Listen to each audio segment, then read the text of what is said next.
Hello, everybody. Welcome to the final stream of 2025. Started streaming around June.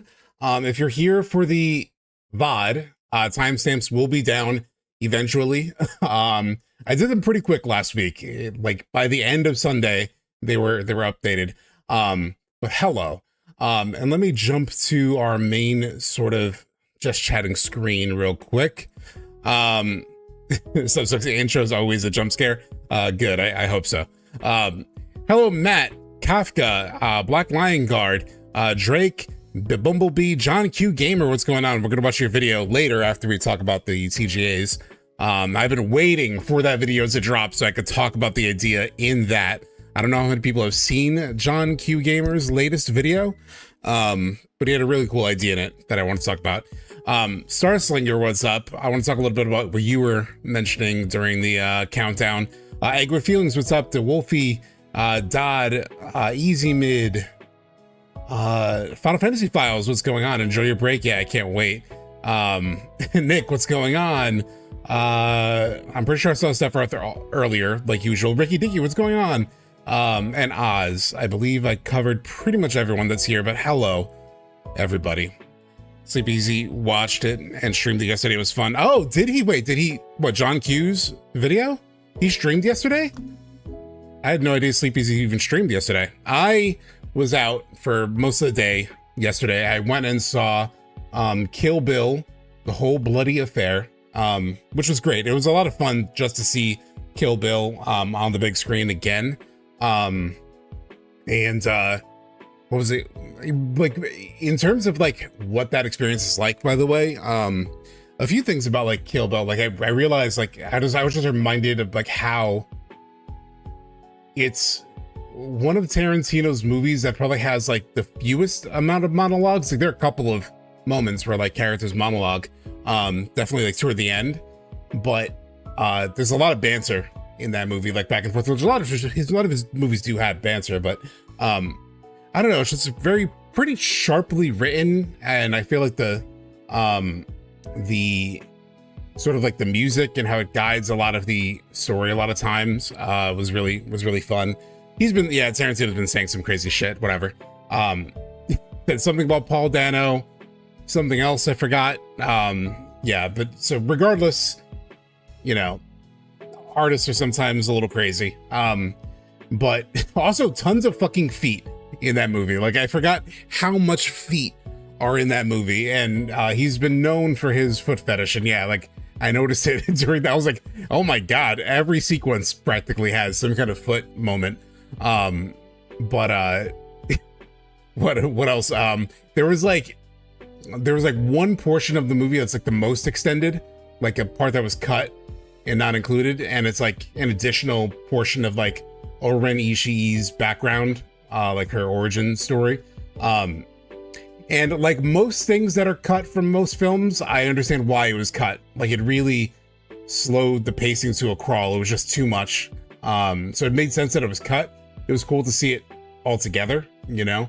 But like I wouldn't want to watch it again with that cut stuff, because the cut stuff didn't add enough to sort of like warrant why it was included. One of the like battle scenes that was in black and white for like rating reasons was in full color, and that was cool. It was just fun to rewatch those movies again. I haven't seen those movies in forever, and I forgot so many details. So it was pretty cool. But fetch does make no sense. Hey, I'm not gonna shit anybody's like thing. I also don't understand it, but you know, to each their own, I guess. You know, of the things you can get turned on by, like feet, I guess is like one of the, I don't know, it's just strange to me, but also weirdly harmless, I guess. It's feet. I don't know. It's weird. Not weird. You know, if that's your thing, then hey, that's your thing. Cool. No harm, no foul. I don't know. I don't get it. It's okay to yuck the feet yum. Okay. I don't know. You know, people are always like, don't kink shame or whatever. I mean, I don't really get it, but it's not chicken foot. Now, chicken foot, I understand being obsessed over the coven of the chicken foot. Now that is a foot worth being obsessed with, because that game looks really fun. It's part of my like little rundown on the Game Awards, so it might be good to sort of like get into that, right? So I created some. That was the granny game, by the way, in case you guys don't remember. But that was very cool. I gotta go be listening, which I'm when I can. Okay. Oh, Star Slinger. Yeah. Let me chat real quick on what you were saying in the sort of like countdown. Actually, I'll talk about that when I get to the reasons why. So I'll hold on that. But you know, I did want to talk about it. It was interesting idea you threw out. All right, so let me pull up my slides because I'm a fucking nerd. I created some slides. It's also the best way to just like run through this stuff versus like continually pulling tabs up and like trying to like, here's the evidence, here's the evidence.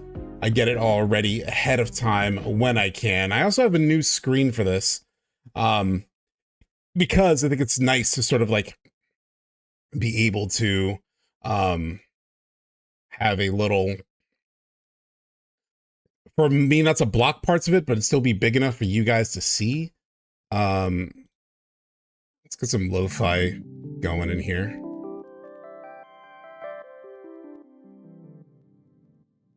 Okay.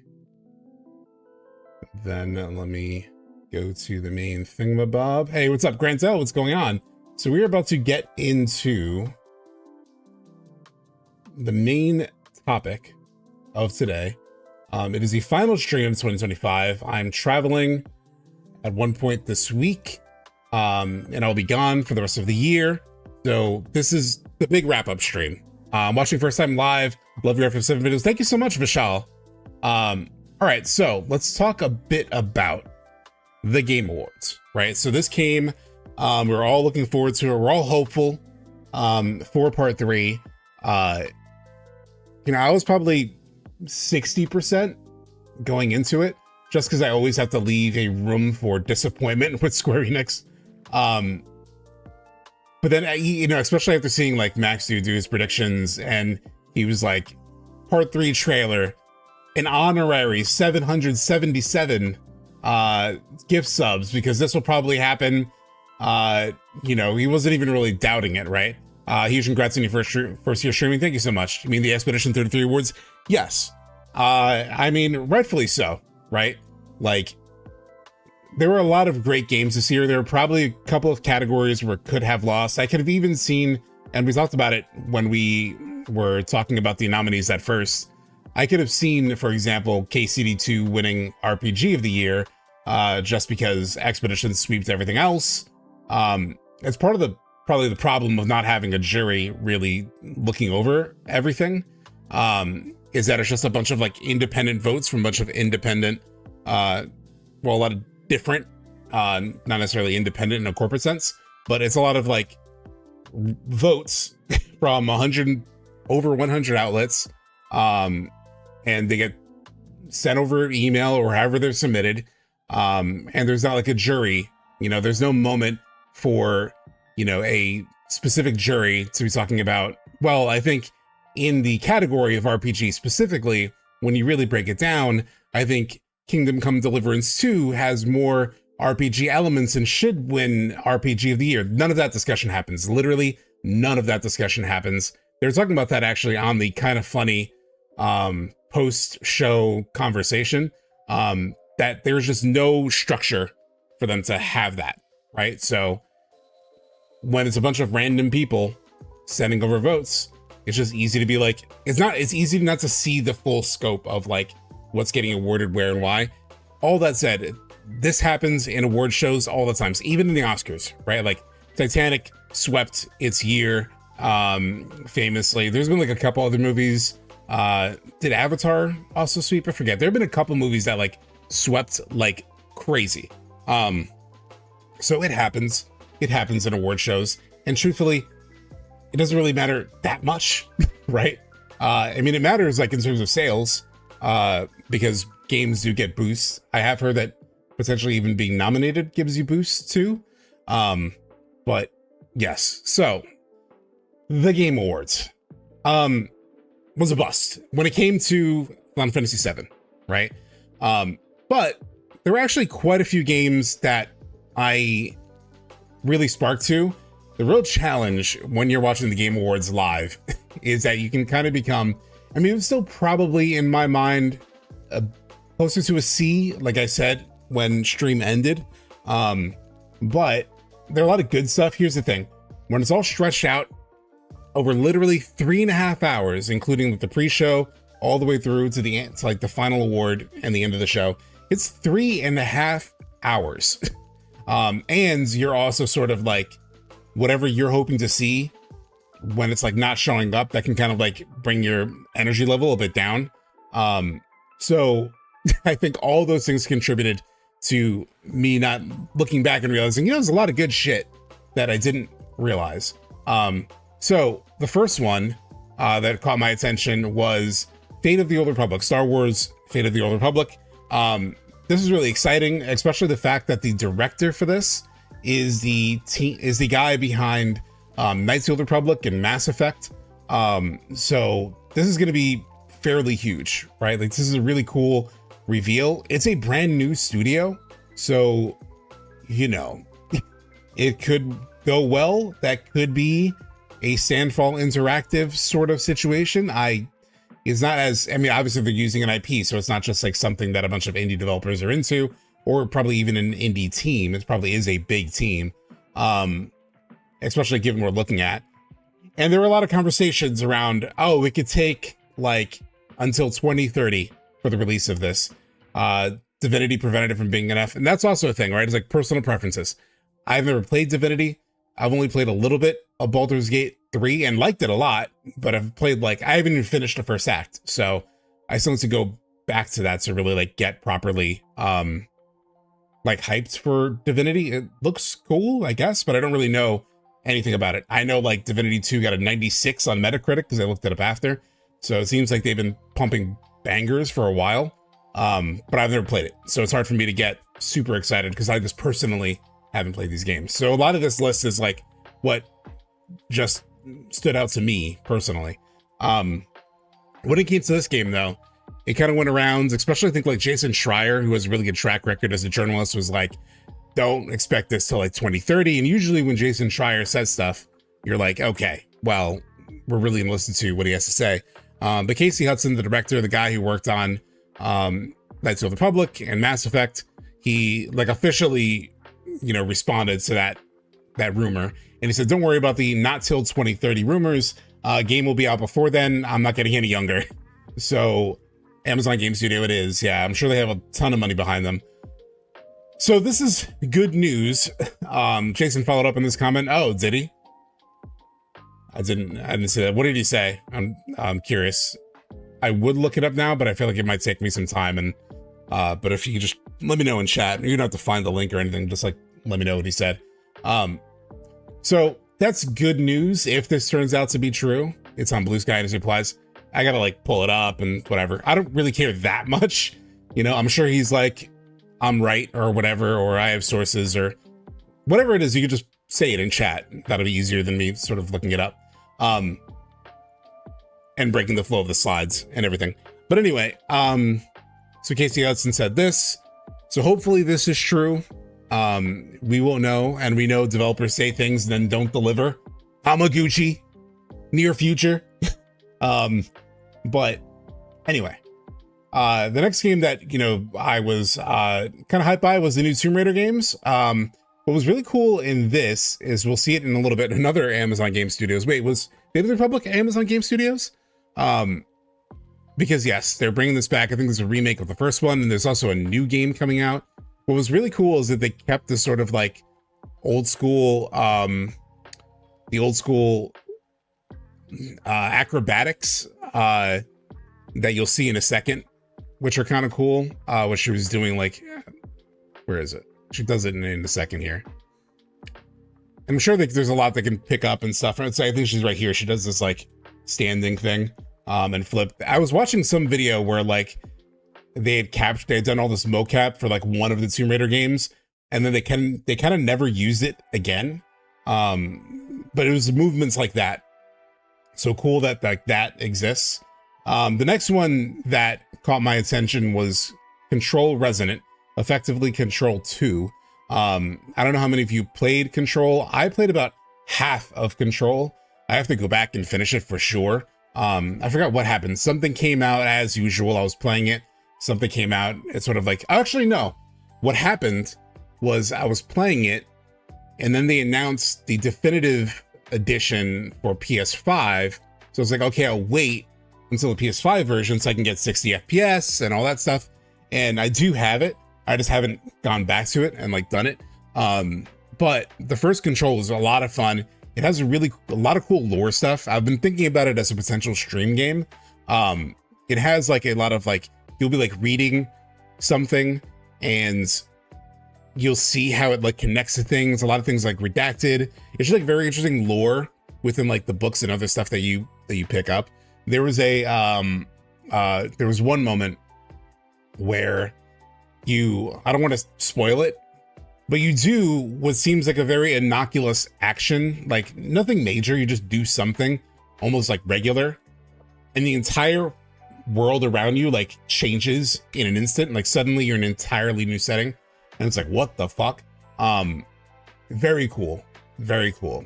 So I really liked the first Control. What's interesting in this trailer too is like when they showed the gameplay, it seems to be more melee based because the first game was very much a shooter. But this one definitely seems way more melee.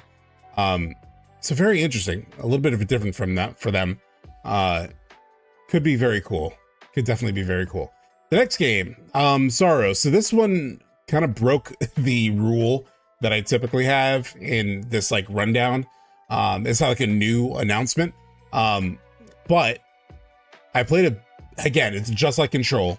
I played a little bit of Returnal, not a ton. I watched a lot of Max's playthrough.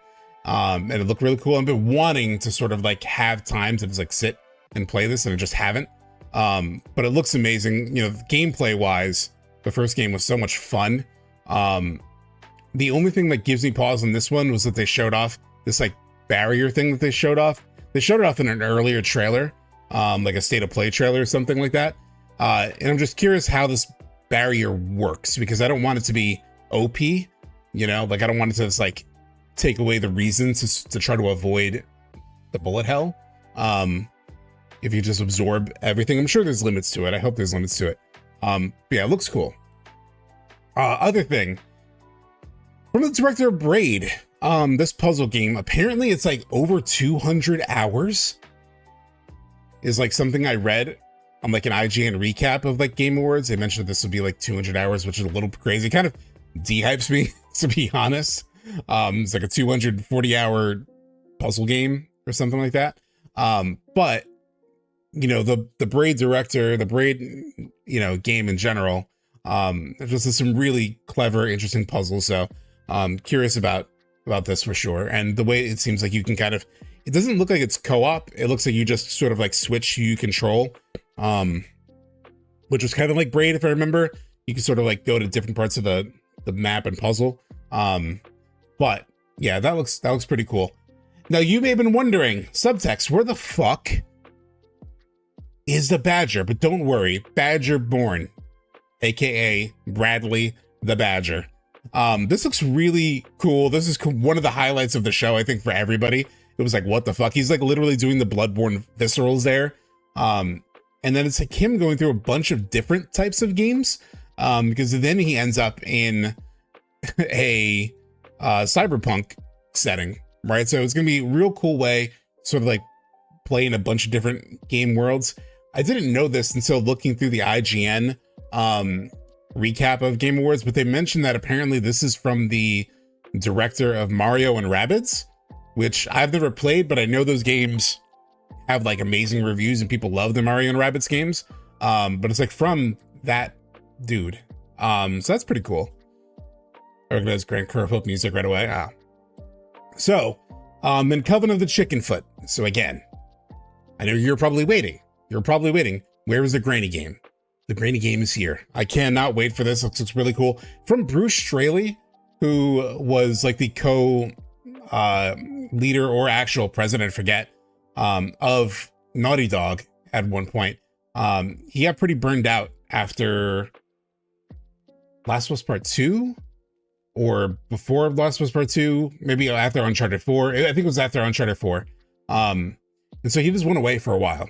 Now he's back with this sort of like independent studio and decided to make this game that reminds me a lot of Last Guardian, where like in that game, you ended up like sort of going around with, you have like your companion big dog thing. And this looks fairly similar to that. And yeah, I know Straley well. Yeah. So then Orbitals, this one, Kepler Interactive. So Kepler also published Expedition 33. They're on an absolute fucking tear right now. Just publishing really interesting games. They've actually published a ton of games. I forget the exact list, but there's a lot more than just Expedition 33. Like there's a bunch of really good games. Fuck, actually, let me just look it up. Kepler Interactive games. There's a Sifu, Pacific Drive, Rematch, Chia.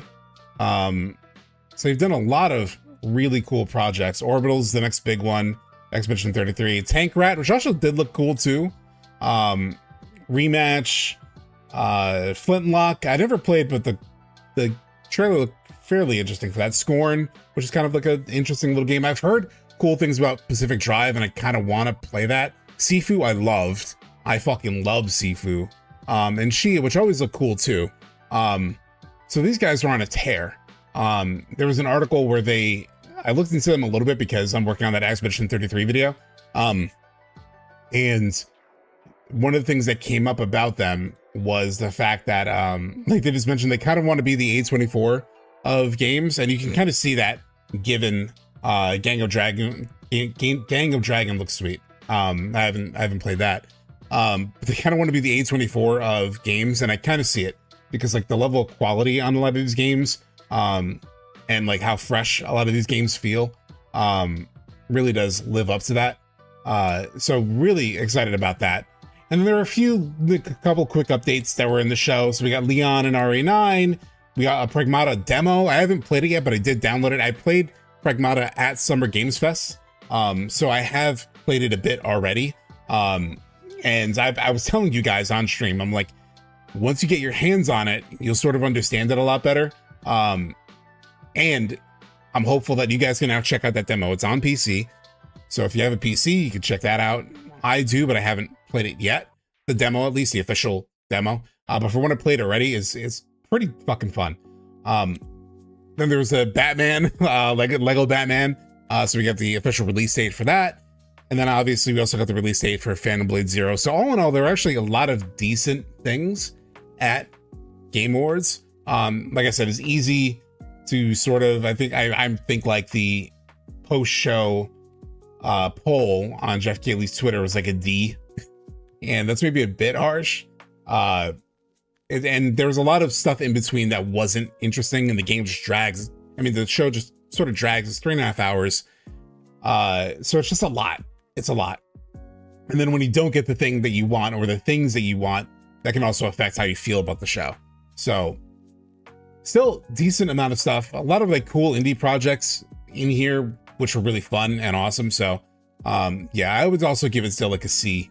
I think I checked Max's stream afterwards, skimmed through certain things. At the end, he gave it a 6 out of 10. I'm probably still in that same zone. Yeah, probably like a 6, 6.5 maybe. Just because when you think of the Game Awards, you want those big, big, holy fuck. And there were some, like if you're a Divinity fan, you're walking away like, God damn, you're like, oh my God, new Divinity, I can't wait. So, all of that is also personal preference also. Do you think they're going to have Sephiroth change by the end of part 3, like Redemption Arc? I don't know about Redemption Arc, but I do think he's trying to do something a bit different. But I know what you're thinking. Those are all cool. But where the fuck was FF7R part 3? Fair question. I've thought a lot about it. Especially in the context of, what we've heard for months now of Hamaguchi being in these interviews and saying, near future, very soon, like all of these things that made it sound like it was coming right to the very end. I don't know. I don't really give a fuck about any of the games that were shown. I mean, it's again, personal preference, right? Like I do play a lot of other games, aside from what you see me talk about, and make obsessive 2-hour videos about. So I'm excited for all those games, that I ran through. You know, there's likely a couple that I won't get around to. I probably won't get around to Tomb Raider, but I'm like happy it's coming. Near future, I'd take us like 6 months. So we talked about that at the end of the Game Awards stream, where I said, you know, near future, especially in the scope and scale of somebody like a Hamaguchi who's working on this thing for years, right? Like several months to him is relatively soon. So if they were, for example, do it at a February state of play, it would still fit the definition of like very soon, right? It's 2 months from now. And usually there is a February state of play, which I'll show and talk about in a little bit. I don't think that's quite happening. And I think we're headed for a Summer Games Fest reveal, which is disappointing, I know, but let's get into it. So the first thing, so we didn't get FF7 Returns, or whatever they call it. We didn't get that. Instead, we basically got FF7 rescheduled, because that's where we are right now. We thought we were getting a trailer. It sounded like we were getting a trailer, and it seems like we're not getting that. So my first thought was maybe plans changed, right? Maybe plans change. And this does happen all of the time, And you literally can hear Jeff Keighley talking about it last week on a podcast that he was on with the games business. August, we kind of holistically sort of look at the year with companies, but you know, behind the scenes, so much stuff is changing constantly, right? And that's always, it's hard when you see stuff on the internet of kind of what people, you know, think is happening. And that's like, well, the reality is different and things are moving and changing. I think people would be probably a little surprised about how much things do sort of shift around of, you know, teams not being ready with the game or something, you know, moving time period of launch and things like that. Just because, you know, that happens in the industry, and we're sometimes a part of that, right? As people kind of figure out what they're going to do. And yeah, that's obviously even something like, you know, GTA, like, you know, moving dates or stuff like that, right? I mean, that obviously has like sort of a domino effect with, you know, other publishers and kind of what they're going to do and, you know, where they're going to put their games and whatnot. Yeah. You're saying it's a very different voice for him. He sounds sort of congested here. Moving. This is like leading up to the Game Awards. He sounds different. He sounds a little congested. He sounded like a little sick. I am actually currently a little bit sick too. What about the private video? We don't know what the private video was. And it could have been something innocuous, you know, like, because one of them for sure, which has been verified, was a Crisis Core video. And like I said, he could be congested here. He could be sick. I woke up feeling something in my throat, like when I swallow, it hurts a little bit. Hey, it's Tyler Hapner, what's up? So my throat hurts a little bit when I swallow, not when I'm talking or anything else. So we should be good for the stream. I don't know if that'll affect me, if I'll feel it a little bit later. But this kind of stuff happens all the time, right? But literally, he's talking about the Game Awards. This happens all the time. And then, you know, I have a background in marketing, and this happens all of the time, you guys. All of the time. You have no earthly idea how often this happens. It happens all of the time. I was literally on 2 different calls this week for work where things shifted. One project shifted from a January date to like a March date.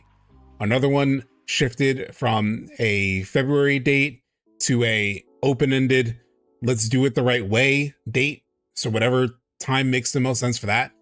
It's not contingent on any product. It's not contingent on like anything from like a product's management.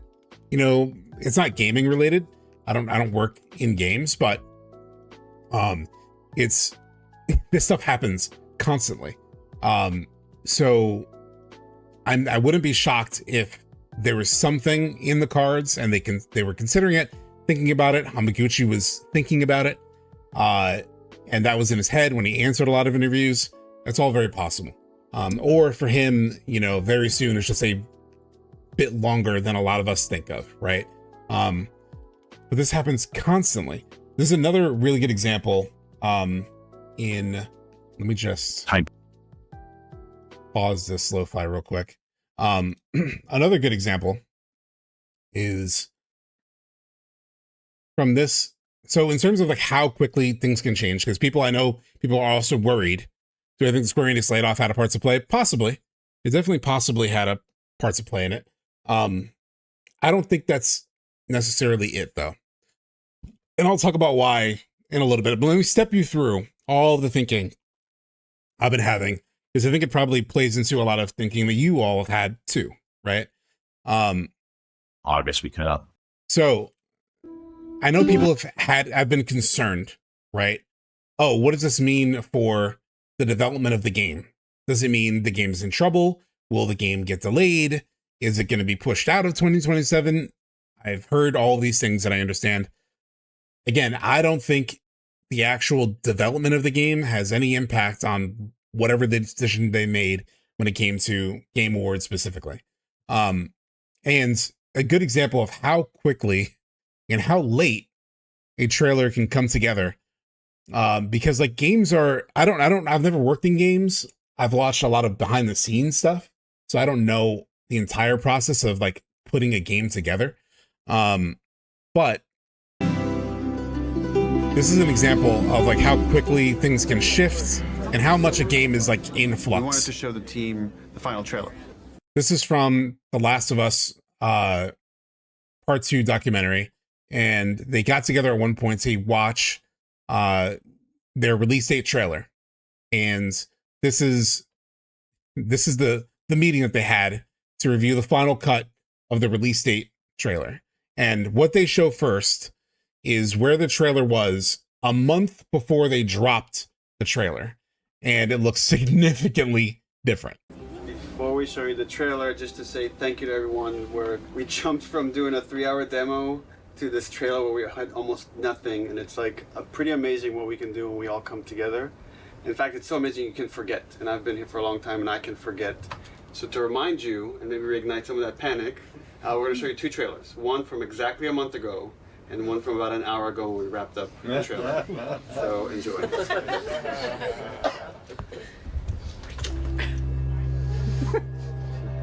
So it's all basic as hell. Decided to join us. All right, you all know the drill. All the animations aren't in there.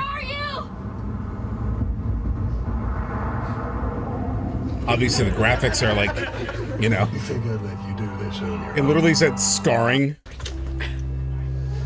It's like somebody has to add the scarring. Watch. Look who decided to join us. All right, you all know the drill. Tito, where are you? Roller skating horses, yeah. Scarring. You think I'd let you do this on your own? The big lie of that trailer was the best looking thing in it. It only gets 1 clap. Keep in mind, this is what the whole game's going to look like. We're going to make it Why is it still showing? There we go. And then 1 month later, this is the trailer. That same trailer. You can't stop this. This was a good reminder. Look, when we come together, when we rise to the occasion, when we do this thing that people outside the studio talk about, like this Naughty Dog magic, this is what it looks like. So when you look at parts of the game that aren't there yet, know that we could get there in a pretty short period of time when we're so focused. Crazy difference. Crazy difference. And in terms of like when that trailer did drop, so that trailer dropped September 14th, 2019. The actual game came out in June. It was supposed to come out in February, but COVID hit. And I think the development was still fine. But the big thing was like the logistics of like getting the game into stores, how people are going to get their copies of games. Like a lot of those things delayed it sort of indefinitely. And they eventually dropped it in June. So time from this trailer to their original release date was 5 months. And the time from this trailer to their actual release date was 9 months. So there was the shift. A lot of it was just COVID from what I understand. So that was a big, so you just see how these trailers are in relation to development and release dates.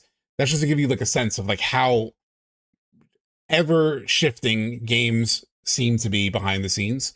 So all that's context, right? So the second thought that I had was maybe a February Sony show, right? Like maybe when Hamaguchi said near future, really soon, maybe that's what they're aiming for, is like a February state of play. And as context, there has been a February state of play since I think 2021. This just fit neater on my screen to show the past 3 years. But there has always been a February state of play. The only exception being this one in the middle for 2024, where they did it January 31st. And the reason they did it January 31st was because the following week they did the Rebirth dedicated state of play. So there's always a February state of play. So I thought maybe it's possible that we get it in February. But something occurred to me in terms of what the actual timeline of this whole thing might look like. I don't know why I paused them. I had them autoplay for a reason. So when you look back at Remake, their initial reveal was way back in 2015, right? We all know this. It then went into development hell, and we didn't see the game again for a while. But it made me think, okay, when was the next trailer after those first two, trailers for the CyberConnect version of the game? When was the next official trailer for Remake? And it made me think, oh shit. Because obviously they released key art in like 2017, but the next actual trailer was way into E3 2019. So that led to my third thought. Maybe it was never coming. Maybe they were never targeting the Game Awards, because when you actually look at the marketing timelines of both Remake and Rebirth, it is a summer of the year before release schedule. So Remake marketing cycle. State of Play, May 2019 was the first like re-reveal. Sorry, it was State of Play 93. But it was a State of Play, May 2019 trailer was the first one after the CyberConnect one. So that's when like Remake came back, was May of 2019. Then the next trailer after that was E3 in June. Then after that was a TGS trailer in September 2019. Then there was a Game Awards in December 2019. Then there was a theme song trailer in January 2020. Then there was a final trailer in April 2020. So altogether, the Remake marketing cycle was 11 months of marketing, right? Again, I know what you're thinking. Subtext, you fucking idiot. Rebirth marketing started 2 years early, right? Didn't it start 2022? Game came out 2024. Rebirth's first reveal trailer was 2022. Yes, you are technically correct. June 2022 was the reveal of FF7 Rebirth. So it would make sense. Hey, almost about 2 years out. Why wouldn't there be a trailer just like there was for FF7 Rebirth? But after that reveal trailer, there was another gap. So in Rebirth's marketing cycle, you had the anniversary reveal, June 2022. And the next trailer after that was Summer Games Fest, the release date trailer, June 2023. Roughly, that summer before Rebirth came out. So there's 12 months of silence. And if you remember, they didn't have to pay anyone for this first trailer. This first anniversary trailer was their own stream, right? They had to produce it, so there's some costs in general in terms of like recording all that and putting it up, but it's not like they had to pay a Sony or a Jeff Keighley or anyone, or an E3, which doesn't exist anymore, but they didn't need to pay anyone to sort of like get that trailer in someone else's show. They did their own thing, and it was a special circumstance. It was the 25th anniversary of FF7. If there's any time to do an anniversary, it would be then. Next year would be a 29th anniversary. Kind of a weird moment to have like an anniversary stream. So I'm personally not expecting an anniversary stream. So when you look at Rebirth's real marketing cycle, SGF, full trailer, June 2023. Then the next trailer was the State of Play in September 2023. Then they had the TGS stage demo. So it wasn't a trailer, but it was a stage demo. Like a week later at TGS in September. Then they had Game Awards in December. Then they had the Destined for Rebirth like 1 minute commercial / trailer in January of 2024. And then finally the final trailer and the launch in February. So in total, 8 months of marketing, right? So when we look at in total, the actual marketing calendars for both Remake and Rebirth, none of them actually lasted longer than a year. 11 months for Remake, 8 months for Rebirth. Now, the question still remains, right? Okay, you fucking nerd, but should they have shown a trailer, right? Maybe Square Enix is very bad at marketing, and maybe they're morons, and they should be out there. They should have been there at the Game Awards. Let's talk about it.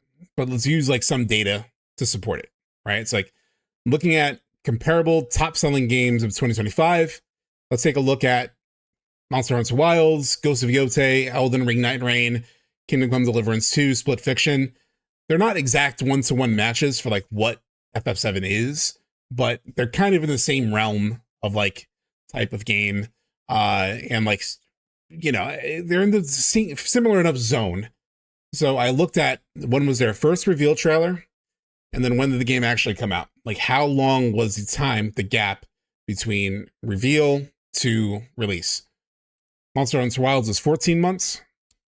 Ghost of Yotei was 13 months. Elden Ring was 5 months. Kingdom Come Deliverance 2 was 10 months. Split Fiction was 3 months. Split Fiction is like the outlier here, as is Elden Ring, because like Elden Ring is like such a massive thing. It's effectively like a DLC in some ways. Like it was just riding off like one of the best-selling games of all time. I don't think you need as much marketing for something like Night Rain. Plus, it's a multiplayer thing, so they wanted to get it to people's hands. Like, you know, the game feel of Elden Ring, so you know, let's just get it to people, betas, all that stuff. So marketing wise, something like a Monster Hunter, Ghost of Yotei does have more time. You know, they spent 14, 13 months. So you could argue that they should have a longer window. But I also want to compare it to Capcom, which is the darling that the 3DI investment report, like analysis sort of like highlighted as sort of the model for what Square Enix should be replicating. So you look at something like Resident Evil Requiem, some from reveal to launch, when it does launch in its release date, that total time will be 8 months.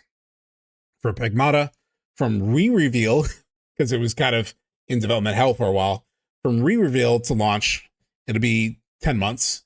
And then Onimusha, we don't know, right? We don't know when it's even coming out. It's coming out 2026, but there's no actual date yet.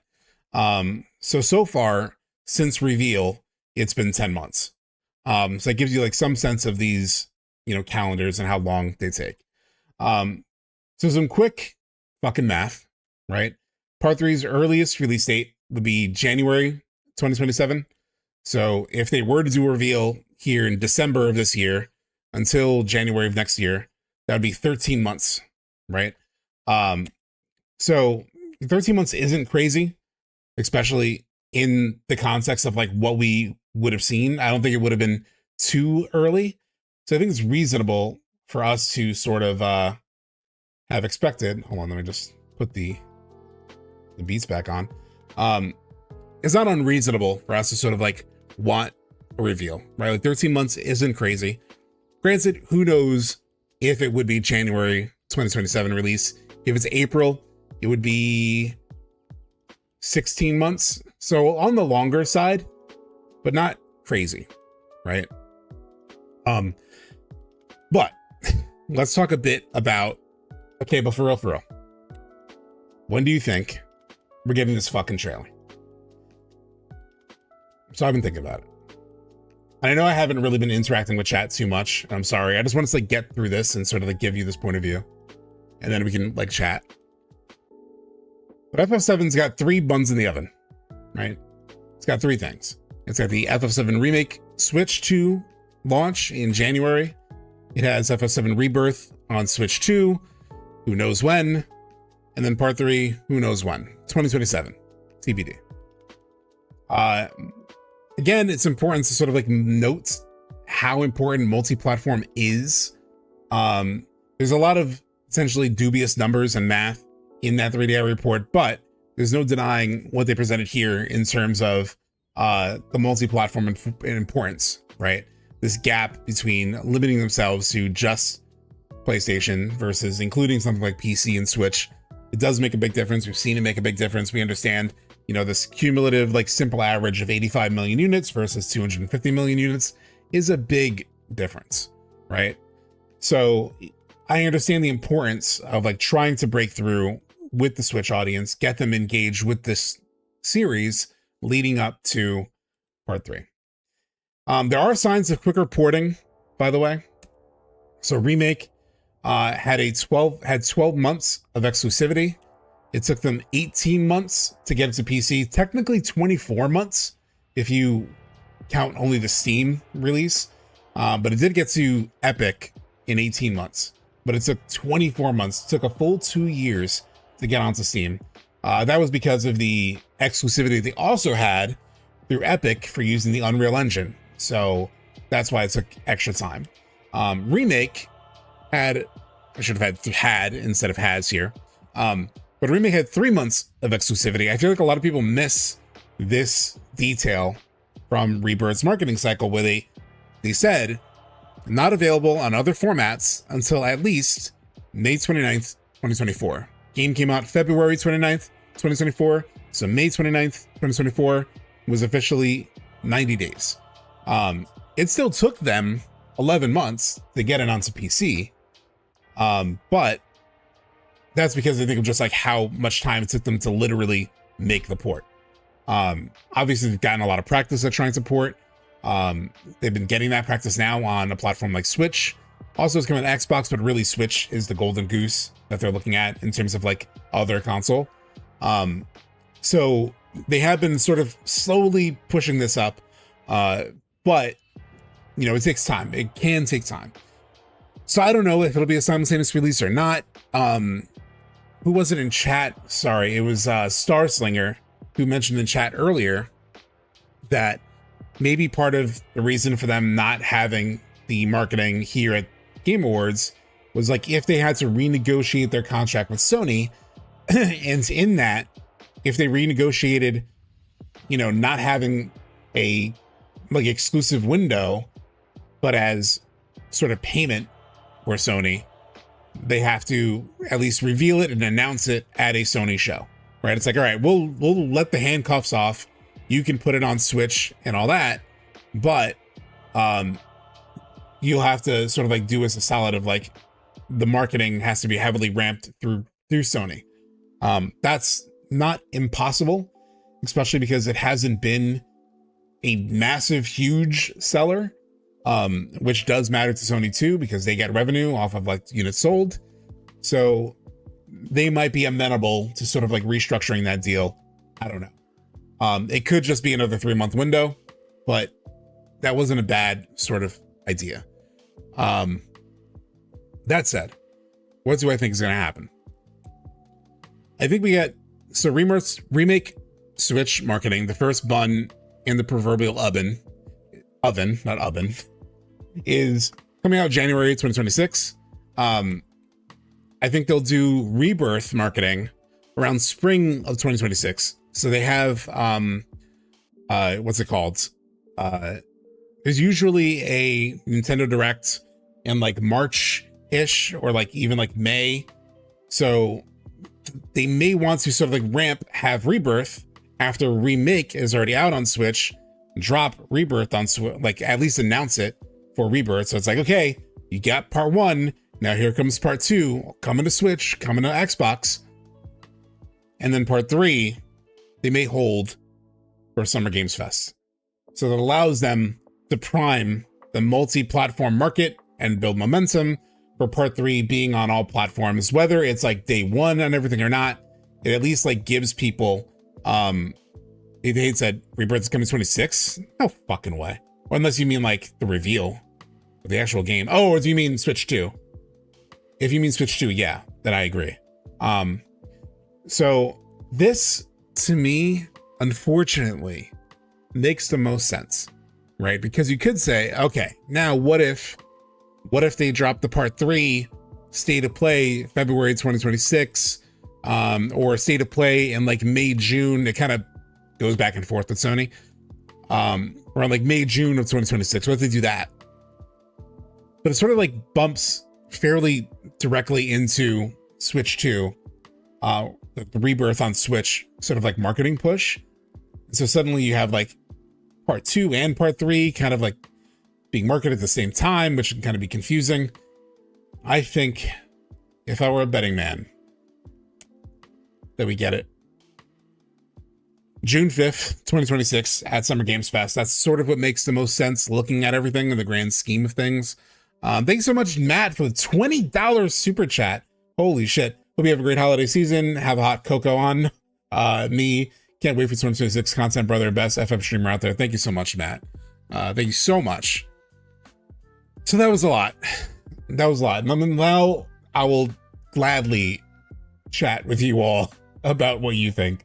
It's going to be a while, but holy hell, the polish is going to look amazing in that first trailer if you're on Point Sub. Yeah, that's the sort of like positive, right? The positive, as much as it sucks, is that it'll be a meaty trailer. You know, if you look at their June trailers, there's a lot of meat on the bone for both Remake and Rebirth. They just got to announce part 3 and sell the trilogy pack. Then all the confusion will be gone. Yeah.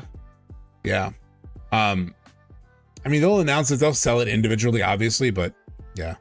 That's mostly, this is logical and your analysis and data is awesome. My only issue is that the messaging the devs have done this year about near future. Yeah, what the fuck? Yeah, SGF does not feel like near future, you know? Because I think he even said like very near future. So, you know, it's possible that they were planning something for Game Awards and they changed their mind, but now that that's passed, they could do something early. I'm hopeful. Fingers crossed that they aim for one of these 2 alternatives, right? Like a February state of play would be amazing. But here's the thing too. If they were to go to a state of play in February, that again ties them to PlayStation. And they're obviously trying to get beyond that, you know, beyond that. So I don't really know. What about Nier's future? I can't speak to Nier. I haven't played any Nier at all. So I don't really know what's going on with that franchise. I don't think we all would have gone as expectant without it. Yeah, the interviews were unfortunate. I think a couple things were in play with that. A few things, right? One, he may have expected them to try to aim for TGAs. Obviously around November, I meant October, was when he did that French interview where he said like, I don't know if it's going to be at this year's Game Awards. Like he literally said that. We talked about it last week. I was crashing out and dooming over it. Cursing out chat. We're like, what do you guys don't get? All this fucking copium in chat. I was for a second, I lost my rare cool. Just because it was like, he's saying it's not coming. I don't think it's coming. Hey, Turquoise Hammer, what's going on? So I'm gonna miss your streams the next 2 weeks. Hope you have a great holiday. Thank you so much. Thank you so much, Turk, for all the help that you've given me with translations and everything. So yeah, I mean, we did hear as of October, he sounded like he kind of knew it wasn't coming. The one thing also, so the other things to keep in mind is that I think he's a bit of a hype man, you know? If Hamaguchi has any fault in some ways, he's definitely a bit of a hype man. If you read between the lines, like leading up to Rebirth's release, he was like, this is going to be a fucking amazing game. You know, we're so proud of it. And then now leading up to part 3, he's like, I think we're, you know, going to make everybody happy, which is like impossible. And then he's like, the high wind is going to be incredible. Like back at the like Qatar event, he was like, the high wind is going to be insane. I want to tell you guys all about it, but I can't. I want to, but I can't. You know, it was way too early for him to be talking about Highwind, but he was. And then I think a similar thing could be happening with him saying like near soon, very near future, is he wants to make us happy. He wants to give us like the that feeling of like, oh, it's coming. You know, I think he's trying to fan please us, like people please us a little bit. So that could be part of it too. So it could be a little bit of a white lie from him, just because he is so hyped and is like so ready to talk about it, and like is, you know, I don't think it's gaslighting necessarily, Red Mage. I think it's just like him getting ahead of himself, you know? I think that's what's kind of maybe happening with all that chatter. And then the context also, because people are seeing that as like a part 3 marketing tour. He has not been on a part 3 marketing tour. He has been on a Switch marketing tour. All of those interviews were under the pretense of this is about Remake coming to Switch. And then people asked him, hey, but what the fuck about part 3? And so he talks about part 3 because he's being asked about it. But the actual reason for him globetrotting right now is not for part 3. It's for the Switch release, because it has a whole lot of people that they're trying to get to sort of like buy the game on Switch so they can grow, build this like multi-platform market and build momentum and get it going for part 3. So they should make clear to all of his interviewers that part 3 is off limits. He should, but for whatever reason, neither him nor the PR team and handlers decided not to, right? Agreed, it's like Hamaguchi is one of us, but on the inside and really wants us all to be happy, but other factors force him to stay silent, yeah. Like what I wish they did, I don't know if I made a slide on this, I didn't, but what I wish they did is if you go to FF7 Remake official Twitter, or rather FF7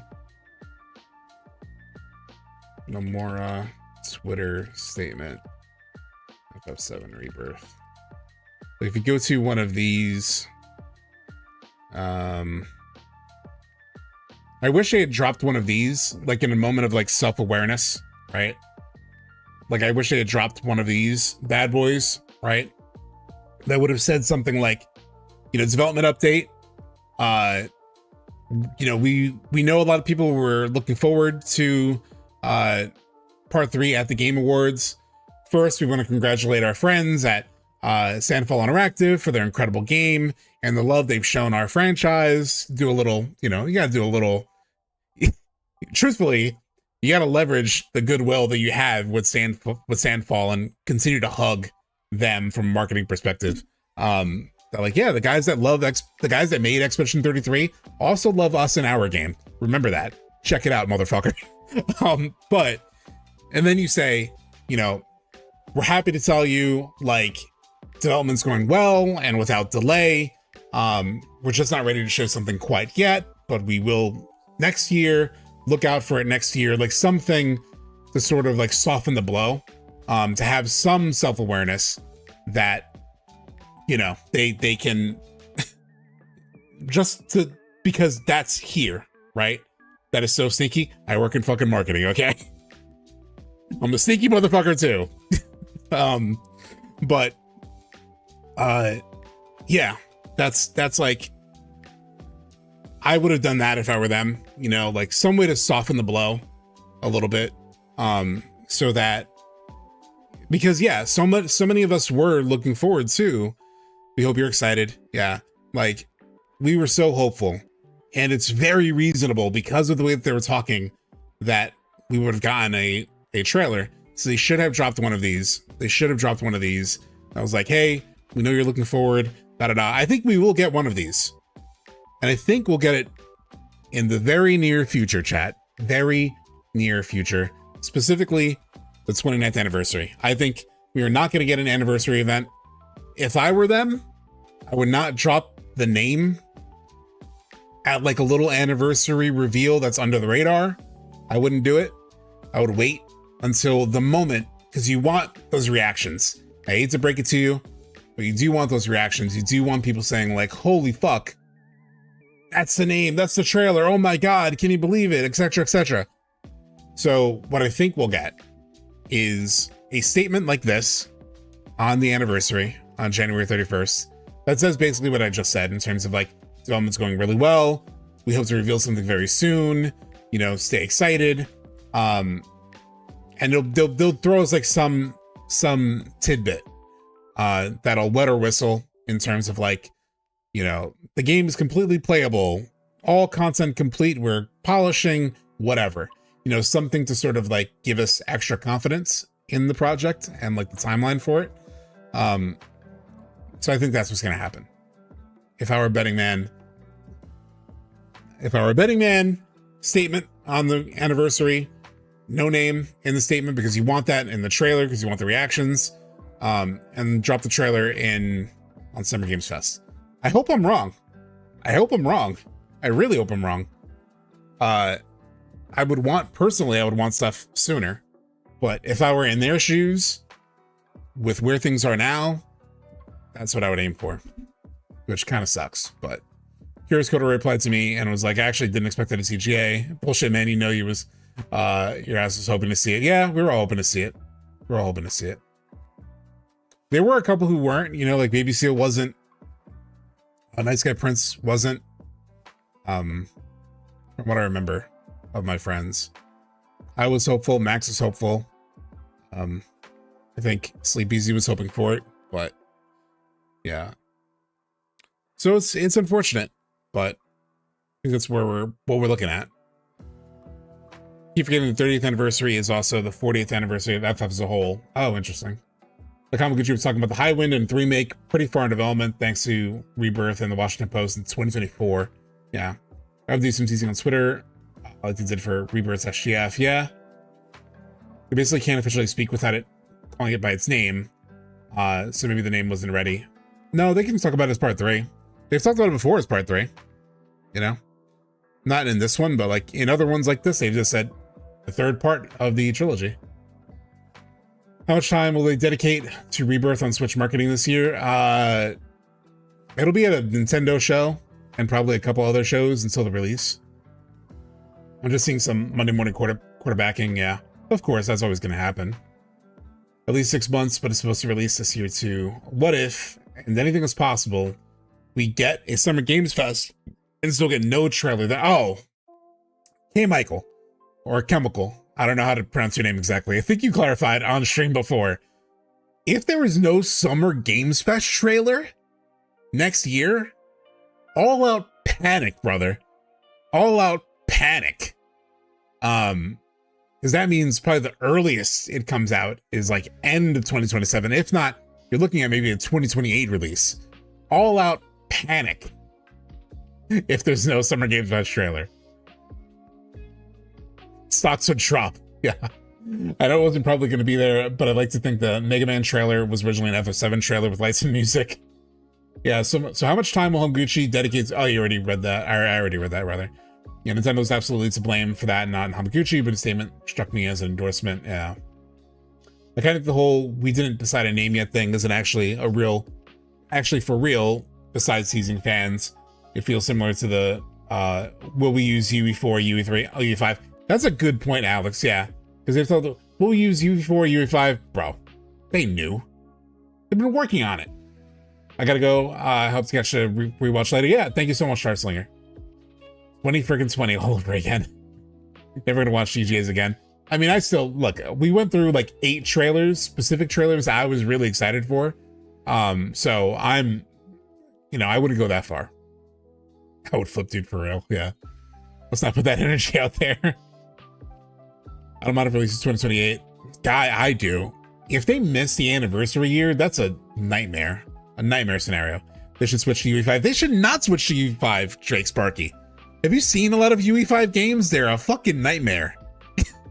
They have a lot of performance issues a lot of times, especially the more complicated they get. Like an E33 runs pretty well, but thankfully it's a fairly simple game. Like the environments when you're running around are essentially corridors.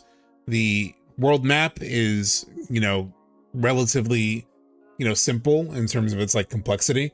A lot of its elements are relatively simple versus like Rebirth in part 3, especially managing underwater stuff and like full 3D exploration and combat and multiple party members like fighting at the same time. Triple techs where like 3 characters are doing attacks at the same time. High wind combat. Stick to the engine, Stick to the engine, please. It's not like Rebirth is a bad looking game either. It's also more of a like custom version of UE4 where it has some UE5 stuff. Technically, the release window of FF7 Remake Part 3 is from 2027 to early 2028. So technically, it's on the trajectory even without a Summer Games Fest showcase. I mean, do we know? Do we know that? Do we know it's early 2028? Like, what gives us the idea that it won't be coming out till then? Because I just ran through 2 different marketing cycles where the game came out early, like first half of the year they came out, and their marketing didn't really ramp up and start until the prior summer. May 2019 to an April 2020 release, June 2023 to a February 2024 release. So, I mean, I don't see any reason to believe, especially with all the conversation about like the game is essentially done, where, you know, the content is relatively complete. We're just adding and polishing and reworking and stuff. We're like, you know, making sure all the, it's running well, you know? Remake Rebirth lighting is so bad though, needs some lumen or some custom solution, with Epic's help. I mean, I think it's a very complex thing though, right? Like the lighting, for example, in an Expedition 33, and I'm not a development expert, but just from playing the games, like when you're in those maps in E33, like when you're in an environment, it's relatively set. Like the background is set pretty much the entire thing. It's essentially like one skybox and you're going along a corridor and around a corridor. So the lighting stays relatively static seemingly. Whereas in Rebirth, you're like all around a fully, you know, modeled world. You know, there is a skybox, but like the background, you can see something on the horizon and get to it. So the lighting has to sort of like orient around that and adapt to it. So the lighting was rough. And I think that is like a known UE, like Unreal Engine issue. But I don't know like how much that would be fixed completely by UE5. But again, I'm not an expert in that. I really don't know the idea that we were getting a lot. And what is the trade-off, right? Like if that fixes like some bad lighting issues, but the FPS, like the frames that it's running is worse, is that a worthwhile trade, you know? I don't really like the idea that we were getting a lot less games just because someone's going to complain about the graphics not looking perfectly if they don't spend all that time on them. I think nitpicking is crazy. The gameplay is perfectly fine. I love the story. You know, Nomura said it. Ever Crisis Anniversary. They have marketing and everything planned for part 3. That means it's going to start this year, most likely. Yeah. Yeah, that's right. He did say like their marketing was like plans. That was another quote that like made me think, oh, okay, so Game Awards, but early 27 sounds right. If we get the big reveal June 2026, I wouldn't want it to be released too close to GTA. Yeah, I wouldn't want January, for example. I would want like first half. It also helps for Game Awards stuff, right? To be like a little bit fresher in people's minds. I wouldn't believe they're going to reveal it later, January, early February. Plan does give it a concrete time, yeah. So speaking of the marketing, I want to look at something with you. I've complained about this constantly, chat. Constantly. But we talk about the marketing of Rebirth. Let's check out their trailers. Let's check out the trailers again. From like, I'm just going to show a couple trailers. We've watched them before on stream. Let's just watch them again real quick with the eye on like, let's just say, I don't know much about FF7. Let's just say that, right? Let's just say you don't know much about FF7. You're not one of us in chat who truthfully will be satisfied by almost anything in a trailer. As long as it shows like cool things that we want to see, a couple cool scenes that we know, nothing too spoilery, we're set. Let's be honest. We're pretty set. But if we look at the Rebirth trailers through the lens of like, I don't know much about this game. Let's look at the 2019 Rebirth 2019 State of Play trailer. Actually, no, Summer Games Fest. SGF trailer, Rebirth. Let's rewatch this. We watched this not too long ago on stream, but We're still here at the scene of this terrible Jesus disaster Christ. caused by a massive tornado which swept through sectors. Let's say you only played Remake, you haven't played the OG. Just try to have that in your head. All right, what is this trailer telling you? We're still here at the scene of this terrible disaster caused by a massive tornado which swept through sectors 0, 1, and 2. Oh, it's a good idea, Amidst the Sephiroth. We'll watch wreckage that. of the Yeah. expressway, search and rescue operations are already in progress.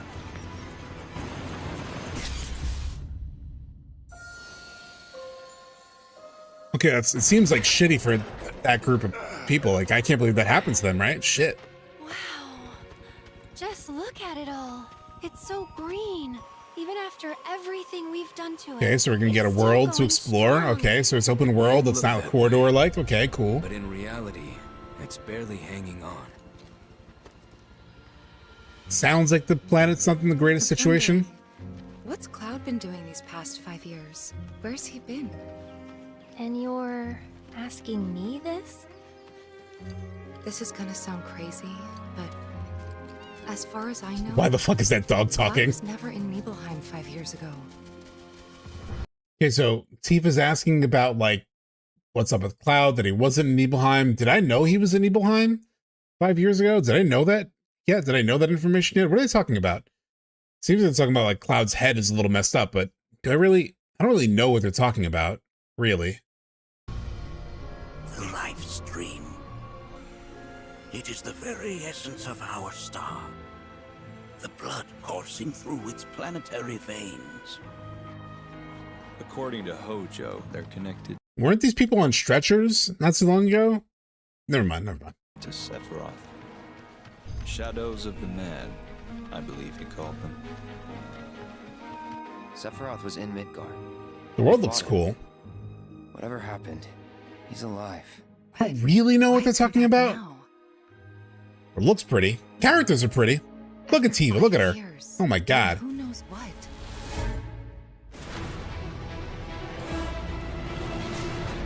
Well now, think we woke it up. Okay, we're getting some combat. We get some combat. Oh shit. Oh shit. Feast your eyes on the Turk's latest and greatest, Elena. She may be new, but she's still a Turk. Good or subtext. Okay, that's kind of badass. Okay, that's kind of cool. This music is sick. More walking. Okay, we're walking. Now we're fighting. At least we're fighting. There was a lot of walking. We've been doing a lot of walking. Okay. Okay. Okay. Oh shit. Oh shit.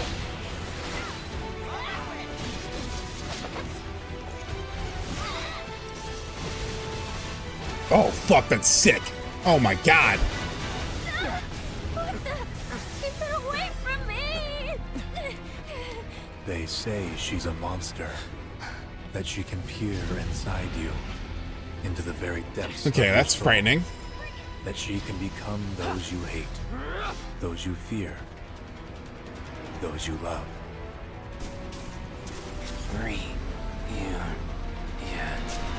You murdered my dad! You burned my village! You know that I killed her. So, who is she? Now, if I have played Remake, but not the original, I'm like, oh shit. Tifa gets killed by Sephiroth? Is that what happens in the game? Like, oh shit, that's kind of crazy. They're showing that in the trailer. Shit, that's kind of... I don't really know what's happening, but gameplay looks kind of cool. I don't know, looks alright. Looks okay. Looks pretty cool. Looks pretty cool. You know, maybe I'll check it out. Again, you're not one of us. You're not one of us. We're role-playing right now. Very literally. Now, compare that to... So, somebody shared this on the Discord. I think it was Deskrim who shared this on the Discord. This is a fan-made trailer. The only thing that this trailer is missing is gameplay, because it's trying to be a movie trailer. See, like, epic movie trailer is in the title. So it's all cutscenes, so there's no gameplay. But to me, look how much clearer the framing of the story's premise and conflict, like core conflict, is. This reads so much clearer to me. Like the first trailer, the one we just watched, really good for us. I watched that and I was like, oh my God, you know, like, how are they remixing this and that? Oh my God, they're talking about Cloud's mental state already? Like me, who knows the story, very enticing. But for a lot of people who don't know, I don't know if it's as clear as something like this. Didn't really notice at the time, but Sephiroth just wasn't himself. Oh, fuck. What are we opening on?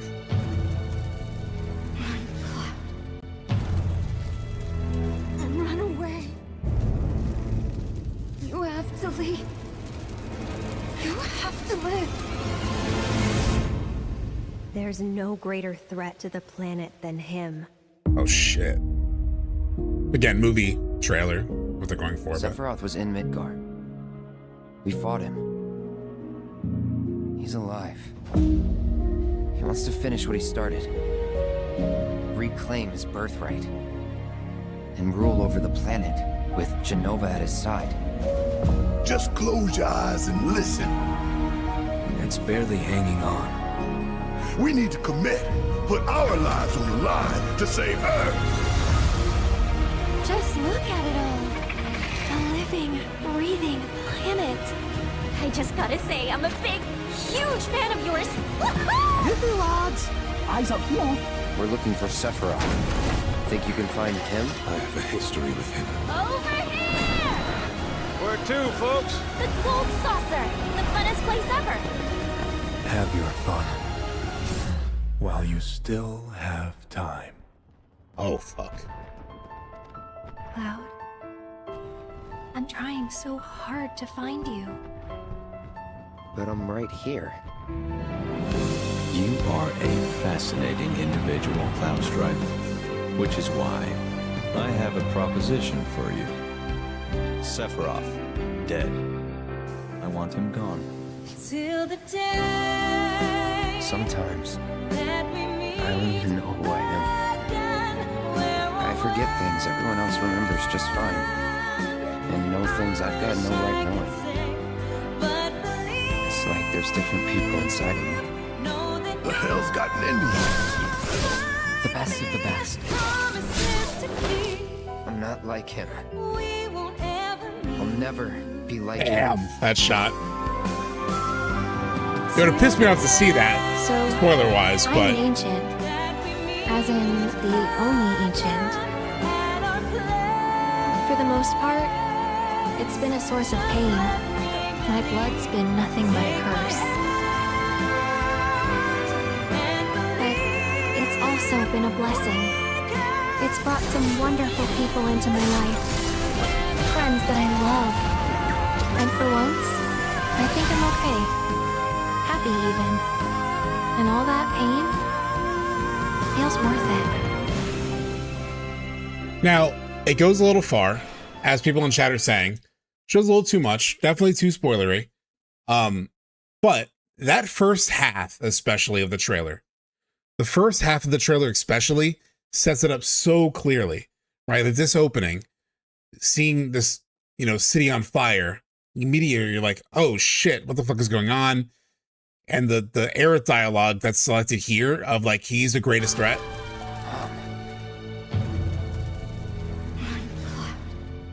For instance. Run away.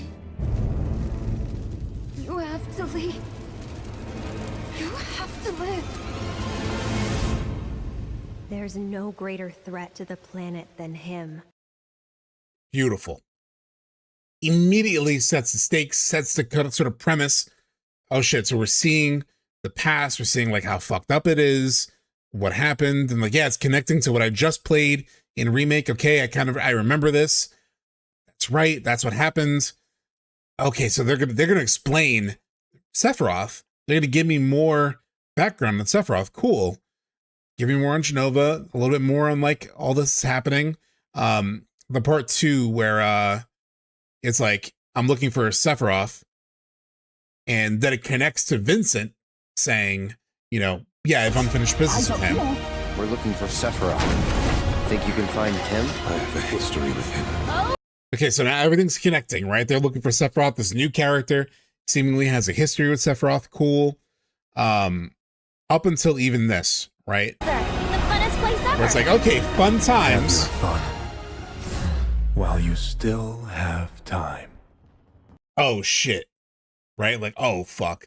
It's like, it looks like a fun adventure, and then, but we're being threatened that it's gonna end. The fun times are gonna end.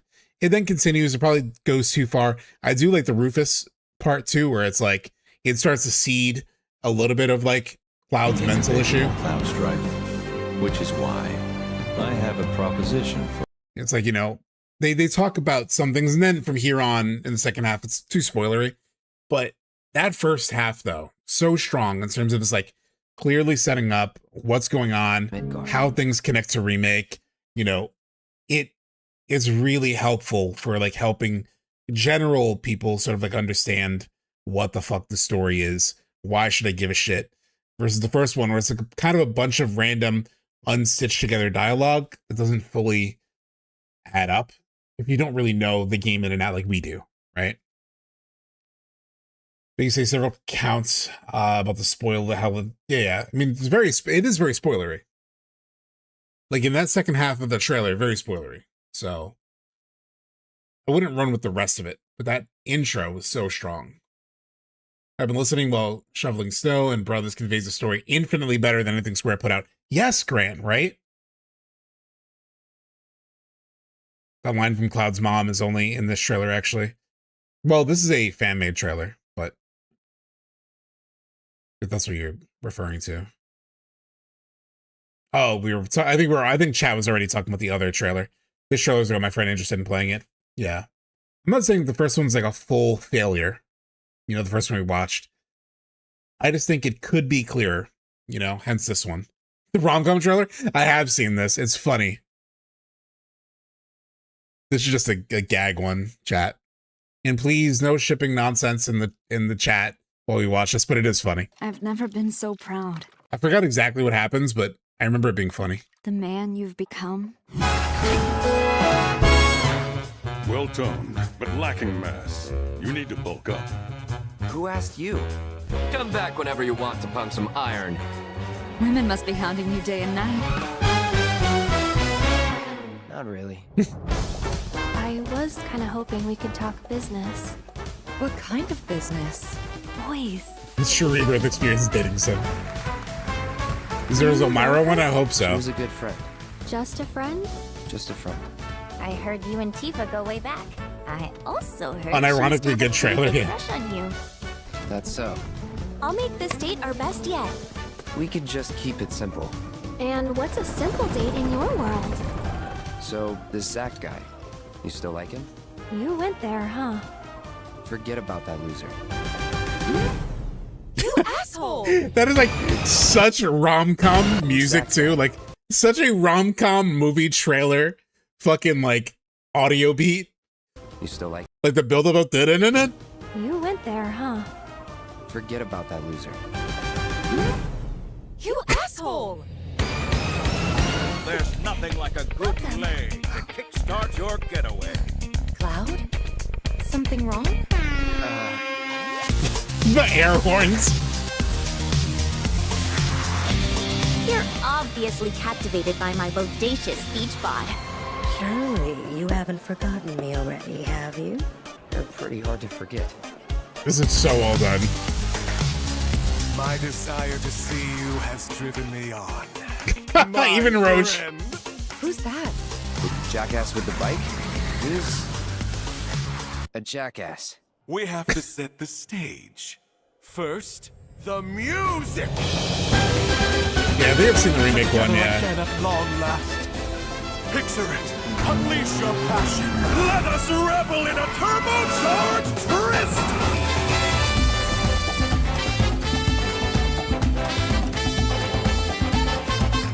Where the hell have you two been? On a date.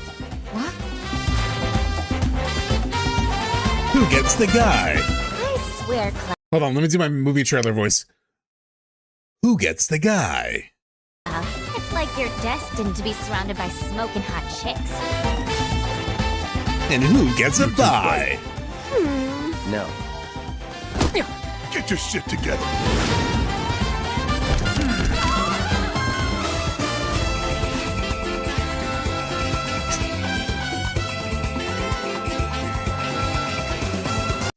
One man, one desire. Little Tortilla Boy.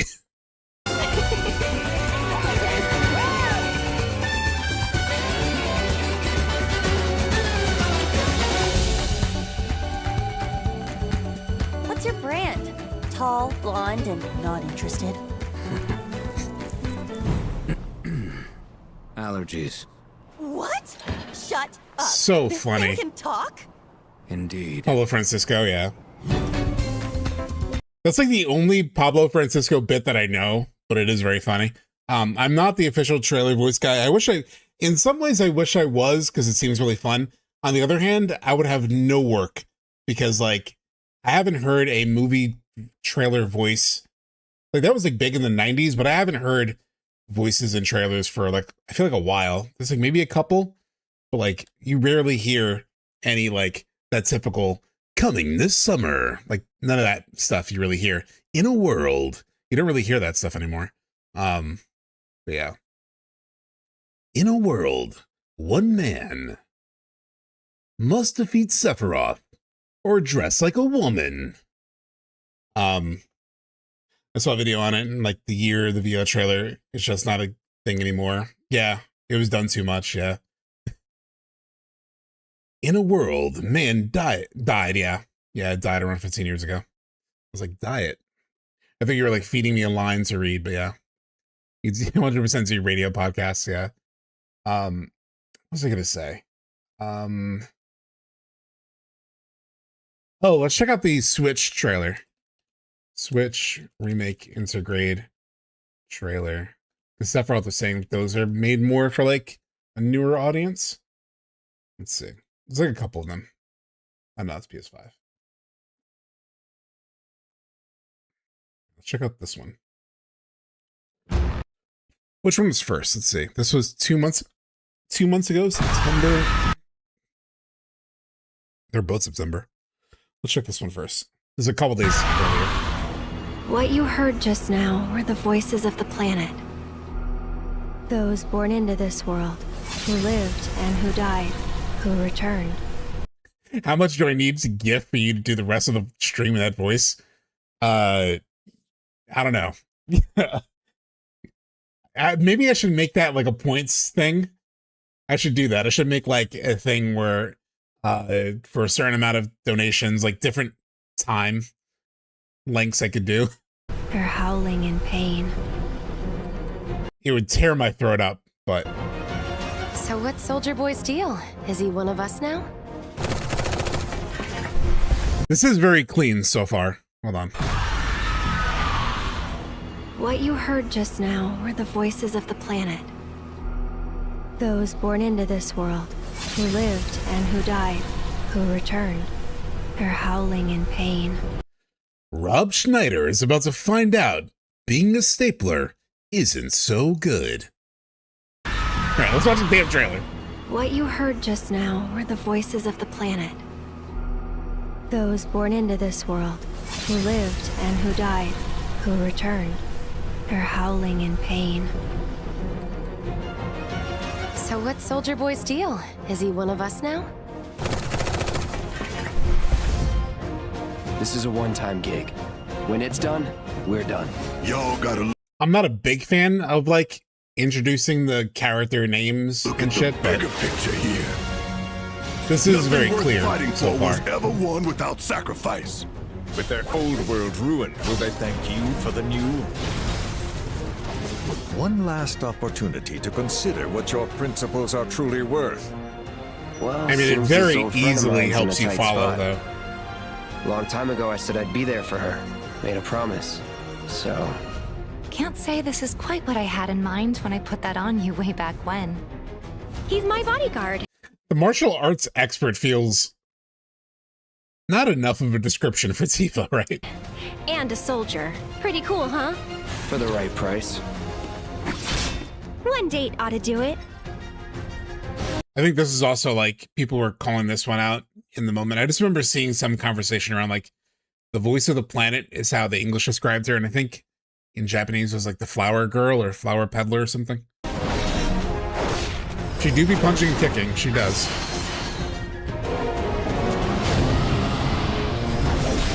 You're not real. Like the childhood friend or something, you know, that's like more about the relationship. It's like how they're connected. It's like a random martial arts expert. She's not a random martial arts expert, you know. Slum drunk. Oh my god. This. How did it describe Sephiroth? You're dead. A fallen hero. That's This a good one. Planet is my birthright. I don't believe it. We played right into Shinra's hands. The future isn't set in stone. The world won't end today. But you will. Did that show Platefall? Did that show Platefall? This planet is my birthright. Kind of does. I don't believe it. So it kind of spoils Platefall. This also was like the moment where if you lose the Sephiroth in Remake, like if his countdown finishes, this is the shot that gets shown. So like 0.1% of people have seen this screen. But very cool. I would have like this trailer maybe gives a little too much. Specifically the like, oh, we lost. Like the Platefall moment is a big moment. So I would have preferred like the voiceover without the actual shot of Platefall. It does make it look like Sephiroth did Platefall. You're right. You're right. Planet is my birthright. I don't believe it. We played right into Shinra's hands. The future isn't But it's not too bad. Like in terms of like spoilers, it's not as bad as their trailers have been. It is very clear. It is a very clear trailer. I will give them that. I think it's a good trailer. I think it's a pretty good trailer. Let's check out this one. Is this different? Because it's only like 2 weeks between this one and the last one. This is a good trailer. Oh, it seems less like a trailer, more like a additional info trailer, but I haven't seen this one. So, here we've got a wireframe. Damn, they really kept those like switch to frame rates, right? Because that was pretty framey. Model of the great city of Midgar. Complete with massive steel. This is like a very explanatory, here's more information. Like I could imagine you're on the Switch store and you see the first one is like the first thing that shows you. This is like a second video you can watch that just gives you more information. Plates suspended 300 meters above ground level. Truthfully, they kind of do need this though for new people. The whole system is sustained by the Mako reactors, which feed the insatiable appetites of the public. Our mission here at Urban Planning is to supply the residents of Midgar with energy created from Mako. We also take pride This is kind of a boring way to do it though, I will say. in maintaining public But does feel aligned with like Switch. I've seen a lot of Switch videos that are like this that are very explanatory. So it kind of makes sense. infrastructure, the pillars and railways that run all throughout the city.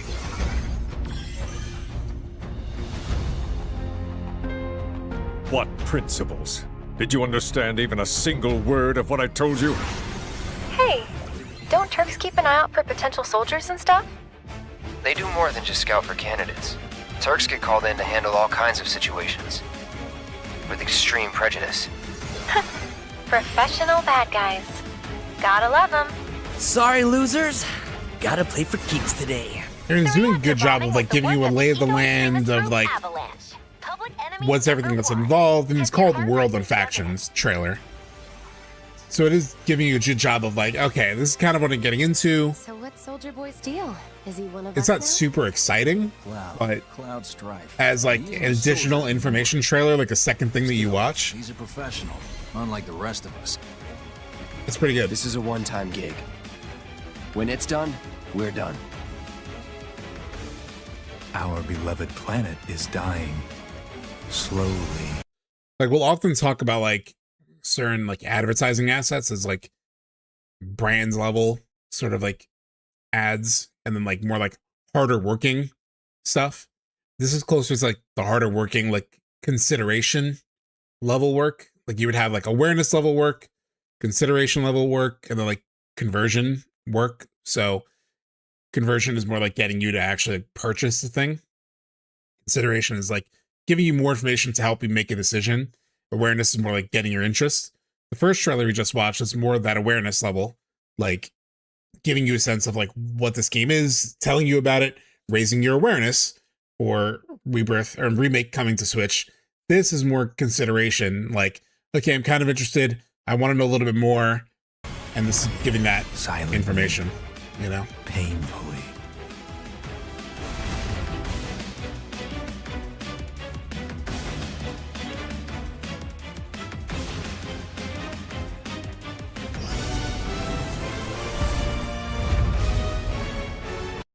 Cool. Cool.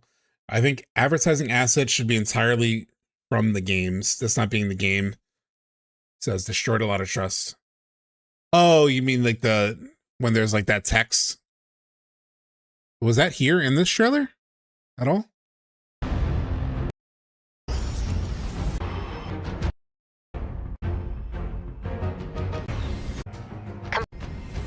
Because everything here feels like it's sustained by the Mako reactors. from the game, with the exception of like these sort of like titles, obviously.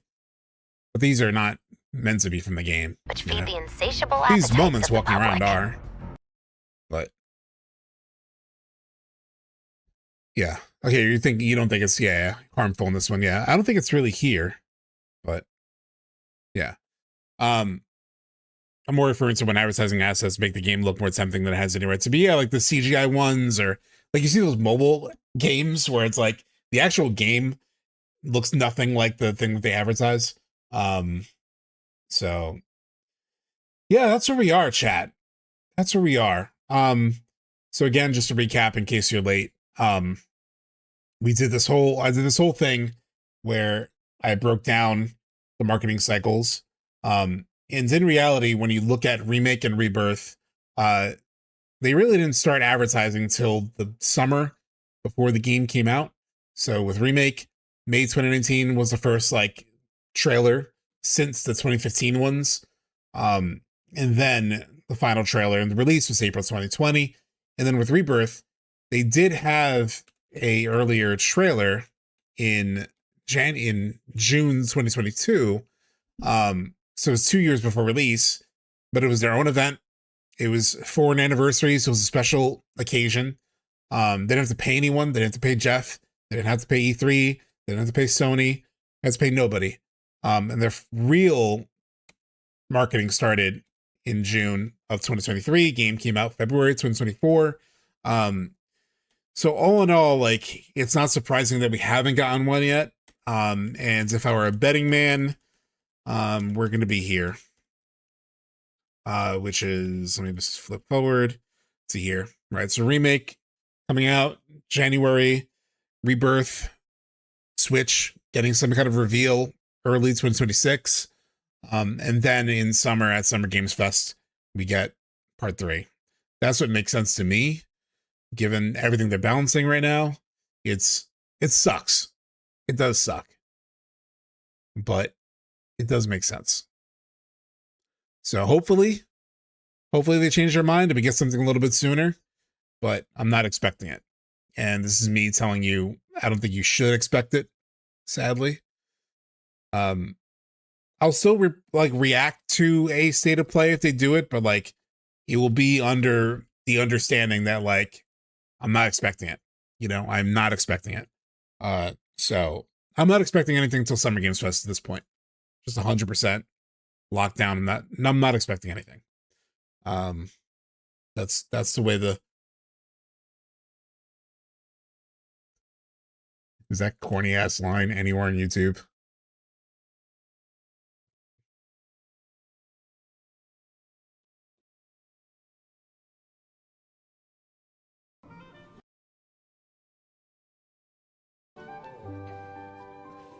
God. The Acadian, I don't know where he says it. To the booger spoon. So tell me, Mama. We try that again, shall we? So deep. Little faces. This Buffalo record have much easier. Just a big cookie? Or does this cookie represent the pride of Buffalo? Its dedicated and hard-working citizens, the key ingredient, with a few nuts thrown in.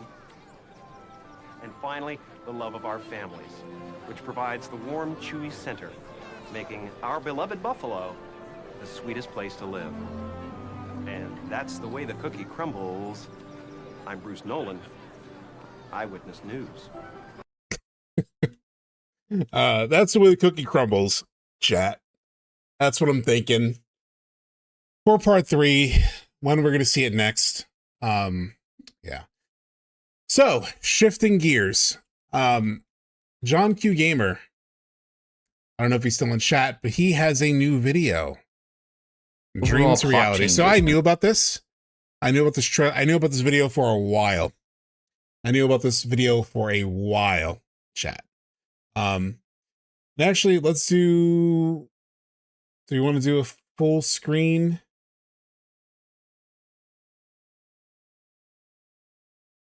Let's do a full screen on this one. Pull me down. I have to go. Thanks for all the streams this year. Thank you so much, Alex. Make sure I have the right. Okay. Cool. So I knew about this video for a while. For about a good month, I've known about this idea from John Q Gamer. I was really waiting for it to finally get made so I could talk about it. I wanted to talk about it on the last OG stream that we did when Cloud is missing, because it's related to this video. So let's watch it if you haven't seen it. I feel like a lot of people have not seen it yet. 3.4K views, pretty decent. But we need to bump those numbers up, y'all. We need to bump those numbers up. So I'm going to share it in chat for you to check out. What if I were to tell you check it out. that Final Fantasy VII Rebirth already told us how Zack will join? I don't know if I agree with everything. I forgot exactly everything that he has in here. And I don't know if this theory will come true, but the evidence is pretty compelling. In the main party in part 3 of the remake trilogy. But somehow... Oh, why isn't it not showing? The fuck? What the hell? There we go. And I helped him on a couple parts of it, because he sent me a script of it early, and I was reading through it, and I was like, oh, it'd be good if you just make sure you have like this piece of evidence here and there, and like a couple different ways to sort of like think about how he was approaching a couple of the lines. So, yeah, but really interesting ideas from him here. And you can't see me now. Fuck me. There we go. One thing doesn't break, the other does. Hold on, this is not right either.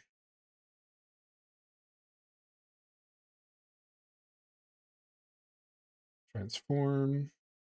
Fit the screen. There we go. Cool. What if I were to tell you? Hey, he's in chat. That Final Fantasy VII Rebirth. Someone said he's in already chat. Told us how Zack I know he was in will chat join the earlier. main party But... in part 3 of the. Hold on, I talked over him. Damn it, sorry. What if I were to tell you that Final Fantasy VII Rebirth already told us how Zack will join the main party in part 3 of the remake trilogy, but somehow we all missed it? So Junkie saying, admittedly, this is only one of a zillion ways that devs could go. Basically trying to address the 3 questions I raised. I haven't seen a lot of people talking about this yet, so let's break that down in this video. This video will contain spoilers, so be warned in advance. Whether you loved Zack's inclusion in Final Fantasy VII Remake. Another thing, chat. John shared this with me and, group chat, actually, so several people. He shared a cut of this the day before he put the video up, and it had no sound effects, no music, just like his voice on it. And I was like, cool, I can't wait to see this in like a few days, a week,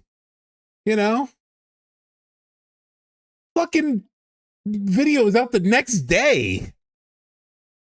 I was like, do I just spend a lot of time on my music, or like, how did he do all that? Like, I genuinely was so confused. I was like, holy shit, that was so fast. Remake and Rebirth or not, most people finished Rebirth and wondered why he wasn't in the game more, especially after being teased so heavily at the end of Remake and even appearing. It is also a 15-minute film, like movie too, so there's that too. On the cover art for Rebirth. The good news is, but it was still shocking. Zack still has a role to play in Part 3, given the final scene where he's in the Sector 5 church of some unidentified world. In fact, the devs have even teased this point in Final Fantasy VII Rebirth Ultimania, which noted there is no loyal stamp shown when Zack awakens in the church after the final battle. Therefore, it's unclear in which world this scene takes place. That sets up some excitement. So they really clearly are trying to, like, with that Ultimania quote, it's like, red alert, red alert, red alert. We don't know what world he's in.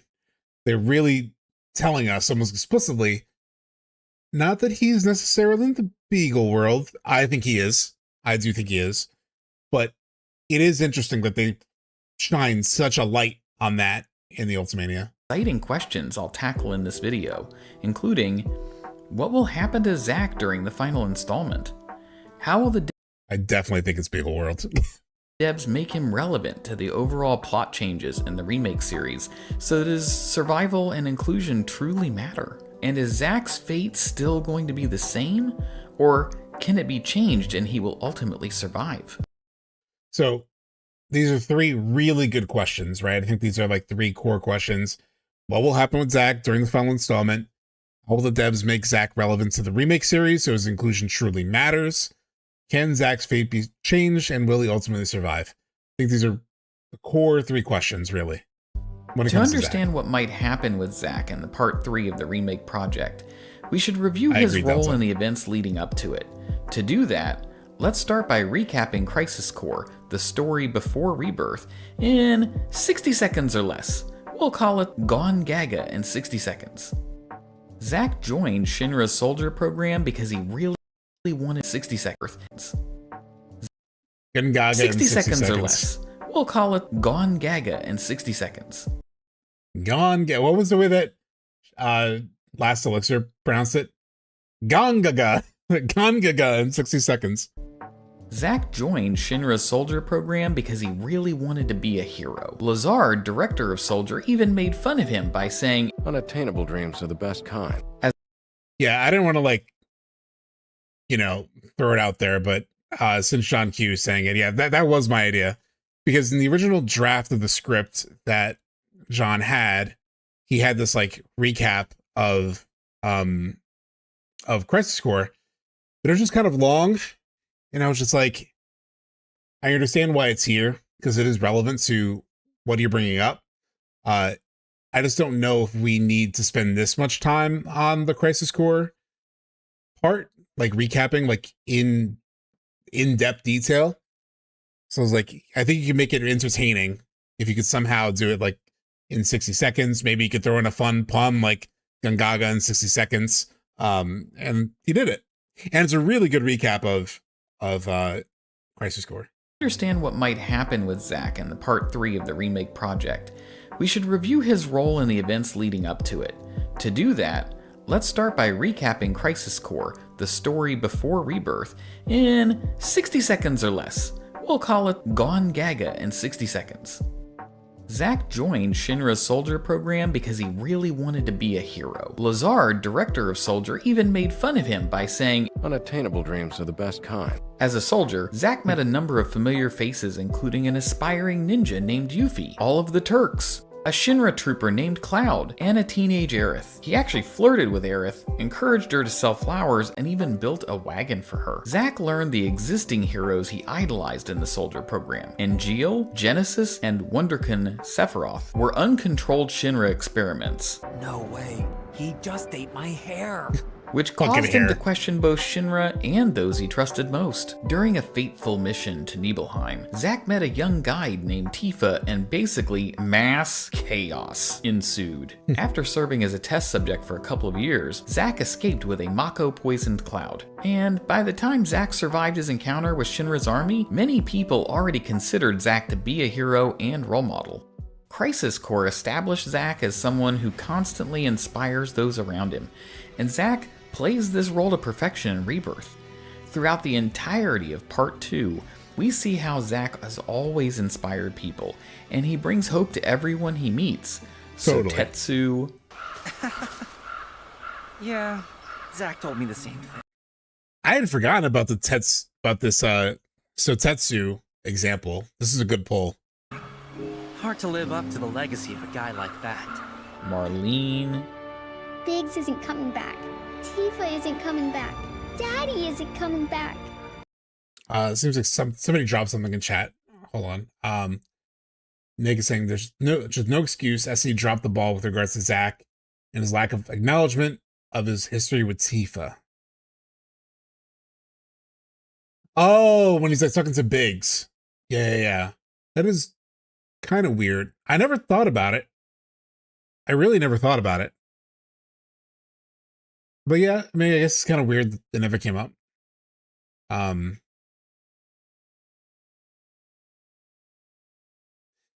don't know if it's like crazy that it didn't come up, like just in the context of like the conversations having with Biggs.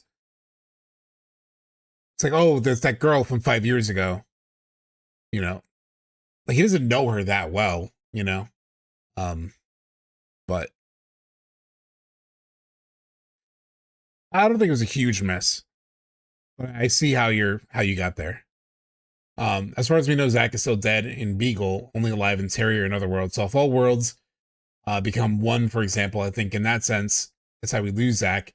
He was already gone. Team learns that, and that this Zack is not technically theirs. Maybe Zack sacrificed himself for the team's sake. Well, I do think he died in the Beagle world, but I do think he is currently alive in the Beagle world, because at the end of Rebirth, he's in the church, and that white portal, like, is underneath him as he's, like, looking at the meteor, and then it pulls him through and puts him somewhere. And so I think, just like the white materia, the holy materia was taken from that weird world with Aerith and the apparently Chihuahua. I think it's technically the dog, like a long-haired Chihuahua. Just like the white materia is taken from there and brought to the real world, or to the Beagle world. I think the same thing happened with Zack. I think he was pulled from some other world and dropped into the Beagle world. Nobody's coming back ever again. Sure they will. And I know just how to prove it to you. I'll go and get Biggs. Right now. Mean it? Guess who I just saw? Biggs. Really? Said he'd visit, too. Oh, yay! Elmira. I did the same, John Q. We were looking at, on stream the other day, we were looking at the Crisis Core Church versus the Remake Church, Rebirth Church at the end of the game. It's really hard to like draw any real distinction. Do you think this means she's going to wake up? Maybe. Yeah, but he had no reason, Nick. Like, there's no reason for Zack to talk about Tifa with Elmira. Like, it's not like Elmira brought Tifa up either. Like, nobody mentioned Tifa outright. Like if I saw someone in the like from my past, like on a poster, I might mention it, but it's like one person 5 years ago. It should at least be acknowledged. I guess agree to disagree, right? Like, I get what you're saying, but I just don't think it's that. I don't think Zack knows her to the level that like, and what does he have to say? You know, like, I don't even know what he would say other than like, oh, I knew that girl once, you know, during a fucked up mission where things went bad. I'm glad she survived. Like, I just don't know what he would really say. He would also know she was Cloud's friend. Does he know that though? I mean, maybe if he's like when he was conscious when Cloud like picked up Tifa after she got slashed, you know, but like technically Cloud didn't talk to Tifa in the past. So I don't know if Zack is super aware of Tifa's connection to Cloud. Because Cloud hid himself, you know, during the flashback. And I don't think he really talked to Zack about Tifa, from what I remember from Crisis Core. Yes, this is acknowledging Crisis Core. He doesn't know the nature of things between them, but even he calls out Cloud about it at this point. Oh, really? I don't remember Crisis Core that well. So, I mean, obviously we're playing it now, so I'll keep an eye out for it. I think the question becomes, would Zack react if he recognized Tifa or take some kind of action on that revelation? Probably not at this point in the story. Yeah, I mean, yeah. That's kind of my take. Do you know Tifa? I don't think it's a massive miss, personally. I see what you're saying, but it's also not completely out of pocket that, like, Zack is in this world where nothing makes sense. And he's, like, just trying to figure out what's going on with himself in a lot of ways, you know? And he doesn't know Tifa that well. He knows the Cloud connection is a good one. Like, if I don't remember that part of Crisis Core, like, if he commented on it and, like, linked the two of them, then maybe, yeah, he should have brought it up. But I think there are other sort of, like, misses even within Rebirth that are probably even bigger. Can always hope. Biggs. And they may still talk about it at some point, for sure. We're not powerless. So long as we don't lose sight of what's important. Hopes, dreams, maybe? Something like that. So long as we've got those. And hold on tight and never let go. Like this? Like your life depends on it. The world's lucky to have you. It's a start. And there will be a moment in Part 3 where hope is needed more than ever when Cloud goes missing in the northern crater. But what will that look like exactly? Let's think about that for a second in greater detail. Following the conclusion of Rebirth, the party eventually arrives at the northern crater and loses. How about chances that a character says, Angeal? Hopefully they say it just like that. Oh no, Nick, a lot of people have made that comment about him looking like Charlie Sheen, like a young Charlie Sheen, yeah. Cloud, who falls into the life stream, just as in the OG. I don't either, Sephiroth, and we'll talk about that, because there's something about the orchestration of this that I don't quite understand yet. So we'll talk about that when we get to it.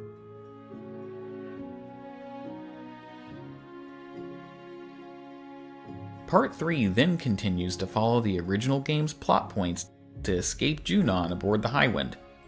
However, once the search for Cloud begins, players who immediately jet over to Mideel, of course, but they don't find Cloud there. So I wish, John, by the way, that I had time to sort of like to run around and check for you, because there are even more. We played it on stream Wednesday, John, of like when Cloud's missing, and we stopped at a bunch of towns, or actually last week, not this past week, but last week, after Cloud went missing, we stopped into a bunch of like towns, or maybe it was this past week, I don't remember. We checked into like Junon, Costa del Sol, Cosmo Canyon, a lot of different places, and there are lots of people in a lot of the towns who do give a hint that like about Mideel.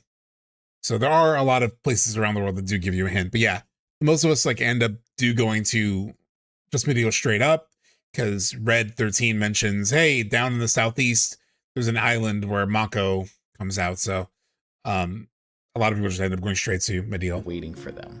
Instead, Jelly-san was saying it was the night before TGAs, so it was this past week. So yeah, We did check out a lot of those locations and those hints. But I love the way that John knocked out the color on Zack here. Highwind. However, once the search for Cloud begins, players who immediately jet over to Medea. Really, Nick? I mean, she gets out of the gas chamber, though. I feel like you need those stakes, right? You need to feel, like, frightened. She makes it out. So... Or if it's, like, another type of execution, is it because it's a gas chamber? Is it because of, like, the historic connections to that, maybe? She holds her breath for, like, 10 minutes. Yeah, it's a PS1 sort of thing. They'll have to find some way around it, you know? Of course, but they don't it may be more cinematic. I don't know how they'll do it, but find Cloud there waiting for them. Unless you're good, Nick. Unless you're fucking good. Or like me, because I just have played it so many times. When I got to that part, hold on, let's watch it real quick. I did it pretty fucking fast, but I also know the controls really well. Like, pronunciation. Where's my gas chamber escape?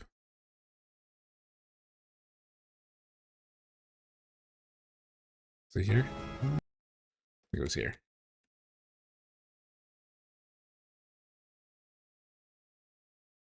Oh, not yet. Where was it? Oh, it was after getting the high wind. Right here.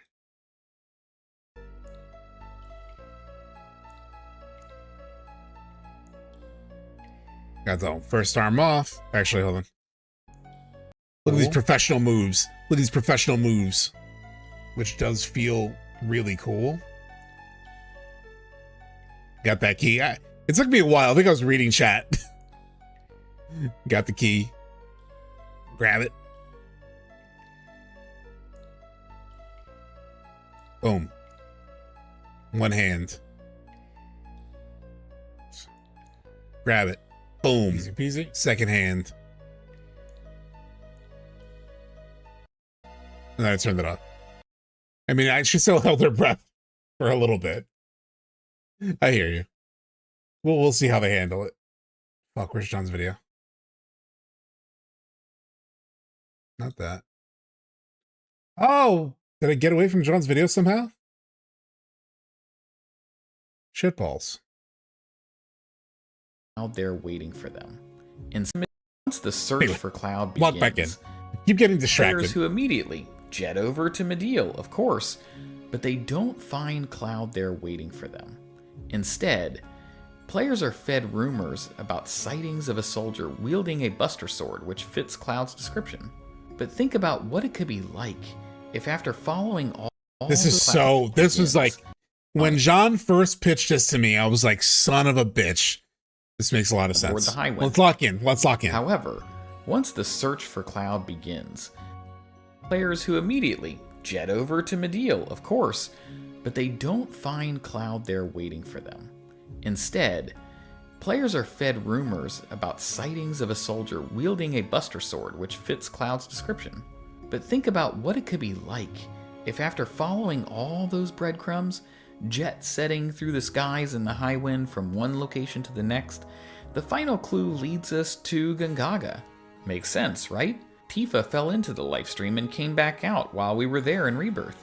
So we know there's an entrance and an exit at that location. We finally arrive at the village and are surprised that we don't actually find Cloud. We see Zack. I mean, this wouldn't be the first time the devs introduced the idea of using the Buster Sword to incorrectly identify Cloud or Zack. It actually already happened at the start of Rebirth. Ex-soldier, armed with a Buster Sword. Highly dangerous.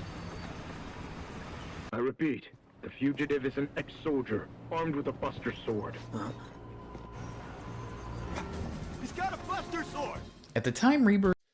They did set that up so much. You know, and I wondered what they were going to do with that. Because they didn't do anything with it necessarily. But they definitely set up the idea of, like, people identifying either like identifying somebody via the Buster Sword. Ex-soldier, Buster Sword, both Cloud and Zack fit that description. I will say, I don't know if it'll be exactly as John outlined in terms of like going to Medeal and he's not there, and then we go to Gaga. I don't know how they deliver it. I don't know where Zack is when we meet him, but the fundamental idea of like us hearing a rumor about somebody with a Buster Sword and then going and finding Zack actually does make a lot of sense. They have set that up a lot.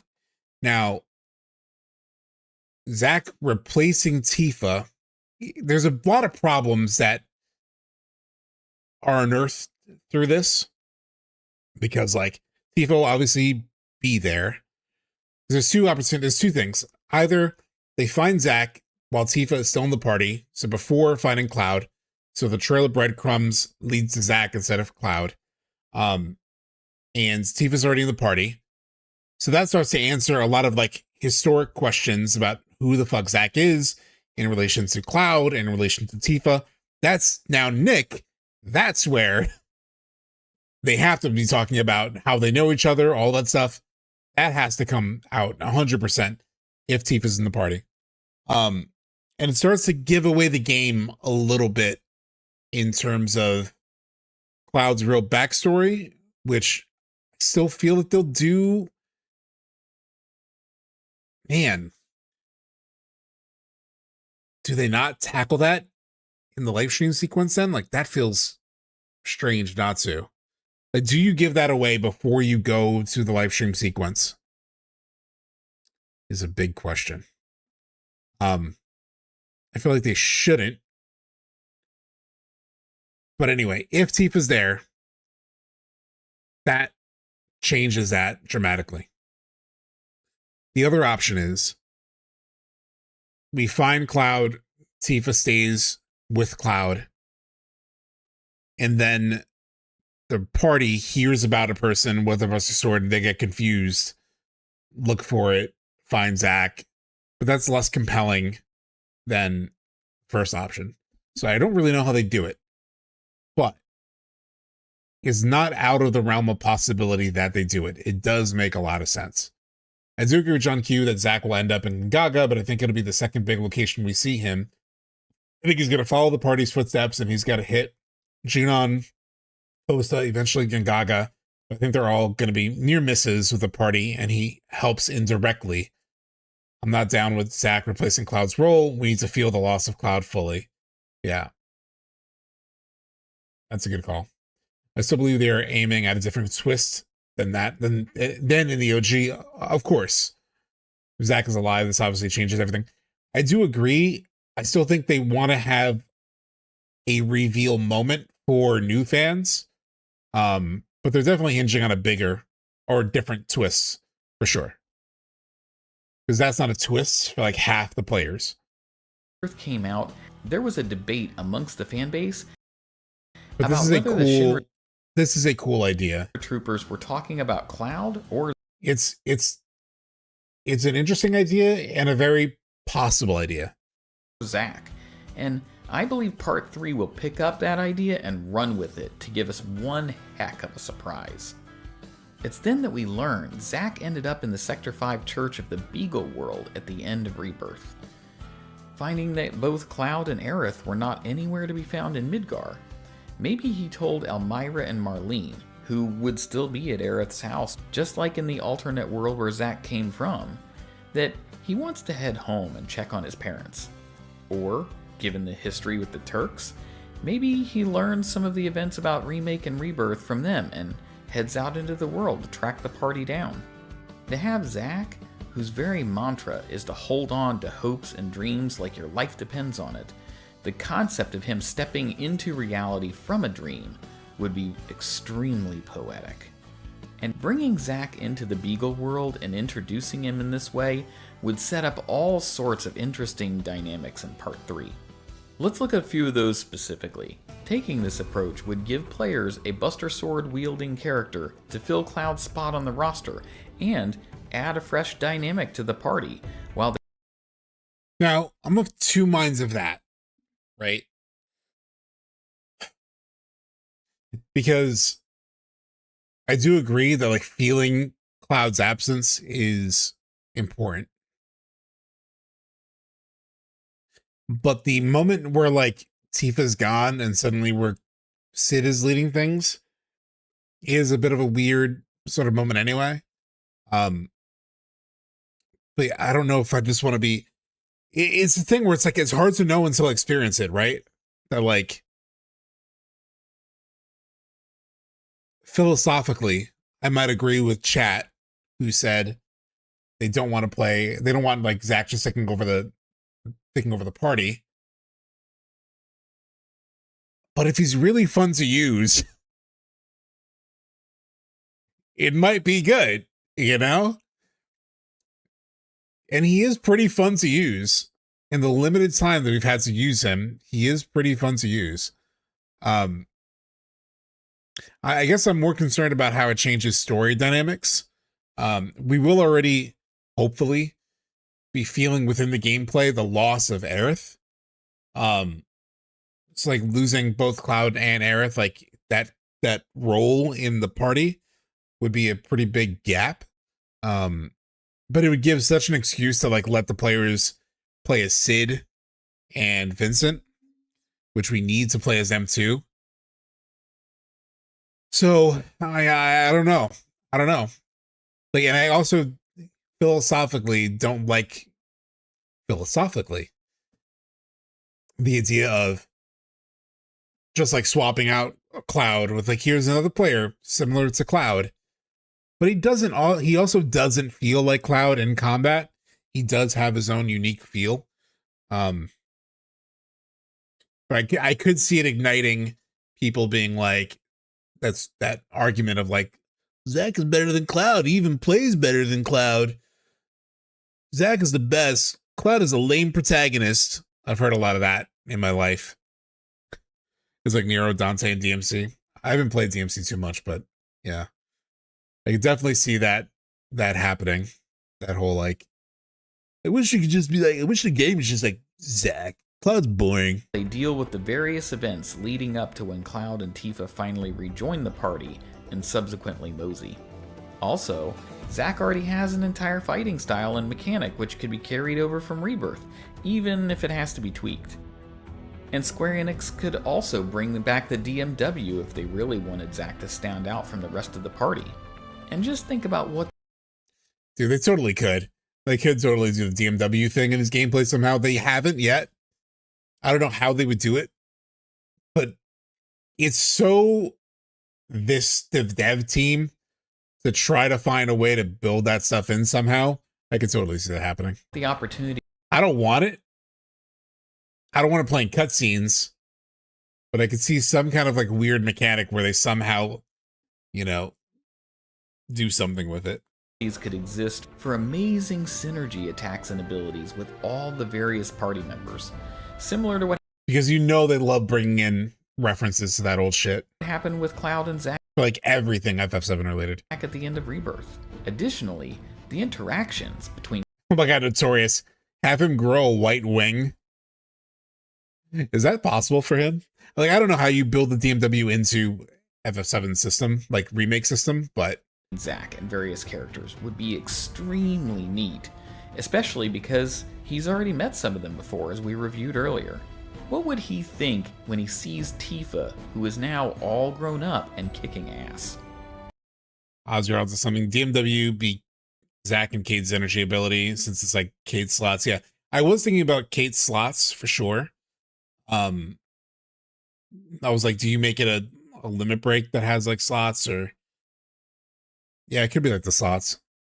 It's just like, if it were a thing I have to select, I don't know if I would want to use the DMW like at any point. Unless it's like sick, unless it really does like a fuckload of damage, and I guess you can get me to do anything if it's powerful enough. What might his interactions with Cisne and the rest of the Turks be like? And how would Yuffie react to seeing him now? She did have a crush on Zack after they ran into each other in Wutai, and even referenced him in Cloud's date scene with her in Rebirth. I had a anything for a soldier once.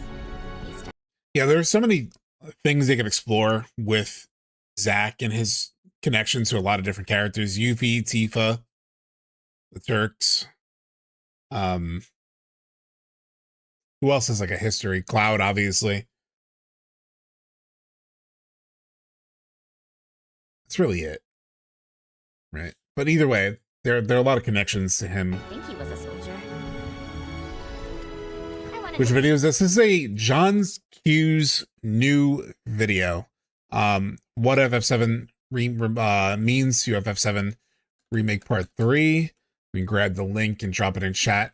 The basic core idea is that at some point, while Cloud is missing from the party will hear about a guy with a buster sword somewhere in the world, and they go searching for that person, and it ends up being Zack instead of Cloud, which makes a lot of sense because they've already set that up at the beginning of Rebirth.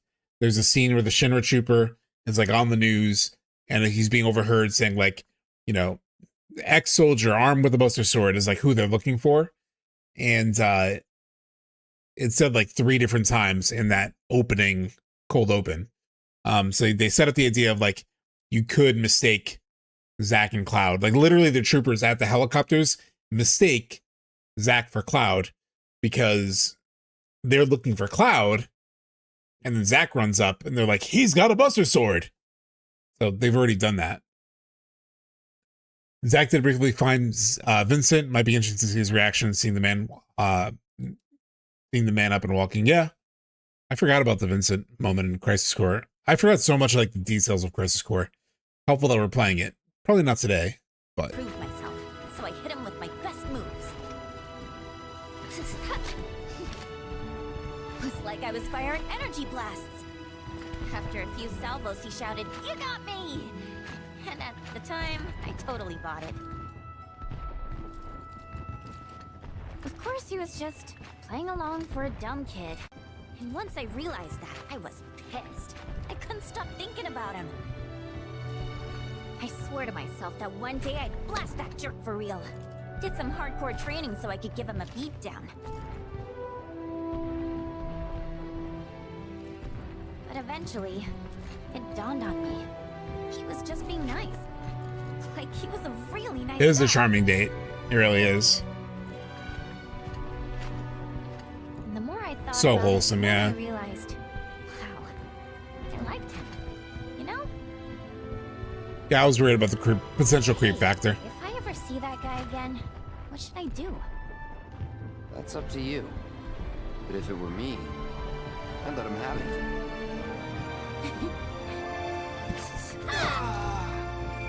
That part, especially.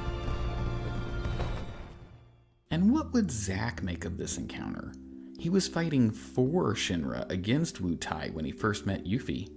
But with another war brewing against Wu Tai and all of Zack's experiences with Shinra, will he decide to redefine the concept of a soldier's honor and choose to fight for Yuffie's homeland instead? And what would Zack's exchanges be like with those unknown to him, such as Barrett, Nanaki, Sid, Kate Sith, and Vincent? Lastly, while we're on the subject of the other characters, how will Zack respond to the news that Sephiroth successfully killed Aerith? It would be interesting to see how this information would impact somebody who is always such an optimist, as I believe it would carry huge dramatic weight and give a character like him actual depth as he deals with an immense loss. From a main narrative standpoint, Yeah, that would be very interesting. It would also like give a little bit of a, you'd actually have him sort of understand a little bit of Biggs's situation, because like Biggs felt like so, he's like, why was I the one who survived? You know, like what the fuck? Why did I survive and nobody else did? You know, for him to actually have to deal with like the outright loss of Aerith would be fascinating in terms of like how would he respond to that? You know, the eternal optimist, how would he respond? Maybe he just stays so optimistic because he believes in the different worlds because he's been to so many. Yeah, that could actually be one way that he hopes with it. He has some hopium because of that. Possibly because he's been to not so many worlds. Because he was pulled from one world into the weird church, well, into Cloud's thing, and then the church, and then into the main world. But yeah. It would give Zack the motivation he needs to join the party's efforts in stopping Sephiroth and Shinra once and for all. In my Shattered Planet theory video, which you can check out if you haven't already by clicking the button on screen, I laid out an argument for my belief that the various worlds introduced by the remake project could be wrapped up or gone by the end of Part 3. As such, this idea would inject Zack directly into the main narrative, and provide a way for his character arc to actually matter. Another question is, how would Cloud respond to not just losing Aerith, but realizing that he lost a person that Zack was in love with?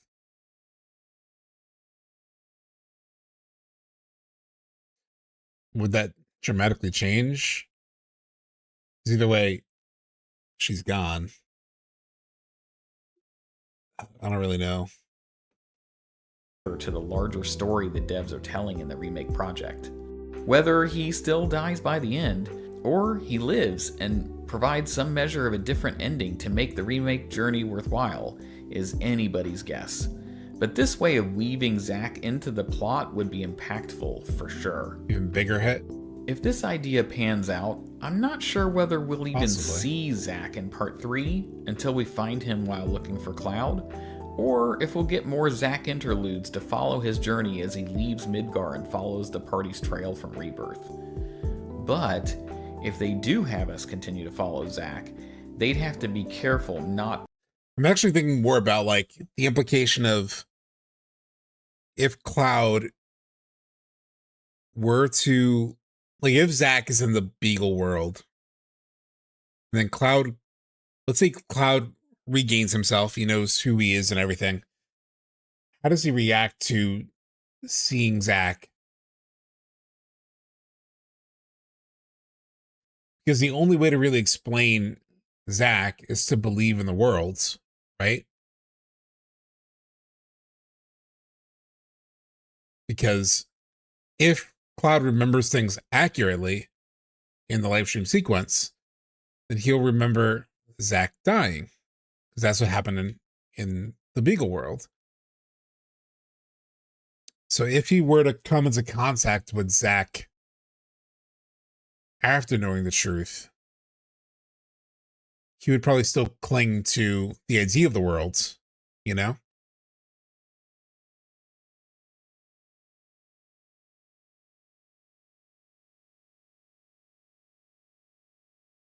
Again, so there was a thought that Delta in chat actually threw out that I thought was interesting.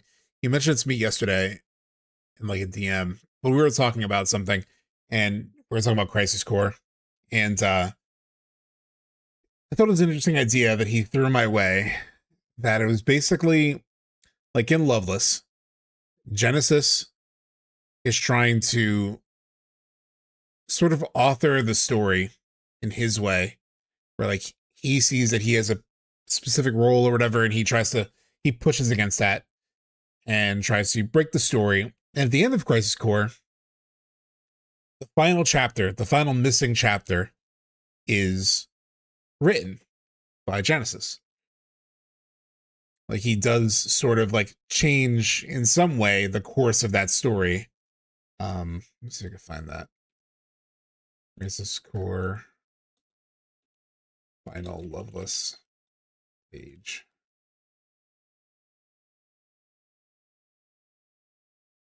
Oh, no. Do Crisis Core Union full playthrough.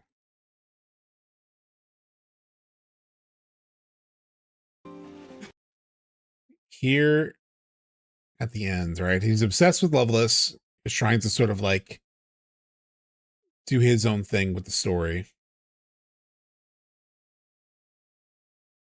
And in the end, an ending for Loveless is written. via the live stream, right? What the fuck is it? The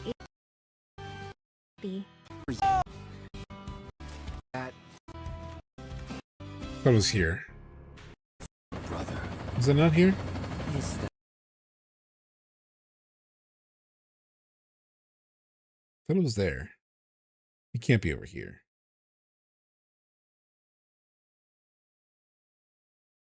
Yeah, here it is. the land? Spare.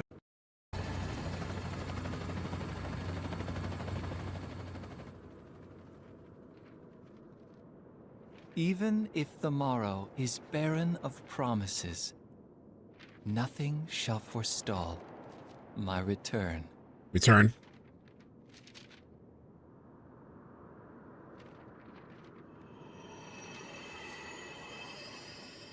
To become the dew that quenches the land, to spare the sands, the seas, the skies. I offer thee this silent sacrifice. So, hold on. So Delta sent me this last night or yesterday at some point. I thought it was interesting. Actually, can we get the copy link? Can I just open it? Can we just open the link? Yes. So he sent me this idea. I thought it was interesting. So, he said, I think that's the simplest way to understand Crisis Core. Move this a little bit. Or, yeah, Loveless. And it's sort of like the faith in FF10 and how that's used to perpetuate a recurring cycle with roles like the Summoner, her Guardians, and etc. The twist at the end was that all facade, yada yada yada. The FF10's not that important. That's essentially what I think Loveless is, with its roles of the goddess, the hero, the prisoner, etc. The illusions of puppetry speak to that, hence you can also see Loveless play out in Temple of the Ancients. Sephiroth, here's where it gets interesting. Sephiroth knows how this cycle works, and that he's just a cog in the wheel. The only way he can escape that is by throwing a wrench in the gears. Going back to Loveless, it's kind of like a fictional character gaining self-awareness and using that in an attempt to take over the story, thus leading the story to a different outcome, all whilst not breaking the fourth wall, in which case he would do that by finding ways to break the story. The twist to this whole thing is that Cloud must be the one to succeed over Sephiroth at dismantling the system if he's to defeat Genova and prevent Sephiroth's return, and to do that he would also need to gain that self-awareness. Translating that to ground level story, what you can take away from that is Sephiroth is going to do something unexpected to break the OG story, something his character isn't supposed to do. So I thought this was an interesting idea and really does ladder up to what I've been thinking, especially this concept of like Cloud has to be the one to succeed at dismantling the system and changing the story, right? Because like my interpretation of calling FF7 remake is that to me, it's always made sense that it's like Sephiroth trying to remake the world. Sephiroth is trying to remake things the way that he wants it. But Cloud is going to be the one who ultimately has to remake it. Like that's the shift, right? So you go into remake, it's about Sephiroth trying to change things. And in the end, it's Cloud that's going to successfully do what Sephiroth tried to do. That Cloud is going to find a way to sort of like change things. And that is sort of like the focus of Genesis in Crisis Core, from what I remember, is that he's trying to sort of like change the system, you know? He's trying to change things. He's trying to change his fate, essentially. And in doing that, he finds another path.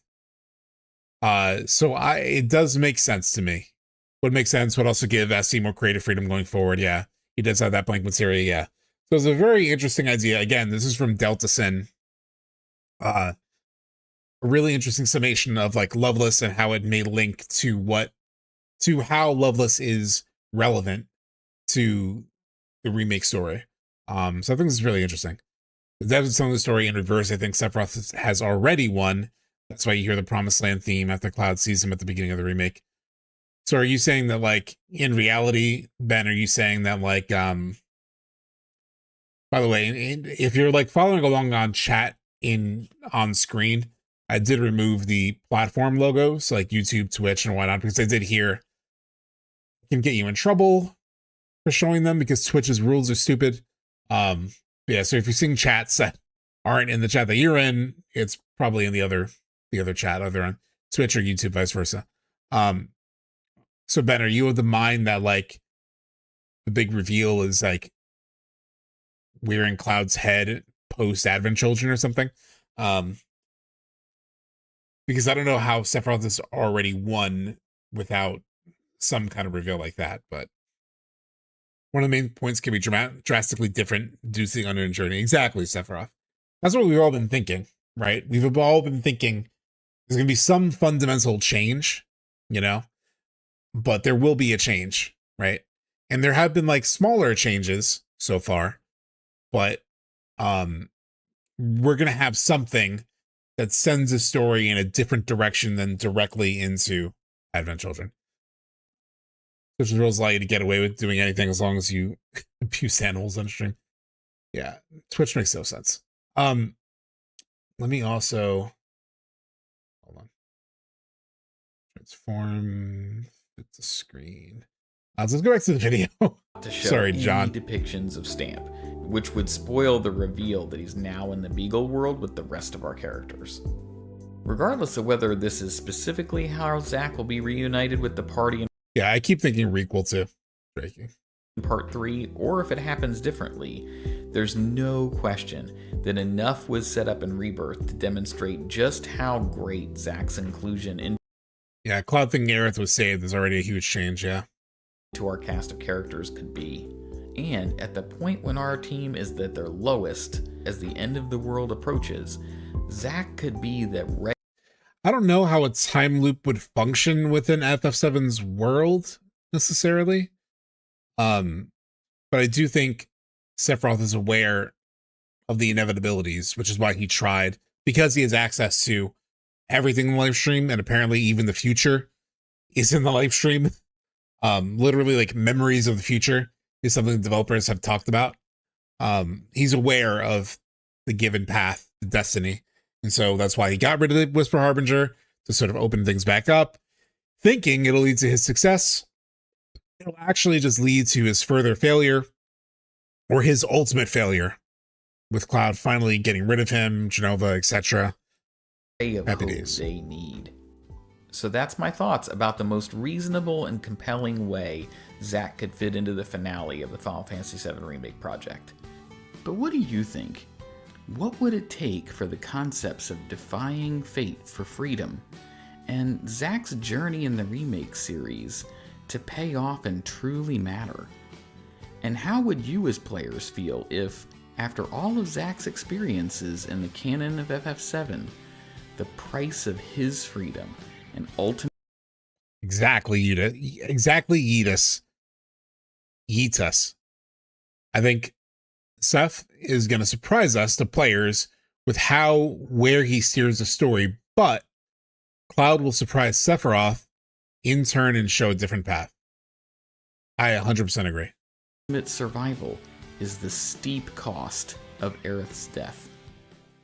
Be sure to let us know your own ideas as well, because I definitely want to hear them. And also, please remember to like the video or subscribe to the channel, because more content is on its way to lead up to Part 3. Also, if you want to explore Zack's journey through Crisis Core and Rebirth even further, you should absolutely check out a video titled Zack Fair, A Beacon of Hope by Dan the Zam, as he does a simply fantastic job of breaking down Zack's journey and highlighting to this all video the ways that again Zack in brings chat. hope to everyone around him. Dan made an amazing video, which I highly recommend watching. It'll likely convince you to subscribe to him for more great Final Fantasy VII content. And if you're looking for more in-depth analysis of Crisis Core and Final Fantasy VII, I'd also suggest checking out Sleep Easy's channel. His breakdowns on the live stream and lore of the series already have a great reputation, so I'm just one more person saying his content is extremely interesting and well worth the watch. Also, if you haven't already, be sure to stop by SubTXT YouTube and Twitch channels. This guy is so overrated. Storytelling is top. I don't know why people keep bringing this guy up. His breakdown of Rebirth and its surprising ending is widely acclaimed. And his recent streams of the Shinra archaeology mod. This keeps yapping every Sunday. SubTXT helped me with organizing my thoughts for this video. How much can you talk about FF7? Fucking loser. So absolutely, get a life. Check him out. Thanks for watching, and until next time. Hang loose. Here it is, okay, trailer voice. Thank you. So yeah, very cool idea in this. I got something I want to talk about that nobody has ever brought up ever since. Do you think Aerith will Aerith gave us a lead about following the yellow flowers, and how will that pay off in the final part? I think she definitely, like, that was intentional for sure. The Zack video. Yeah, I haven't seen that. Maybe we'll watch it after we finish playing Crisis Core. But to your statement, we already kind of got that a little bit in chapter 14. A little bit with Zack, where he ends up in the sort of like nothing space. Or was it? It was before this. Yeah, he ends up like in this black space. Over yet.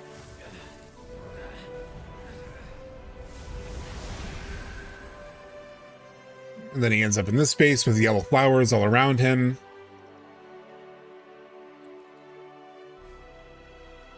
He catches one, and then it takes off. And then he runs after it. The flowers are guiding him in a certain direction. And he goes there, right?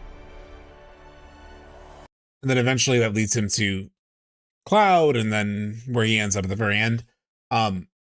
But following the yellow flowers is like literally what he does here, and that opens things up. It could happen again, you know, like maybe in the live stream sequence, Cloud and Tifa follow the yellow flowers.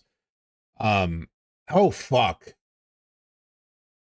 Yeah, I wonder if at some point, or if like that's how she guides them to the place where they can connect and like have the entire live stream sequence, is like they follow the yellow flowers, and they meet each other in the live stream sequence, or the yellow flowers lead them to something, you know, to some other answer that they need, or some other thing they need to see.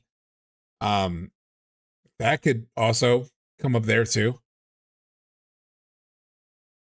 So yeah, a lot of interesting stuff.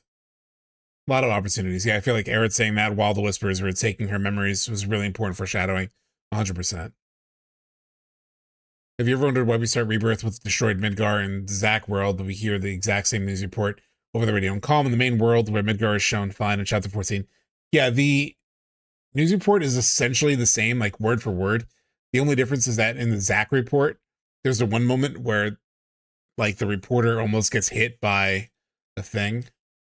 We listened to it on stream, but this sort of like news report, if you remember, early on he almost gets hit. Rising from the rubble is reminiscent of a funeral pyre. Of course, this is only the most recent in a I mean, Marlene's already been important, but series of crises. I just have no actual theory related to Marlene. You know, like I think she might have a role for sure. I just personally have no idea where that could lead, other than what she's already done, which is like inform Zack, you know, of like helping Cloud. But otherwise, I just don't have any new ideas for her. She's important. She's already been important. Reactor bombings, followed by the fall of the... See right there, there's that moment where he almost gets hit, Sector 7 interrupts him. Culminating... Otherwise, the news report is exactly the same. Like, word for word, it's the same. But Yes. So we still have, so not too bad. We're 2.5, almost 3 hours in. Let me run to the bathroom real quick, chat, and then we'll get to the next part of the show. I don't know how much longer we'll go. I didn't really have much planned, but I'll throw some ideas out to chat for what do we want to do. We can get to that. So let me just run to the bathroom real quick. Be right back.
All right. So something I want to chat with you all about. I didn't get to make slides about this ahead of time, because you know me, I apparently love my slides because I'm a geek. Let me quickly do this. Background.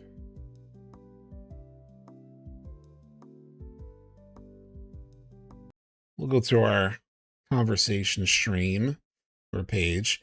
So real quick, I want to talk about plans for next year. So I want to start playing some other stuff, but I don't know what to do exactly.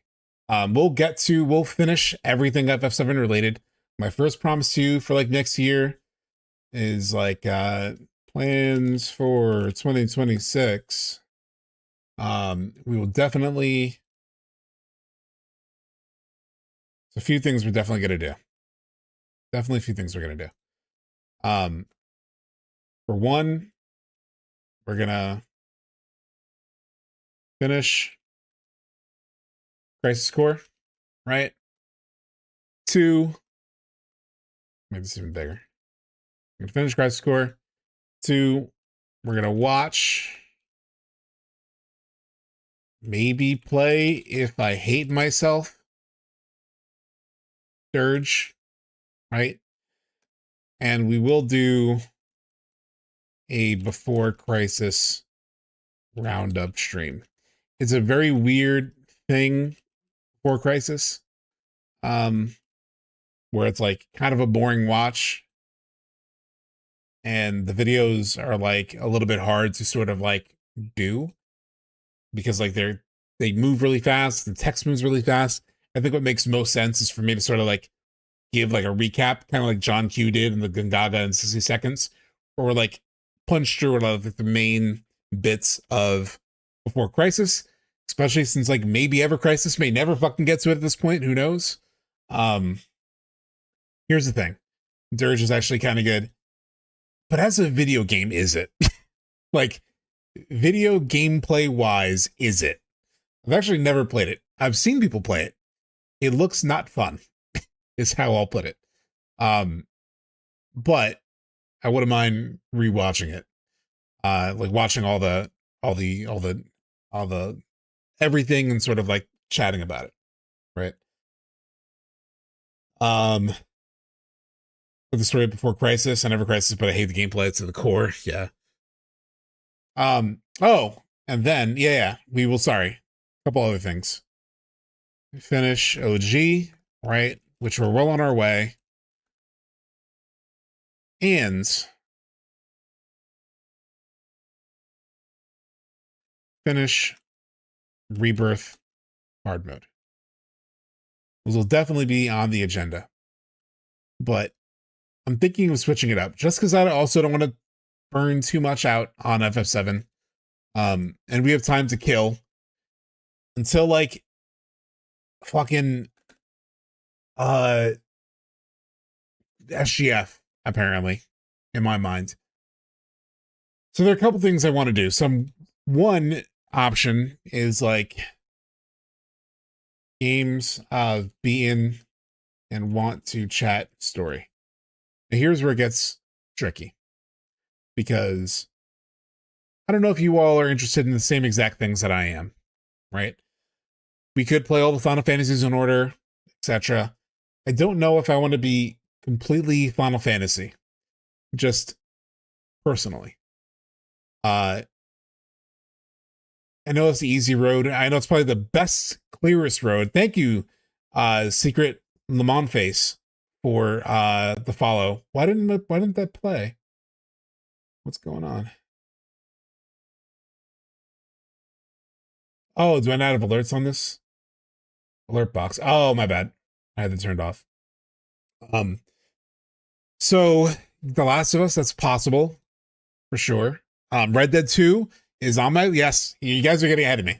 Okay, so these are games I wouldn't mind chatting about on stream. Now I'm doing a video about this right now, so it sort of makes sense to have that as an option. I will make this into a poll at some point, probably in Discord, probably over multiple streams, and we can sort of like add up the votes and see what people are into. Elden Ring Parallels. I do own Elden Ring. I haven't played it. I don't know if yeah, we'll talk about it. So, Expedition 33, we could do a playthrough of that, chat about it. You should do content in games you like. Exactly, Drake Sparky. Like, I kind of want to, like, I do want to play FF8. I actually really do want to play FF8. I just don't want to be fully locked into, like, only FF. That is the most obvious thing to do. It's the easiest thing that I think all of you would want to watch. It's the surest path forward, but I want to do other things a little bit. So that's one option. Another is to play God of War 2018 and Ragnarok and chat about that story. Because I really enjoy those games. I think like people in general enjoy those games. I think even in this chat. Red Dead Redemption 2 is another one I could talk about like crazy. And I have not played Plus RDR1. I actually never played Red Dead 1. I do have it, but I haven't played it yet. So that could be cool. And we could also do Tilu and Tilu 2. Tilu 2 is probably my second favorite game of all time. But I feel like the Last of Us fatigue is strong. It's even pretty strong on me right now. I think all the re-releases and the TV show, I don't know. Something about it just doesn't feel like I really want to dig too much into it. What's my number one game? FF7. So there are those.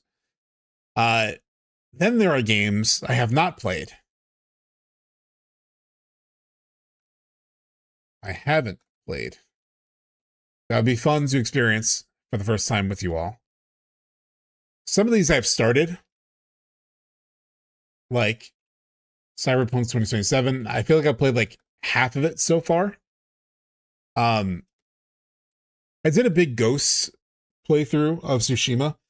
I'm thinking about, so the other thing is I'm also not including games on these lists that I might want to make a video about. That's also why Tilu wasn't originally in this list either, because I kind of want to play it a second time off stream where I can record footage of the game and then make a video on it. But so yeah, so there are some games like the Ghost games where I think I'm gonna play Ghosts of Yotei off stream. I might make content about it depending on how I feel about it. It seems like most people are they're fine with it. They weren't in love with it. I've heard the stories maybe too straightforward. So I think I'll discover that one off stream. Cade actually brings up one that is on my list as well. I have a big secret, chat. I have a big secret. I've never beaten BioShock. I don't even know the big twist. I know there's like a big like twist. I don't know it. I've somehow avoided it my entire life. I played like the first 20% of BioShock, maybe a little bit more. Well, no. You know what I did? The only thing I've done in BioShock that's like kind of like a milestone to reference is I have done the, what's it called? Like I got like one of the little girls and I had to like decide if I was gonna like kill her or like save her, whatever it is. So that's that's the farthest I've gotten into BioShock, is that first moment with the little girl. So it's pretty early still, I think. In chat, I think Sephiroth just brought up another one, Control. I only played it for half of it, and it is one that I would like to play. Especially like in lead up to like Control 2 coming out next year. That's really cool. So that could be a fun one. Here's another big one, chat. Another big one that's missing from my experience. Nier. I have not played Nier at all. People have told me endlessly that I need to play Nier. I beat Control yesterday. I even got the platinum. Oh, nice. Yeah, so Nier is really big. That's a big one that I feel like I need to knock off and do. Cyberpunk is pretty good, not amazing. I feel like it's something I might just enjoy on my own. You know? Love Nier Automata. Nier might have to be the one. We can do several of these, obviously. This one's maybe too ambitious. I've played the first Mass Effect like when it came out. Never played Mass Effect 2, which I hear is the best one. Definitely never played 3. So there's that. Drake Sparky, you're already ahead of me. I do own this. I've yet to play it, but I hear Persona 3 is arguably the best one. I played Persona 5. Persona 3 I haven't. I wanted to play Witcher 3. I was thinking of playing Witcher 3 off stream and like recording it and like maybe making a video on it, but at this point, who really cares about a Witcher 3 video? So maybe. The only problem with like both Mass Effect and Witcher is I feel like they're really long and I only stream like twice a week. So just feels like it would take forever to get through, but 3, need to restart the numbering from 7. Can you tell that making slides is a big part of my job, chat? Witcher 3 is one of them. Another series I have not spent any time on, but I've heard Yakuza 0 in particular is very good. I could check out Yakuza. Mass Effect is trilogy fascinating since the closest equivalent to remake series. It's a good point. I think that's everything. Oh wait, there's one more. There's one more.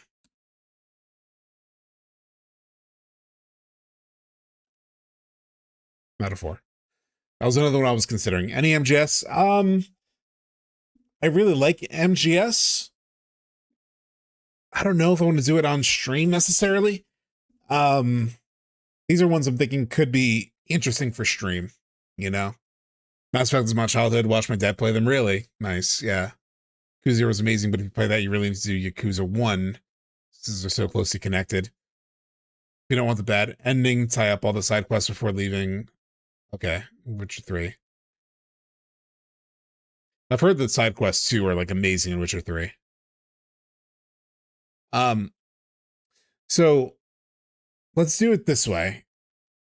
We'll do like a very casual. Hold on. Let me get my lo-fi beats back. FF7 lo-fi.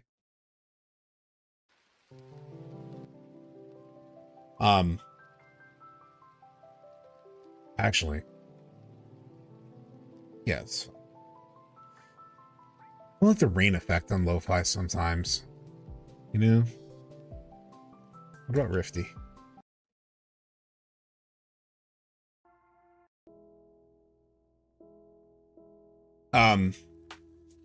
So using the numbers that you see on screen, we'll just a very casual vote on this first list. Games unbeaten and could chat about the story like crazy. All of these games that could talk about the story a whole bunch. The game is fun. I'd be down for any of these. So using the number, if you could in chat, you could also like order them. You know, if it's like two is first. Let's say you want to vote for 2 and 4, go for it. You know, so write down in chat your priority number, like number out of this. That would be cool to see on stream. 3 all the way. 3, 2. Ooh, okay. 2. Okay. 1 and 4. 3.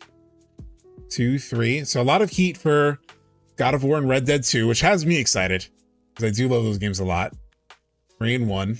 There's a lot of love for Red Dead. 1 and 2.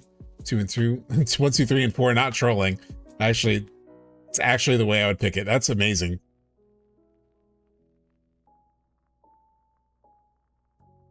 2, 3, 1. It's very fascinating. Did not play any of these games, lol. 1, 3. Honestly, don't have a preference for order or watch them all. Okay, good to know. My mic. It cut out for a second.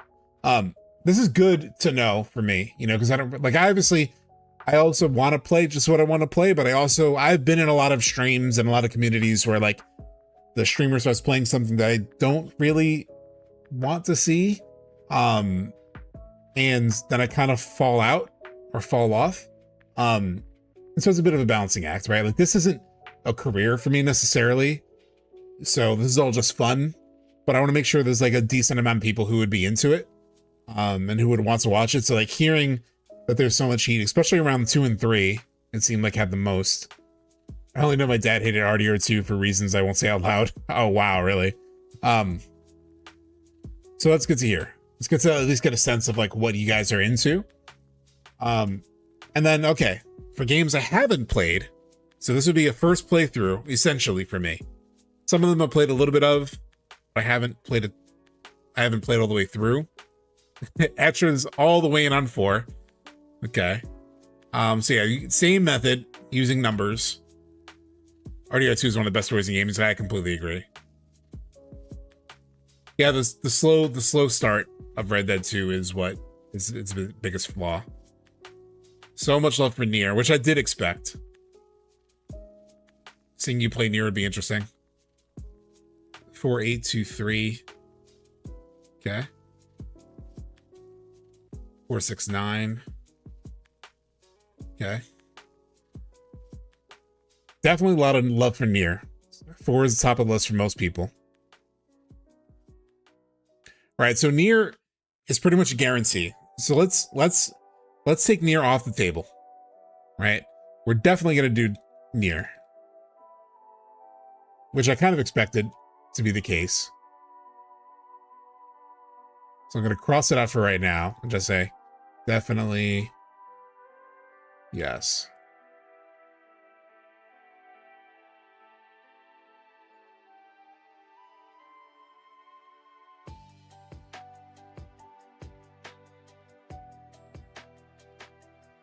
So the other ones,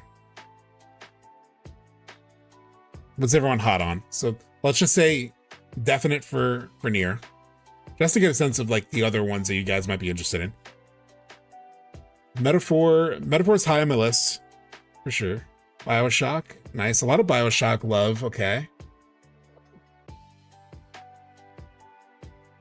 589.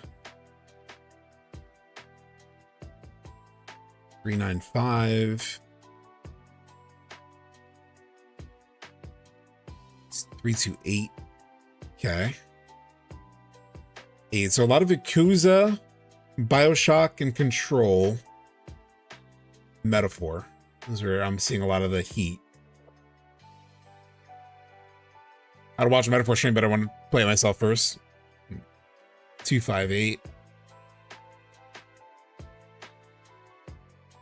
25. So it's a little bit of Mass Effect as well. 395. That was also Mass Effect. Okay. Cool. You guys have me excited because these are a lot of games. There's a lot of games here that I want to either replay or want to play for the first time. You know, so at least like having some sense of what you guys are interested in is very helpful. And it seems like there's enough things that you all are into that I'm also into, so that makes me excited. A lot of BioShock. I'm excited about a lot of BioShock, a lot of Nier. Red Dead 2, I'm really excited to do. God of War, I'm excited to do. Yeah. Happy holidays and cheery to both. Thank you so much, Jake. This is very exciting for me. This is very exciting. I know it's a very like unscientific poll, just like live in the moment. But it's giving me some sense. I love anime, but games that have like an anime style like Persona or Metaphor just never hit me, and I don't know why. Interesting. Yeah, Nier, I think Nier is gonna have to be the first one that we do. I think there's like so much love for Nier. If I'm gonna like make an early estimate to you guys, right? I'm thinking after we get through our FF7 stuff, or as we're doing our FF7, we might do streams where like I do some FF7 and then we play like Nier. So we might do like, so Nier will definitely be the first non-FF game that we jump into, I think. Then I could see us doing Red Dead 2, but I might want to do like a short game in between. So we might do like a BioShock or a Control. Replicant should be played first. Okay. Yeah, that's another thing in chat. What do you all think we should do for either Replicant or Automata? I know Automata is technically second, but I've heard people kind of argue for both orders. So what do the Nier heads in chat recommend? Starting with Replicant, starting with Automata? Only played Automata and loved it. Replicant came out first, so I'd recommend that. Okay. Hey, Captain Cowboy, thank you for the follow. And there it is. It played this time. You can't see it at all, though, because of the white screen on screen. As a lore guy, Replicant gives Automata way more layers. Okay. I do think a lot of people started with Automata because it was like the one that popped, right? I found Replicant very repetitive, to be honest, but side quests are great. Okay. Played Automata first, then Replicant. Even though Replicant is earlier in the timeline, so probably Replicant. We could do either. Okay.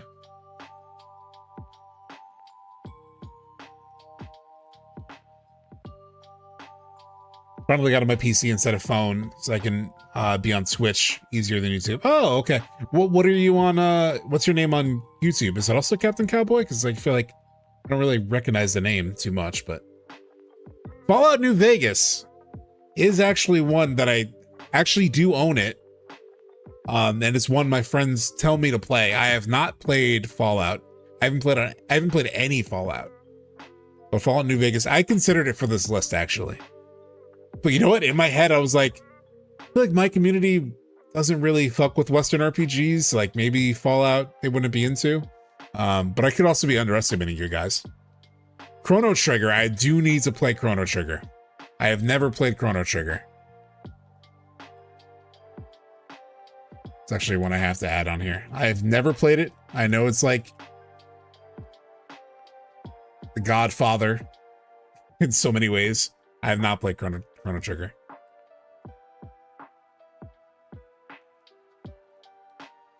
Chrono Trigger for sure.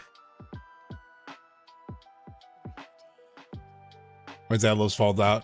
Loves Fallout. I've watched him play that a lot. Okay. Now my number one is Chrono Trigger. Okay. I think Chrono Trigger will be later for me, like as an option. Like I do want to play it, but I want to play some of these others as well, you know.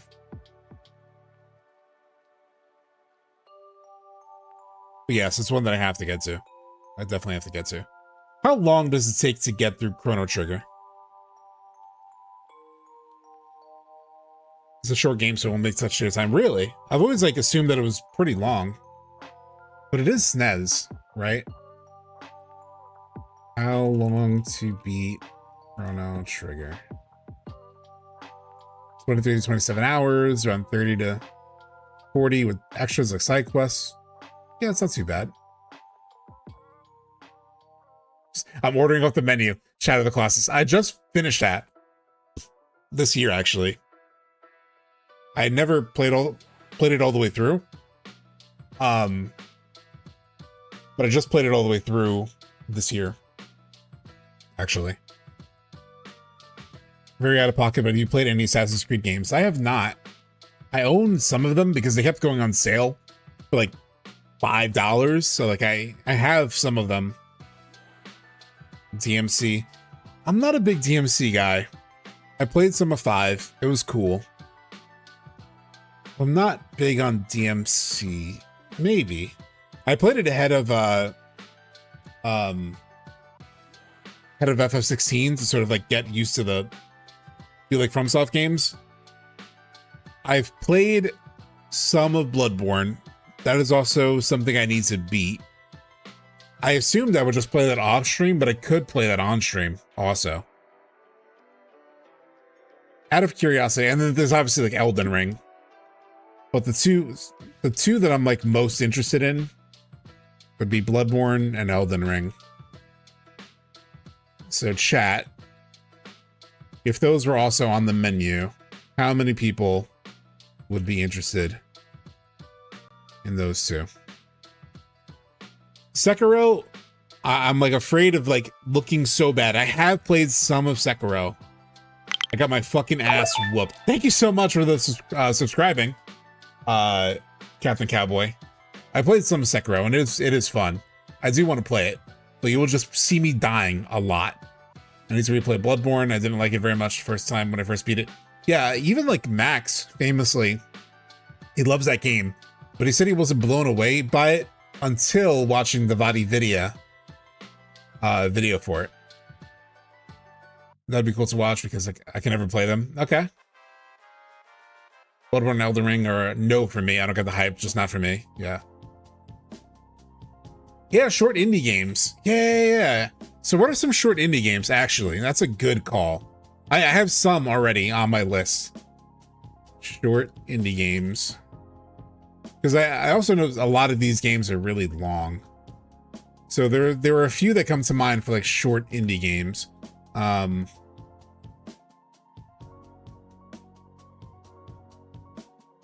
Well, actually, only a couple really come to mind. I don't know how. I don't know if I want to put myself through this emotional experience on stream, but I've heard a lot about Before Your Eyes. I don't know if I should do that on stream because people just talk about like crying their face off. I played Undertale. Outer Wilds. No, I played a little bit of it. Absalom. Yeah, Mouthwashing was one of them on my list. I don't know anything about 1000 X Resistance. Actually, Blueprints might be good because I have played some of it, but it might be helpful to have chat. So I have played What Remains of Edith Finch already. It would be a replay. Edith Finch. I do like Edith Finch. I have played it. Journey is definitely on my list for sure. I have not played Journey, and I want to play that. That's actually a double feature. Because I would do Journey and Sword of the Sea. Because I do want to play Sword of the Sea. Stanley Parable, I've only seen videos of, but I would play it.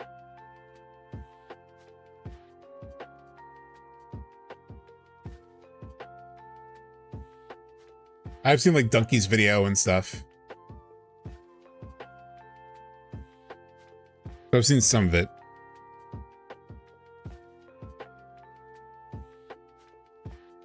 An Advent Children live commentary? I would have to do that on Discord. I would have to do it on Discord because I can't watch on Twitch, sadly. I think I watched someone play Before Your Eyes a while ago. Is that a world it's like really an indie? Yeah, Journey's really short from what I've heard. Yeah, Shadow of yeah. Sword of the Sea, you're saying is about 10. Okay. Usamame? That's a derby game, right? It's like the girl derby game. I did see like a friend of mine streaming that once.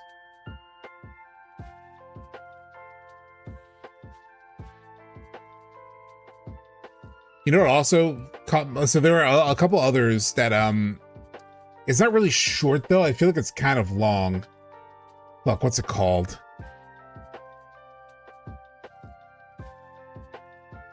Oh my god, what's it called? I have it on my PS5.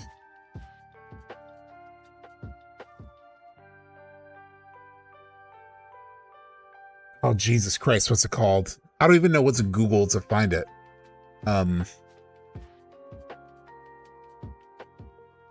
Here it is. It's pretty long though, I think. Disco Elysium. 20 to 30 hours. It's a bit long. I don't even know if it's indie, but 13 Sentinels. I have heard. I don't even know if this is like indie. Kinda. Yeah, I've heard 13 Sentinels is really good. Hey, are you saying that 13 Sentinels is a iconic game? Elysium also takes multiple runs. Yeah. Eternal Strands did a collab with Creative Studio 3. Yeah, I've heard a lot about 13 Sentinels. I haven't played Abzu. I own that as well. I also want to play like is it like Tales of Kanzaru? Is that how it's called? Or Legend of Kanzaru? What is it? Tales of Kanzera. Tales of Kanzera Zao. I've heard that's good. Jesus. Let's save the space. Let's write that one. Dredge? Really don't know anything about it. What is Dredge? Dredge. Trailer? Peggy 12. Is one shot a game?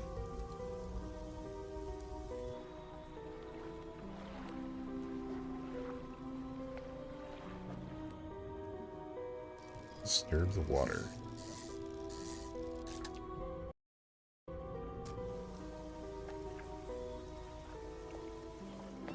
Eerie. The Mana series. I don't know if the Mana series really has ever caught my attention. I played a little bit of like... okay, John Q, thank you so much.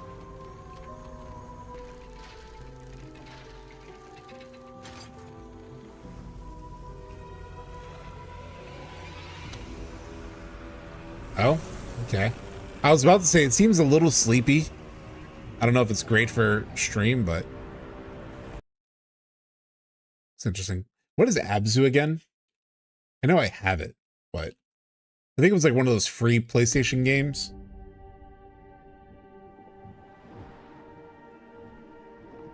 Trails or Tales. This is so long. I feel like those are so long.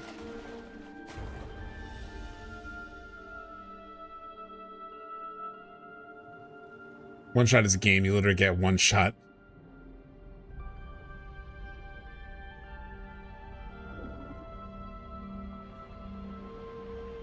Oh, Abzu is also the Journey devs? Okay. How long is Abzu? Is it another like 2 to 4 hour sort of game like Journey?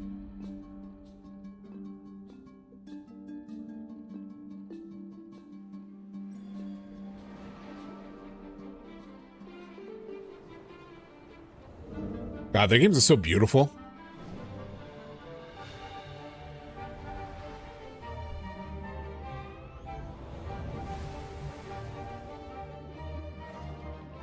The vibes are immaculate, right? Obviously, it's a bit longer than Journey, about 5 hours. Okay. Yeah, some shorter games might be nice, right? They can get through multiple games in like one stream with how long my streams usually are. Cool.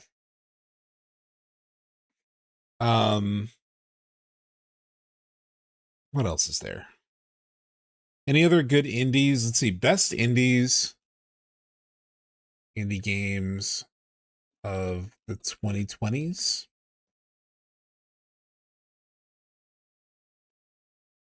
Steam Curator, the absolute best. Let's look at this list too. Hades. It's so funny because I feel like Hades is so big. I have played Undertale. I haven't played the new game from Undertale's the Undertale dev. What's it called again? Deltarune. Yeah, I have not played Deltarune. I love the Ori games. I never fully beat Ori though. It's very fun.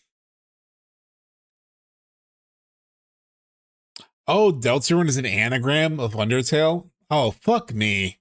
I do see it now. I'm like looking at Undertale. I'm like, yeah, DELT. Son of a bitch. Silksong, just get my ass whooped in Hollow Knight. I liked Undertale. I did. I haven't played like all the paths, you know? But I did like it. Let's see, any here that catch my eye? Like some of these do catch my eye, but I don't know if I would stream them. Like Inscription, I do want to play. I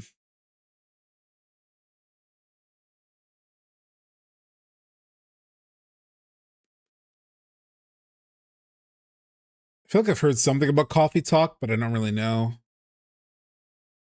Hollow Knight is just like such a... They feel long too. Like I had a friend who was playing Hollow Knight, the first one, for like weeks. Because it is so hard as well. 12 Minutes is kind of cool as a concept. I played it. It was okay. I wish it was better, but it was interesting. Let's check the Steam's list. Oh, they have it broken down by categories. Have I played 999? No. Cross Code is super underrated. Oh, what was the other one? Some people calling it One Shot. One Shot game trailer.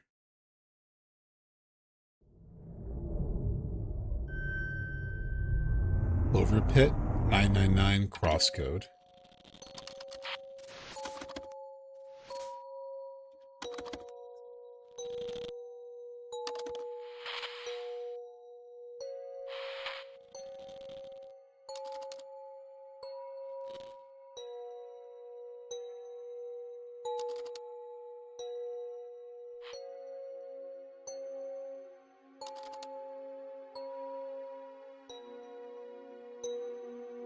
It's interesting. Not in a song, but hilarious.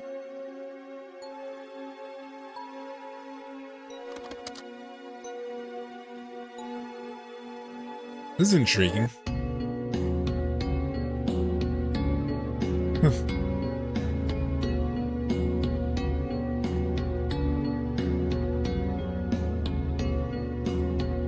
Is Ball Pit Ball X Pit like that new game? Not story games, just fun. Yeah. What's 999?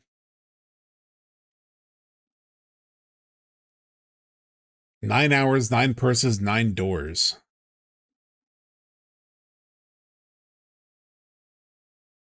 How do you pronounce the Y's? Is it Y's? Like the YS thing?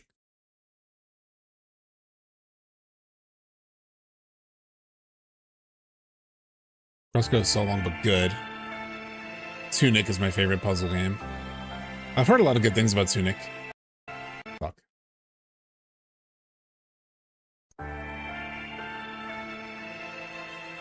Why do I know? Why? Why do I know?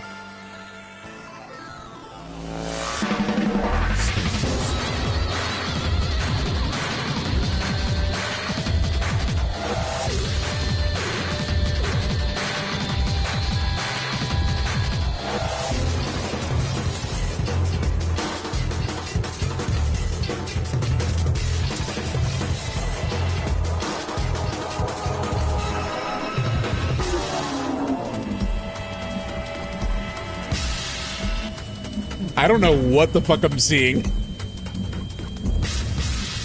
It's a visual novel with puzzles. Okay.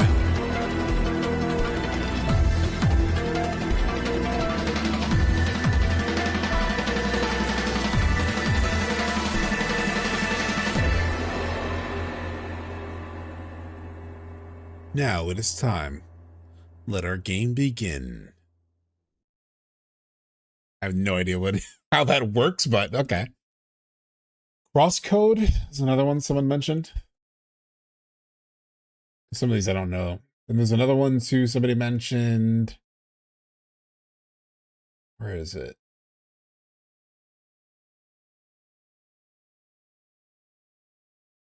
Oh, I haven't played World Ends with You.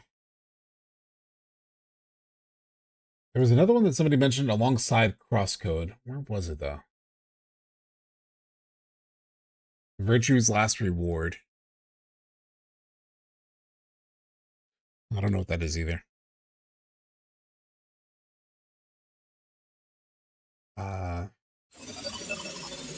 a little afraid. Anytime I see like full like final launch trailer, I get like afraid. Because with Square Enix, they've haunted me. This looks pretty fucking cool. They've scarred me from final trailers. Oh god, chat. You know what's another one? It's not, well, I guess it's kind of indie.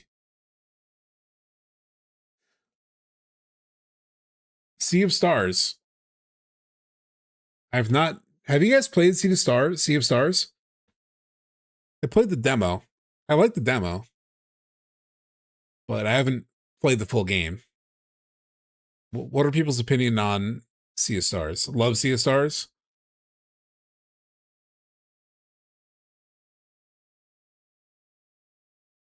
Maybe 2 FF are Chrono adjacent, but Xenogears should be on your 2027 list. I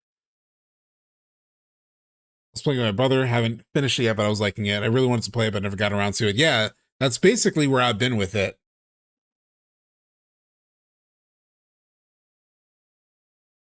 You played Zelda? I have not.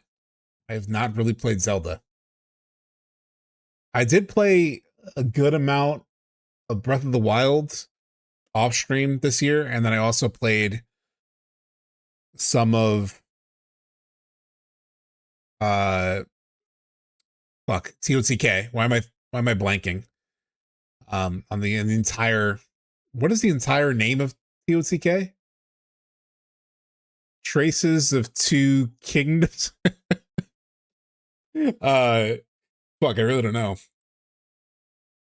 Tears of the Kingdom. Tears of the Kingdom. That's what it is. Yeah, I have not played any Zelda really. It would be cool, yeah, to play like the older ones even. Like I never played Ocarina. I never played Zelda, really. So I never played Ocarina, never played Majora's Mask, never played Twilight Princess, never played any of those. Wind Waker, never played any of them. This is the what the fuck is wrong with you list.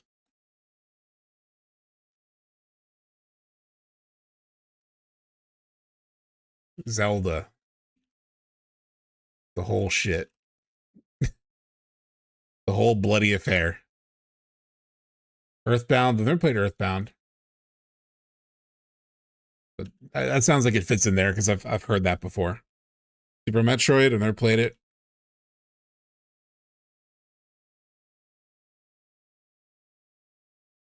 I didn't play a lot of Nintendo. I have played Shadow of the Colossus. I did. Oh, Cammy, yeah. I feel like I've seen that. I guess, yeah, Chrono Trigger does belong on here more than the other one.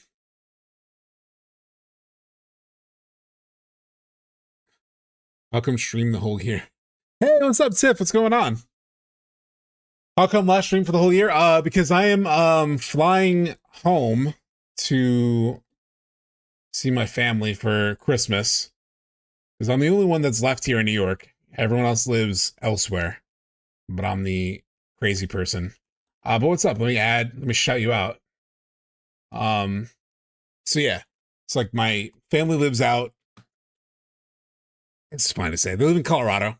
I feel like I've said it before. So yeah, so I'm heading there for Christmas and all that. I never played any FF 1 through 6 either. No.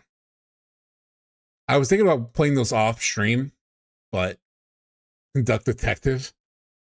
It feels like an indie thing, right? Duck Detective. How's it going, Tiff? Yeah, what else do I want? What else is a what the fuck have I never played? I have to look at like best games of all time. Red Dead 2. Oh god. Tiff is in chat. She's gonna hate me. I'm gonna hide as I type this.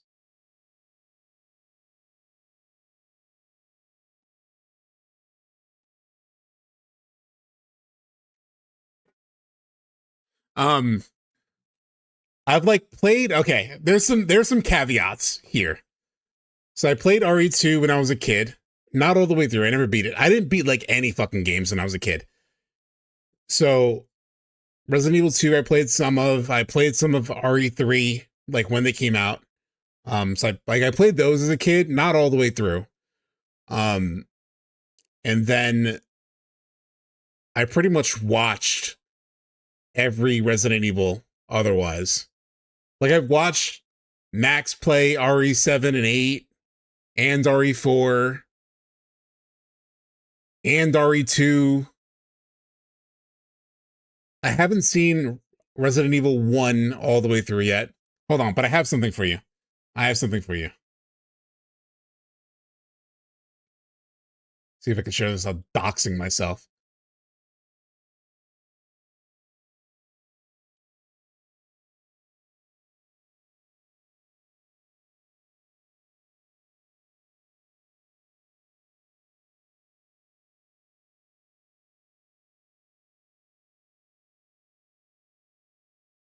So, I did do this earlier this year.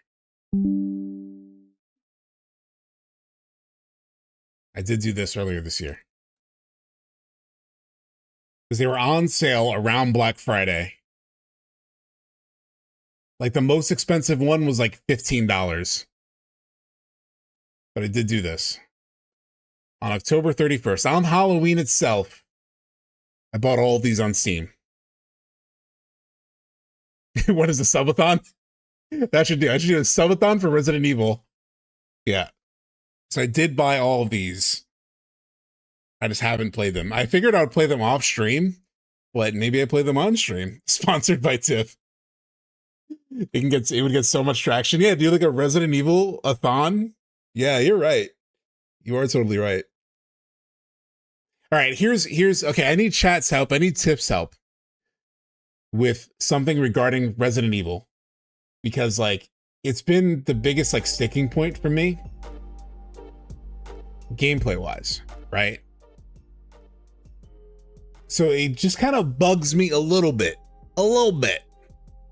that, so you're not supposed to like really kill the motherfuckers, right? Like you like shoot them, let them go down, and it's mostly like avoiding enemies, right? Like you're not trying to like actually kill like everyone, because you don't really have enough resources, right? It's a survival horror. It's a survival part, right? Like you don't want to use all your shit. It depends. You can play killing all of them, with the exception of like RE4, right? Like RE4 is more like kill everything. It's a running away thing. Yeah. You can kill everything if you wanted to. But it's kind of hard, right? Like given the limited resources you have, there's situations where you should run, not fight. Yeah. Dude, I just remember like RE3 when I was a kid. I'll never forget. I was like, I walked into a thing, Nemesis came, and like, I was like, what the fuck? And so I'm running away from the dude. It was the coolest gaming moment. One of the coolest gaming moments ever for me. And then like, so I get out of the building where Nemesis was chasing me, and then I end up in the alley next to the building, and I'm running down. I think I'm good. I think I'm free. I got rid of that bitch. I juked him. Next thing I know, I just hear glass breaking, and the motherfucker lands right in front of me. And especially at that point in my life, I had never been more terrified by something. I was like, holy shit. And then I ran the other way. Nemesis scarred me.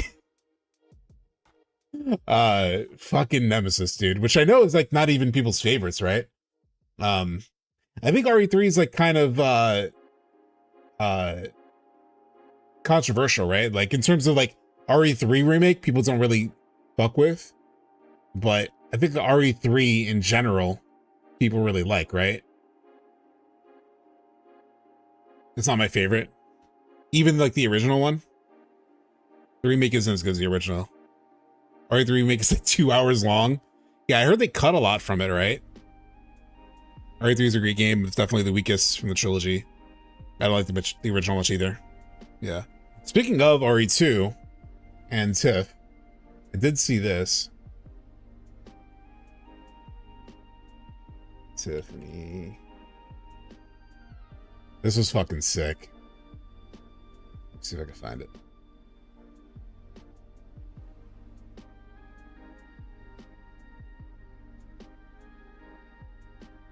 Oh, it was like a birthday post.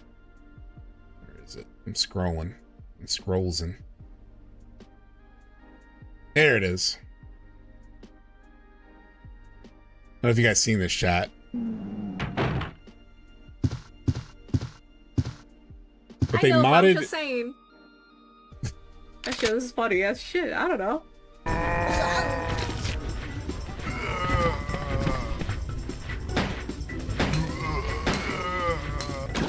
Oh, you haven't played the mod yet? What if this is how I play RE2, chat? What if I just play the Tiffany Lockhart mod? It's my first experience with Resident Evil 2. After what I said, it's kind of making me feel a little, too. That would be peak.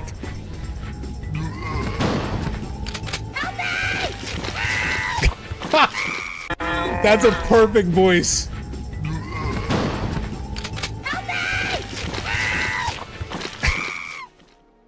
Bro, I woke up today at like 4:30 p.m. Guess what? It was pitch black, and I felt depression creep over my skin into my pores, and I'm just like, yeah, this is gonna be a bad day for me. That's fucking hilarious. That's so cool they did that for you. I can't imagine how hyped you were. Was it on stream that they sent you this, by the way? Like, is there a reaction, like a stream reaction to this? I'm sure there was. Fuck. If you could find the clip and link it, that'd be dope. I would love to see it. Yeah, that's funny. That's so cool. I know there's a Max one too, but yeah, it was on stream. I gotta find the clip, but again, it did not pick any of my lines. So that's the point, Tiff. You're supposed to be like embarrassed by what your community picks for you and whatnot, but it's out of love. It's purely out of love, you know? What are some of the other best games of all time that I have not played? I mean, I should just move BioShock over here. I'm gonna say played some, just so I don't feel like a complete loser. Where's the Pouncer? Of course. Well, Witcher 3, we already talked about Witcher 3. I think I'm gonna do that. I think I'm gonna do it off stream, but just because it feels really long, you know? Mass Effect is on there. Well, now we're just recreating this list, right? Okay. Let's not do that. Just because, like, we had that on the other list. Never finished Mario 64. Me neither.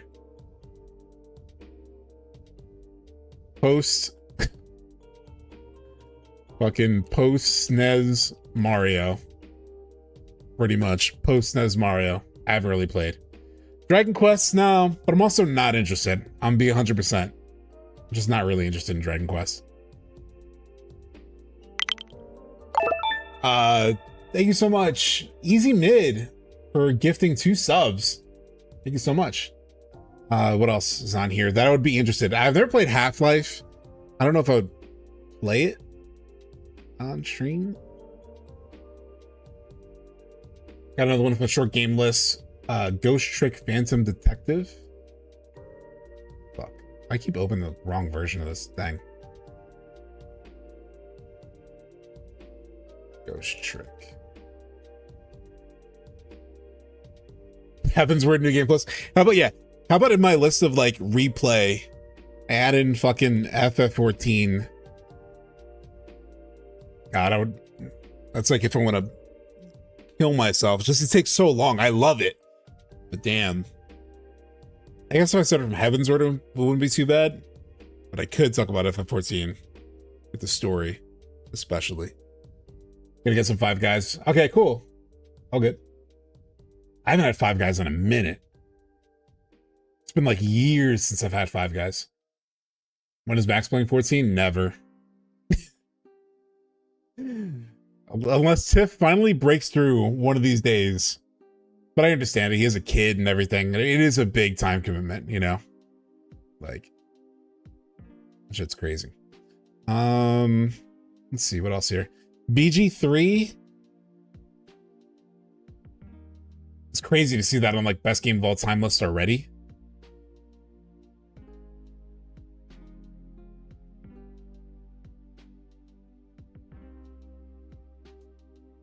Oh my god, this version of this song is going crazy.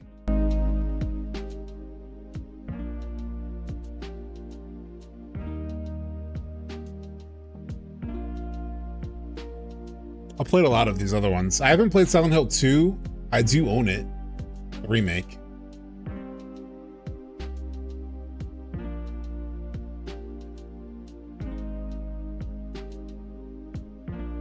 Yo, Silent Hill scared the fuck out of me as a kid.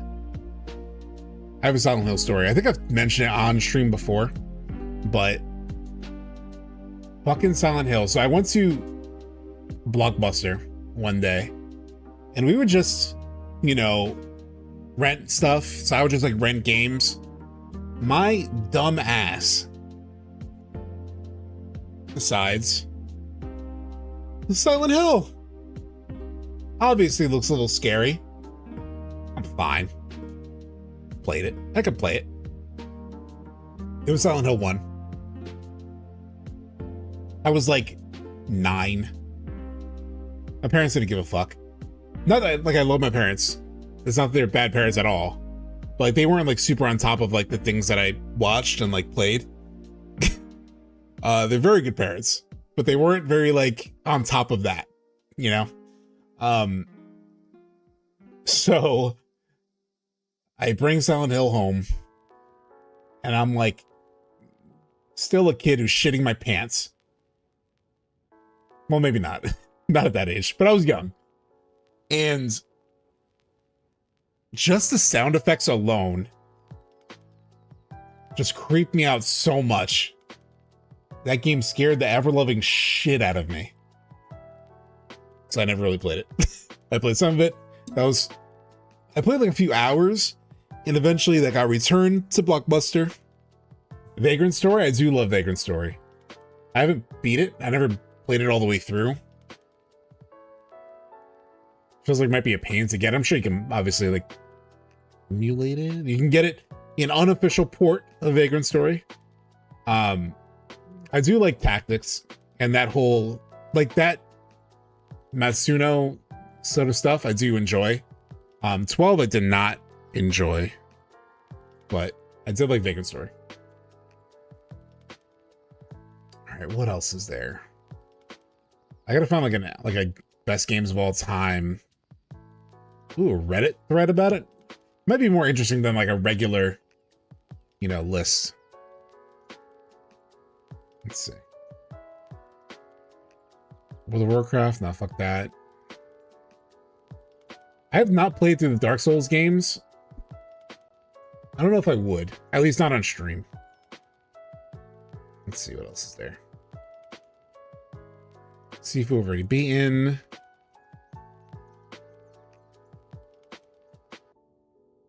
Yeah, no Baldur's Gate 3.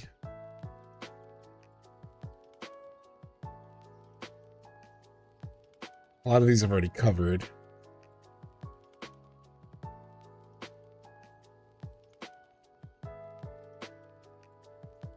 Prey. People keep mentioning Prey.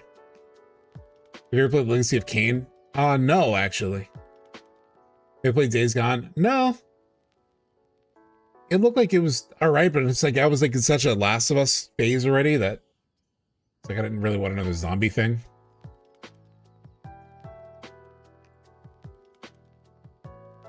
There's a couple glaring omissions that we will talk about in a little bit.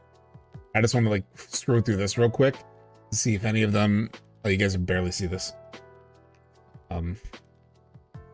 Witcher 3, we already talked about. We already talked about a lot of these.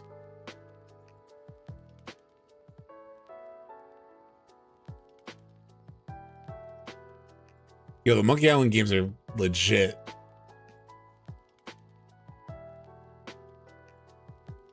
A based.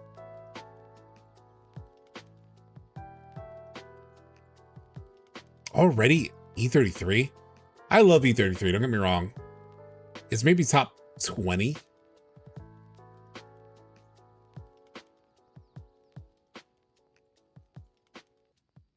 Like top 10 already? I don't know. It's a little hot. It's coming a little hot. It's very good. It is.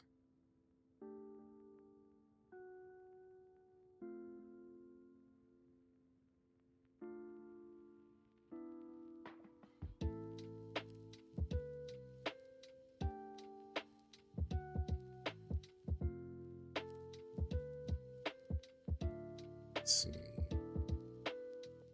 Think of, oh, actually, yes.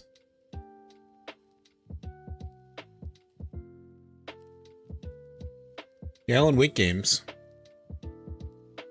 I watched a playthrough of Alan Wake 1. That's the most I've experienced Alan Wake. And I've heard Alan Wake 2 is incredible.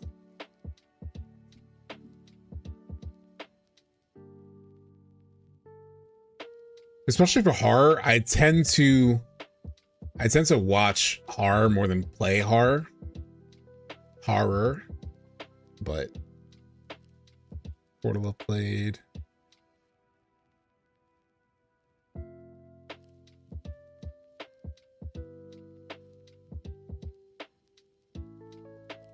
Oh wow, Alan Wake 2 is like a top 5 game ever. I feel like that studio really like got into its stride. I mean, they've been amazing for a long time, right? Like they're the same guys who technically did Max Payne and whatnot. But I feel like they got into their stride in the more modern era, like with Control, and then like Alan Wake 2. I feel like Alan Wake 1 and Alan Wake 2 gameplay-wise are very different, right?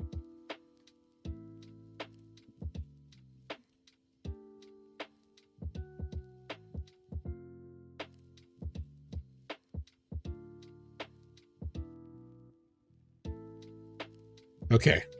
Okay, chat. I think I've seen enough. There are two things we need to discuss.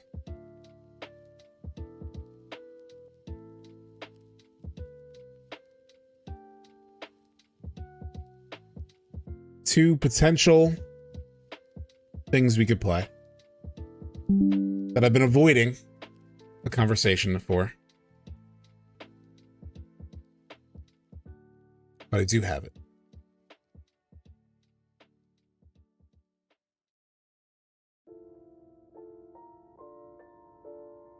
So in addition to Resident Evil, which is one of them, there was another purchase made this holiday season. Any guesses in chat? What was purchased? That would be in the backlog. Games I haven't played. I'll just drop it.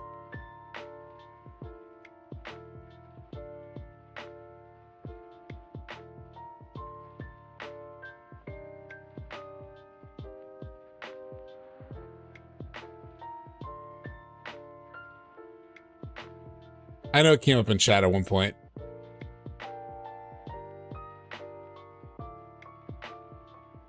Yeah.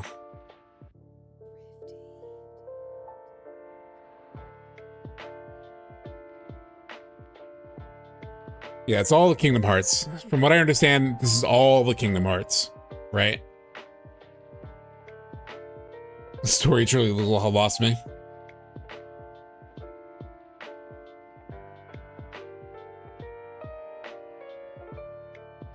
I struggle with having so many random characters in universes and being good.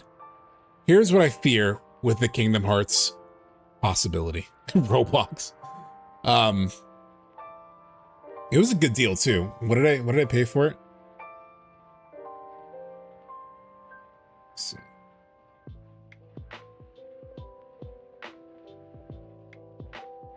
$53. It was on sale. It's like right now, how much is that going for?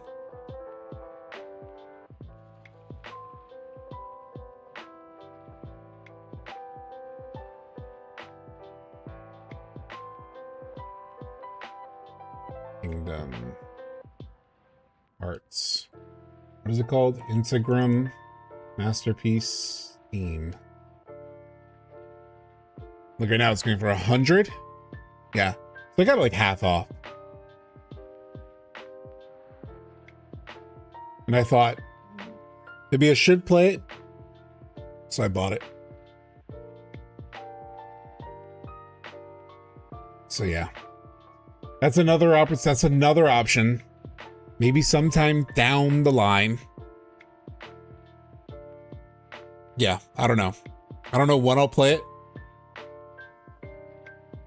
Yakuza 0 was on my list over here. Yakuza. It's such a big investment of like time, right? Like it's such a long series. Although the games themselves, how long to beat Kingdom Hearts 2? 25 to 40, 29 to 34, completionist 60 to 70, like 40. Okay, I mean it's pretty long. That's not nothing, you know. I feel like it's something I need to experience, you know. So yeah, this is what I'm thinking about, chat. This is what I'm thinking about. That's what I'm thinking about. The ultimate Nomura story. Yeah. Xenoblade. I don't know. But let me chat with you guys. So So there's a lot of games to play. I'm actually really excited that you guys are so excited for so many games. So there's a lot we can play for sure. Now for Nier will definitely be, I think, the most quickest short-term one that we will start beyond FF7. Especially because I am super curious about it. People keep telling me about it. Won't shut the fuck up about it. So I hear it's amazing, so I do want to play it. What else? So for the rest of this stream is what I wanted to yap about a little bit real quick. I'm trying to think about what to do. I unfortunately didn't. I had Disco Elysium on my list. Yeah, it's like the potential story game online. Really, I've only played like a little bit of it. I did start it on PS5, is where I have it. And yeah, I started playing it a couple of years ago. And I started it, and it was good. I didn't get very far. I got stuck on like a puzzle, there was like some door or something. There was something I had to unlock, and I couldn't find how to do it. So, I just kind of stopped. I played Nier Replicant, and I was honestly disappointed. Didn't vibe with it. I thought it wasn't great. I'll play Automata at some point. That's basically what I've heard about Nier. I've heard like Automata is the better game. Technically, Replicant is the first one, so it's kind of better to play Replicant. But I've also heard people say like Automata is the better one to play, like gameplay wise. Which makes sense. It was the second one, so they sort of like worked out their kinks probably with the first one. Probably tested or tried like a lot of new things with the second one. And from what I hear, you don't really need to play Replicant first, so you play Automata. So, but yeah. Okay, so the rest of this stream, I had a few options for what to do for the rest of this stream. Actually, this might be, we might do the same voting system might be good, actually, for this. For rest of this stream, we have a few options.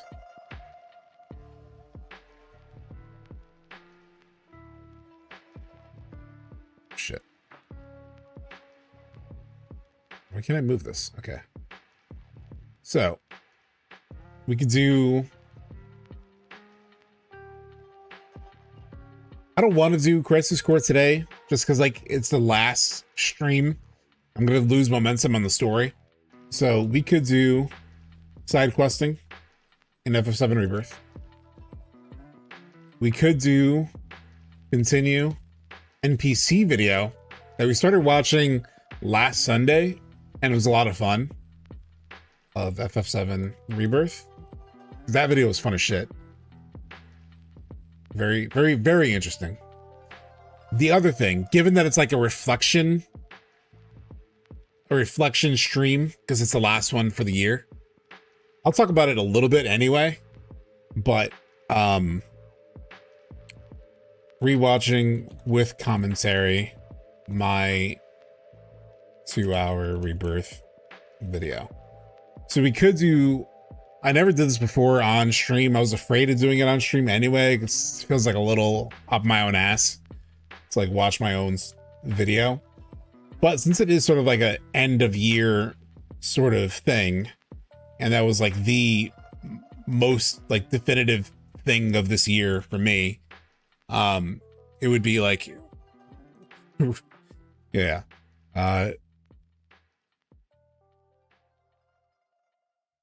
Hopefully not up my ass.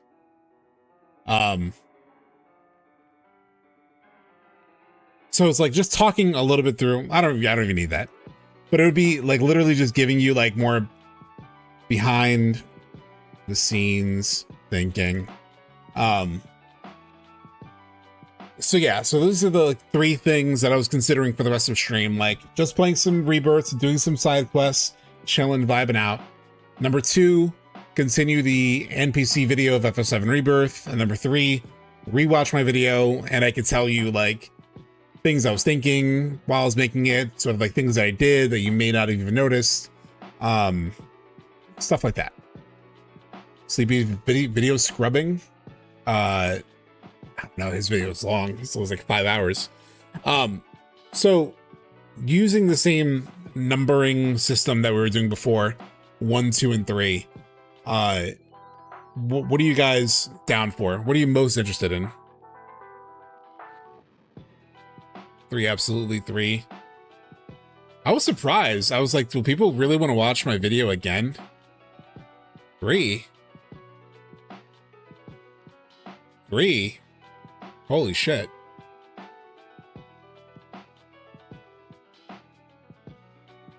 Two. We got some 2s. 3 or 2.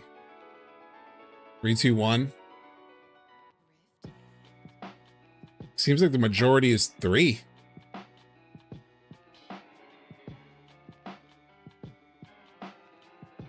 Oh, Adam, what's going on? I think you're new. So the beginning of chat, for the first like 2 hours of this stream, we talked all about like why it may not have showed up, and like we did a whole thing on it. Yeah. There's like a lot there, Adam, at the beginning of stream. We broke all the TGA stuff down. We went through like the marketing cycles on Remake and Rebirth, when they actually really started versus like when the games came out. So it was interesting. Oof, me and my ones getting ran up out of here. So I've watched it many times. There are many who have. Okay, cool. So yeah, we'll do it. We'll watch. Okay. Here's a twist. Here's a twist. No. That might be annoying. I was gonna be like, do I watch it or do I watch the max version of it? But I don't want to be like just watching Max all the time. Because yeah, like at least there'd be somebody else to sort of like bounce off of in a way. Yeah, we could do the commentary version of like just my straight up video. Yeah.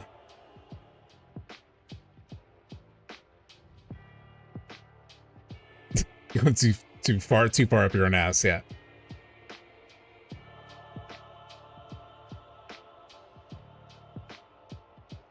Unless chat overrides me, you know, and like does want to watch.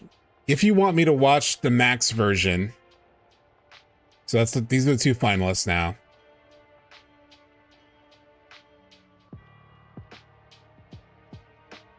Or max react version. I'll leave it up to you as I run to the bathroom again. Vote for rest of the stream.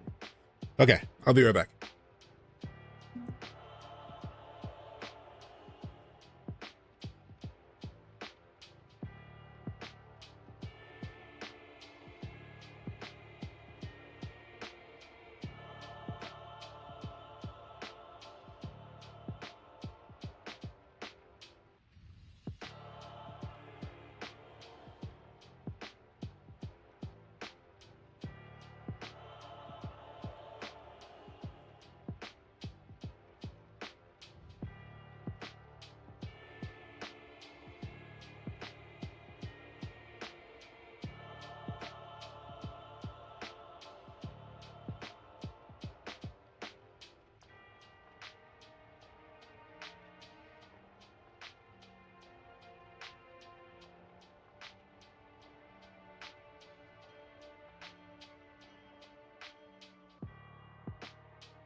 Refill my water.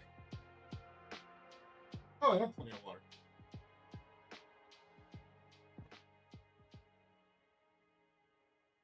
Okay. Let's see. We have a lot of votes. All right, 2. Max all the way. I'll go 2. 2 sounds fun. All right. Not a lot of votes, but seems like people are down to watch the Max version. So this will be meta as shit. We'll be watching Max watch me.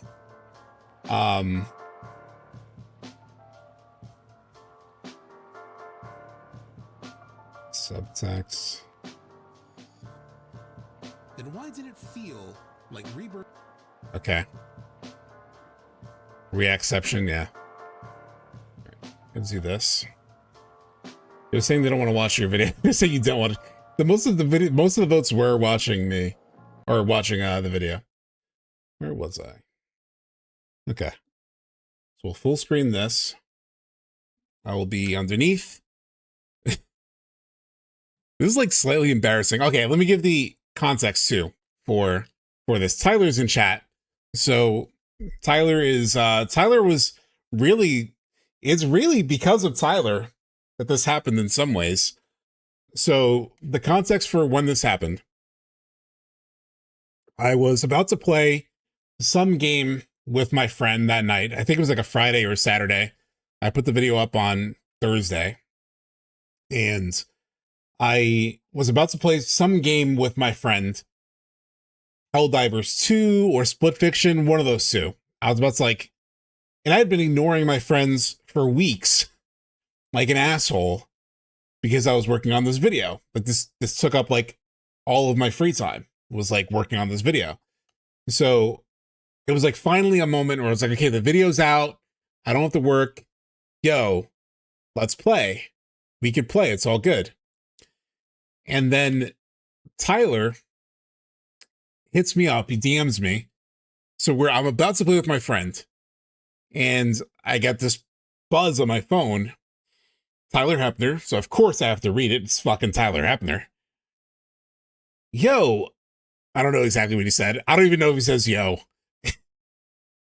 Max said he wants to watch your video on stream, but he wanted to know if it was okay. I was like, what the fuck? I was telling my friend who like doesn't know all this backstory. Like he knows I make videos on like FF7, but he doesn't know MAXIMILLIAN, dude.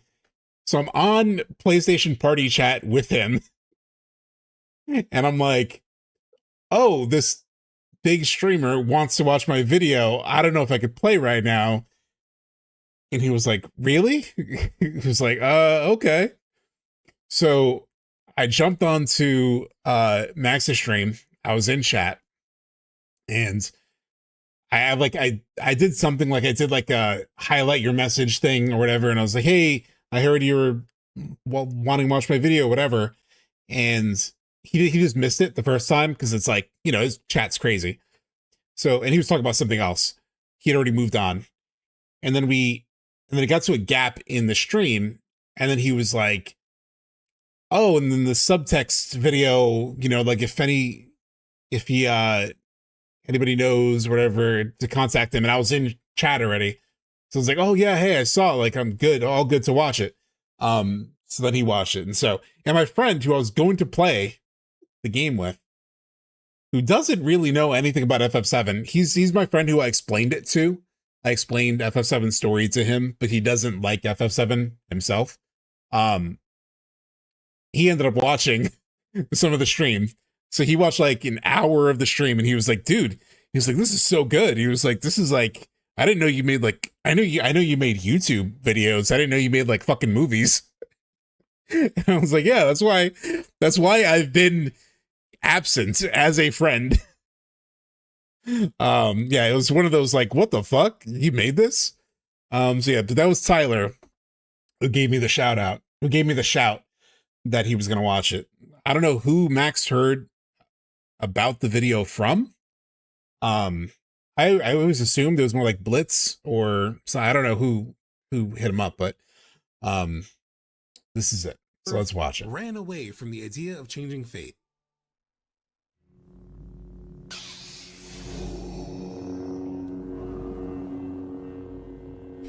Bro, subtext, you're not doing this, right? You're not connecting this to Empire the same way that we were before, right? Like, you aren't doing this, are you? Oh, really? Captain Cowboy? I mean, let me tell you, this was so fucking hype.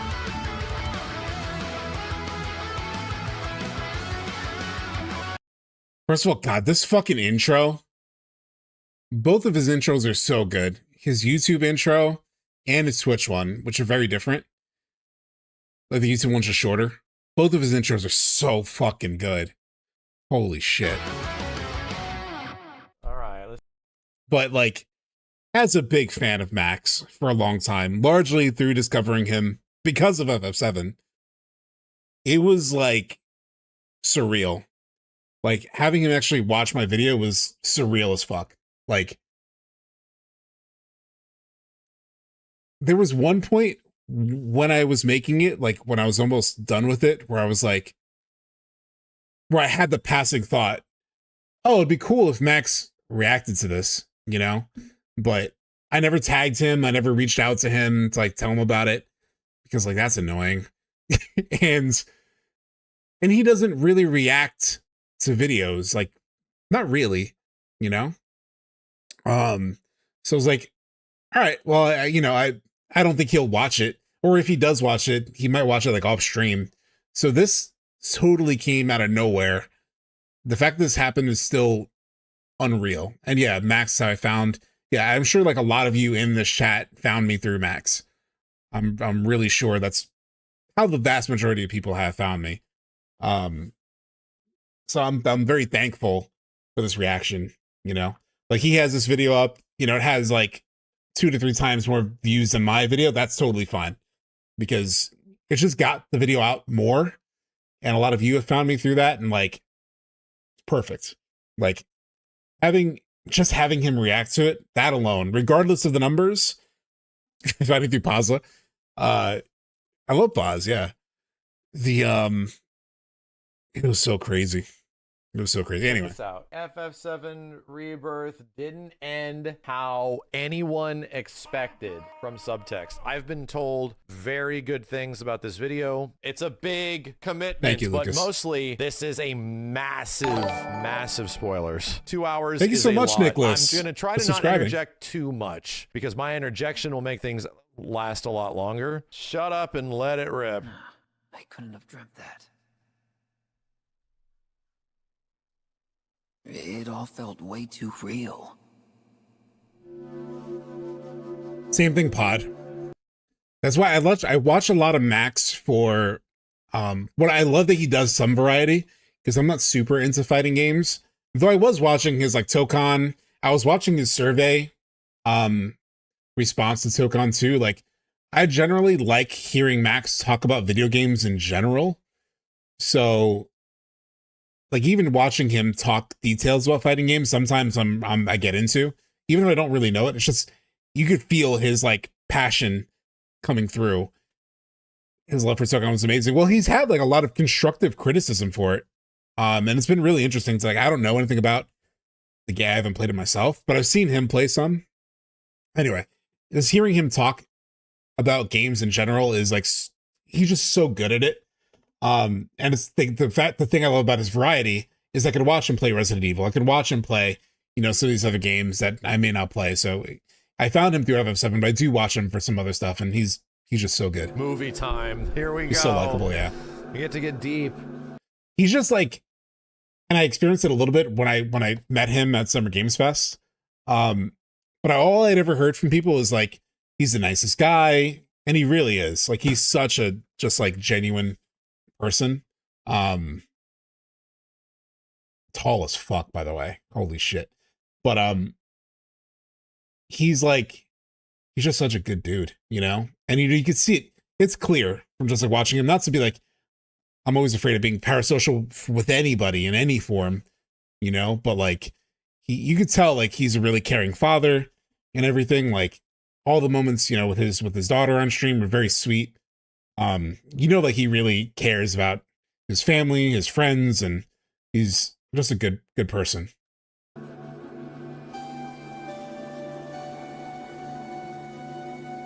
It's in 4K. Damn.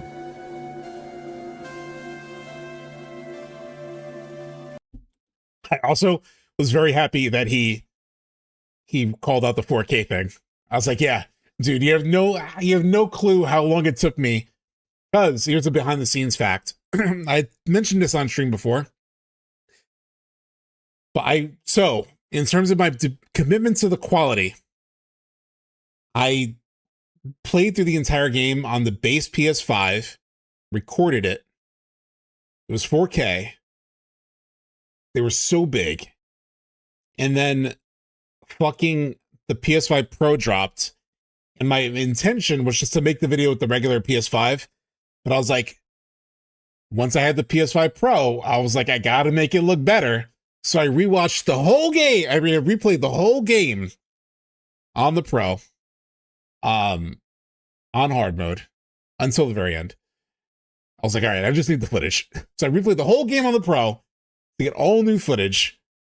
The first version of this cold open, I used regular PS5 footage, and then I swapped it in with the Pro footage. The rest of the whole video is the Pro footage. And to manage those files, I had to take the playthroughs and then I had to cut them up into smaller videos because it's so big. Like the playthroughs were like 60 gigabytes. It was crazy. I don't have the right SSD attached right now.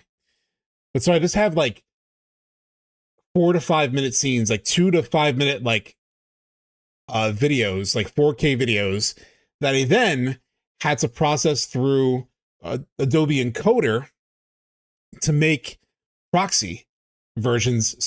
So every 4K video that I have of Rebirth has a 720p version, which is the proxy that Adobe Premiere Pro uses to sort of like, that I edit with.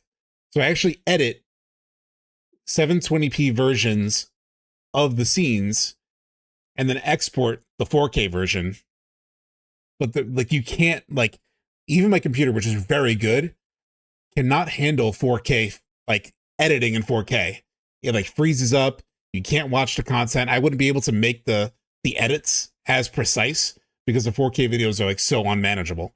So I'd take all my 4K footage, cut it down, and then make 720p versions and edit the 720p versions to ultimately get this. Pain in the ass is what it was. It took like a month alone just to sort of like convert everything. It's in 4K? Damn. I think I've come up with a better process for like Expedition and whatnot. And for my Expedition video, that's going to be in 1440p because I can't do the 4K thing again. It's just killer. For part 3, I'll do 4K again. But for everything else, I'm just going to make it 2K. It's just too much. And most people end up watching on their phone anyway. And 2K is more than good enough. So that's how all my like future videos are going to be, I think. Except for part 3. I will make part 3 4K. But it's a pain in the ass. Your effort really showed, thank you.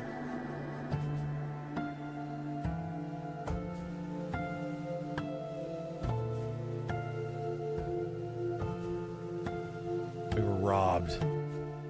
We were robbed of our end. Thank you so much, Steph.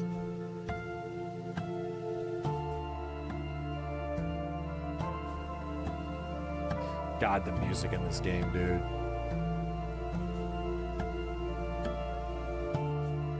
Thank you, Tyler.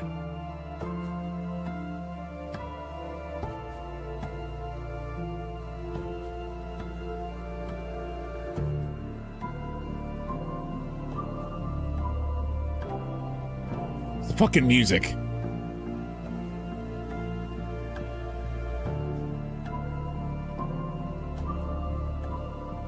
Yeah, it was right around this time last year we actually beat the game. Like, no kidding.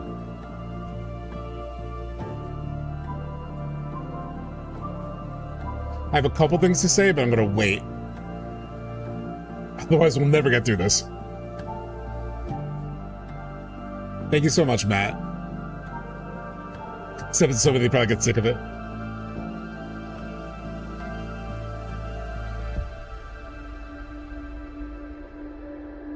What do you make of this, Cloud? Is any of it real? Or is it Thank you so much, Kev, for the subscription, for the follow. So, interesting. Nearly a year. So, to talk about a few things. So that intro, the original idea that I had for it was, I was like, all right, I'm going to do something. I need something to introduce this video because 2 fucking hours long. That's just way too long I need something that like can hit people, you know? Like it just can't be all me talking, and it's already a lot of me talking. So it's like I needed something sort of like emotional, set the tone, make people think a little bit. So I didn't know what I was going to make it originally. The only idea that I had, I thought I was going to take like a lot of dialogue and I was going to have it in the backgrounds over a bunch of scenes. That was my original thought. And then I just sort of like, I think I started putting stuff on the timeline, like some screens. And I was like, all right, what song do I want to have in the background? And I found that live stream song. And as I was listening to the song, I was hearing like the beats. And I was like, maybe I could do it where it's like flashing in and out. Like I was like flashing in and out of the memory, you know, like these like lost memories, these like things that were, these like moments that we're trying to sort of like hold on to, but losing. And how did I learn video editing? I just learned it.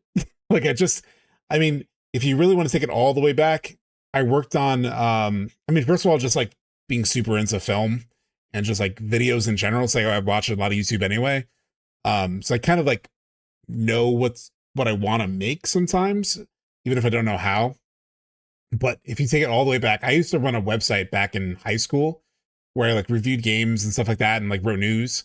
And we did some like video reviews like very early on, once like that was like possible. And so I made some video reviews that way.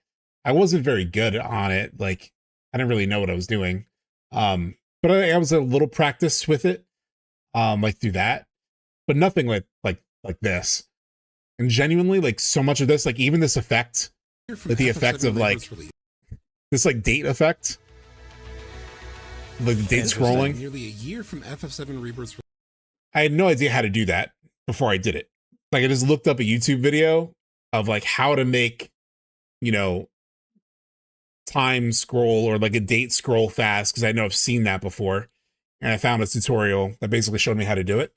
So I just literally had to just like look up tutorials. I'm like, I would have an idea, like how do I do that, and then I would like look up a tutorial and eventually find one that got me in the right direction or told me exactly how to do it. So yeah, that first intro, I just figured it would be cool to like sort of do that in and out sort of memory thing, and then have it sort of like escalate to like this rapid ending where like that would recreate the feeling. What I really wanted to do with this part was like recreate the feeling of the very end, where, because at the end it's like such a rush of like things that you can barely keep up. And that was the idea behind this part.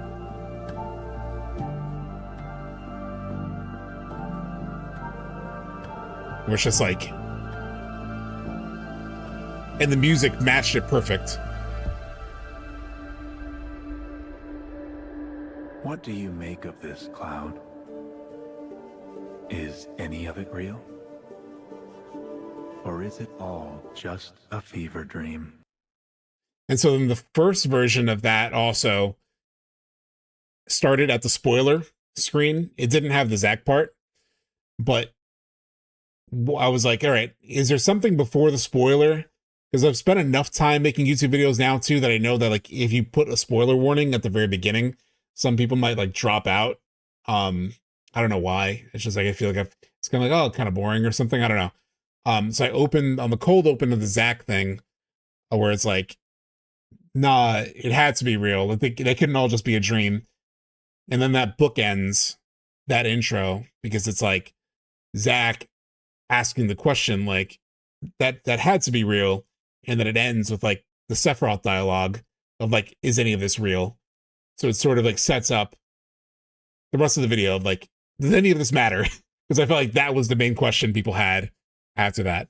I think Sephiroth said something in chat I want to respond to. The ability to make a 2-hour video feel like no time at all, passed alone is impressive, along with making it easily digestible. That was such a big thing for me too, was like, how do I make it? Because I knew it was going to be long, and I was very afraid of people being bored. And I had so many things to talk about. I need to talk about like story theory, all that stuff. I was like, how do I make sure that the tone of voice, like the way that I speak in the video, is very easily digestible, not too heady, not too wordy, even though it's long as shit. So I just try to be like I am here on stream. I'm pretty casual. And so yeah, that was, I'm glad that it worked that way. And that's why I made it like little chapters, you know, to make it like relatively digestible. So yeah. At Interesting. this point, nearly a year from FF7 Rebirth's release, there is a good chance you've listened to a whole lot of other analysis videos and discussions about FF7 Rebirth and its ending. Thank you, and Tyler. odds are, you may believe somewhere deep down that you've heard all there is to hear about it. If that's the case, good. As someone just like you, I've heard it all too. And it's the exact reason I'm making this video. So much To my talk goddamn about all the face. things I haven't heard people talking about. I have fine-tuned, rewritten, and re-recorded this video more times than The Last of Us has been re-released. And it took me nearly a year doing it to make sure you walk away from this with a whole new understanding of why FF7 Rebirth ended the way it did, and what it means for the entire trilogy story. I want to make sure that even if you sucked up all of the FF7 Rebirth videos that exist up to this point, this video would still make you say, holy crap, I've never thought of that. This isn't to say there aren't good videos out there. There are plenty, and I agree with a lot of what they've concluded, that all of this was done to deepen the depiction of Cloud as an unreliable narrator, and to keep us talking as we wait for the next game, to keep everyone speculating about what may happen in Part 3. We knew Yes, this. Totally, We could tell. 100%. Nailed it. I know. Thank you. Moving I was just on. boosting the volume a All little of bit. that Much is more intentional correct, than the but first that's game. not even necessarily a secret. In fact, the developer If it's too loud, let me know, but I just boosted it a little bit because I noticed that my voice is a little bit low. And I know Max is a lot louder, but just let me know if it's too loud. have already come out and just said that's what they did. That is why this video exists. We came to that Because conclusion before that they said is it. We're just like, bro, barely scratching the surface this is crazy. on why this game ended the way it did. As a writer myself, I have found so many hidden reasons for so many storytelling choices Sounds in good, Rebirth okay. that I haven't seen discussed. Reasons that may be hidden from us even as we stare directly at them. Reasons that may reveal how this game may be changing fate even when it doesn't look like it does. Reasons that, surprisingly even to me, have almost nothing to do with counting rainbows or different dog breeds, no matter how tempting it is to overanalyze those things. The truth is that there is a far bigger picture I haven't seen people talking about, and if there's anything I'm good at, it's catching things most people aren't talking about. I'm gonna find it. Here it is. So this was from SubTXT on Twitter. This is a spoiler. This is a heads up. This is the credits of the game. If you speed up every single Sub, you were the one that found this? Good shit, bro. I forgot it was you. that discovered this shit. He was the one that found the credits gimmick, chat, that the game cuts out in the moments from Cloud's perspective. The credits literally cut out the moment. That scene, SubTXT did his work. These specific scenes are the weird fucking scenes. Again, the weird scenes. It's like two Maxes and a subtext in one screen. Are the ones that are missing. This stream alone was like cool for me. Just the fact that he had found this and like talked about it on stream, I was like, oh shit. So that was cool enough for me than like having him respond to or react to one of my videos. But let me tell you about the construction of that that opening 5 minutes. Did we ever go and see if they did something similar in Remake? I did. They didn't though. They didn't do anything. So the reason I built this opening the way that I did was, I mean, I kind of say it in the video, but I was very just conscious of the fact it was a year later.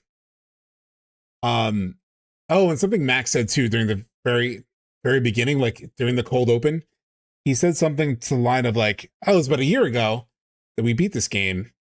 And I was very like scared that nobody would watch this video because like it felt like the Rebirth conversation had kind of died, right?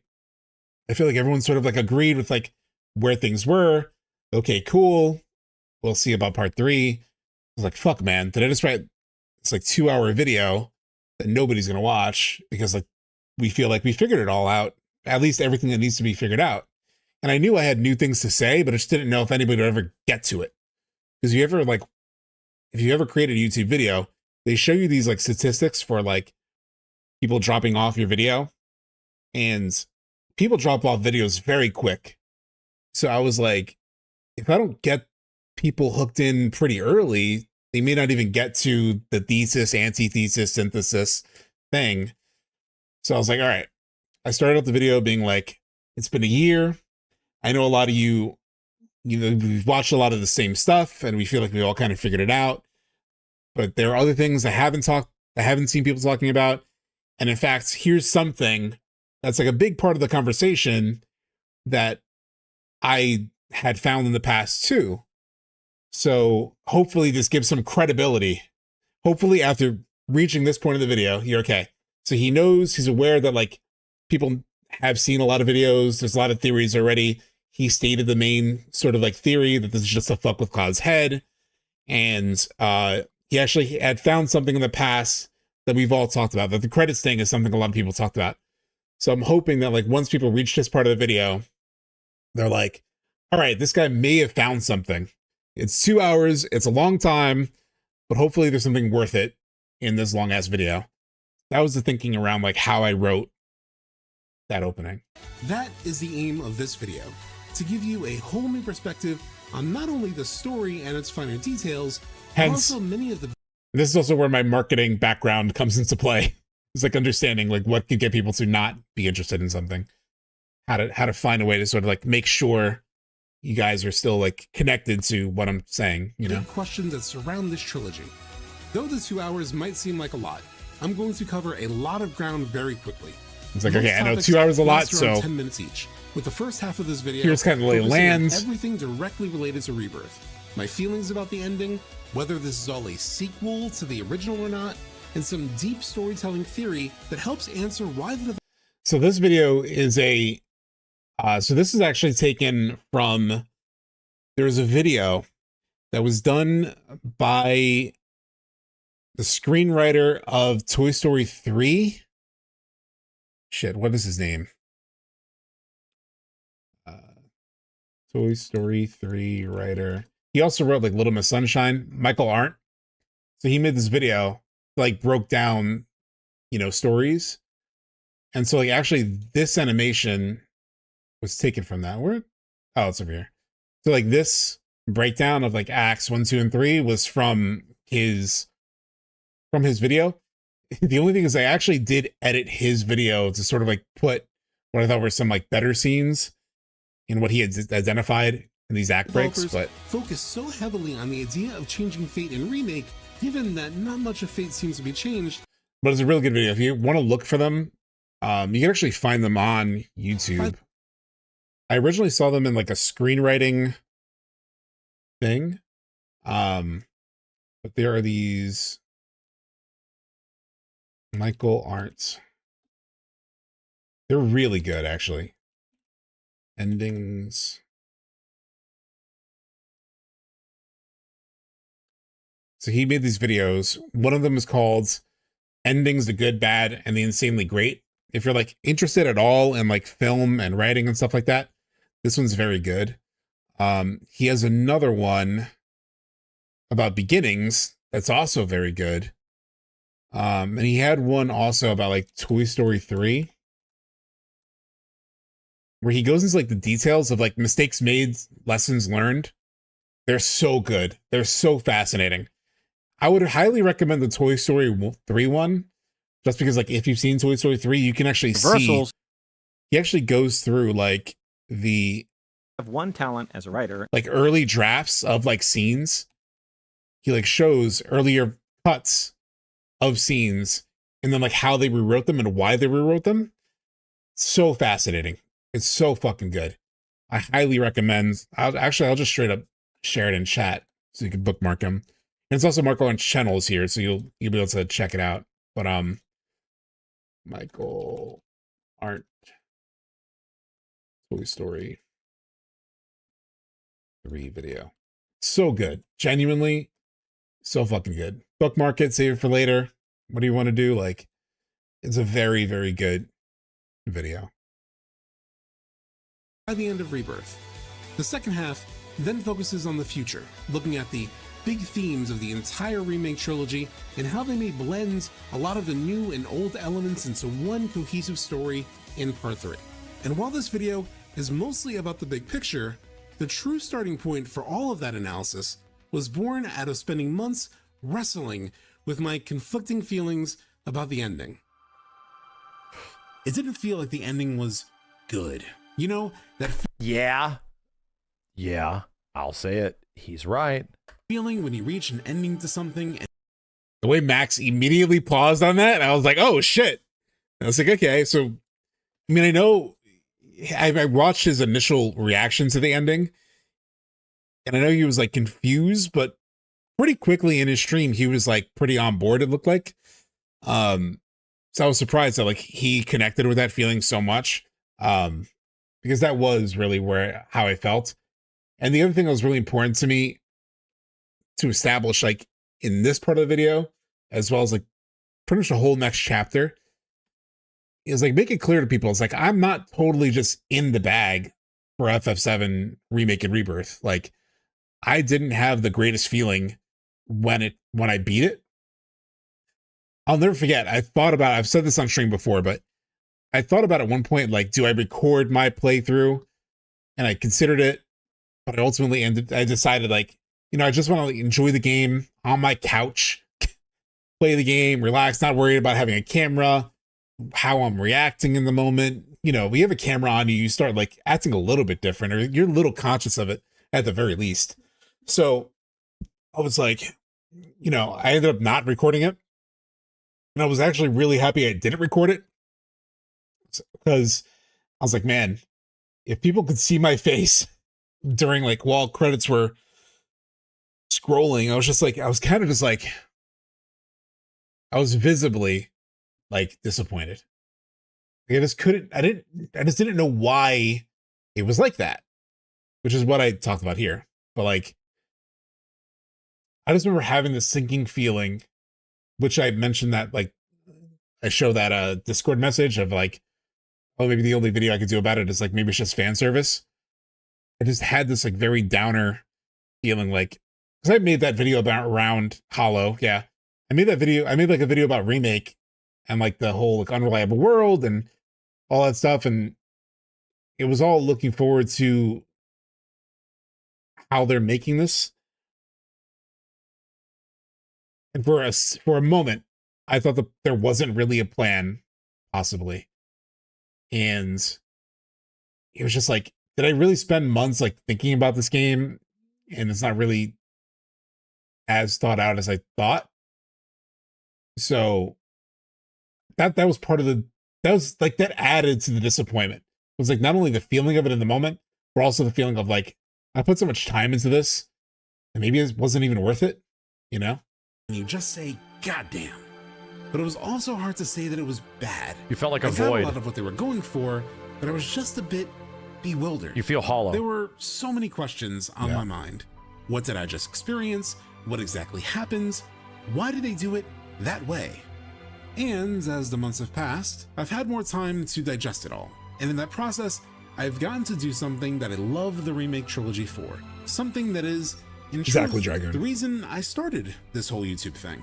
On this channel, my intention is to deconstruct the reasons why stories and games are told the way they are, a deep dive into the possible thoughts and intentions of the creative people behind it, and what may be going on Tyler, it underneath really the does. surface, an unpacking of the creative subtext, if you will, behind the creativity that we love and hate to debate. And that is because I, as a person, am obsessed with creativity. For the longest time, I wanted to be a screenwriter, and in the years since, I've built a different career in the creative. This is also from another documentary that you guys can watch called Showrunners. Documentary called Showrunners. It basically is like following a bunch of people who like run TV shows. I'm just typing in chat so you'll have like reference for it.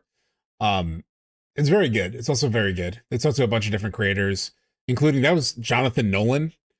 And you know, he's worked on a ton. He does the new Fallout show. Is Jonathan Nolan. That's Christopher Nolan's brother, by the way. Are you going to still pursue your dreams of becoming a screenwriter? I think so.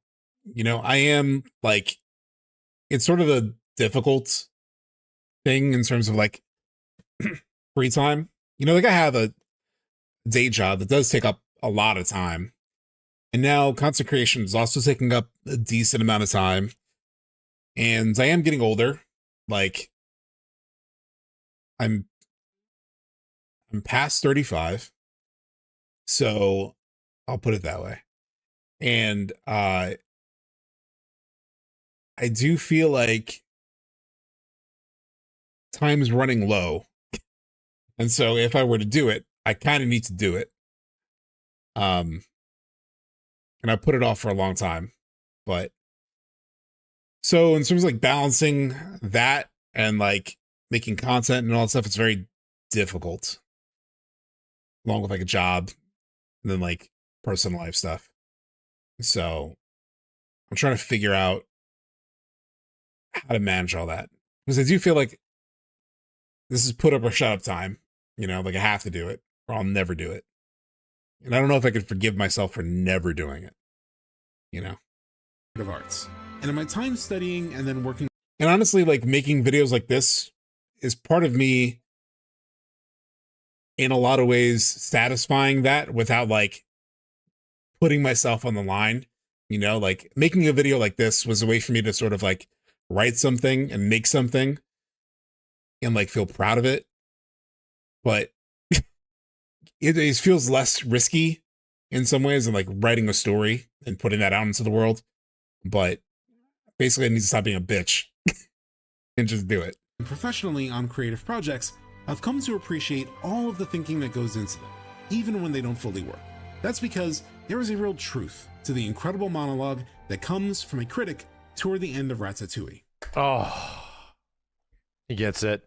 I use this all the time. Embrace your dreams. I've been gotta Zack it burdened up. by perspective. In many ways, The critic work joke. of a critic is easy. We risk very little, yet enjoy a position over those who offer I'm glad that their Max also work has and like their a similar self to our reaction to judgment. this. We thrive on negative criticism, which is fun to write and to read. But the bitter truth we critics must face is that in the grand scheme of things, the average piece of junk is probably more meaningful than our criticism designating it so. This was definitely written by an artist and not a critic. This was definitely written by somebody creative dealing with critics that offer very little creativity in the space. But there are times when a critic truly risks something, and that is in the discovery and defense of the new. The world is often unkind to new talent, new creations. The new needs friends. So this whole bit was like very important for me, or very important to me, for a couple of reasons. For one, having written some things, you know, I definitely like, and now that any of my stuff has even been critiqued, not like this, it's barely, nobody's barely seen any of it. So it's not even like from a personal response to it, but I've been behind the scenes on like a lot of creative projects professionally, not that I write or that I make myself, but I'm involved in. And I like see the people who are like behind a lot of these things, or I've like listened to tons of podcasts with like screenwriters and directors, some of which have made shit I don't like. Like I've like listened to interviews with people who made a movie that I didn't like, I thought was kind of trash. But then I hear them talk and I'm like, I still like this person. You know, like even if I didn't connect with, that doesn't happen all the time. There are some people I don't like, but like I have heard interviews where I'm like, it's like this person's interesting. You know what I mean? Like I respect what they were going for. It didn't connect for me, but I respect what they were going for. And I've seen it enough in my day job too, right? I'm working on these creative projects, not in a creative role, in a marketing role, but like, man, it's like sort of, I respect so much the creation and the effort that artists put in, even when they're not good. You know, even when the thing that comes out isn't that good. It's like, it's so easy to be like, these people don't give a fuck. These people, like, people rip apart shit so easily. And in a lot of ways, that's their right. The audience is going to do that. People are going to do that. I'm not going to fucking do that. You know, I'm not going to be like one of those people that we've talked about on the stream that I'm not going to give the credibility of naming, but just like shitting on creators and creatives because their personal preferences aren't adhered to within a particular creative project. Fuck off. Like, to say they don't care, to say you don't like it is fine. If you say you don't like it, totally fine, totally fair. That's your opinion. Everyone's entitled to their opinion. Perfectly fine. I don't give a shit if you don't like the thing. That's perfectly fine. But to say they don't give a fuck, especially when they so clearly show that they give a fuck, you could see it in the game. The effort is there. You could see it. It's visible. So to disrespect them like that just pisses me the fuck off. Period. Anyway. So when you see headlines like this, you know, like a dump of my childhood, like, fine, dude, whatever. That offer very little. Something, and that is in the discovery and defense of the new. The world is often unkind to new talent, new creations. The new needs friends. That's why this video isn't about telling you definitively whether FF7 Rebirth's ending was genius or garbage. That's for you to decide. And it's not really something I'm interested in doing. And the reason it pisses me off too is like people sacrifice time with their families, you know, like the amount of time that goes into making these things. And then you sort of so casually discredit their effort. You know, they miss holidays. They miss their kids growing up. They miss time with their partners. You know. Instead, I'm interested in diving into the different dimensions of it and digging deep into things I haven't seen discussed about this ending. Reasons why I feel like the ending can be seen as both a success and a failure. I completely both agree. Conclusions drawn by looking at the story through the lens of classic storytelling principles. I think the end is an intentional failure. And that seems weird, but I think that was the goal. They actually wanted it to leave you with this feeling because it directly relates to what the character's going through. That sense of duality. Yeah. Big Pig Venus. It's hard to read that name without laughing, but it's like, yeah, it's their profession, dude. And with this much pressure, the development industry is under as is. Just hammering anyone with unfair criticism is a major heartbreak. Totally. I think so much, Lightning Magna, for the follow. That two things can be true at once is rampant in both Rebirth and this video. I've seen both positive and negative reactions to this. And I know someone personally this week, I don't want to name, just out of respect, I don't know, you know, but I do know someone that was involved in something that was shown at the Game Awards on the game development side, and it was criticized, and like, you know, they put a lot of effort and like heart and soul into the thing. And it's like, fuck. You know, just to see how people have responded to it, and yeah, it sucks. Genuinely sucks. This ending. And I myself have experienced both feelings. I also think, and don't hate me for saying this, that's perfectly normal. Yes. I hate that we live in this world where hot takes and hard stances are the expectation. And God forbid you have any nuanced opinions. Look, sometimes, failure is part of art. Failure is part of everything. You know, you can put all your heart and soul in something and it doesn't work. You know, people don't like it. I'm not saying people can't not like something, you know, or criticize something. it is what it is, right? That's just part of the game. But to just like shut on people's intention or to like question their integrity in some way, unless you could really prove it and it's like very clear, you know, that's where I just draw the line, you know. About anything. Well, Yeah, I agree. I think Skill Up for the most part does provide like constructive criticism. I disagree with him a lot at times, usually when it comes to story, but for the most part, I think he's pretty fair. You know, I do like Skill Up's reviews for the most part. Why is your voice higher pitch in that video on stream? Which one? What do you mean? Sorry. It may be just the way that I'm talking, you know, like I am like reading a script. So the way that I talk is just like, I'm like trying to enunciate things certain ways, you know, just, I don't know how my voice comes out when I'm reading the script the way that I'm trying to, you know. Sorry, but I do. I love this game. It is, in so many ways, so much more than I could have ever imagined it to be. I flew through the canyons, dove into the live stream, fought Vincent Valentine as the goddamn Galleon Beast. I even cried, which, honestly, the original never actually accomplished for me, personally. It is gaming at its most peak, but it ain't perfect. It does some things brilliantly, and it does some things kind of stupidly, sometimes within minutes of each other. And that is okay. It's not perfect. But as Robin Williams once said to a young Matt Damon, "You're not perfect, sport. And let me save you the suspense.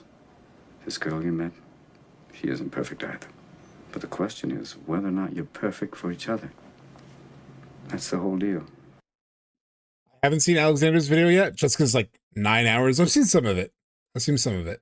And yeah, this quote, I just love this movie so much. It's one of my favorite movies. And I am kind of conflating like a story about love with like loving a video game, like actual love versus like loving a video game. But I just it was my shameless, sentimental Good Will Hunting inclusion just because I really wanted to. This fucking music, once I found this shit. I already like this video a lot. And when I heard Max say that, I was like, oh shit. I was like, okay. Because I wanted people to like, I knew it was going to take me a long time to sort of make my point in this video. So I wanted, that first chapter is almost like a little mini video in and of itself, to get people, you know, to feel something before we get into like the long haul, you know. This track is incredible.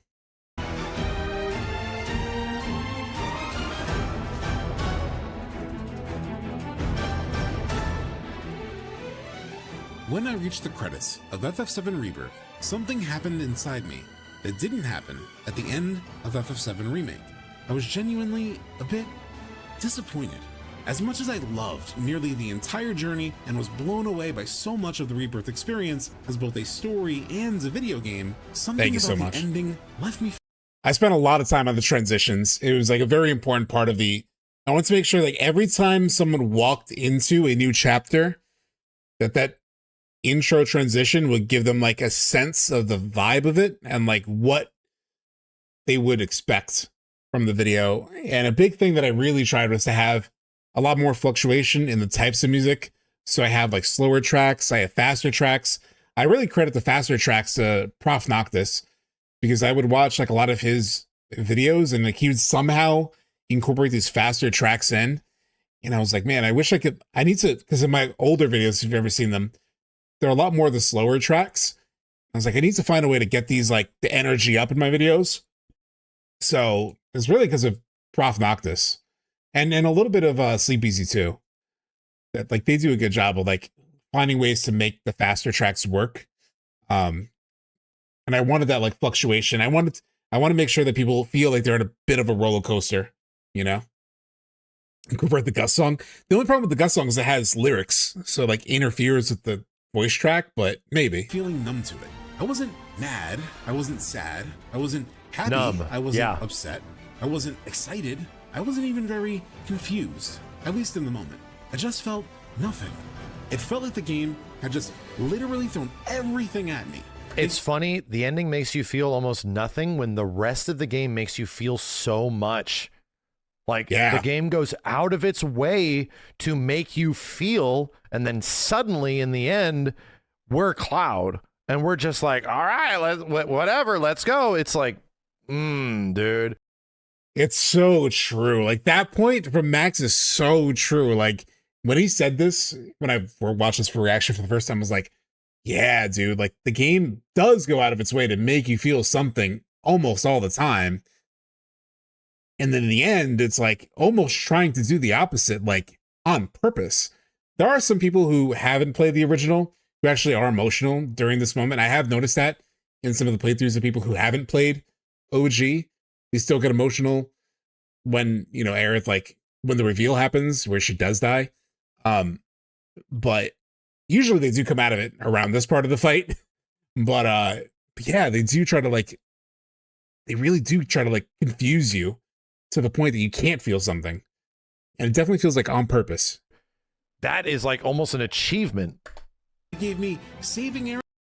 Sephiroth saying, to me, the same reason E33 is successful is why this video is successful. It wasn't just one thing that was done well, it was many things. The editing, the music choices, the clips you used, the points made, and when and how you made them. Thank you so much. Yeah, I agree. Like, I've made that same point about E33. Like, it's a collection of everything.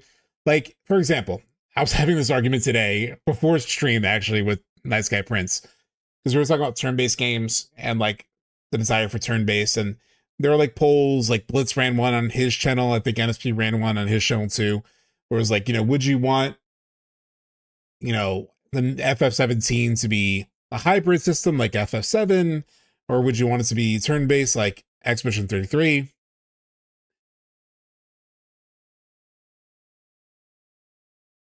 I think what made E33 work so well on a combat level is way more than just being turn-based. It's the reactive element.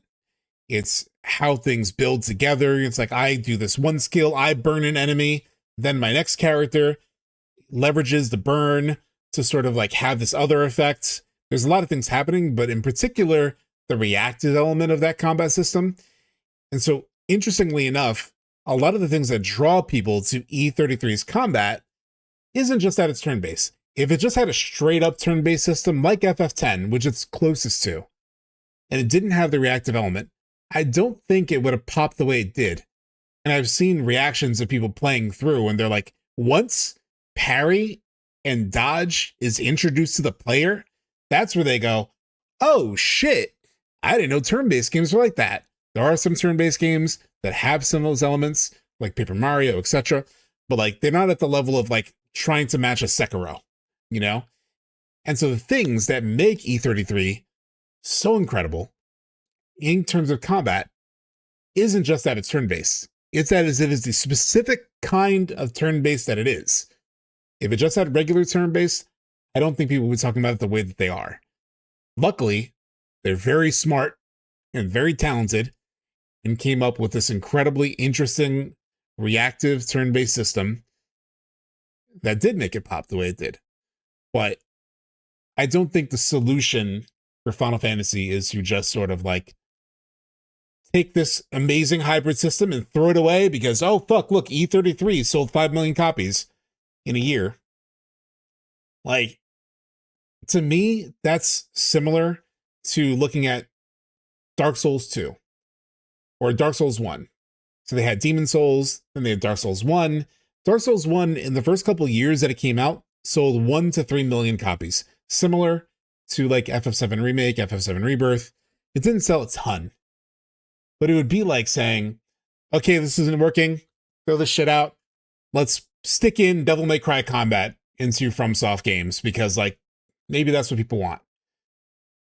It would be throwing away an incredible system before it's had the opportunity to really be what it is, you know? And it's very possible that once Part 3 comes out and the full trilogy comes out and more people play the entire thing, it gets on Switch, you know, it reaches a point of critical mass, or if FF17, if there's a whole new FF and it uses the same hybrid combat system and it breaks through, you know, then you finally have this sort of like your own combat system that nobody else has, and no other franchise has or could easily replicate. There's a word for this, but I'm blanking. You have your own proprietary sort of like combat system that others can't copy or is like distinctively Final Fantasy. That becomes so important to your brand, just like the Dark Souls style of combat has now come to define an entire fucking genre. So, if the 7R combat wasn't as good as it is, I would say sure, maybe we should walk away and like make turn-based again, you know? But if they ditch this, it's a massive mistake to me. It would be another example of Final Fantasy making a very bad decision, chasing something instead of being themselves. So. And losing her. It gave me Cloud and Zack reuniting and separating. It gave me a heartbreaking goodbye scene and a comforting farewell. That's fair, all Mr. of that in a breakneck, non-stop torrent of scenes where I was hopping into different worlds, flying through singularity gaps, seeing different versions of events at the same time, trying to decode everything being said by the most cryptic villain in gaming history, and getting into a multi-dimensional 14-phase boss fight with literally 12 different party combinations. Not to mention the fact that some of those party members may or may not have actually been alive. All of that was before a final series of scenes with shapeshifters and walking, talking.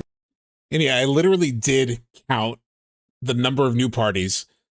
I just watched, I had all my footage. I rewatched the entire final battle, counted the phase shifts, and counted the party changes. Dead people. It was a lot to take in. And if I'm being completely honest, I felt like the devs were cowards for it. Not to say I wanted Aerith to be saved, as I'll talk about later, but because it came across like they were too afraid to make a real choice. They're not committing. Yeah. Oh, yeah. Yeah, you guys aren't committing to it. Like, you gotta choose one. Like, you can't have your cake and eat it too, dude. Come on. Yeah. Sure, the final choice seems to be her death. It felt so cake and eating it too.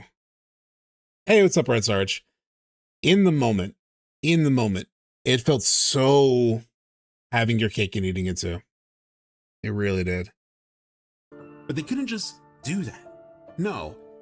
We'll get Birth of a God, Nick. We'll get it. Part 3. It's an incredibly important song. It happens before Safer Sephiroth. They're saving it for the big finale. It might happen earlier in the game, might happen right at the end again, but we will have a fight where Birth of a God goes fucking crazy. They instead had to at least give fans the imagery they so desired, Aerith being saved, just moments after establishing that such fate-breaking events could conceivably create alternative worlds that may not even matter, given the apparent pointlessness of Zack's different worlds, a plot device that seemed at the time not like a multiverse of madness, but rather a multiverse of meandering nothingness. In short, it felt like the creators didn't really make any choices, and instead kept every possibility on the table, keeping Aerith around just in case fans rioted around her death, and keeping Zack in the background until they could maybe finally do something impactful with him in part 3. I gotta use the bathroom. Don't worry, chat. This is definitely like me when this is like the most heavily critical I have been and could be to Rebirth. And but it's accurate. It's accurate to how I felt, you know, in the moment at the time. And I was a little afraid. I was a little afraid that some people might think I was being a little crazy harsh on it, but I just feel like I got to be real, you know? And luckily a lot of people in this portion of the video, like I've seen a decent amount of reactions because there's more than I would have expected. There are some that are like much smaller channels, like only have a couple hundred views and stuff. But there are like every reaction I've seen to this, like people really relate to this, you know? Lick my hands. And in that way, it didn't even feel like a cliffhanger. It felt like a cop-out, a way to throw every possibility and every emotion at us in an Yeah, attempt Final to Fantasy get Files. us talking without providing any resolution. Well, even the emotional impact, I don't know if that even works if you play the OG. It's kind of the opposite, FF Files. If you're talking about Chapter 14, because a lot of OG fans, including me, actually don't feel an emotional impact. We feel hollow, like Max was saying here, you know? Like, we don't feel anything. We're confused by the fact that we don't feel anything. If anything, we expect to feel emotional, and we're not. And that's a very, like, we don't know how to make sense of that feeling, you know? And in so doing, if you play the OG, it's even worse, yeah. Because I've seen new players, and I know that's not how you feel Final Fantasy Files, because I've seen you talk about it enough that I know, like, the ending didn't hit for you at all.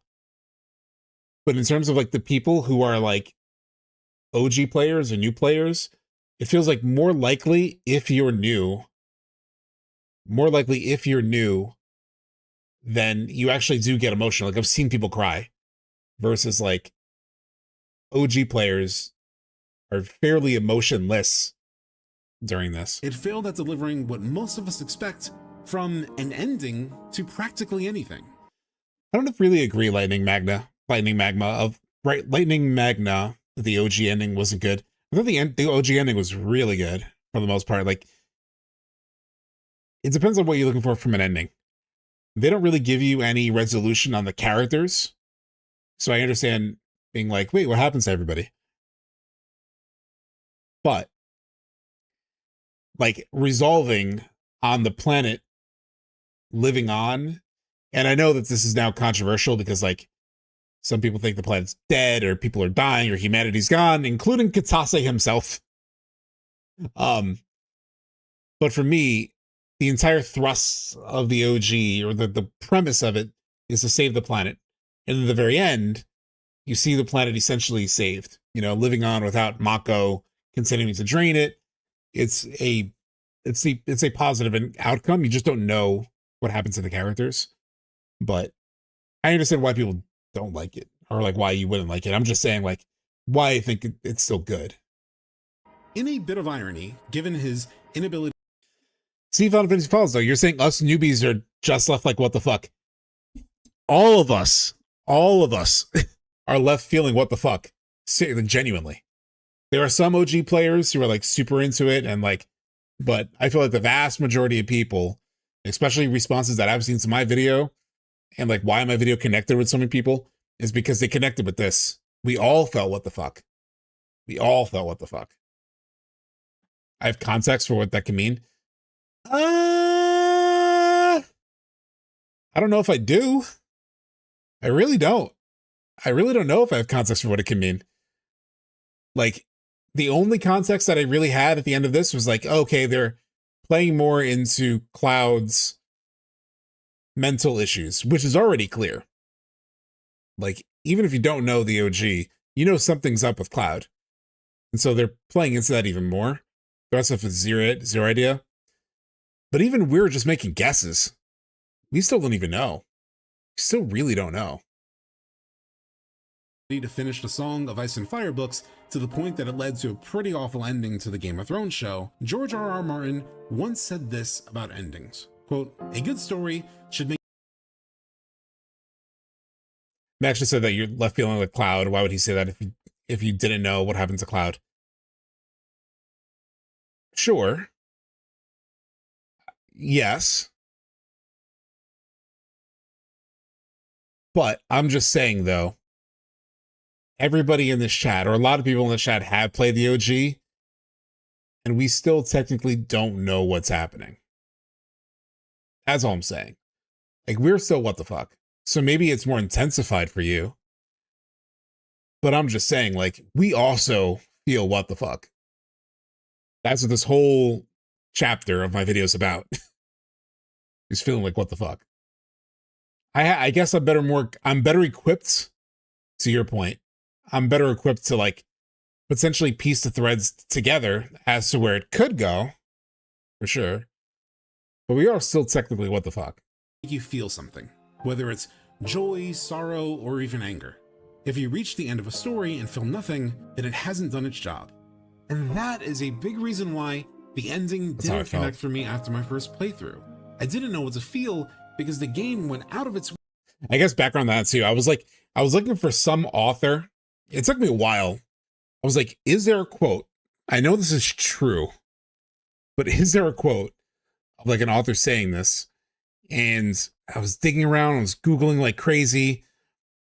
And then I finally found that George R.R. Martin quote. And I was like, yes, he said it. He said exactly what I was looking for. Because the big thing in this video that is clear as you go through it is I kept bringing things up, but I wanted to make sure there was some kind of support for it.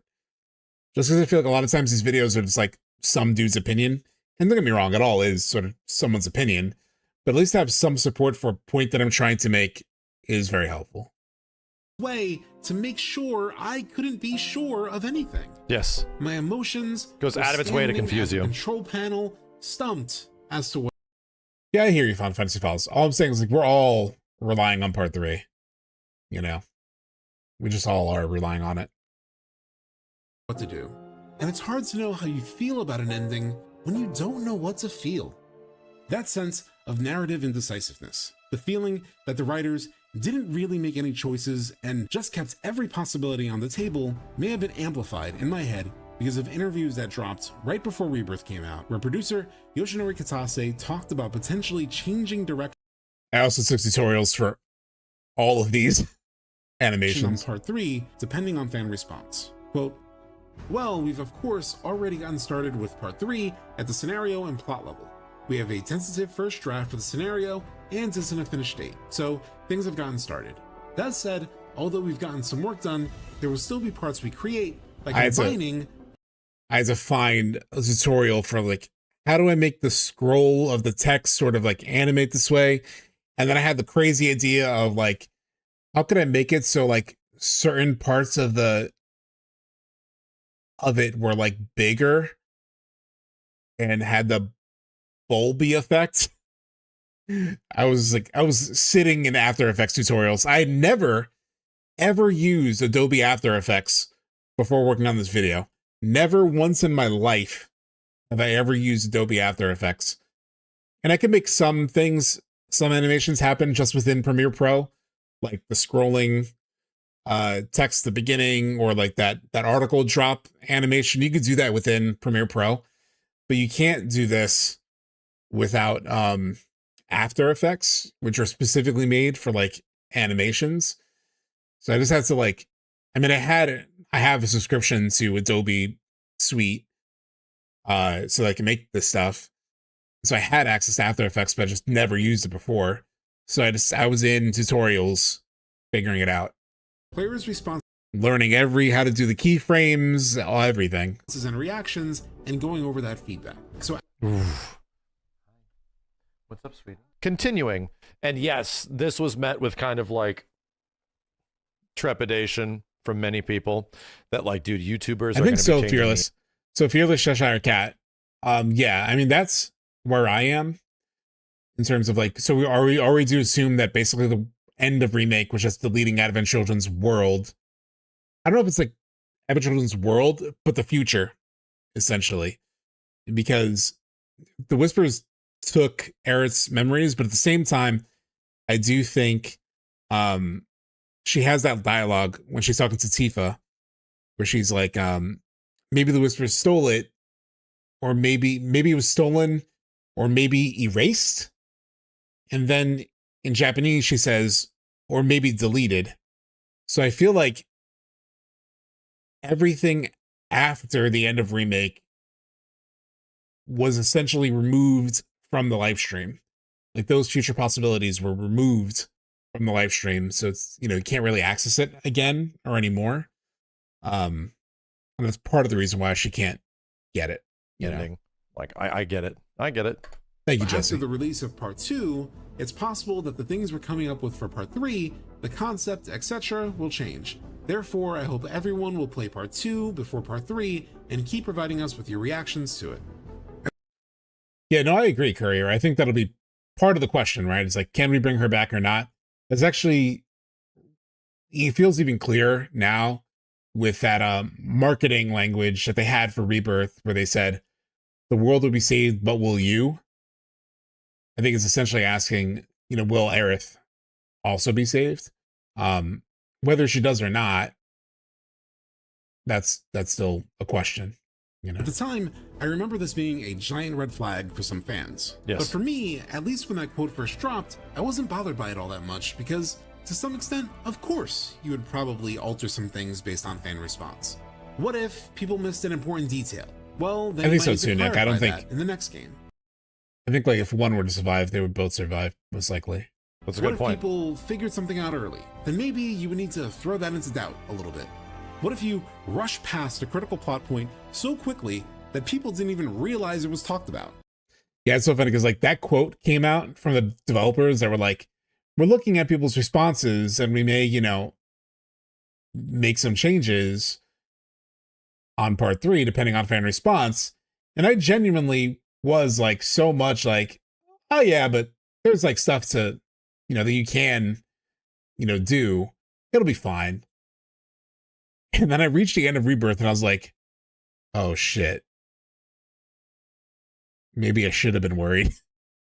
Maybe they're looking to see what people want out of like, is she dead or is she alive? And they'll change their mind. I don't think that anymore, as I get to in this video. But I'll stop the meteor. this is also very funny. So in here, I was like, maybe one of the reasons they might change something is because you do something so subtly that people miss it.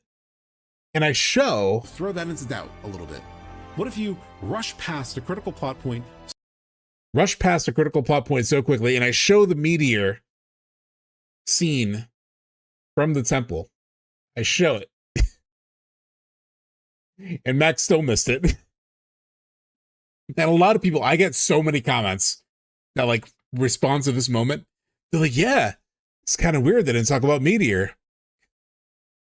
Like they did. That was the point I was making because that's why I cut it in here. But a lot of people still missed it. I think like Nico's reaction too, he also missed it. So quickly that people didn't even realize it was talked about. I'll stop the meteor. This is so weird. This is so weird. Why say that? Like, have we even talked about there being a meteor yet? Have we even talked about what the black materia? Yeah, they've shown it a lot, but they haven't really explained it beyond the Temple of the Ancients thing. Oh shit, Inception, yeah. We're having MAXCEPTION today. And MAXCEPTION. Because I gave it to Chad. I was like, what do we do for the rest of the stream? We can play Rebirth, do like some side questing.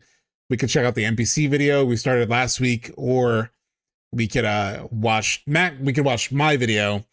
And then people were like, what about Max's version of my video? And so I put it up to vote. And so we're watching Max react to me. I don't think we have. Long story short. Bro, it's like I'm the only one. I feel like I was the only one. Yeah, so Krista, that's your name, or Krista, I don't know. But we talked about it all at the start of the video, at the start of stream. So if you go back, and I know you're on YouTube, so you could like go back to the beginning.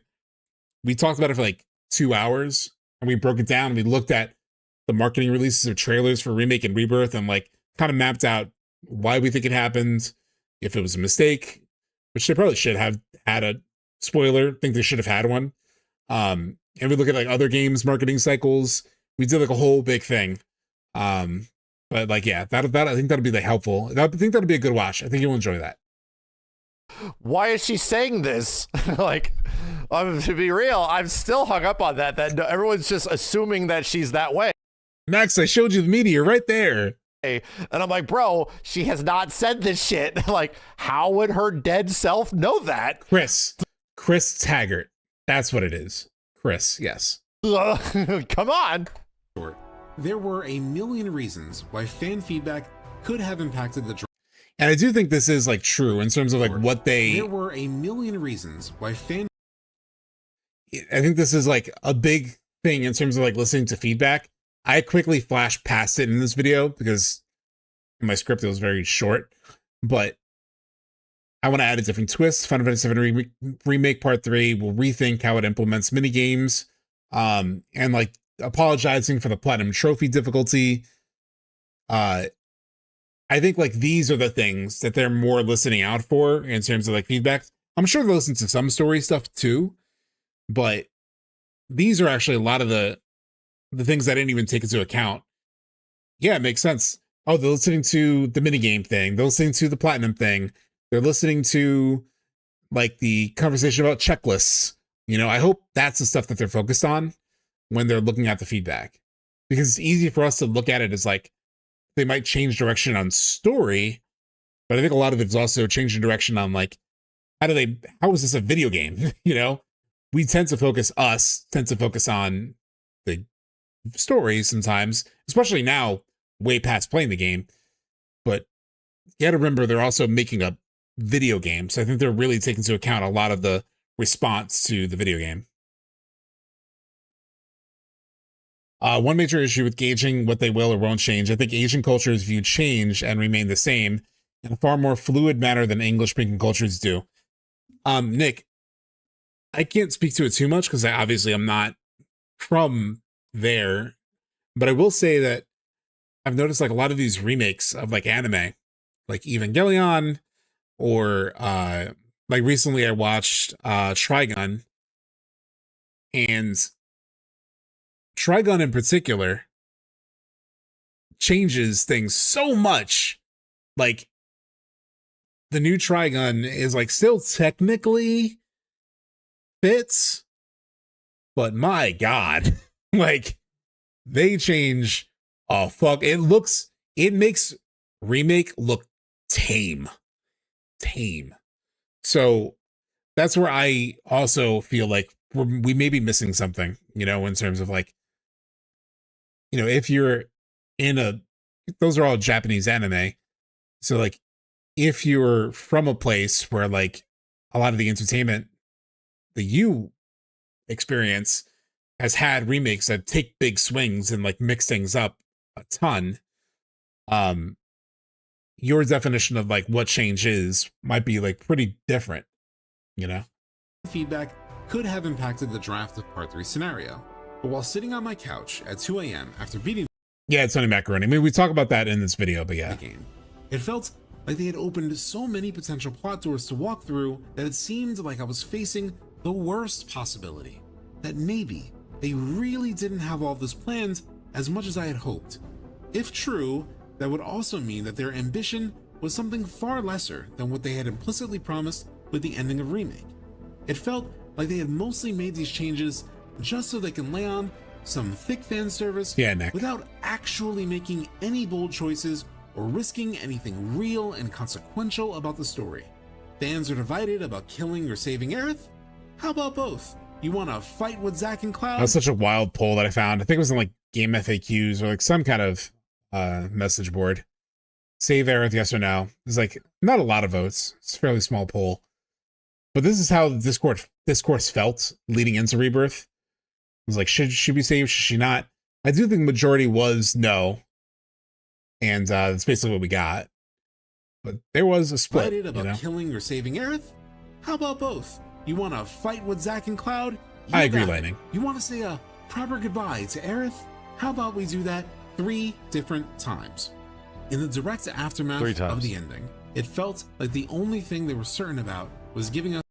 And the 3 goodbyes also really did feel like, God damn, like we're just giving everything. We're just doing everything, you know? Like I remember specifically, 144 is not a lot. It's not, but I couldn't find many polls. That's why I went like pretty quick on that one. But it did feel like accurate to like what I'd seen. I feel like I've seen it was a relatively like similar split is what I feel like I'd seen just in conversation leading up to Rebirth. But the the goodbyes, I remember I was watching Philip Hartshorn's reaction to the ending, and it reached the dream date, and he was like, oh, this is basically the Sleeping Forest. So this is going to be the Sleeping Forest thing. We're not going to get the regular Sleeping Forest. Like in his playthrough, that's what he was saying. And then we reached the Sleeping Forest in Rebirth, and it was just like because I thought I wondered the same thing. So it's like, yes, they're just doing everything. We get the dream date, we still get Sleeping Forest, and then we get this other goodbye. Like, man, they're just like piling it all on. It's like, is there something people might want to see? Give it to them. That's how I felt in the first like few weeks after beating it. Dream scenarios that would make fans happy, regardless of how little sense it made. I even sent a defeated message to a friend of mine the day after beating Rebirth that said simply, the only concepts for any kind. So this message was sent to a friend of mine March 9th, 2024. So it's pretty soon after, like 10 days after the game came out. The only concept for any kind of video I can think of right now is maybe it's just fan service. I was just so like down on what we just saw. And then I followed it up with, I don't hate it. It's just more of, oh, so this is what it is. You know, I didn't really think there was that much to it. I really didn't. That was a week after beating the game. And then it just kept fucking sitting with me. And I was actually thinking maybe I won't make any videos. Maybe this is my opportunity. We talked about this earlier about like writing and doing screenwriting. I was like, maybe this is my sign from the universe to just like not pay as much attention to this game, like not invest that much time into it, and instead invest my energy into sort of like that, you know, actual writing. And that it just kept fucking digging at me. It kept gnawing at me, and I kept thinking about it. And the thesis, antithesis, synthesis thing came to me pretty quick. Like I had already known about that concept within writing. And then pretty much this whole video, the arc of like the main parts of this video were in my head maybe a couple weeks after this message. But then I wanted to replay it, make sure I felt that way, make sure like there was evidence for it, like within the game itself, and find the way to sort of like craft this sort of video. Kind of video I can think of right now is maybe it's just fan service. And here we are almost 2 years later, yeah. But as someone who spent a lot of time digging into the narrative construction of Remake, it is also my excuse to teach writing to you FF7 nerds, as you're saying, Amano. It's just my it's an opportunity to share my passion, you know? Like when I think about Max, and how successful he is, and you know, what draws me to him as a creator is because I can feel that passion, you know? Like he also, like he's been talking about it recently. He was talking about it like not so long ago. I forget what the context was on his stream, but he was like, all he did was make fighting game stuff. And then, but he really loved FF7.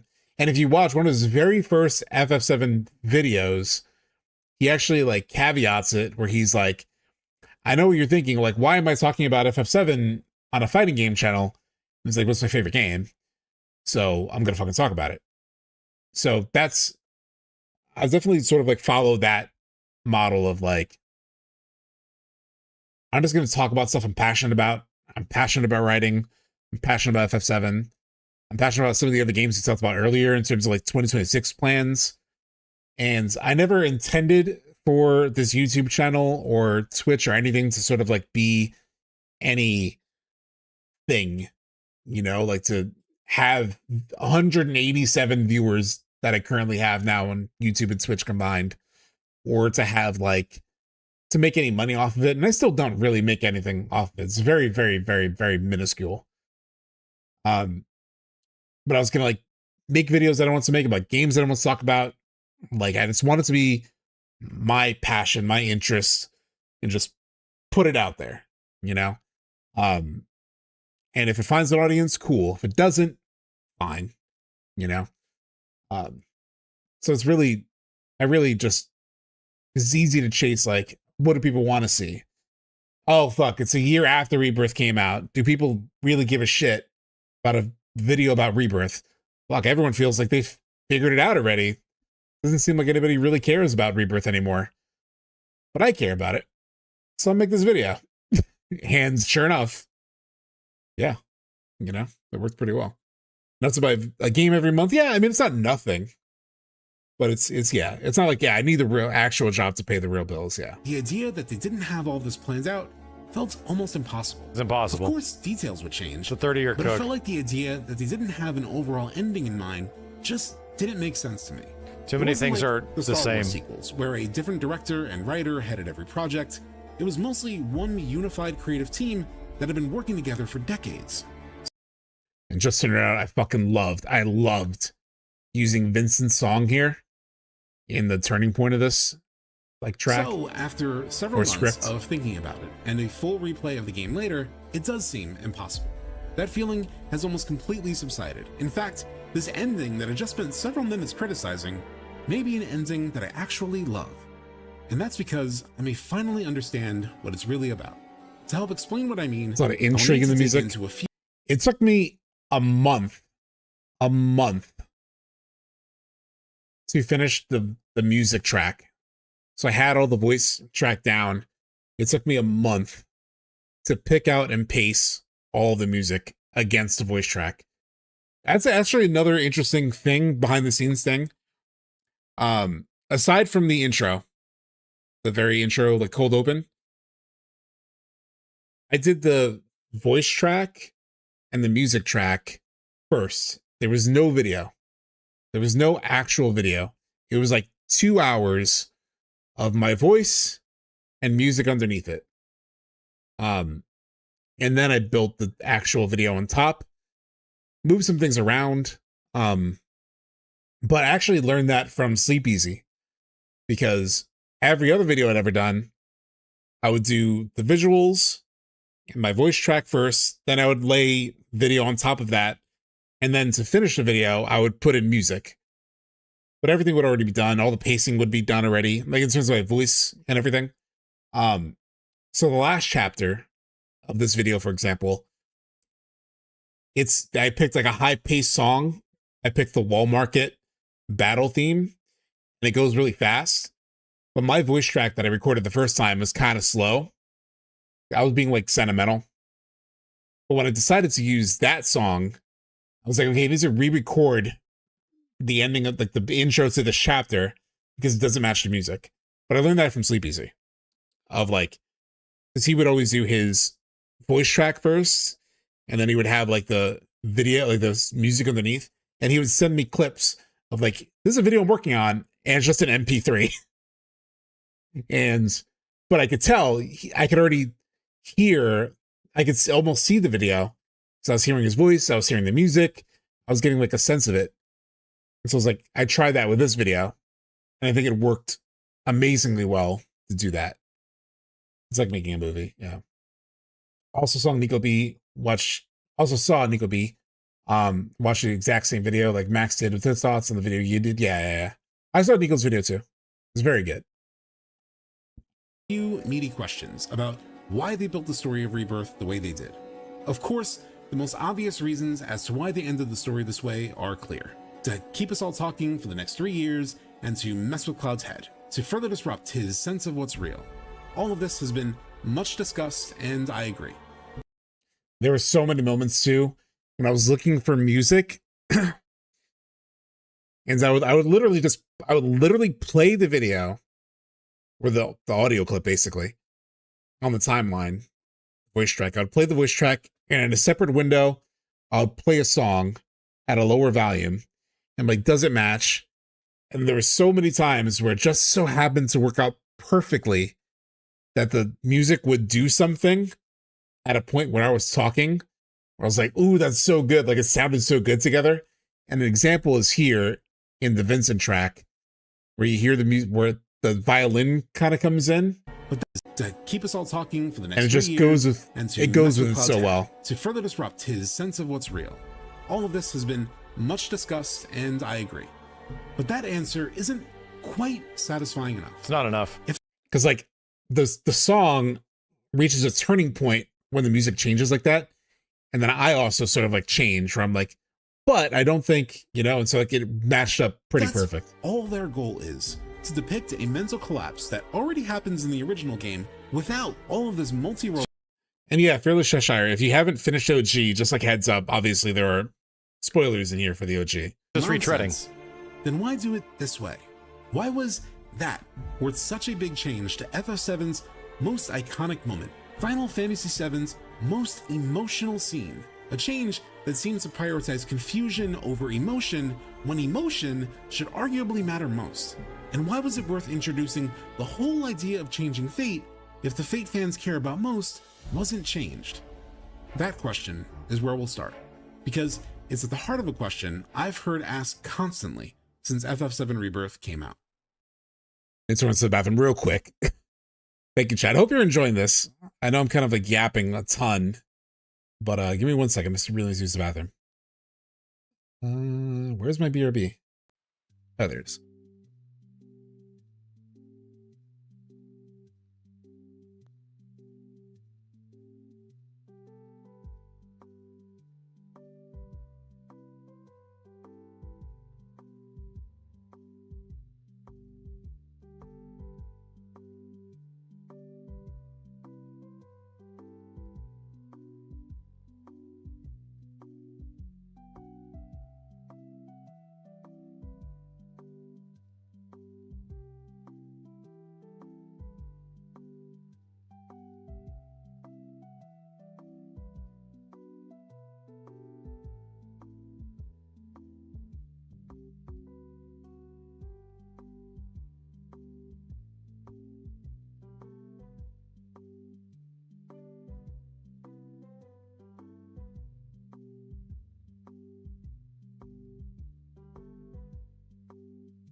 Yeah, Tyler's here.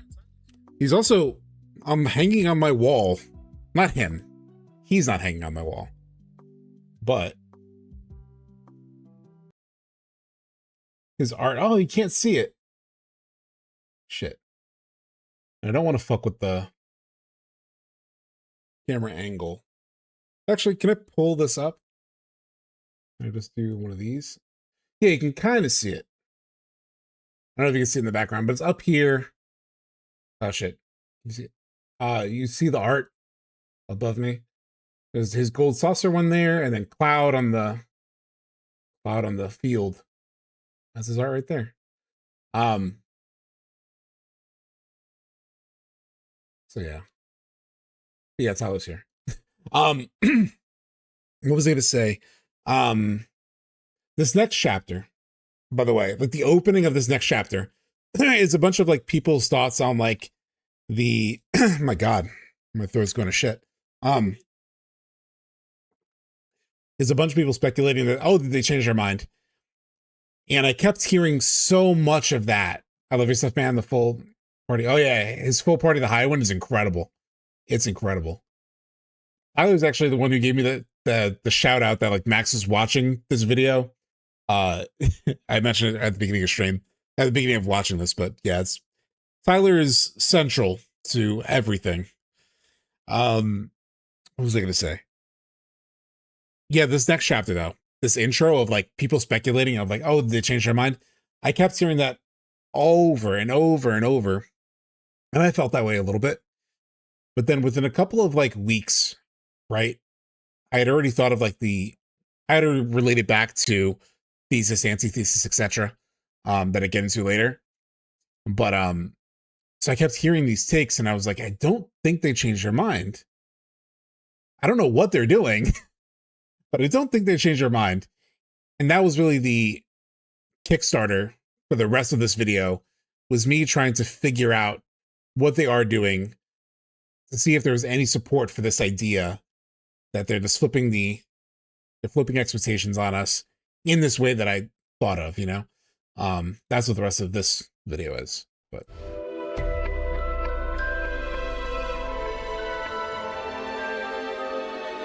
Okay, you have to justify now why you're making these changes. And I almost don't feel like that was answered with how Remake ended in some instances, because I was like, okay, your answer to changing things is to change nothing. Like, I thought the Rebirth was going to be like, hey man, it's a new adventure. We might like go to 10 hour, both of us 10 hours in, coming to each other with like theories of how off the rails they were going to go, and then they just did it, yeah. Which I think is a surprise. This, if we fail, that's what's going to happen. If we don't change fate, that is what will happen. So that is the original fate that they were going to change. And if that's true, then why did Aerith die? Like, they aren't changing the game. My theory is that they backed off a lot of the changes they were going to make in Rebirth when they got reaction to what happened at the end of Remake. I think Zack was probably a lot more involved in that original script idea, and then he is in the final game. I suspect they're also looking at like reactions to Rebirth as they're making whatever they call the next game. I sort of felt like that almost happened as I was playing through Rebirth, where it's like, oh, it seemed like this was all setting up for this, but then it didn't, and it did something completely different, almost to like go against the expectations that people had, you know? And you have to realize that all these big plot devices and how they eventually work out, regardless of what everybody's theory is, are 100% subject to change over the next 3 to 4 years. Totally, Yatra. Which I get into. I get into that here. And actually, there was a Nomura quote where he talked about that he didn't want to talk so much about Aaron's death like originally, but it kept coming up in interviews. And I think that's half true. I think he didn't want to focus on it initially, and so like it may have started in interviews, but at some point the marketing team latched onto it and jumped on it, which should have been predictable. And the marketing team most definitely ran with it. And they really made so much of the marketing about that moment. Even if that was not Nomura's intention, the marketing took it and ran with it. And they should have known that. Ending the game there, it was inevitable. So I don't even know like how much I get that he didn't want to. What I take from that is like maybe he didn't want to focus on the marketing because he knew it was not going to give people saving her like they expected, or they were going to feel upset about faking out a saving, you know?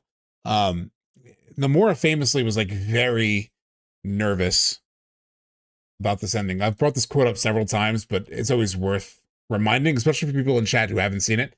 But Nomura is nervous about reactions to FF7 Rebirth's ending. Oh, what the fuck?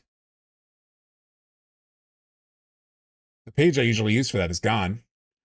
Nomura nervous.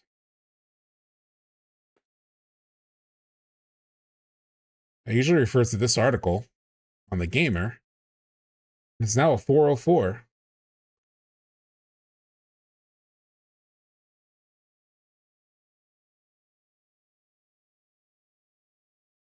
Anybody archive it? I don't think anybody did. No. Shit.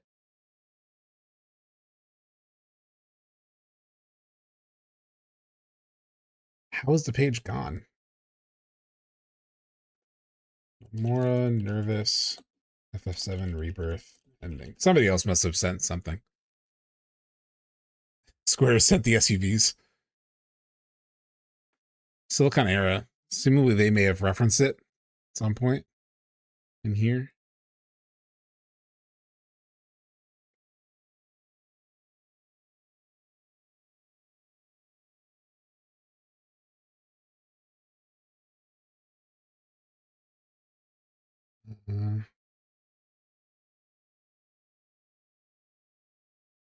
Oh, this is a different quote that I remember seeing. Whatever I say will give people a hint about what is going to happen. This is a new quote. Holy shit. I've never seen this quote. Go away. You're in the way. Video player, you're in the way. Fuck me.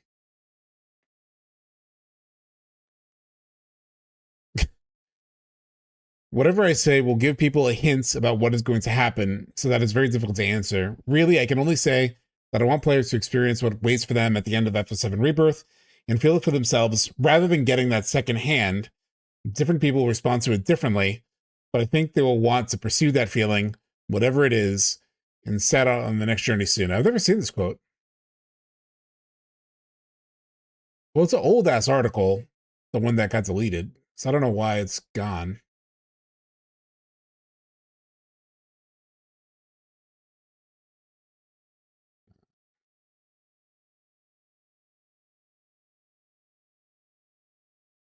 Maybe here it has it. Nomura confesses that the ending of FF7 Rebirth makes him nervous.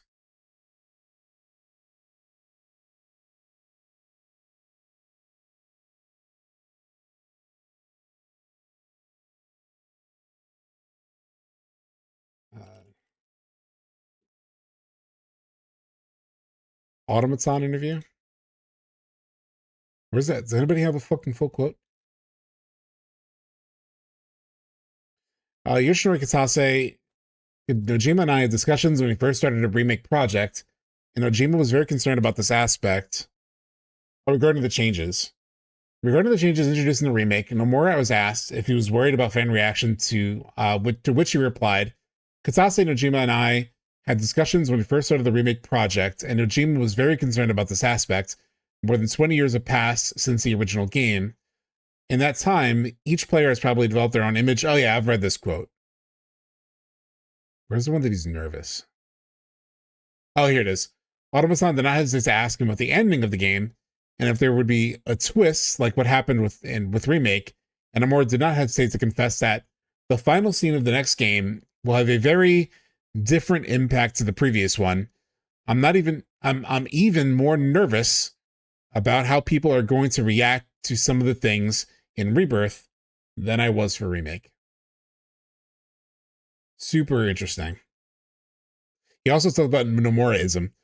Nomura has become a meme for many people on the internet with the famous Tetsuya Nomuraism, a conversation that is much more global than we might think, and it shows in the interview that focuses on this, with Nomura himself pointing out that I think that Tetsuya Nomuraism is something that the players have established regardless of whether I was involved in that aspect or not. Sometimes players who are playing something I had absolutely nothing to do with go, this feels so Nomura, and I'm thinking, that wasn't me.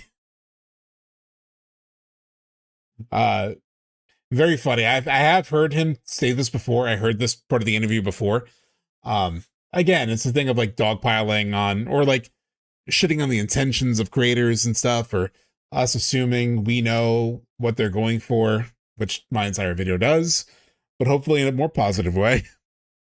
Yeah, it's funny that it's not surprising that he's aware of it. It's surprising he talked about it.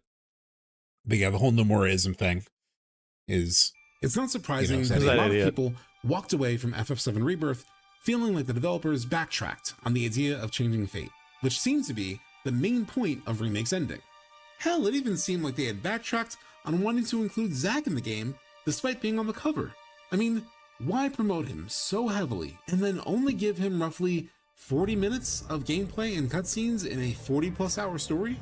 In fact, and he's like, progress. I'm only 23 minutes into this. Let's start with Zack. Yes, Mora. If there was a decision to scale back his role in Rebirth, as I've seen a lot of fans speculate, then why put him on the cover? It's not like they revealed the cover very early in development and were locked into it. They revealed it just 5 months before release, and Nomura gave an entire logic to it that made Zack as equally as... This is something I dug into. I was like, all right, when did they release the box art? Yeah, there's not enough time. This is all like part of the process of like making this video, is like double checking all the dates, double checking everything. Important as the other two cover stars, but even more noteworthy, finding like this B-roll. This is from like Korea or something, but finding this like marketing stuff was really cool because I'd never seen this stuff before, and I doubt many people had seen a lot of these like things that happen in other markets. But in an interview with Game Informer in December, roughly 2.5 months from release, director Naoki Hamaguchi, I remember this interview. Quote, "We have used the character Zack to depict the combined view of writer Kazushiki Nojima, creator-director Tetsuya Nomura, and producer Yoshinori Kitase, the original creators, intents of how this world of Final Fantasy VII came to be, and its policies and rules governing this world. This is going to be depicted through the character of Zack. As much as the whispers within the story, Zack is an equally immensely important, crucial key character to this story that I believe fans will enjoy in Rebirth." Yeah, same Jesse. Just a couple of months from release, we find more evidence of the confusing duality. So no, they committed. Even at that point when he's saying that, there was no time to change it. There was not enough time. Within Rebirth, the developers say he is. Hey, FJass, we talked about all of that in the beginning. I still think the first trailer would be later. I had a whole shebang about it where we talked about it for like an hour and a half at the beginning of streams. You can check that out. I think what we might get on January 31st, because I don't know if I think they need an event. They could throw a 29th anniversary, but that just feels like weird to do a 29th anniversary stream, because that's how they did the reveal for Rebirth. It was an anniversary stream, but it was the 25th anniversary, so it made sense. So I doubt they do like an event for the 29th.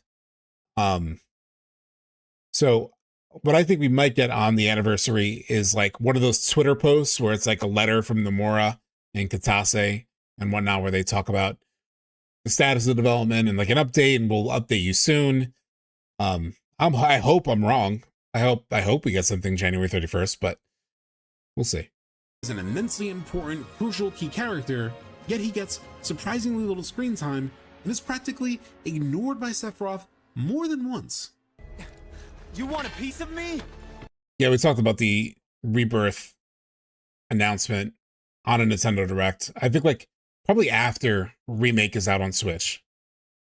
So it depends on when they time that Direct, you know. Have there been any theories since your video that it made you rethink your thesis in this video?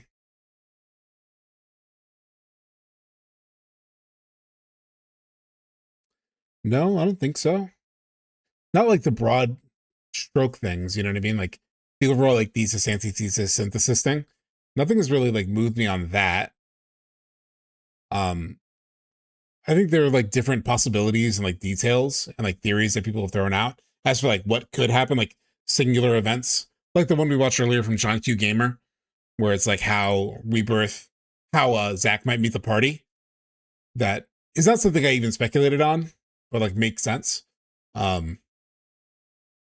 Yeah, nothing's really changed my overall point of view, but there have been like either new things or like extra stuff, extra like nuances like people have pointed out that I've thought are interesting. I guess like a part of me, like a latent part of me, like a small part of me is like still nervous about there not being some kind of like change in the ending. Or like not meaningful enough, right? I don't mean like bringing characters back to life, but like if it just goes to Advent Children and this is all just a very clever way of genuinely retelling things, I feel like it's sort of gone beyond that too much to just be a clever retelling. And that's what a lot of like theories have been since this video came out. Nothing's really made me feel like that's possible, but I don't think it's impossible. You know, like I could be wrong. I do think I can be wrong for sure. Like that's just the core of your question in some way. And yeah, I think I could totally be wrong. I would just be a bit surprised, but I could be wrong. No, not you. What if it's the same, but it just has the character resolution that the end of OG lacked?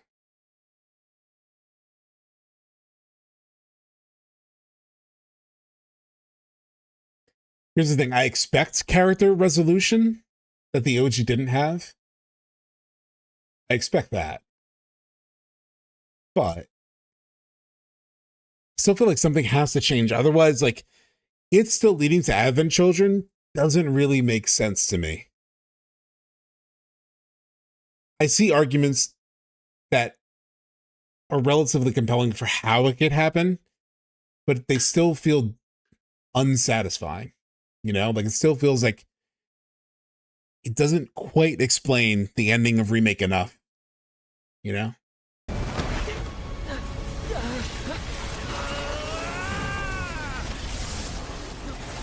What the hell happened to you?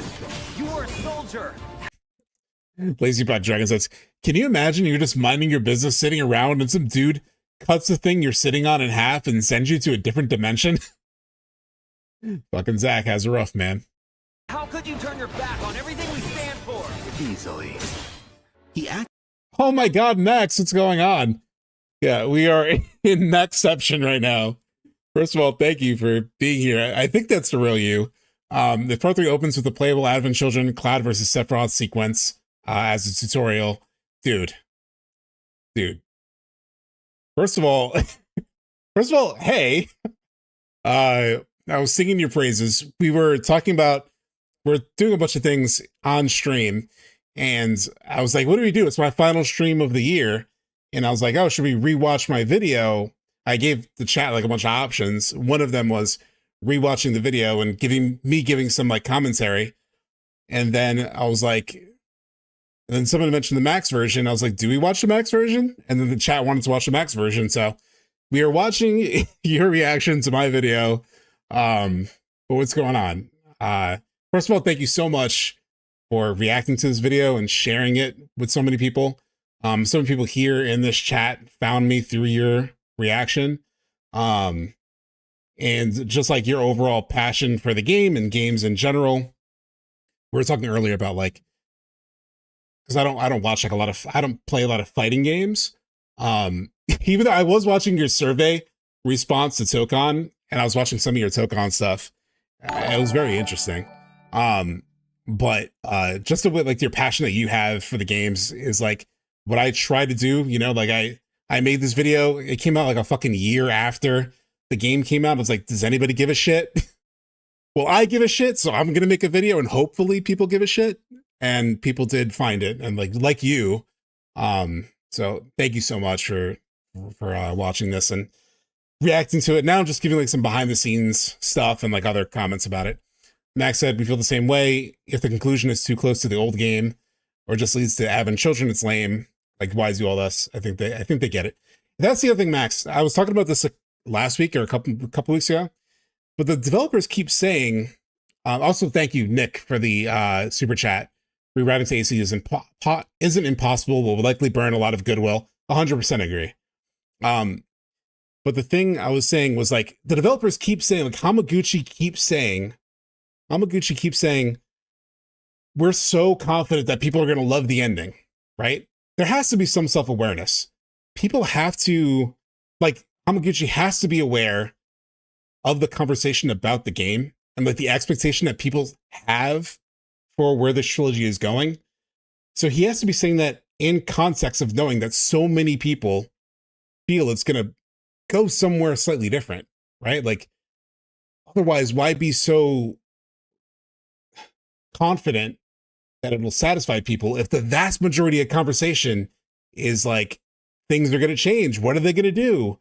And then Hamaguchi's like, we're not going to do shit. It's all going to be the same. Like, it doesn't feel like he would say so confidently it's going to be satisfying to people. They want characters to be happy. That's very different. Yeah. And we will get, I think, the character resolution, you know, like somebody mentioned in chat earlier, but we'll definitely get that. But I feel like you can't have a satisfying character resolution without actually taking it into a new direction. Otherwise, we're like, yeah, it's great to spend this extra time with characters, but they're just going to Advent Children, and that shit kind of depressing. The other thing that I've been thinking about, Max, was one of the things I really want. I don't know if you played Red Dead 2, but when you beat Red Dead 2, the world opens back up and you get to like visit all the characters. Like you can like find a lot of the people who were like in the gang, like spread out around the world, and like talk to them and see what they're up to. I want that so much for part 3. Like, I want to reach the end of part 3 and the world opens back up. You have all the resolution with the characters. You go to Gongaga and you see Barrett with Marlene, like planting, doing their plants or whatever he talked about in Gongaga. Like, you actually get to see the characters around the world. That'd be awesome. That would be sick. That's my hope. I think he said something else. Considering how nervous and weird the end of Rebirth is, it feels like they're willing to sacrifice the emotional crux here for a massive part 3 payoff, which is risky. It's super risky. Like the fact that Nomura, you were actually the one who put me onto the Nomura quote. I missed that quote. The one where he said he was nervous. It's very telling that he was nervous about the ending of Rebirth. Like he knew it was a big risk, you know. Actively disrespect Zack's presence. Oh, he doesn't. He is. Zack isn't important. Yeah, that's what's they're stressing that Zack's importance is actually like he's meaningless. It isn't that he's being ignored. It's that they're. I hope it doesn't feel weird to see yourself talking and with me reacting to it, but push that he's meaningless. In one moment and casually slaps away a piercing question in the next. Sephiroth treats him like a mild irritant more than an important character. And it's not just Sephiroth that seems to treat we felt like a flat Coke. Yeah. In this way. The game itself does by giving you the option to just turn off his scenes in New Game Plus. We need a podcast with SubTXT and Max. Well, I would be open obviously to do like a conversation, but I think we need something to talk about, you know, like there needs to be a trailer or a couple trailers, and if Max would be interested in that, you know, I'd definitely be down. But we need something. It's way too early to talk about anything. At this point, we're just bullshitting. His presence doesn't seem all that important, yet didn't know it that. apparently is. Hell, a Zack moment is what opens the game and serves as Rebirth's title drop. So then, why feature Zack so prominently? If we get any part 3 news, I'm down to yap anytime. Awesome. Yeah, I'd totally be down once we actually get some news. By the way, Max, we talked about this at the beginning of stream, but I'll show you real quick since you just jumped in. We went over like the marketing shit for Rebirth. And I did this whole thing on like what happened with the marketing. This is the short version, but we technically got Rebirth news, like the first piece of news back in 2022, right? So I did this whole thing where I was like going through this stuff and people were like, I'll just cut into the middle of it. I was like, again, I know what people are thinking. SubTXT, you fucking idiot. Rebirth marketing started 2 years early. So everyone's expecting Game Awards, right? And so it's like, yeah, you're technically right. June 2022. But there was like another gap, kind of like the E3 2015 gap to 2019. All of their first trailers are like the summertime before release. So like Rebirth's marketing, technically they had the reveal June 2022, but it was like an event they didn't have to pay for. They didn't have to pay Jeff Keighley. They didn't have to pay Sony. It was their own stream. It was their own like anniversary stream. And there's 12 months of silence until the SGF trailer. So June 2023 was when they had the first real trailer for Rebirth. Then they had State of Play, TGAs, Game Awards, Destin, whatever, final trailer. 8 months of marketing, right? So essentially when you look at it, Remake, after the 2015, CyberConnect stuff, the next time we heard about it was May 2019, came out April 2020, 11 months of marketing. Rebirth's real marketing cycle was actually, if you don't count the reveal, which was their own weird anniversary event, June 2023 to February 2024, it was 8 months. So I was like, okay, it makes sense. They won't hear about it. So long story short, what I think they're going to do, I made way too many slides because I'm a fucking nerd, is they're going to have like Remake Switch drop. Then they're going to do Rebirth Switch, an announcement after Remake is on Switch. They'll do the announcement for Rebirth on Switch. And then part 3 marketing ramps. So it's like they build up multi-platform market, build momentum. I'm predicting May State of Play. It could be May State of Play. But I do think they want to get like Remake and Rebirth Switch out there in some way before they turn on part 3. I still think it's PS5 exclusive, yeah. I'm back and forth on like whether they do a State of Play or somebody in chat actually made a really interesting thought. Star Silver in chat, I think is their name. They brought up an interesting point that like maybe they wondered if have they redone the contract with Sony, and as part of that, it opens up the exclusivity a little bit, but they still need to do marketing through Sony's events as like a reason why it didn't show up at like Game Awards. And I don't think that's the reason why it didn't show up at Game Awards, but I could see that happening if they actually, I don't know if you can really redo those deals, but if they did, that would make sense as like a stipulation, you know? It's going to be literally a year of FF7 stuff from Switch versions to Part 3. Yeah. Yeah. And it's so good that we talked about this on another stream, but how the Expedition 33 team is like so friendly with Hamaguchi and the FF7 guys. Hopefully, you know, people who aren't into FF or FF7 see that like the guys behind this game I really love are also really into FF7. Maybe we should give it a shot. That can give it a boost, you know. Rebirth also had a dedicated set of play for gameplay. Yeah, dude, that dedicated set of play, I'm so glad I didn't see. I was working too late and I missed it. And thank God, because that trailer, worst trailer ever. It just gives away way too much. Gives away way too much.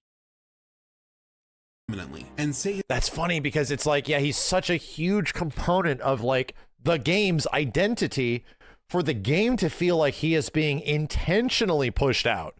Very weird.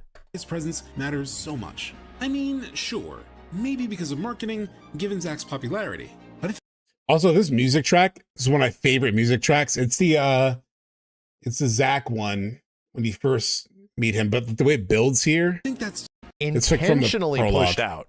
But very weird. His presence matters so much. I mean, sure, maybe because of marketing, given Zack's popularity. But I think that's too cynical and kind of backfired from talking to a few Zack fans who were disappointed with how little there was of him in the game. And if it were only for that, I don't think the game's director would call him an immensely important, crucial key character. Of course he'd hype him up, but that description goes a little far considering how much of the game he's in. I think the reason is because the developers are I mean, you could tell this from the video, the way it's written, but like what was constantly in my head was like, what are people going to be throwing back at me?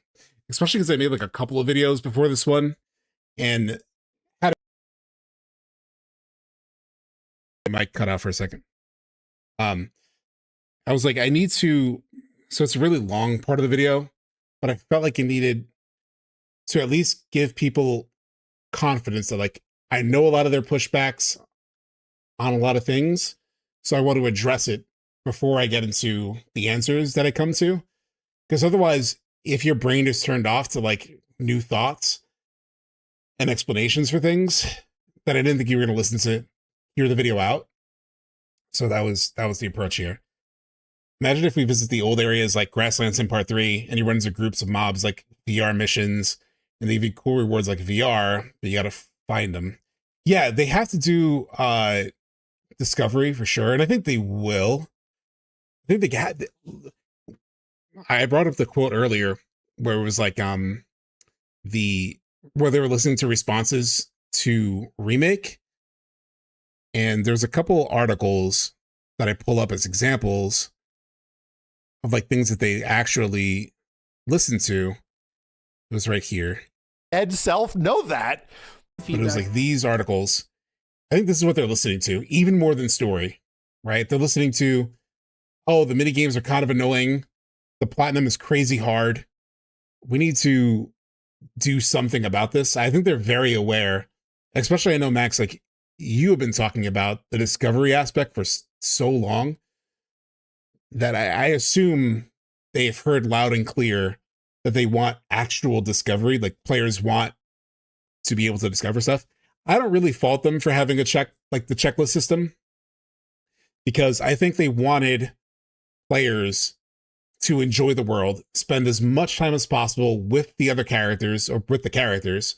That whole like bonds thing. They're like, even if it feels handholdy, we were going to make sure it's possible for you to spend as much time as possible in this world and with these characters. So you build those feelings. That's what this game is all about. You know, we're going to make you feel that connection. Even if we have to give you a fucking checklist to go down and like do everything, you're going to have it all in front of you. It was all intentional, but I think it was also their first open world. So they had to they were experimenting, you know. Now they can be a little freer, hopefully, and have some actual discovery so we can find things like that in the world. I love your idea of Genesis being a super boss that you find in the world, kind of like Simon in Expedition 33. I really hope they do it that way, because that would be a really cool way to do Genesis. You end up in some cave, or maybe you like find some like back cave through the underground Midgar, and you Genesis there. Genesis being Simon is genius. It'd be sick. It'd be so sick. Seem to feel like he is, but they have to have Discovery. They have to have Discovery being intentionally pushed out, because because they want to recreate the feeling of playing the OG. They gave us the feeling of exploring the world. They haven't given us the feeling of discovering things in the world. And that is core to those like materia caves, the Knights of the Round sort of island thing, crater island. Haven't recreated that yet. So I would imagine that's what they're going to try to do. Very weird. His presence matters so much. I mean, sure, maybe because of marketing, given Zack's popularity, but I think that's too cynical and kind of backfired from talking to a few Zack fans. I also wonder if like any parts of the world will change so much once Meteor gets cast. Like, do people start acting differently? Do other parts of the world even shift after, let's say, like after Medeal's like live stream explosion? Does it change things at a topographic level in the world, where certain things are now available that weren't available before? I don't know. It also makes sense that part 2 would be a Ubisoft checklist game and have part 3 be a full Discovery title, as they have full access to the world. Yeah. And the high winds and the submarine, Rebirth has to like ramp people up a little bit. Plus, truthfully, Square Enix has not done a good open world, modern open world, like ever. So they're still getting their feet under them. It's like they kind of needed the hand holding a little bit too, in the development sense, At least I think. I don't know anything about actual game development, but you got to walk before you run. Who were disappointed with how little there was of him in the game, and if it were only.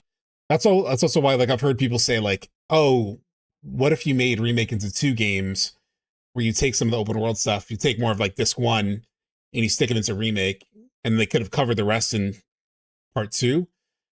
I just think it's so fundamentally different to build Midgar and then to build the world. Like, they did need another title to really do it justice. I don't think if like Rebirth or if Remake was extended to cover some of the world, it just would have sucked, I think. I don't think they would have been able to do it well. For that, I don't think the game's director would call him an immensely important, crucial key character. Of course, I get the desire to have 2 games, but I don't think they would have done it well. Of course he'd hype him up, but that description goes a little far, considering how much of the game he's in.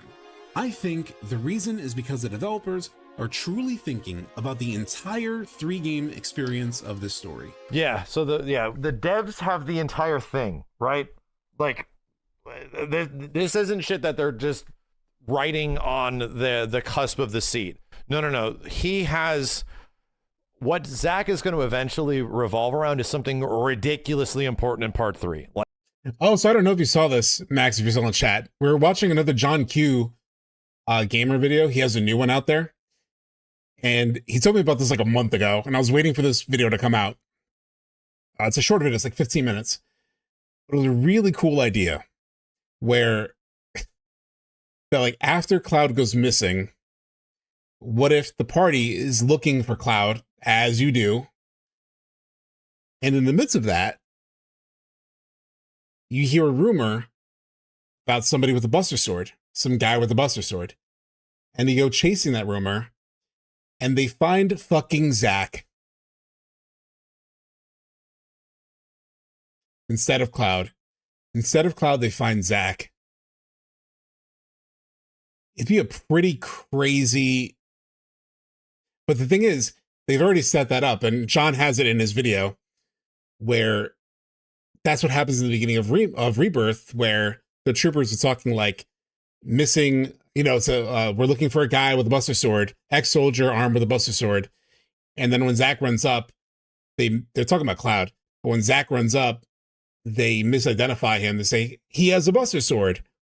I could totally see them doing a similar thing. I don't know how that works with like giving away the big reveal that should be in the live stream sequence, but I could totally see them doing it. Like substantially different than the original game. There were multiple moments included in Remake that don't really make... I feel like that breaks too much of the story, but if they do it well, I won't mind Shackman saying that. Yeah, that's my same fear, but it does make sense.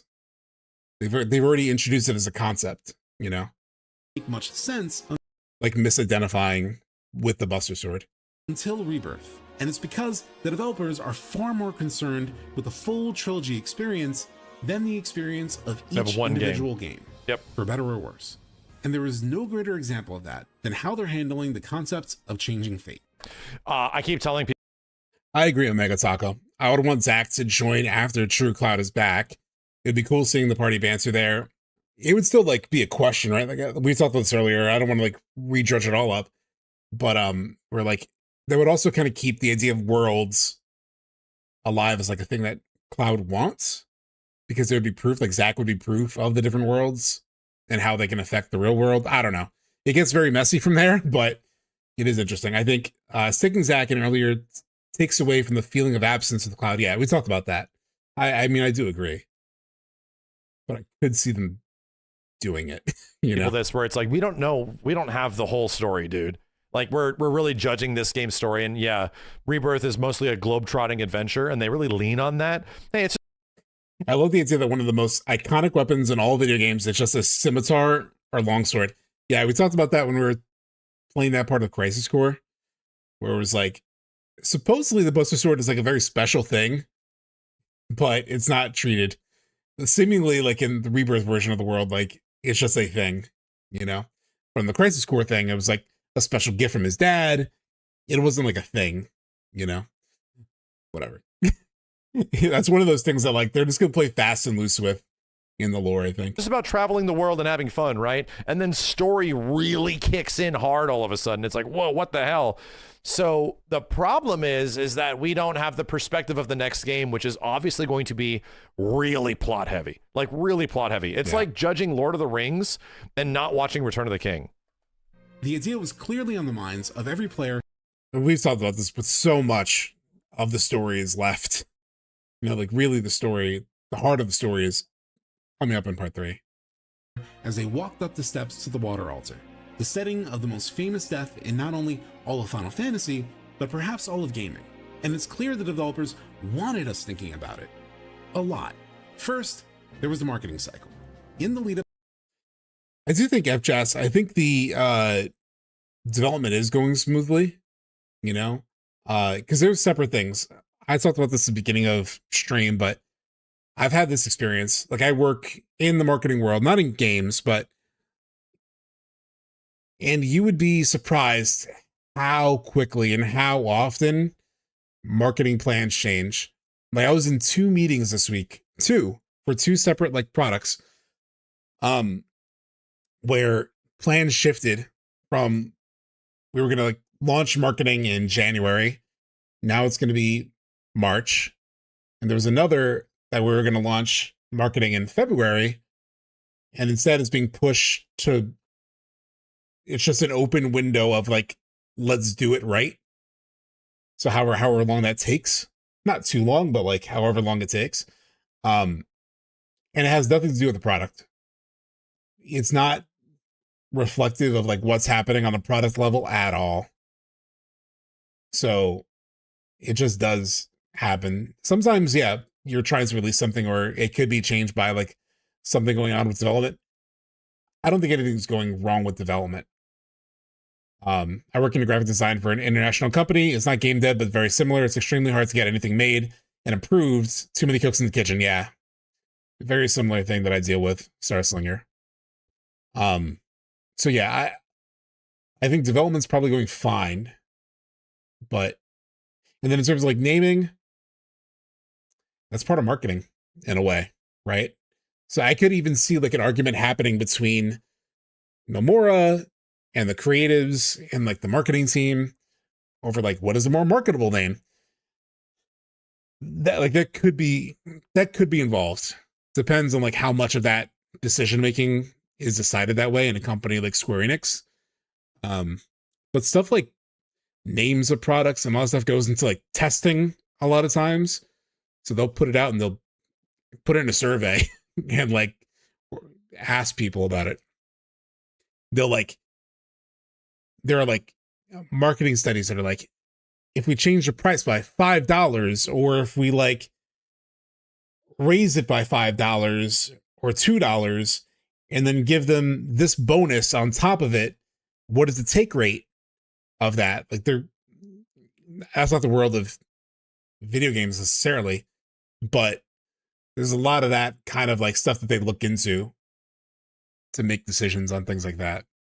So we could be seeing something even like on the naming level. I don't know. To Rebirth's release, the developers clarified as early as September that the game would conclude at the Forgotten Capital, where, quote, the greatest fate of Final Fantasy VII awaits you.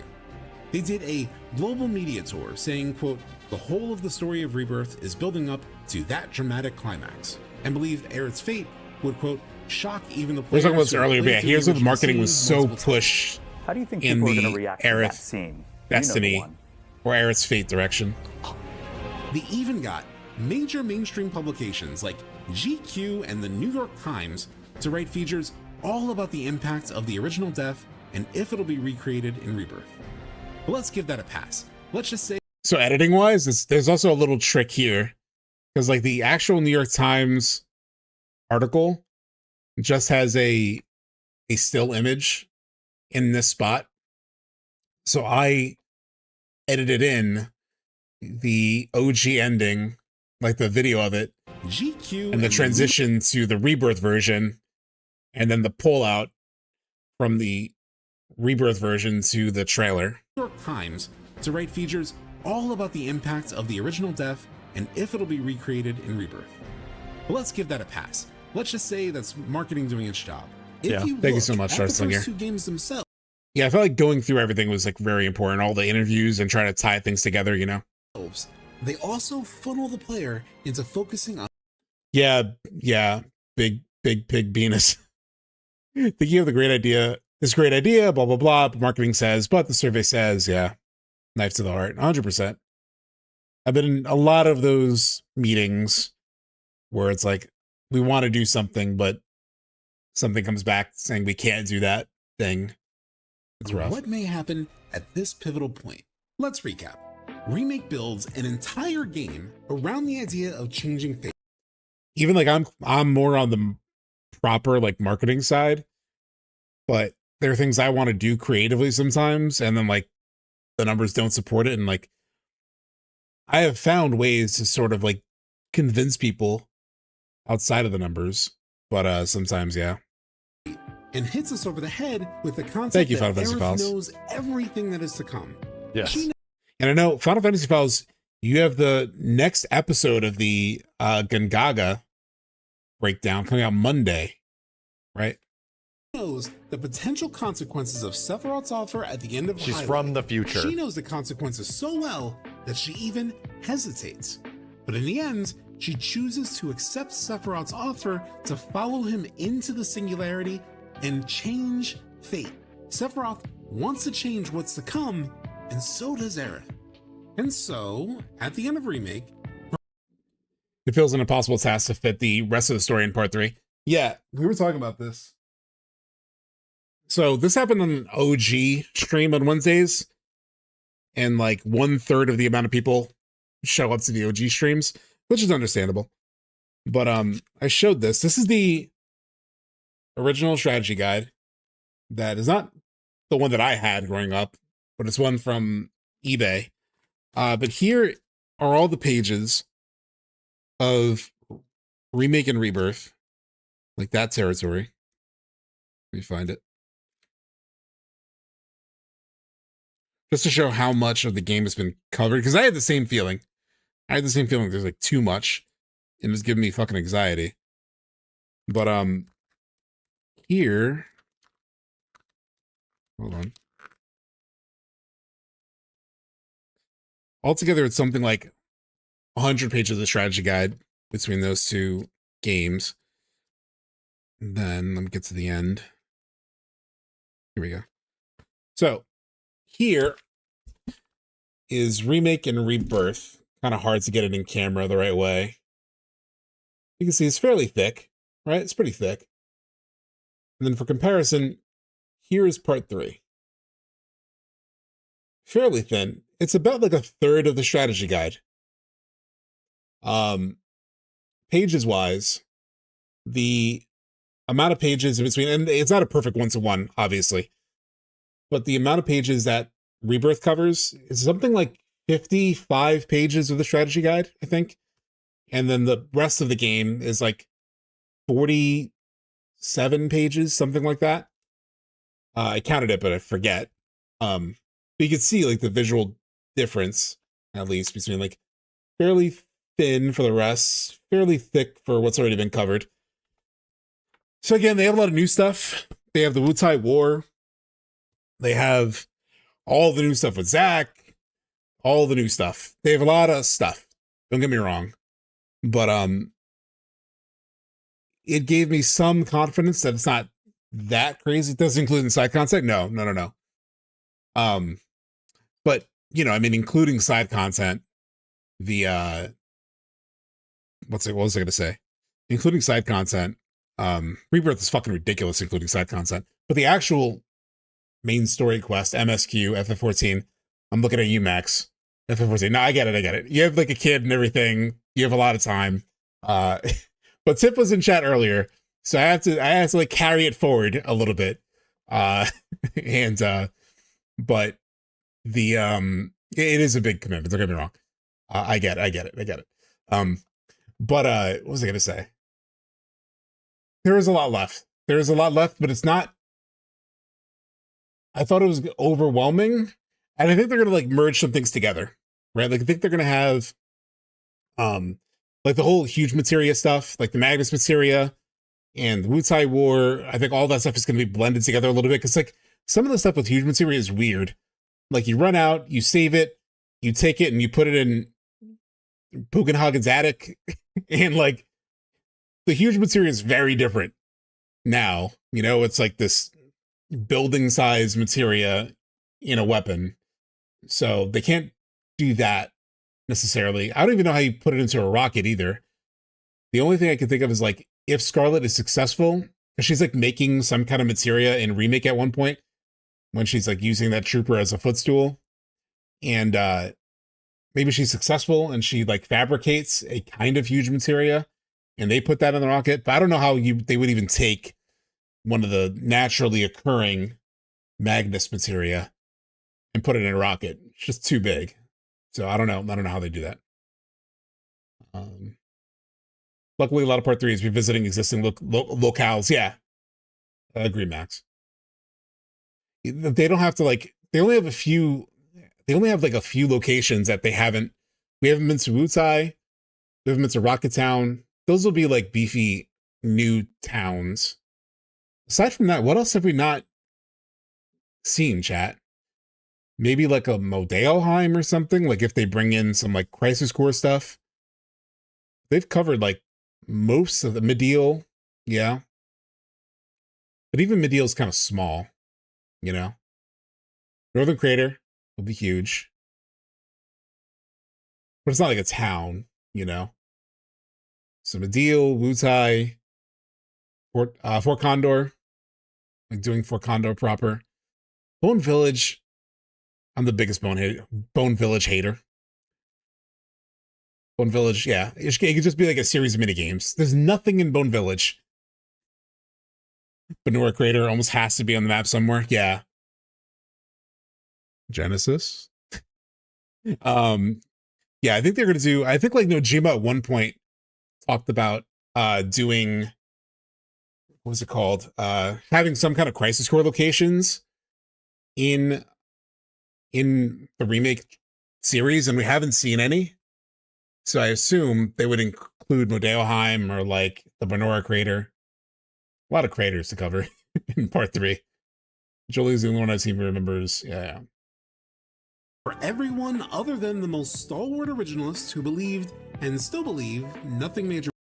They're going to expand all those areas too. Yeah, like Rocket Sound is going to be like something. You know, like Rocket Sound is going to be like a location. I say that as if it's profound. Rocket Sound is going to be a location, but it's going to be like a region, right? It's going to have like a lot going on, I feel like. Ice Town. Duh. Yeah. Okay, so there's a decent amount of stuff. There's a decent amount of stuff. There's almost as many new locations maybe as Rebirth had. Right, so they have Icicle Inn, Northern Crater, Great Glacier area. That's all like one region. There's Rocket Town as like a region with maybe some stuff around it. Then there's like potentially some Crisis Core stuff. Then there's Medial. There's probably like 4 big-ish areas to build out, you know? Wutai, yeah. Will change. It appeared that the die was cast. Both the party and Sephiroth worked to change fate. Wutai is going to be so different. Not only does it have to be big, but it's going to be pretty different. Because now there's a whole war going on. Like when you go to Wutai in the OG, it's like a tourist location. It's kind of like Cosmo Canyon is in Rebirth, where there's just like a bunch of people who go there vacationing. And it's going to be very different in part 3. That alone just changes so much of part 3. To change the future as they knew it and we knew it. And like where you fit the war in relation to like when the meteor is cast, because like somebody brought this up on, I think it was on Final Fantasy TV. They brought up the fact that like once the meteor is cast and it's like in the sky, are Shinra and Wutai still going to be like going at each other like that now that they have this like actual existential threat coming down on them? It's a good question. I don't know when they do the Wutai War. I still don't know. Maybe this time around we'll get to see the lunar. We'll need to get the lunar harp to get to the northern craters. It was sealed by the Cetra. It's actually not a bad idea. Can agree. I'm tired of Bone Village. I don't care about Bone Village. But that actually kind of makes some sense. But they could do that. They could do that. And the cliffhanger text doubled down. The unknown journey will continue. The implication was clear. Nothing from this point onward. I think the war will begin while Tifa is knocked out for several days. That's possible. Then the meteor will be cast too. So I'm just still curious how much Shinra or Wutai will care with the meteor falling down. Maybe they do still care. I don't know. Was guaranteed. So, how does Rebirth? And I do wonder how they depict the meteor too. Is it like always in the sky and like evident like it was in the OG? Which is very easy to do with like the art style that the OG had. Or will it be something that's coming and people don't know until it's closer? I don't know. Start. Not in the security of the world we know. No. Bone Village being a side quest missable area where you can excavate rare stuff or unlocks the other places seems fine. Yeah. If it helps for that, as long as there's not a checklist. You know what I really want to see? I really want to see the Ancient Forest. I wonder how they do that. Because like that gets unlocked when you beat, which weapon is it? It's like one of the weapons. It's a diamond weapon, or the one that you beat to get like your ultimate weapon, the ultimate weapon, I think. But you beat that, and then that opens up ultimate weapon, yeah. So you beat that, and then that unlocks the Ancient Forest. And the Ancient Forest is pretty trippy in the OG. With some of the best platforming on the PS1. God, the platforming is so weird in that. But I'm very interested to see what they do with the Ancient Forest. Hopefully they make it like they have a lot more in it. It's more of like there's actually some lore to it and stuff. It starts in Zack. Excavate Genesis Sword. What's this? Can't use it. Weird. Yeah. Zack's reality with an opening sequence where everything we know is thrown into question. So this is a video. and leaves us with a visual that teases Aerith's death. This is what you're here for, people. Part 3 speculation. Especially for a long time. Dude, it's the rug pull. It's the intentional rug pulls, dude. Like, and you come back to this moment 25 hours later. 25 hours of gameplay to find out actually she's still alive. It was like, what? Fan. It is so fucking true. I was telling this to chat about my first playthrough. I did not walk into Under Junon until I was 32 hours into the game. I was 32 hours into the game. That's when I walked and met Cloud's future wife, Rhonda. That's when I met Rhonda. The sacred Klonda ship that nobody recognizes. It's like my joke ship. I don't ship, but yeah, I didn't walk into Under Junon until 32 hours in. 32 hours. That's when I walked into Under Junon. Because I was doing all the Junon world stuff, which is crazy.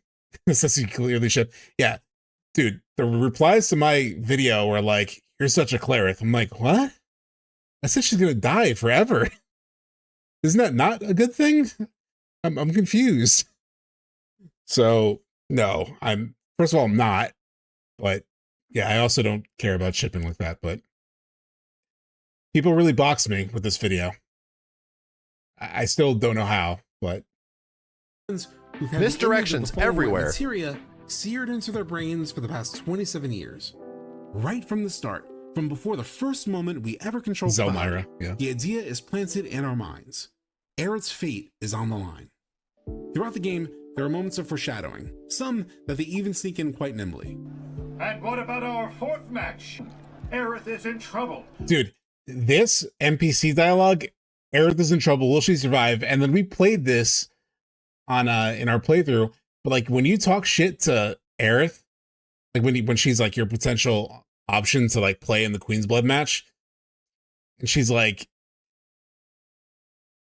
"I'm gonna kill you," or like, "You're gonna die." What does she say? It's like, oh shit, it's so crazy. Hold on, I gotta X out of this in the right way. YouTube, your funeral, yeah. FF7 Rebirth, Aerith, Queen's Blood. The shit talking with Aerith is crazy. Easy. I could have just used this in the video, but maybe it's actually better that I used the Titov one because it's even more subtle. It makes my point even better. But Okay, I'm ready when you are. Want me to go easy?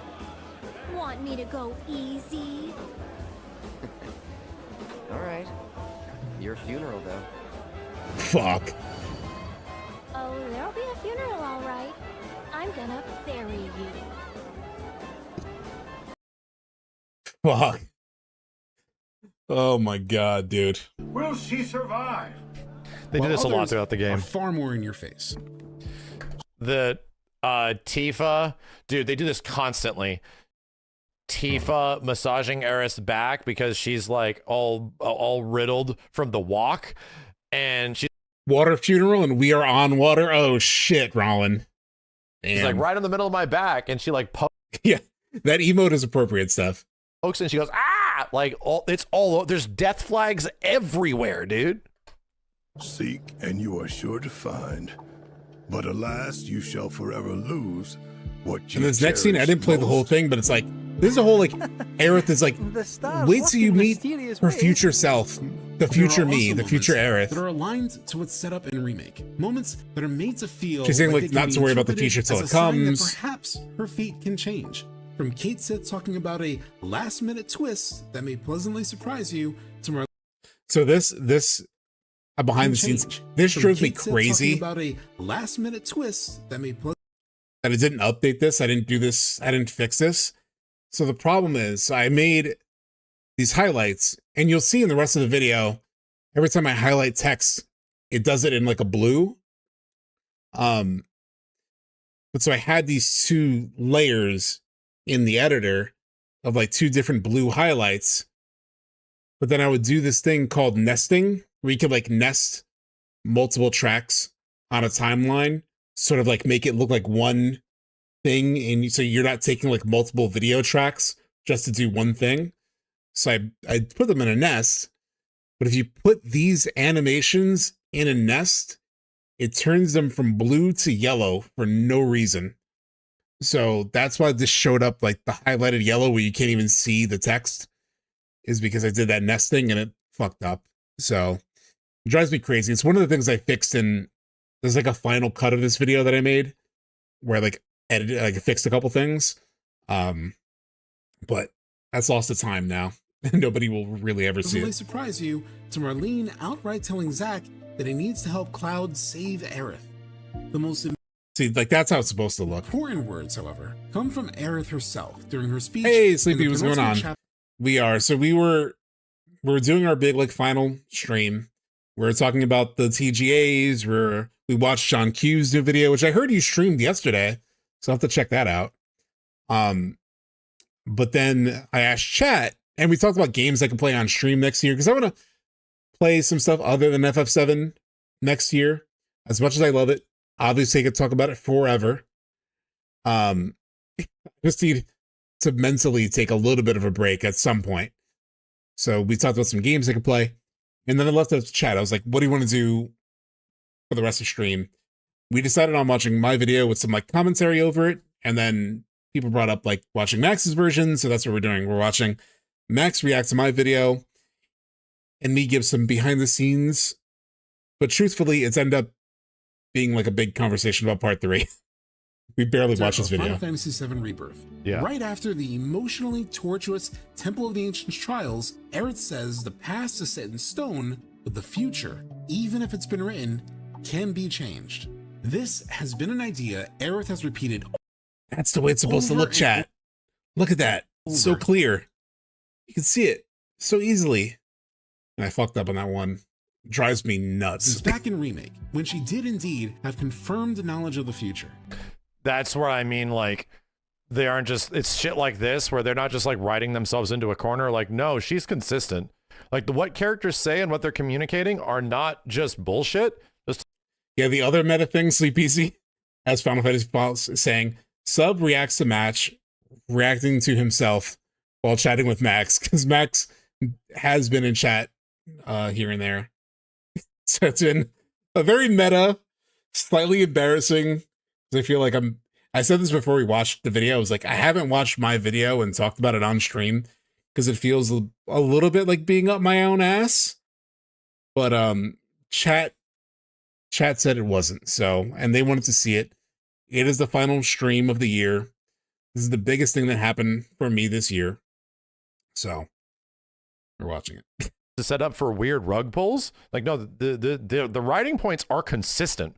Like, they're sticking to what the first game was setting up, and then the second game is just committing to it, but then they rug pull in a certain moment. It might sound crazy. No, it's not. You deserve all the praise. Here's the thing, though. I'm just like very praise avoidant.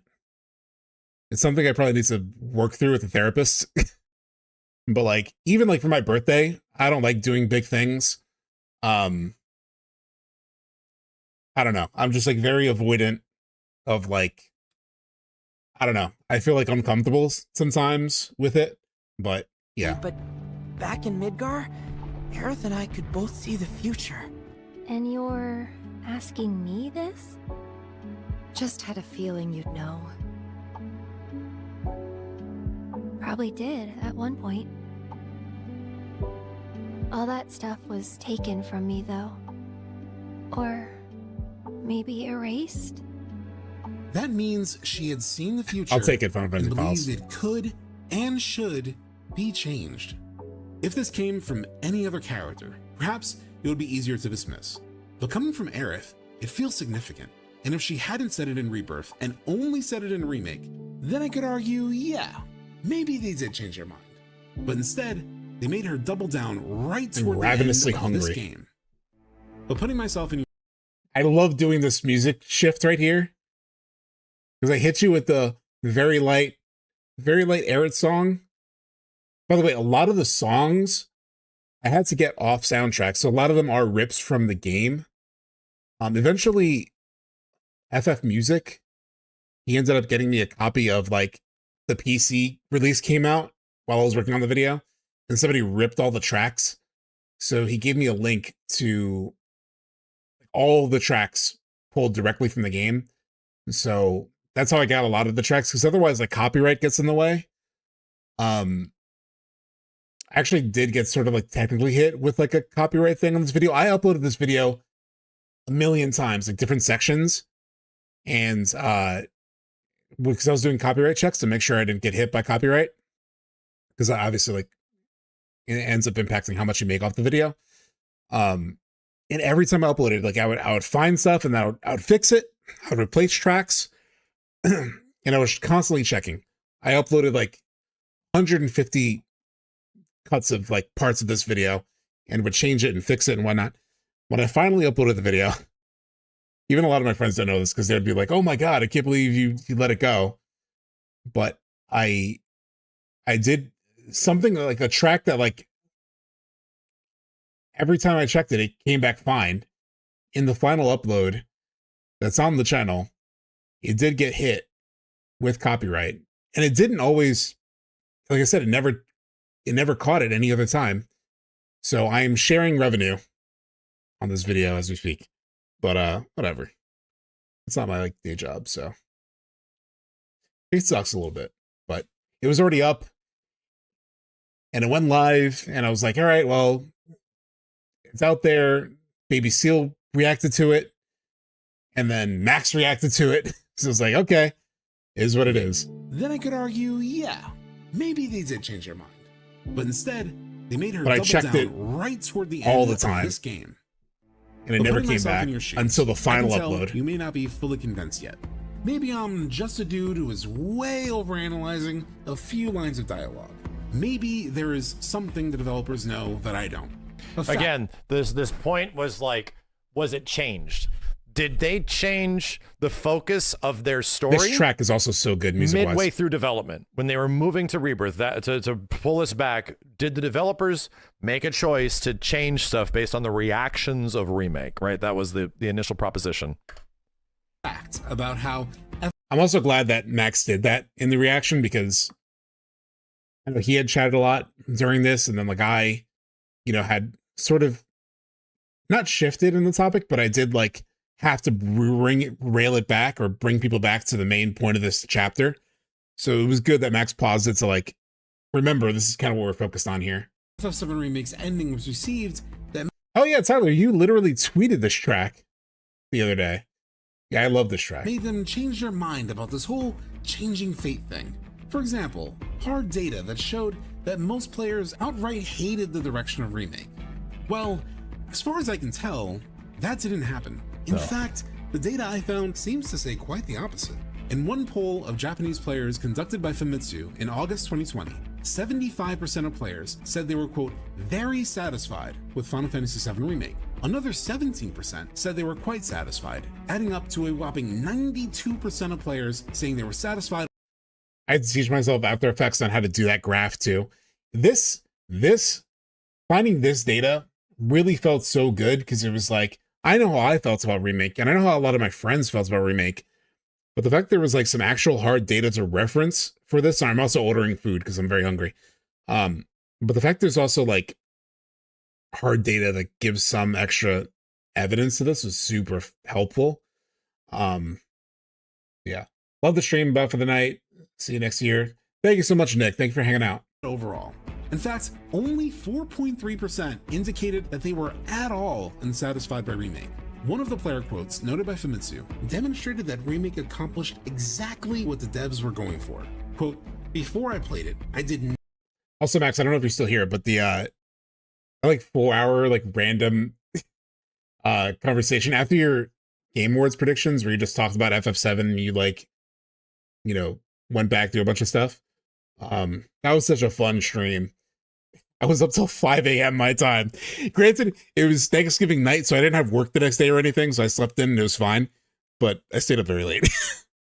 Because I'm on the East Coast. Not want them to change anything. But when I actually played it, Want them to I change found more. myself engrossed in the I was story. thinking about this. I had not been into something this much since Haters are playing loud. FF7 as an elementary school. This quote was so validating to me because it was like, yes, this is exactly how I felt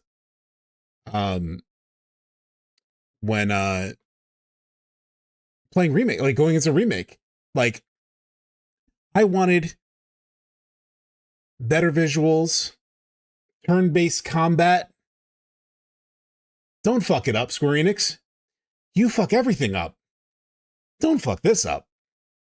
And then they finally showed the combat. I will say, like, leading into release, at least, like, once they showed the combat at E3, I was like, okay, combat's fine. Combat will be good. And I'm not worried about combat anymore. But I really didn't want them to mess with the story too much.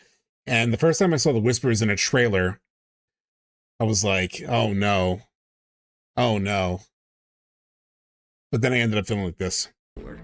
In another poll conducted by Final Fantasy Union, there were similar results, with players scoring the overall game at an average of 4.45 out of 5, or 89%, almost 90%. And though scores for the ending were slightly lower, it still averaged out to effectively a 4 out of 5, almost.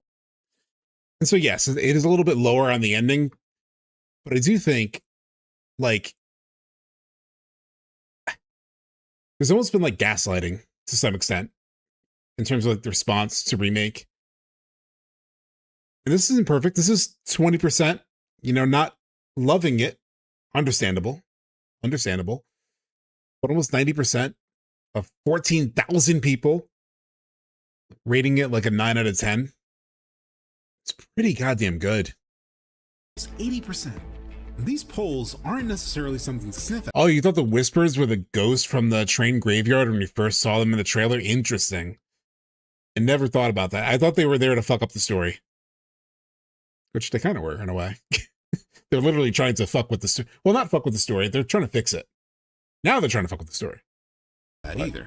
The Famitsu poll was conducted with nearly 3. It was wild. It was a wild experience to go into Remake completely blind. It made me obsessed with FF7. So when you say completely blind, had you played the original at all? Or do you mean like you were blind to all the trailers and all that stuff? 3,000 participants from perhaps Japan's most well-respected gaming publication.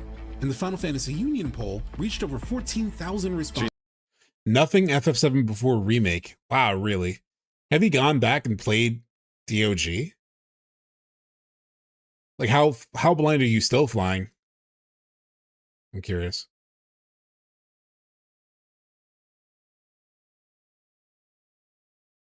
Farthers was the same. Etro was the same.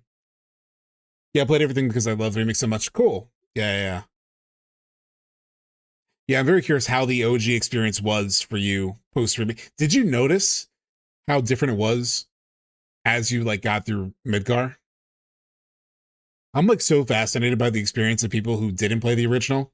It's my favorite version of the experience. Like, see people go through, because I can never have access to what that's like, you know?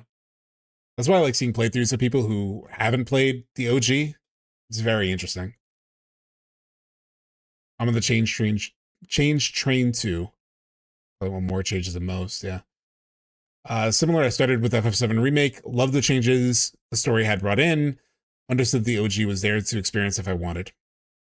To put that in perspective, the average sample size of the top... So obviously I wrote the script in 2024 election year. Polls. But I use it as a reference. So polling and like sample sizes is something I deal with at a corporate level too, in like marketing. Yeah, like we only really reach out to sometimes even way less than 2,000 or 3,000 people. Sometimes it's like fairly little, depending on like how big the survey is, what you're trying to sort of like figure out. Sometimes you'll have an N or a sample size like 1,500, 1,600. It's not unheard of. That's how they tracked TV ratings for a long time too, where they would put Nielsen boxes, like literal boxes, in people's houses, and based on the few thousand people that had one of the Nielsen boxes in their houses, they would then extrapolate out And it's pretty accurate somehow, you know, statistics, you know, math, which I'm bad at. But they would base like, they would calculate, although it is an estimate, they would calculate like how many million people were watching based on who was watching with the Nielsen box. So this is how they get percentages of everything, basically. It's like impossible to survey everyone. Yeah. In this year's presidential election is just over 2,300 people per poll. In short, it seems most people were very satisfied with the game and the way it ended. Yeah, that's how much polling actually is influenced by, is like a 2 to like 3,000. That's it. So when you get a poll that has people talking about like their introspection and feelings and it eclipses like 10K, there's going to be pretty good data there. These results are a flash. Because like having that much volume of people leaves less room for like outliers to overrepresent a certain point of view. You know? Green light. And it's fair to say that given one of the polls was done by a legitimate publication that does these kinds of surveys all the time, and the other had a sample size. I kind of want to look at this survey again real quick. So this was like a Famitsu survey of best PlayStation games as voted by Famitsu readers. Number 1, Final Fantasy VII, Based. Monster Hunter Portable, second G. I never played that. Xenogears. I hate to admit I haven't played.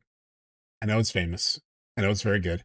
FF10, Resident Evil, Monster Hunter Portable, third. Metal Gear Solid. Love Metal Gear Solid. Arc the Lad. I don't even know what Arc the Lad is, actually. Ridge Racer I used to play. Dragon Quest I never played. Final Fantasy VIII. Interesting that 8, because this is like all the way PS1 to PS4. FF8, number 11. It's actually higher than I would have expected. You know? Like, especially like given the conversation around 8, I feel like it's kind of not beloved that much. But I've been wanting to replay. And yeah, number 11. Monster Hunter World, Wild Arms. I did play Wild Arms back in the day. Gran Turismo, I played like a motherfucker. I played the shit out of Gran Turismo, chat. Oh my god. GT2, especially. Oof. I was in there deep. Final Fantasy IX, Suikoden 2. Let's say you pronounce Suikoden, right? I feel like I could be wrong, but, or somebody in chat if you can tell me how to pronounce it. Final Fantasy 11, MGS3, Dragon Quest 8, Kingdom Hearts 2, Suikoden, Shadow Hearts, Dynasty Warriors, Persona 4. I haven't played Persona 4 yet. Doko Demo Isho, Yakuza, Crash Bandicoot, Tales of Eternia, Last of Us, Ghost of Tsushima. It's pretty amazing for Ghost of Tsushima to be there and already. I don't know when exactly this poll is done, but kinds of surveys all the time, cool. And the other had a sample size. No, MGS2, yeah, right? But I love MGS2. Towns in America, it is highly unlikely that any research done by Square Enix themselves would have.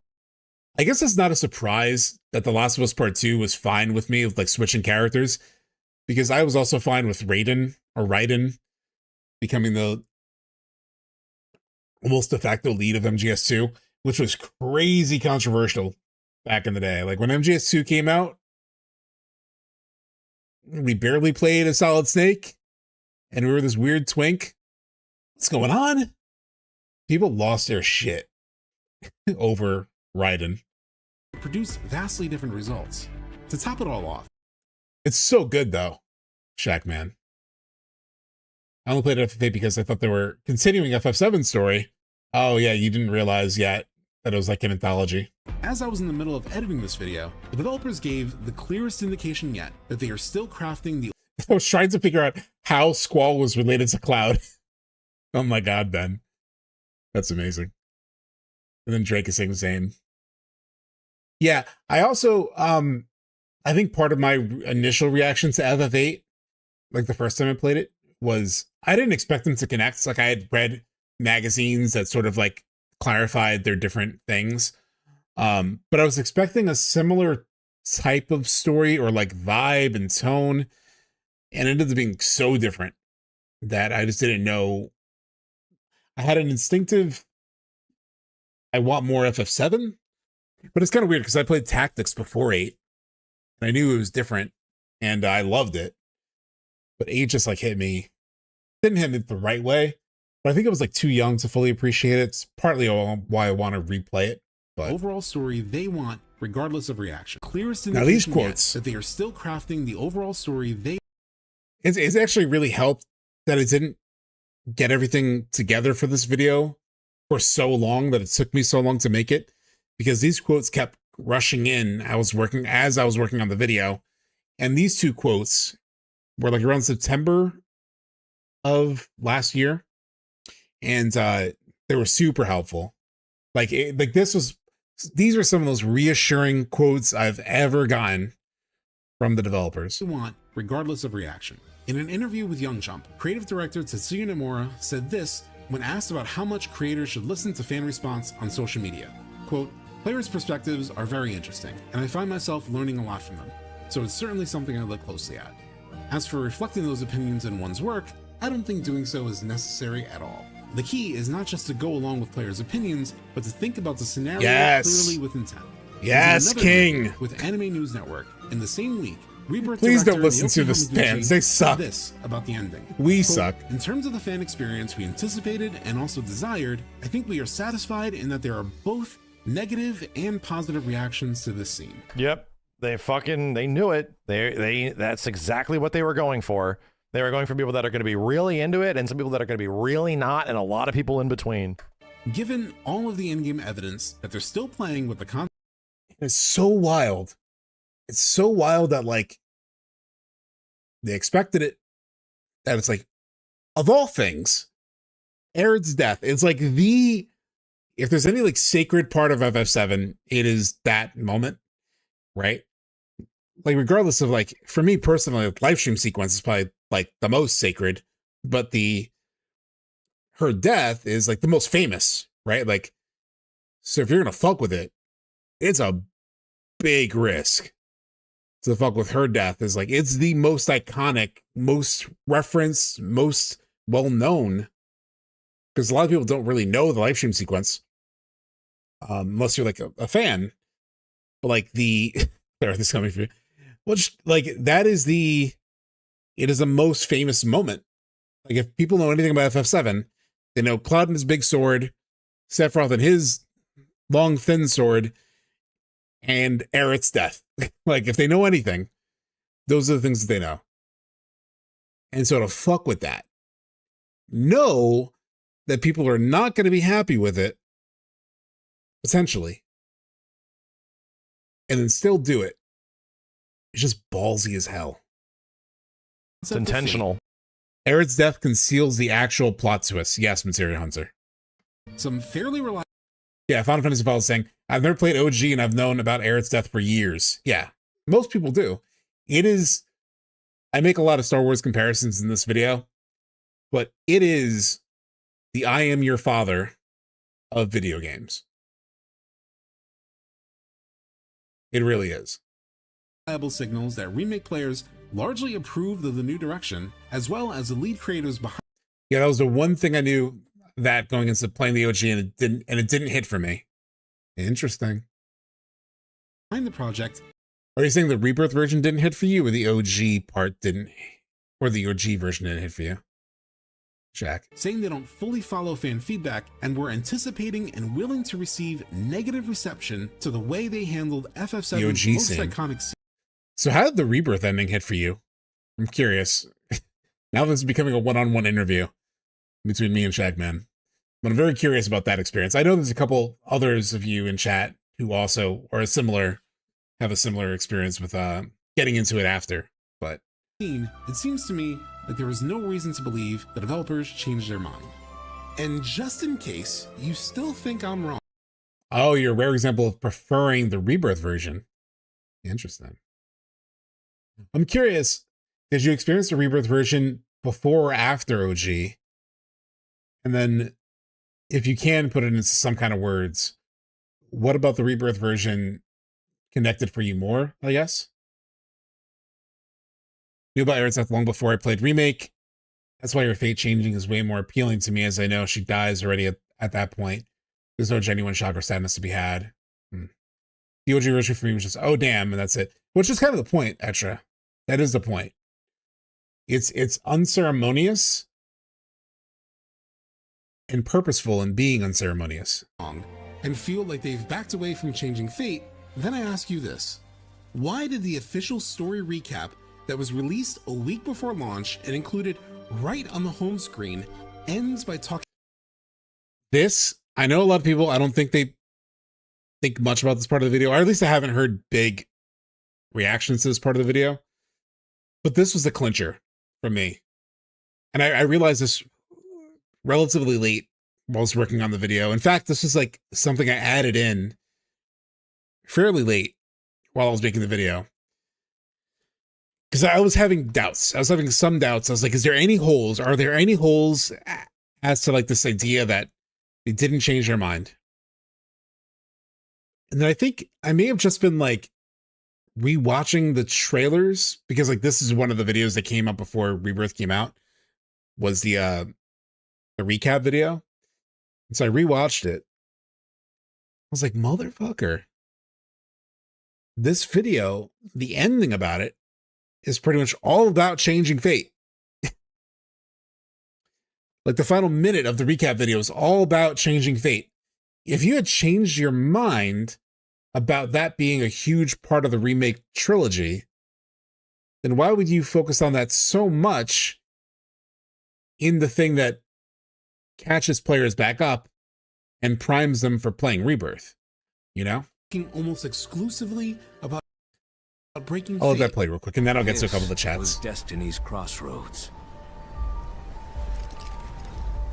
Every moment, every action, every step taken had all been as the Whispers willed it. To fight them was to break free. On the other side of fate, Sephiroth waited, the Whispers undulating within him. It's Cloud music. brought his blade down upon his rival, sundering destiny. Sundering destiny. But the fight won, and the shackles of destiny broken. We stood before the unknown, a world of boundless freedom. It was there, beyond where fate could follow, that a new journey began. Beyond where fate could follow. Final sentence. It was there, beyond where fate could follow, that a new journey began. I didn't change your mind. Let me just read a couple of these. Shackman. Yeah, I played OG before Rebirth, and the thing that was most sad to see is everyone else's reaction, like Tifa crying in the field. Yeah. The thing with Aerith's death is it's two sides to the story. It has to happen. It was always going to happen. Yeah, it didn't make me emotional like OG players talk about. That's a small shock factor. Yeah. I already knew about her death, and when I was playing Rebirth, but that goodbye scene of her with Cloud caught me off guard. It was incredible. Which goodbye, by the way? Are you talking about the church or the field at the end, or there's like several of them, or the sleeping forest? I'm just curious. See, because the church one was definitely the one that was like, oh fuck. Yeah, they're laying it out so clearly. It's only macaroni. What if Tifa dies instead? You thought about that yet, huh? Fuck, dude. They could never kill Tifa. First of all, they better not kill Tifa. And they genuinely cannot kill Tifa. Like, the riot that would be on their hands would be unreal. But what would it serve either, you know? So if They they didn't still change the plan to messaging. create a new And God, we were talking about this, Max, the other day. We were playing the live stream sequence on the in the OG. And somebody brought up, like, can you imagine once this has voice acting? And I thought about the Gongaga scene with Tifa and Cloud. Like how emotional it is. 'Cause they're really sort of like unpacking a lot of shit. I mean, it's a pseudo live stream sequence. And both of their performances are already incredible. But for whatever reason, I just hadn't really internalized the thought of like Cody and Britt and their performance in the live stream sequence, along with anyone else who might show up there. And I was like, holy shit, that is going to be so good. Like, I'm already so excited about it. It's my favorite part of the original. But, oh my God. Once you get the actual acting in there, Tifa's literally dead in the opening cutscene of Rebirth too. Oh yeah, and like when she's on the stretcher. Those conversations between Remake and Rebirth blew my mind. Yeah. Journey beyond where fate could follow, then why did it feel like Rebirth ran away from the idea of changing fate?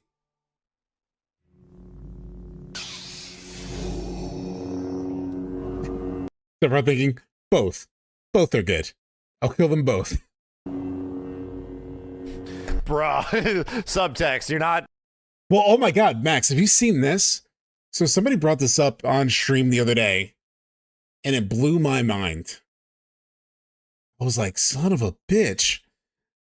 So I never thought about this, but somebody brought this up in chat, and I was like, oh shit. It's the theater scene in Remake, FF7 Remake, chapter 16.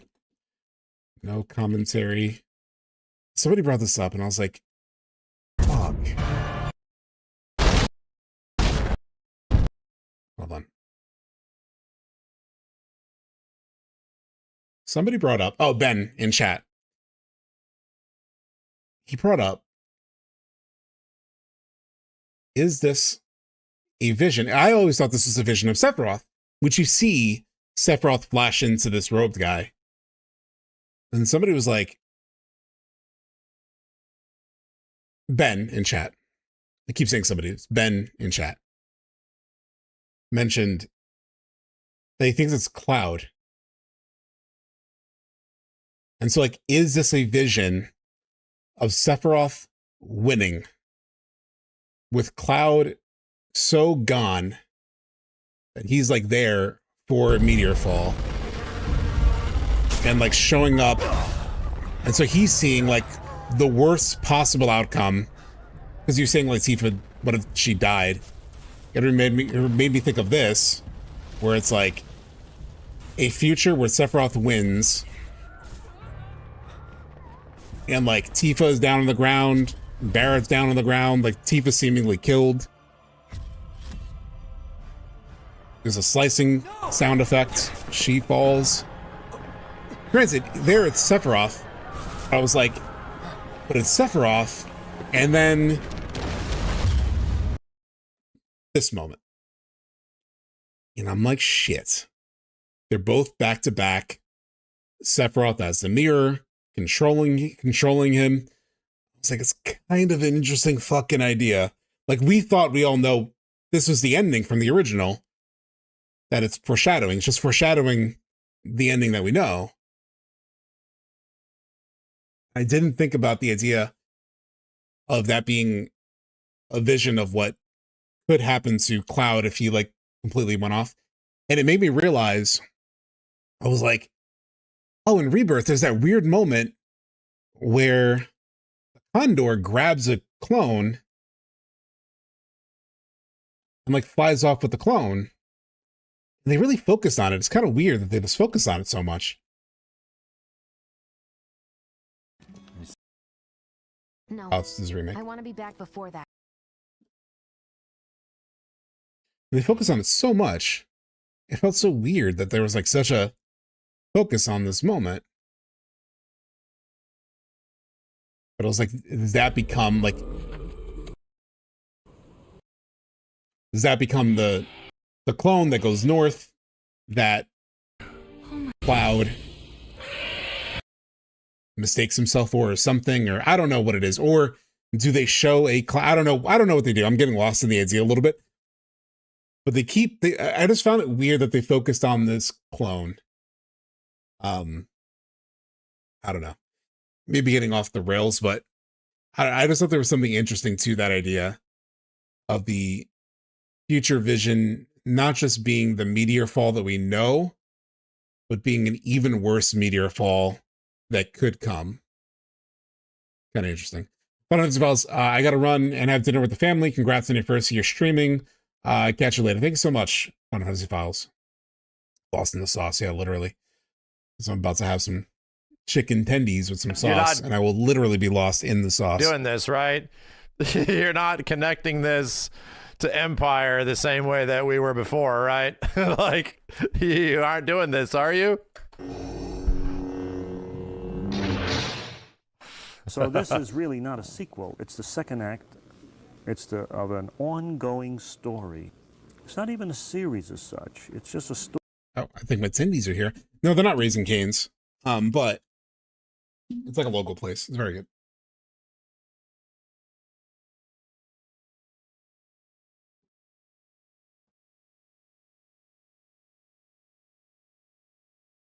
Hungry chat, haven't eaten since breakfast. I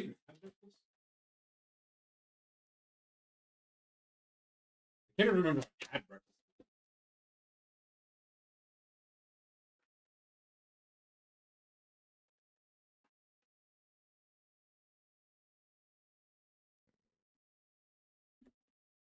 Yeah, it's like a local place that just like, I mean, they do chicken, but they specifically have a tenders combo. It's pretty good. I haven't had it in a few months, so I was like, you know what? That sounds good. Story that we show in parts. Aside from Nothing the really simple special fact about that it. it's also the middle installment of a trilogy. But it There's a tastes good very good. reason people have been comparing Rebirth to The Empire Strikes Back since before its release. I'll shut up now. Empire has a famously unexpected ending that feels like a low point for the characters, and it is a clear cliffhanger that leaves audiences waiting for the full payoff of taking down Darth Vader. Again, in case you aren't a big Star Wars fan, Empire Strikes Back constantly comes up as What I also tried to do with this video was make sure there was enough like variety in terms of like the points that I'm making, and sort of zig and like do things that you don't expect. And so suddenly coming in with Empire Strikes Back, first of all, it's not like I'm the first person to bring it up. So it's like, okay, I'm going to bring it up. I'm going to tell you, yeah, I know about this conversation, but then I'm going to show you the part of this conversation that you may have overlooked. So a top-rated Star Wars film among fans, and while I surprisingly couldn't find any poll about Star Wars endings, it's often listed among the best endings and usually comes out on top of most lists. So, given the similarities between the two, why isn't Rebirth's ending? I really want to rewatch the Lord of the Rings trilogy. I haven't watched it in a very long time. As revered as Empire's? Well, good point. Yeah, this is a clincher for me, Star Slinger, of like really relating to it. To your point that you said, I'm so glad you brought up Empire and how it was received at first. This really ties the video together, in my opinion. I think so too. At one point, I almost cut it. Because I was like, man, it's like a 2-hour video. What if like, I know it makes a point, but is it too much? Do people really need it? But my gut was like, sure. So I kept it. When actually digging through the history, to your point, like it goes back to what I just talked about. I talked about the disappointment, and I knew people experienced this. So I was like, this feels relevant. I just tried to make it as quick as I could. it turns out that the ending of The Empire Strikes Back wasn't as universally loved. This movie got reamed critically. No shit. People forget this. Like we all grew up, like all us millennials and shit grew up in a period of time where it's just like, oh yeah, this is just the best movie ever. I remember as a kid not thinking this was the best one, and hearing from other adults that they didn't like this one. I did not that know much. this. When I was a teenager, that had mostly changed, where Empire was now the best one. That this 100% was the truth back then. Loved in I had no 1980 idea. as it is now.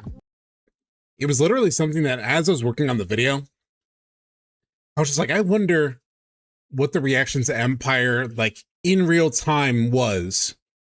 I'm like, what was it? And then I found some of the critics' reviews. I was like, huh, that's kind of interesting. And I was like, are there any videos of like people waiting online or like getting asked after the movie came out? And sure enough, I found some.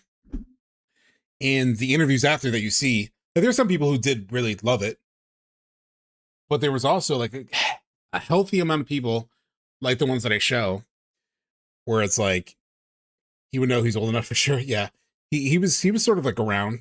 I'm sure Max was like a kid during this, but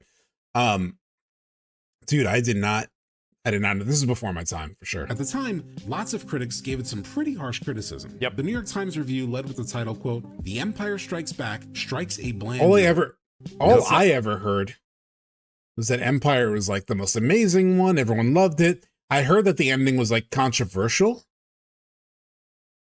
but I didn't know that it had this kind of like almost negative reaction. The Empire Strikes Back isn't even a complete narrative. It has no beginning or end. After approximately 2 hours, Han Solo, Leia, and Luke are no better off than they were at the beginning, which led them to conclude that it was, quote, "simply another chapter that appears to be continuing not onward and upward, but sideways." The Washington Post said it had, quote, "no plot structure, no character studies, let alone character development, and They no fucking went for its emotional or philosophical point to make." Wow. Pauline Kael, probably the most famous critic at the time, was much more positive about it overall, but did critique that it felt weighed down as a, quote, "middle bridging film chained to an unresolved plot." This fairly widespread criticism. It's because we all grew up, like the majority of us grew up. Anybody past the year 1980 knows where the story goes, right? We all literally grew up knowing that he literally takes off the helmet of his dad and says goodbye. Like, oh shit, like we have that, you know? Was such a known element. And I'll say like my experience was, I didn't know how it ended. Like I didn't know how part 3 of the Star Wars trilogy ended when I watched it. Like when I saw Empire, let me clarify that. When I watched Empire, I knew about I Am Your Father. It had been in like cartoons and stuff. It's like I knew about it. I didn't know what happened in the next movie, but I literally immediately watched the next movie after. I didn't have to like sit. I didn't have to sit with the ending. That's the only thing that I had, you know? So I didn't know about taking his dad's helmet off and all that, but I also didn't have to wait at all in order to see what happened next. And that just fundamentally changes how you experience something. So, yeah. Another modern parallel is Infinity War. Oh, yeah. Sure. That it became something reporters asked fans as they were waiting in lines for the movie across the country. Think this is going to be as big as Star Wars? Bigger. Bro. And yet damn. a lot of the critics are panning it. Well, what do they know? Although the critics are disappointed, consumers looking for an escape into fantasy this summer will have the last word. And sure enough, fans themselves walked out saying they really enjoyed the movie as a whole, but didn't quite have the same feelings about the ending. Left me confused. Didn't understand the ending of it. Oh, I thought it was pretty good. I didn't like the ending. It could have been a better ending. Okay. This guy's reaction. I was so excited when I found this guy's reaction. This one right here. Because I was like, oh my God. That is like word for word what we said about Rebirth's ending. You just came out of the movie. What do you think?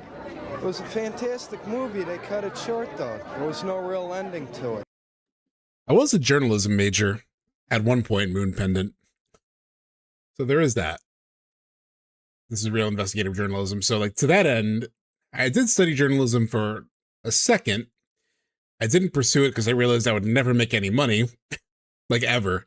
You know, never pay off my student loans. That's why I didn't do it. But yeah, I did look into it at one point. And so yeah, it heavily does affect how I go about making my videos. But it was a great movie. Great movie. A lot of things happen fast. A lot of things happen very fast. As it turns out, the ending for Empire Strikes Back may be something that people appreciated over time rather than in the moment.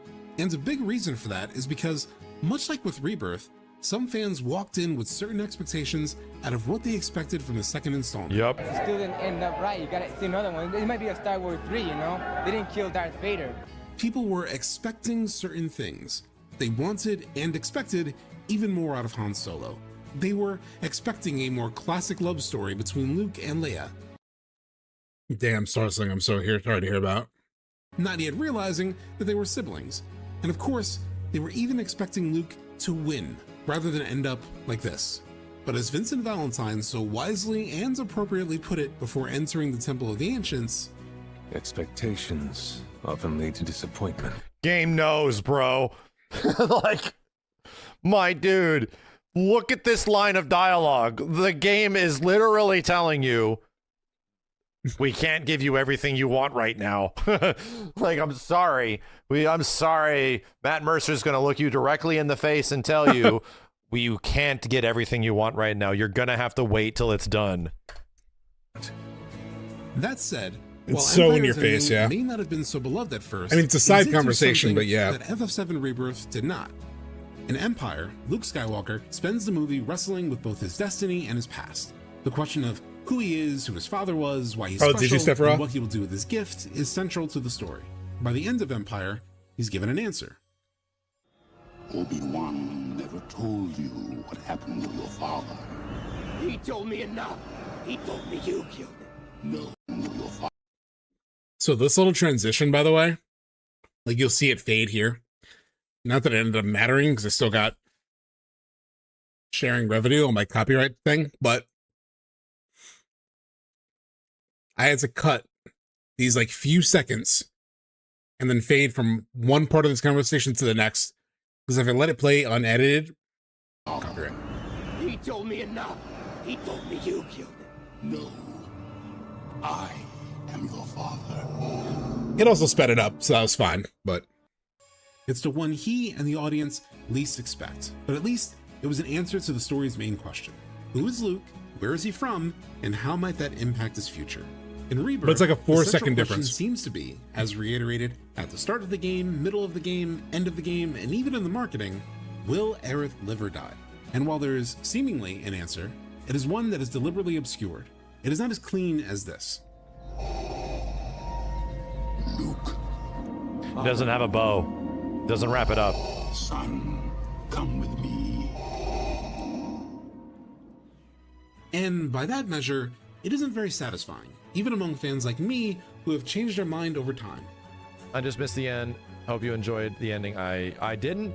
I don't know if I liked it as much on first view. I was more confused and I'd say dissatisfied. I didn't hate it, but my interpretation was I was fucking confused. To me, it was like too much information hit me way too fast. I don't know what's going on, man. It almost doesn't feel like an ending. I'm super in. I'm super in. Wrestling with the ending in that way isn't flip-flopping. It's just the outcome of handling a story. Yeah, I feel like we all went through this. I feel like we all went through that. Like,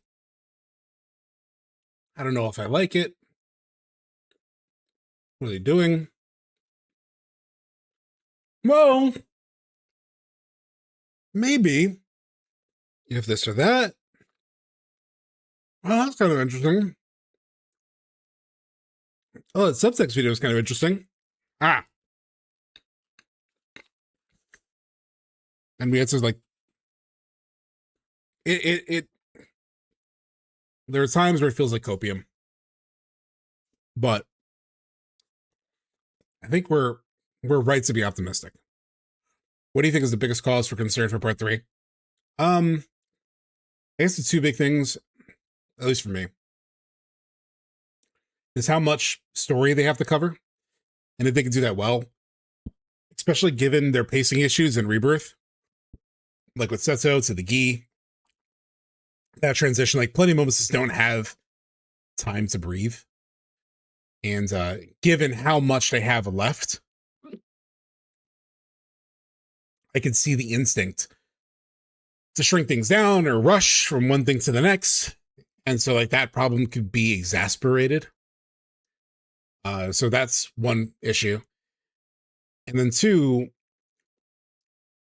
I guess you can merge what Drake Sparky is bringing up. But like all the new stuff, Zack messing with, the Forgotten Capital, Aerith's death thing, all the worlds, those have to mean something. Those have to have some meaningful resolution. Otherwise, it's just a fanciful misdirect, you know? And I think that would be, I think that's definitely something to be concerned about and would be the biggest, like, detraction from where part 3 goes. Especially a story that we know this way, and giving us a cliffhanger that doesn't work like a lot of traditional cliffhangers. I'm in a similar place. Big pig Venus. Of like, I don't care if it messes up AC or Dirge, like whatevs. But you want finality. I'm in the same place where it's like, I appreciate what Advent Children is communicating. Especially as I gotten older, I've dealt with grief a lot of my life. So I appreciate what it explores when it comes to grief. But and there will always be those feelings, right? Like whenever you lose people, it's not like it's solved because of a conversation, you know, in a church with their soon to be dead selves. So it's not going to solve everything. But that's not, I don't mind if those stories are diverted. Because ultimately they're not part of the core. Like, I want resolution at this point. That's because while cliffhangers can't answer everything, they aren't. Especially after Remake. If Chapter 18 of Remake never existed, and we never outright killed the Harbinger of Fate, if we never did that, it'd be easy to like, okay, maybe they didn't change things, whatever. But to make that such a explicit objective in the game, you just have to pay it off. Typically so open to interpretation. They usually leave you wondering what will happen next, and not what. This ending only got better when you had to really like look at it. When you had to start like very intentionally looking at what Aerith is saying, what is she doing, when does she show up, why is she showing up, what did they say before, oh, why is that, what's happening now, like, oh shit, like these things you will not pick up on when you first just watch it. What just happened? Or as Zack put it, pick that, why is she first watch it. The thing that he just paused on, but like, yes, this is like a focus. This was like such a unlock for me too, was like the thought of, obviously part 2 wasn't going to resolve everything, but most cliffhangers make you ask, what will happen next? But this one made us ask, what just happened? Let me put these leftovers in the fridge real quick. And I'll be right back, chat. Actually, I'll throw you in the BRB screen real quick, because I need to, probably should use the bathroom too. Give me 1 second.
Okay, how much progress are we making on this video?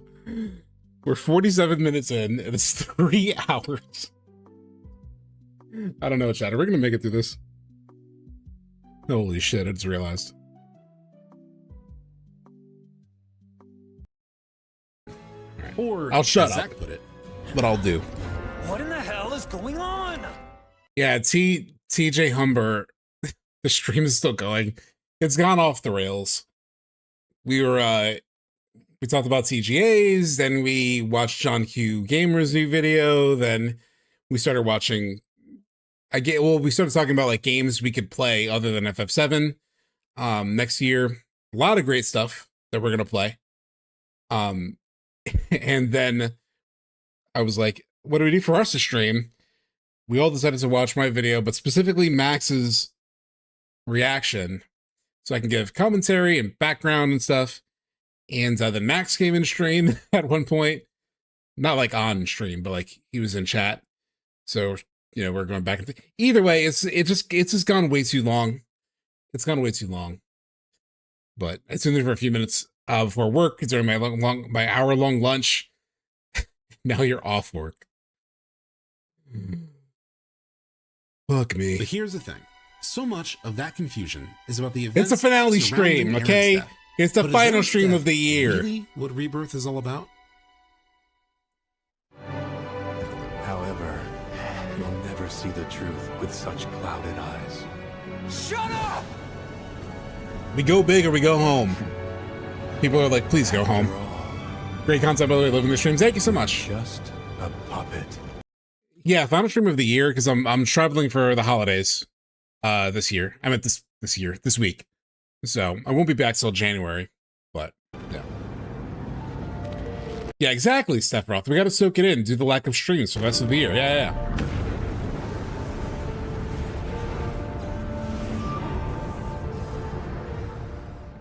Here we go.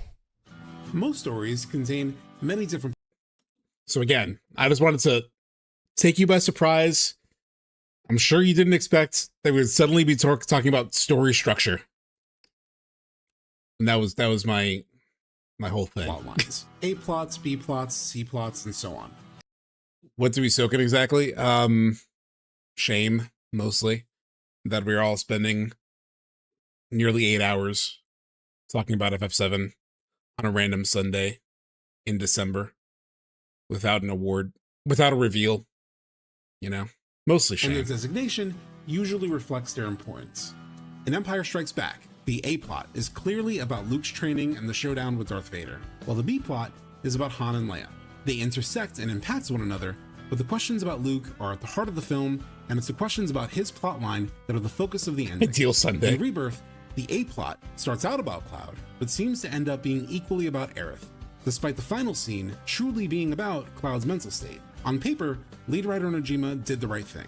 The true opening, minus the prologue, is a questioning of Cloud's memory, and the ending deepens that suspicion, going so far as to drive distrust and fear of Cloud's mental state, both in players and the party. But the larger meta story of Remake has shifted all of our focus as fans. We've become obsessed with the idea of changing fate, and for good reason. And so the hanging question over this trilogy has become, how will fate change? And the number one fate fans are concerned with doesn't really have to do with Cloud. In the long run, he'll be fine. He may be depressed for a couple of years, but he'll be fine. But it isn't really— He'll eventually take a motorcycle ride in Honolulu or some shit. Even about the end of the game. This is what I mentioned about like trying to make sure I had like a somewhat casual tone in the video. Is like, I feel like a lot of video essays are very serious, you know, like we're going to appreciate the art of this film. Don't get me wrong. That's fine. It just, I wanted to feel like, I wanted to make sure that like people could watch this and be like, okay, I'm learning something about like story structure and that's cool, but it doesn't feel overwhelming, you know? And there's a lightness to it, which is really hard. Sometimes we're diving in deep to stuff. So trying to find that balance is like a big goal that I had. Sure, stopping Sephiroth and the meteor in the same way comes with some unintended side effects, but it's eventually dealt with and everyone is cured.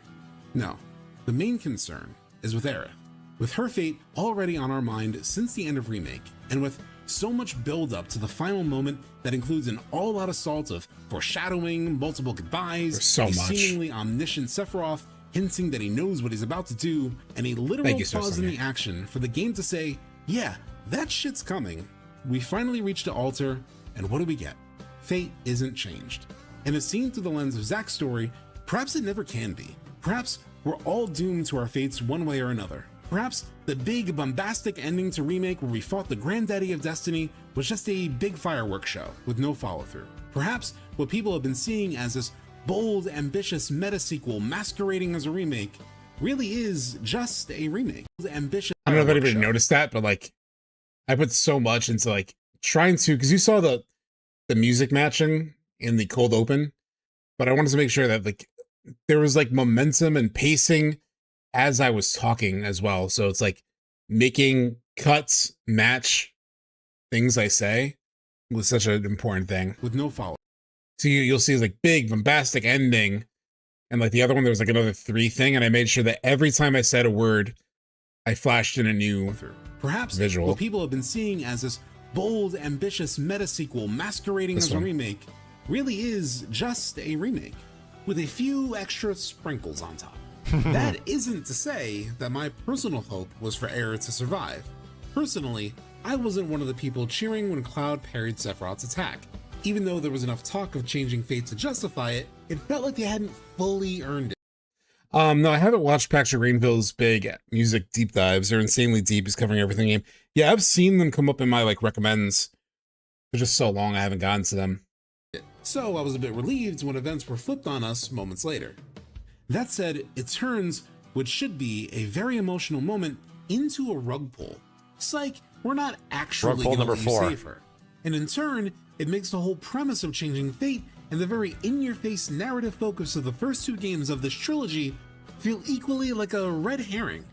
And while many people, including me, believe the truth will come back around in Part 3 for a big reveal that impacts the primary plotline, the Cloud-censored A-plot, it will simply do so in ways that will lead to a similar, if somewhat different, mental breakdown for Cloud, just to see experience in the original.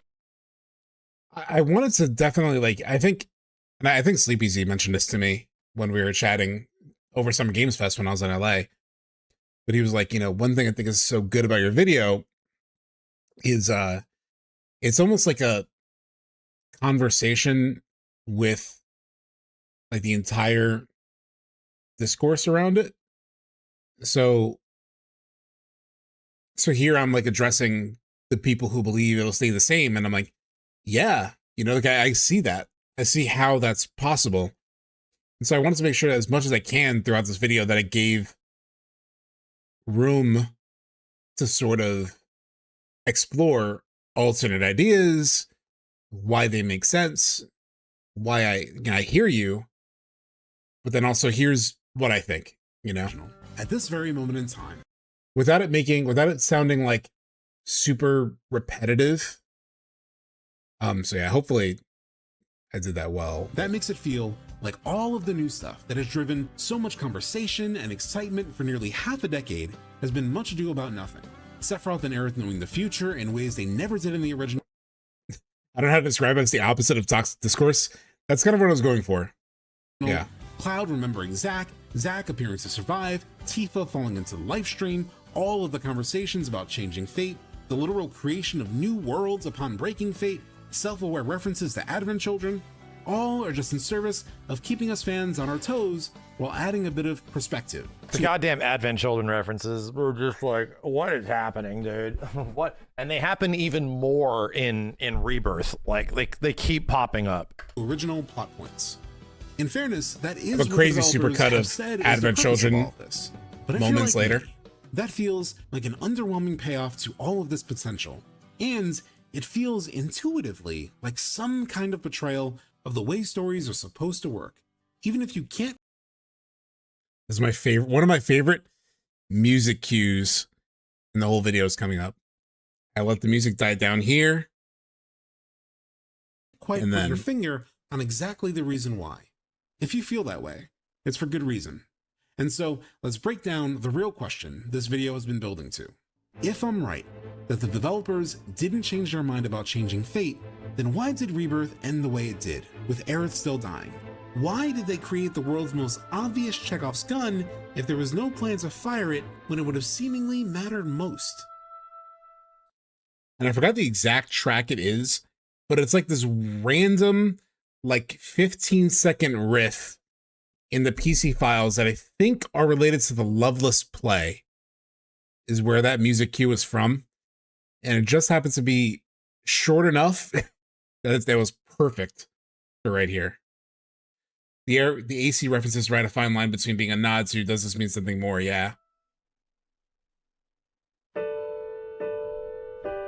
Oh, good. We're pulling back to Advent Children imagery. Oh, good.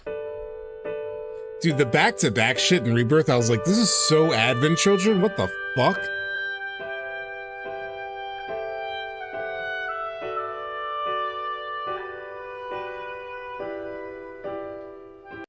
Still streaming. God damn, I want to. Went to shovel snow, do grocery shopping, came back to cook dinner. My word, sir, you have a work ethic. Maybe too much. Maybe too much. Maybe I should have more of a life ethic. Especially after Rebirth, there has been good reason to believe things may all just play out more or less the same as they did in the original. A lot of these new elements, like Zack being alive, appear to be constructed in a way that makes them temporary. For example, the worlds we've seen him in are said to inevitably fade away. Wait, did I miss my favorite cut?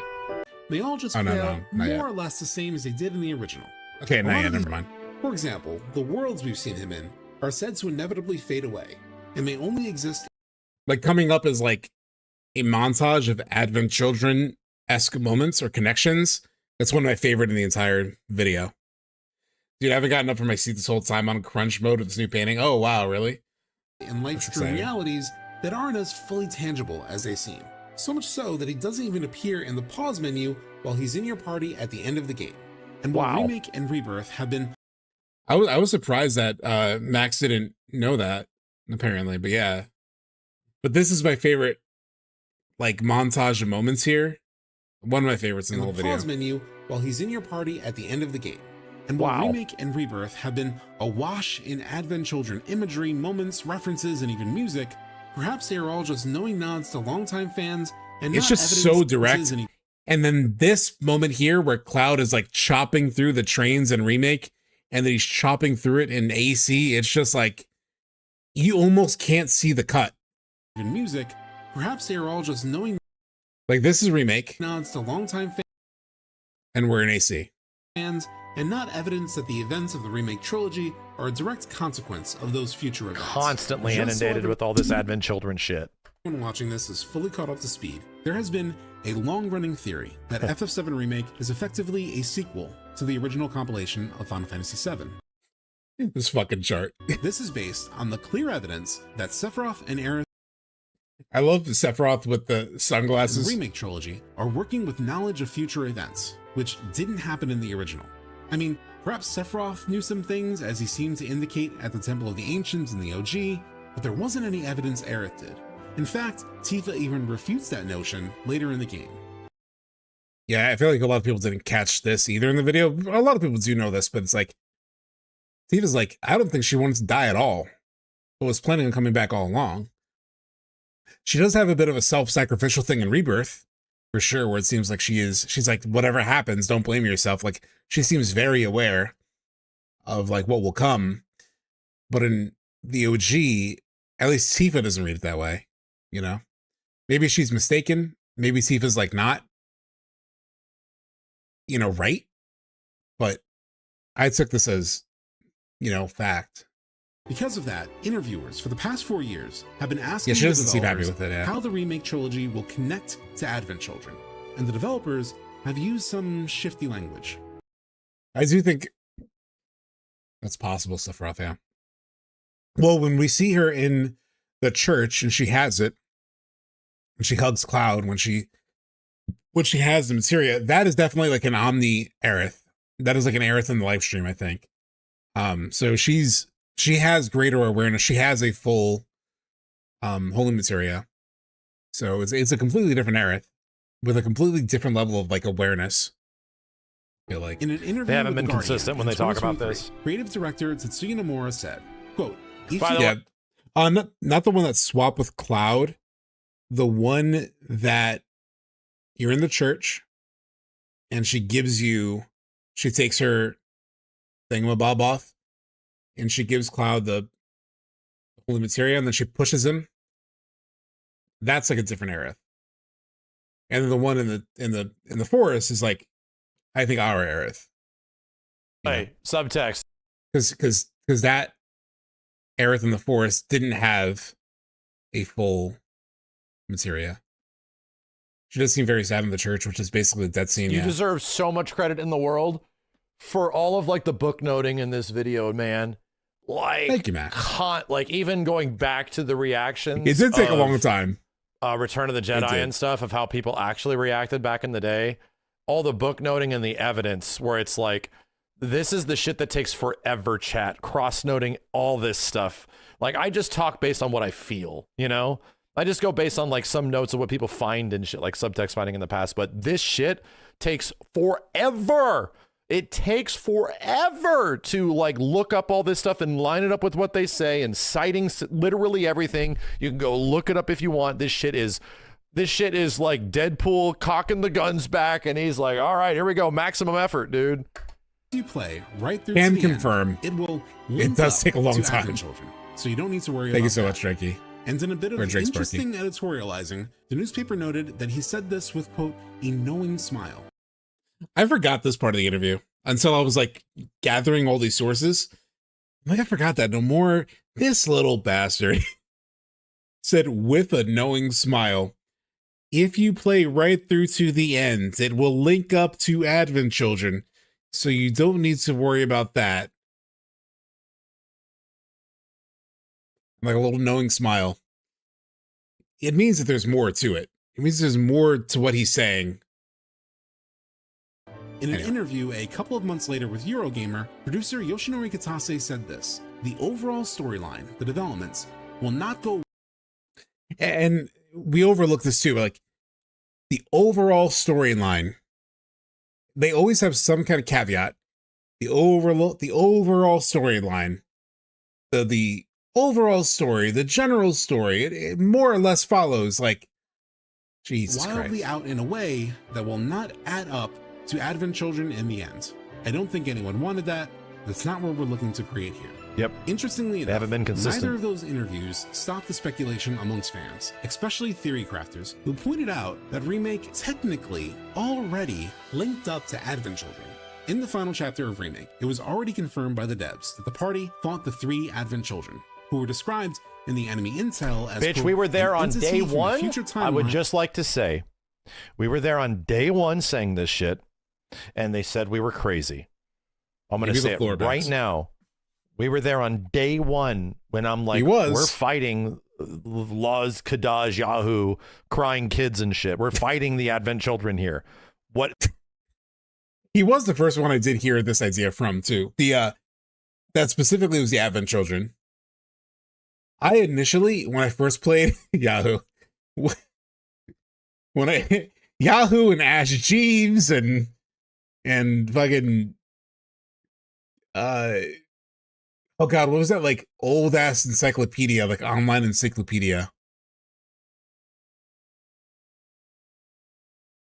I don't remember. It came out like CD-ROMs and shit. But it's like but the idea of the at first when I first played this, Encarta, yeah. When I first played this in Remake, I thought it was Cloud, Barrett, and Tifa, which I know a lot of people thought that. I'm 8 hours behind. I'm so sorry, Stefan. Throw on that 3x speed. This is a whole lot. Fucking Encarta. That's what I was thinking of, yeah. Like they're from the future or something. What? But it was Max that I first heard the Advent Children thought from. And I was like, oh yeah, that is them. I remember being in the stream when you brought that up, Max. I was like, yeah. But we were there on day one. People said we were crazy. And then I had to make up this thing, level 1 through 5, which is this whole gimmick just to get you on board with the idea, right? Because so many people were like, you're fucking stupid. Like, what are you? You're just some reaching fan. You're stupid. Come on, dude. Shut up. He won't shut up. So I'm like, okay, what if I come up with a way to explain it that makes it like captivating? So I came up with this level 1 through 5 thing, which sort of lets you, gives you the idea that these characters are from the future, bro. I mean, Max, is basically what I did with this video. I was like, how do I explain this in a way that like people will like nod along to? I gotta, okay, so there's this theory. I think it's interesting, but then also there's also this other thing that makes me think that's not quite right. I guess do a very similar thing. I didn't even come up with it, to be honest. Someone in the chat said they have the same weapons as Advent Children, and my brain went nuts. Yeah, that happens all the time, you know. And I do remember you saying that you heard it from someone. So I do remember you like crediting somebody, but it was kind of like open, you know. But yeah, I mean, so you helped like share so much of this that a lot of people wouldn't have noticed or picked up on that idea if you hadn't, you know, grabbed that out of chat and mentioned it. Like, let me get you to the point where you... This was the moment we leveled up, yeah. Dude, those streams, those first like max streams after Remake where like the levels were being developed like live with chat. And like people were adding things. I'm sure a lot of you were in those streams too. But it was like, it's like, oh, and then someone in the chat dropped something. Did you see this? And then Max was like adding it. He was like building live all these like layers and levels. And it was like, holy shit. It makes these games so special. Realize that and do these small reveals to a big one. And it's like, well, there's no way that doesn't line up at this point based on what you said before. So that's basically what I did with this video. I didn't even think about that, but what you're saying here, Max, is basically what I did in this video. I have an hour where I'm like building up to like, okay, here's this. Let's tackle this subject. Let's tackle this subject. Let's tackle this subject. And so I'm like, okay, thesis, antithesis, synthesis. Now that you're kind of along the ride, that's what I had to do too. That is manifested in the present day. It fights with a sword to protect the future that gave shape to it. So not only did it seem like Sephiroth knew the future, but literal future entities from Advent Children showed up in order to, quote, protect the future that gave shape to it. So even within the canon of Remake, Advent Children happened in the future. It had to have happened in order to actively protect itself. Not only that, but every future scene shown during the Whisper... Dude, not only that, Labib Sahid, but those streams were like in the middle of COVID. We were all just like sequestered. It was just like, if there was any time for remakes to drop and give us that space, that was the time for it, you know? Almost like Advent Children isn't exactly where this shit should go, right? I've been throwing that out for a while. Almost like this story leading to Advent Children isn't particularly a good ending where tens of thousands of people died of space cancer. Like, come on, dude. Scavenger fight was ripped right out of Advent Children. Even the scenes that were technically in the original were represented by their Advent Children version. So yeah, it already linked up and added up with AC, but it didn't mean that it would still literally lead up to it within the same chronology. After all, the Whispers fought to protect the future, and we fought to change that future. It's a compelling argument, but the reason there has been so much disagreement among fans... This video is like a conversation with itself, because then I'm like, okay, here's the alternate. ...is that there has continued to be evidence pointing toward the opposite belief, coming directly from the developers themselves. In the behind-the-scenes featurette, before the username Hot Garbage? Was it actually Hot Garbage? ...agreement among fans... I wouldn't be surprised. Yeah, Hot Garbage. Oh my god. That's a funny-ass name. Reddit has the best random-ass usernames. ...is that there has continued to be evidence pointing toward the opposite belief, coming directly from the developers themselves. In the behind-the-scenes featurette, before the theatrical re-release of Advent Children. This, by the way, has never been...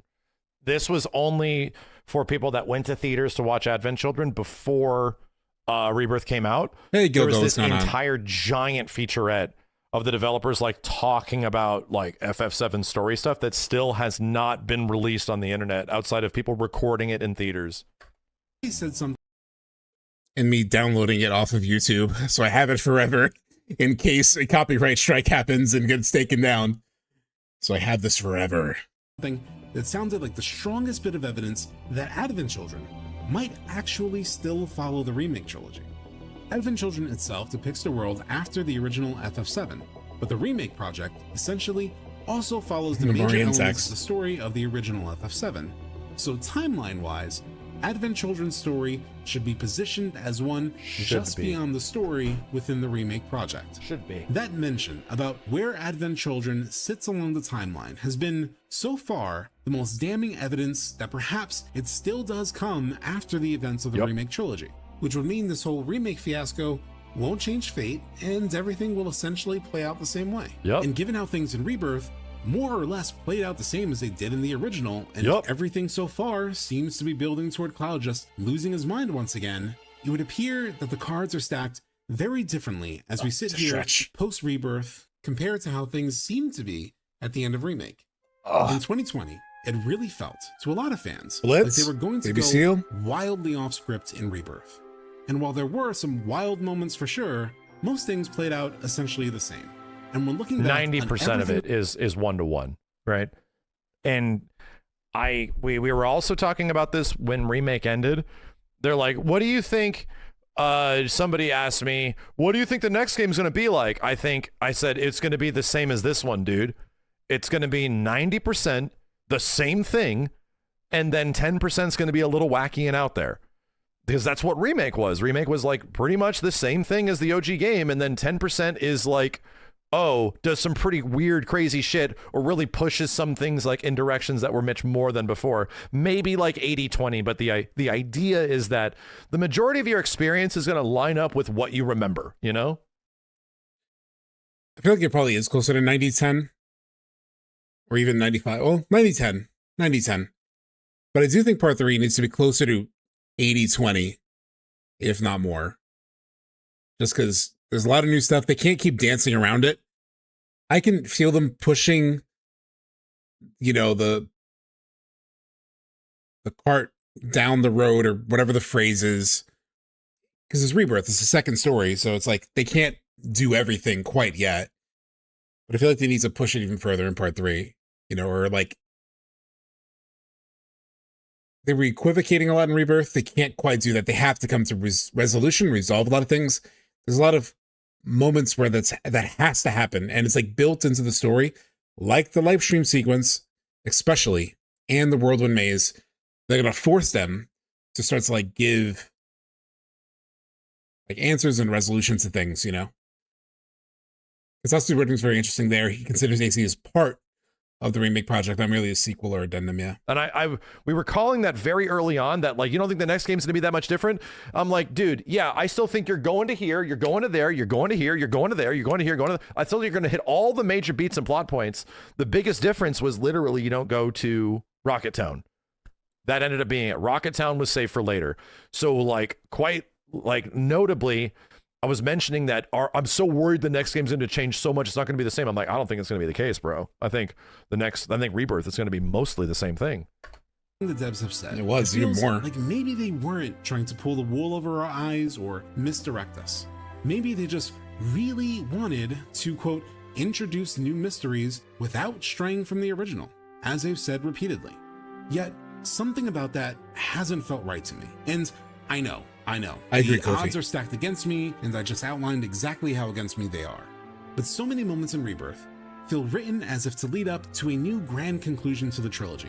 You may be thinking that such a belief is coming from a place of personal preference, and I'm sure some of it is. But I'm also someone who has repeatedly said that I think the FF7 Remake trilogy will be more like the original than most assume, even in the days leading up to Rebirth. Yet, I do believe that given how much they have set up changing fate, they have to meaningfully pay off not only that premise from Remake, but all of the beautifully crafted moments in Rebirth that seem indicative of a story that will go beyond the bounds of the original. For instance, big parts of FF7 sequel fiction seem to have happened in Rebirth. In the book On the Way to a Smile, Aerith continues to live on in the live stream, and describes wanting to get in touch with Cloud in order to warn him of Sephiroth's plans. Before this plays, the one thing I'll say that's back on that subject of like the balance of it, they can't. Sorry. they can't backload it the same way. If it's like Remake and Rebirth, then it's like pretty much all the same until a crazy ending where like they're blasting you in the face with so many new things that it's like hard to, you're like disoriented. They can't do that. I feel like that's just, at this point, that's bad storytelling. I think they need to spread it out a bit. They need to resolve things even more. And like I said, the live stream sequence should answer a lot more things. Return to Forgotten Capital should answer some things. All I'm saying is like, no matter where they give the answers or how exactly, they just get backloaded as much. It's so backloaded in Remake and Rebirth where it's like crazy, crazy, crazy right at the very, very end when you're hoping for like resolution. That I just hope they don't do that same thing where it's like most of the same. And then to be fair, there's things like Rebirth, like Gangaga, that whole live stream sequence is like different, you know, the Gi added lore is like different, but it almost like didn't change the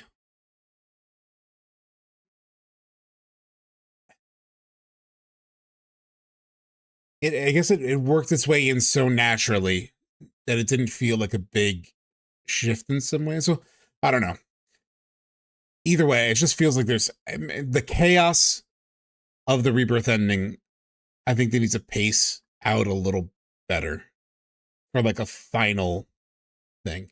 There'll be crazy stuff, don't get me wrong, but I just hope they balance it better. As the book put it, she tried to think of some way to warn Cloud. As she pondered the problem, all of the other things she couldn't tell him rose anew in her spirit, vivid as life. I agree, Richard Jenkins, yeah. There was also so much she wanted to tell him, but she never had known what to say or how. She hadn't troubled herself. Dude, this stuff from Livestream White just feels so much like what we experience here. I know this is what I say in the video, but just to say it maybe even more clearly. She talks about, I wish I could like tell him something, but I want him to see me as he knows me.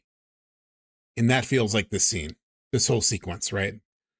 Where she actually gets to spend some time with him and then give him the goodbye, you know, the proper goodbye and those like reassuring words that, hey, no matter what happens, don't blame yourself. Thank you. Trying to do whatever she can to sort of like get ahead of over it. this for a long time, and eventually she decided there was no point in thinking about it now either. That's this Aerith.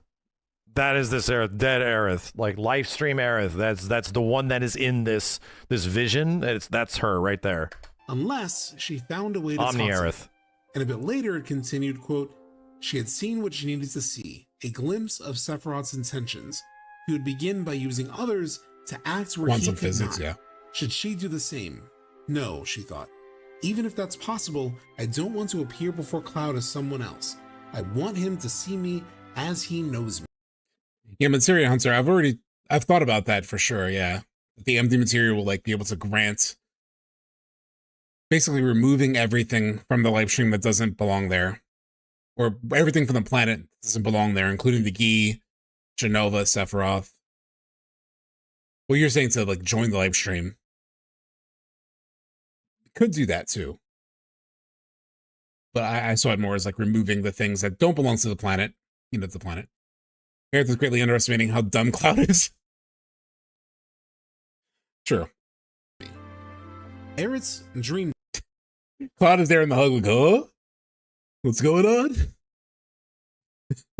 Date in Rebirth feels like the ultimate manifestation of that dream. And as we know from the Cosmo Why are you saying this shit? I don't get it. in an NPC, these worlds are likely created from I don't know why that's unrealized Cloud's dreams voice, that linger in the but- live stream. I've been reading a bunch of theories about this alternate world in the hope of going there someday. And over the course of my studies, I stumbled across a fascinating theory. It addressed the issue of what the live stream is, arguing that spiritual energy is actually a manifestation of our knowledge and memories. Like I said, it's a fascinating Cloud wants to become theory, strong, not but smart. It's Yeah. incomplete. What about our hopes and dreams? We remember those, don't we? So what if spiritual energy doesn't distinguish between our real, lived memories sprinkles, and dude. the unrealized desires buried deep in our hearts? The game does this with like minor dialogue like this at several points where they're just like, oh, you're lore dumping more than the main plot. What the hell?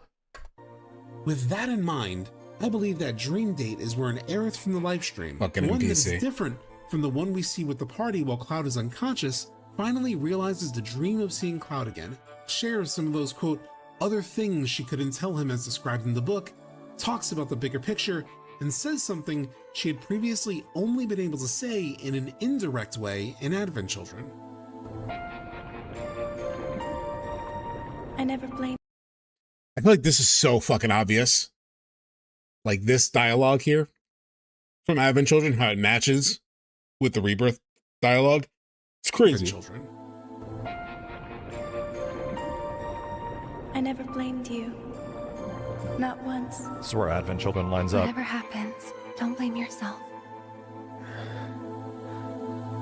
It was at this moment that I felt most confident that the grand conclusion of this trilogy would end up, at the very least, in a slightly different place, even if just emotionally. Just as Cloud is in a much different emotional state after Aerith's death in Rebirth compared to after her death in the original, I think that even if events largely play out the same way for the rest of the trilogy, the emotional state of the characters and the final endgame of the story will be notably different than in the original. After all, what's the purpose of manipulating livestream realities to finally tell Cloud not to blame himself? Max is saying, because in Advent Children, she's talking to the audience, and finally in Rebirth, she's talking to Cloud. It's like she left a voicemail to a drowning phone. If he just ends up still blaming himself 2 years later in Advent Children. Because, yeah, exactly. Because Advent Children isn't the good ending. Cloud becomes a mopey shithead with space cancer and a bad dad. Like, this isn't the good result. Like, I don't know why we're trying to build up that Advent Children is what we want.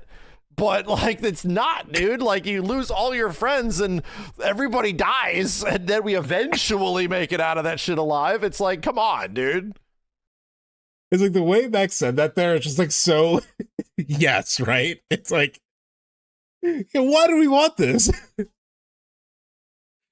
I know we have like sentimental, like nostalgic reasons for like, well, some people do, for wanting to like have AC still line up, but yes, AC is a good one. Okay, he does smile, all that stuff, but it's a very shitty journey. It's a very depressing journey. Very dystopian. Actually, so the fact that like you can see it here in this video, like this is from Advent Children, you can see it in the movie. It's a very dark film. Everyone's wearing black. Could just be a reflection. Could totally just be a reflection of the times. That was totally the thing at the time. But Sleep Easy at one point was like, told me, he was like, you know, I feel like Advent Children is very reflective, like Livestream Black. You know, like a future that comes around because Livestream Black is overwhelming. And he had said that, like, by contrast, the remake trilogy feels like, what if Livestream White wins out? I might be overreading the color palette thing, but you can totally see that, yeah. It would seem pretty damn pointless. But I asked that, not just because of the strength of the question itself, but because of a few other quotes from developers that people have potentially overlooked.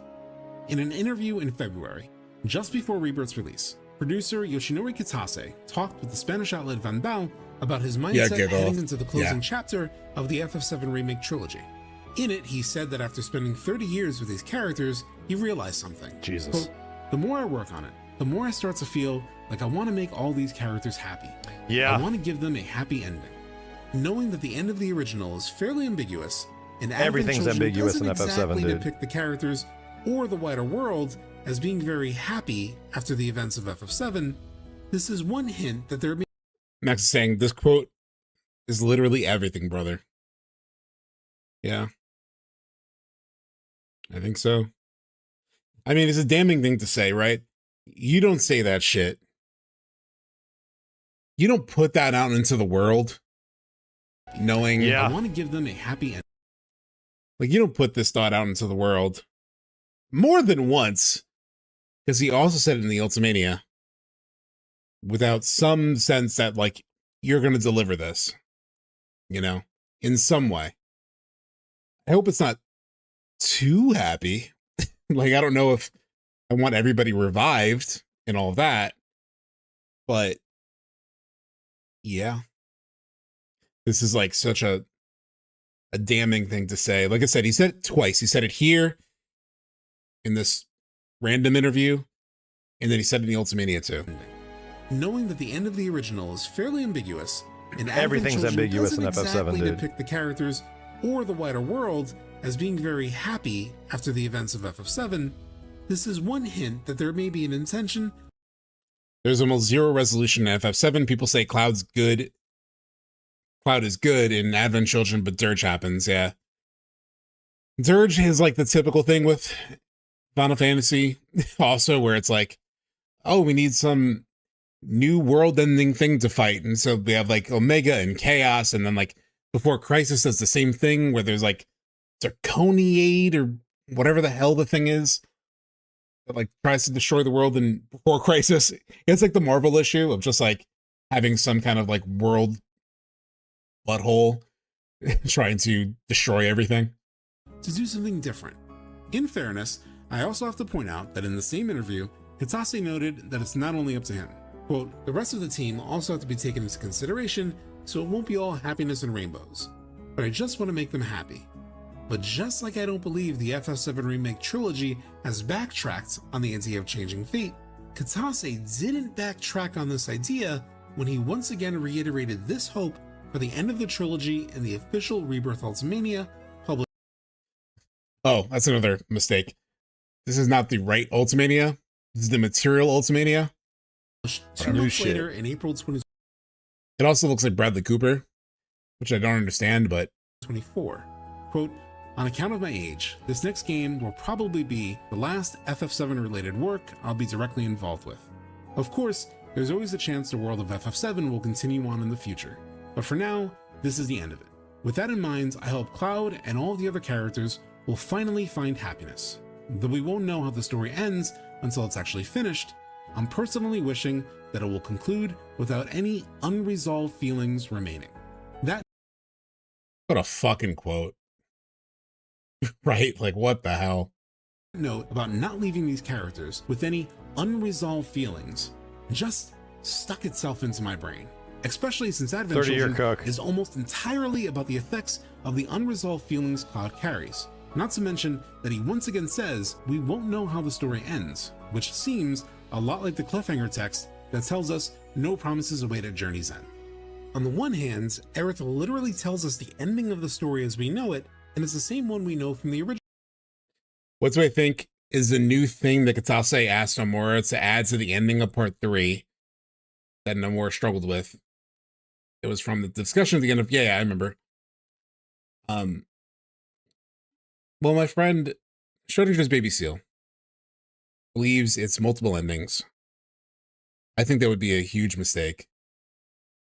It is something that's not in the original. I don't mind if there's like coda endings. Like, for example, in God of War Ragnarok, when you beat God of War Ragnarok, you have like the main ending, and then you can go on and you can continue to like explore the world. And there's at least one additional resolution, for example, that has to do with how do I say it? It has to do with like the blacksmith brothers. So the brothers who are blacksmiths, there's like another moment that you can have in that storyline where it's like an additional moment. I don't want to say anything too specific because I don't want to give away spoilers in case anybody hasn't played it. But there's like an additional moment of resolution. So I could see those, right? Like I don't mind that, but I don't want the Expedition 33 this ending or this ending approach. Cloud can do an optional post-game content where he drives around doing deliveries. What if we finally get the Nomura and Hideo Kojima collaboration, and suddenly it leads to Death Stranding 3, where Delivery Cloud takes over for oh my god, why am I blanking? For Daryl Dixon, where he takes over for Daryl Dixon and does the deliveries. Game, which they supposedly aren't going. So in terms of like what it is, though, I really don't know. I have no idea. I don't even think I have a good guess. What I would want is a post-game world exploration, like I was saying at the end of RDR 2, Red Dead 2, where you can still like see characters out in the world living their lives and maybe go on a quest or two, or that would be what I would want. But I have no idea. Cloud Stranding. To fundamentally change. I'll put everything I've got into my prayers. I'll stop the meteor. Yet we're not. But I do think like what I just said that I would want, I don't think it's something that the developers would really struggle with. It seems like a pretty easy thing. So I really don't know. I really have no idea. Not supposed to know how it all ends. Also, yeah, exactly, to Star Slingers. He's saying like Star Slingers saying that they love the E33 multiple endings. It was great for that game, but for FF7, no thanks. I do feel like Final Fantasy has set stories. I can't even think of a mainline FF that has multiple endings. So, Eretz looks like a fucking demon and he shots. Now that Max is in stream, I could just say this too, that like, I mean, I mentioned this to you before privately, but I also thought when I first beat the game, I may have mentioned this on stream before. When I first beat the game, I also thought that this was Genova. I totally thought this was Genova. It was just the vibe is funky. I don't know. It's just she's too cheerful. It's just she's too cheerful. Do I still believe that? I don't know. The social pressure of the internet makes me want to say no. But it's weird. There's something about this is weird. Anyway, before I get harassed, but everything weird through the whole game until she pops up after dying in the end. That she looks and sounds weird as fuck. Yeah, I know. That doesn't quite add up, does it? But I literally sent a text to one of my friends after beating it. It was like one of the first things I said. I was like, so is Aerith at the end is Genova, right?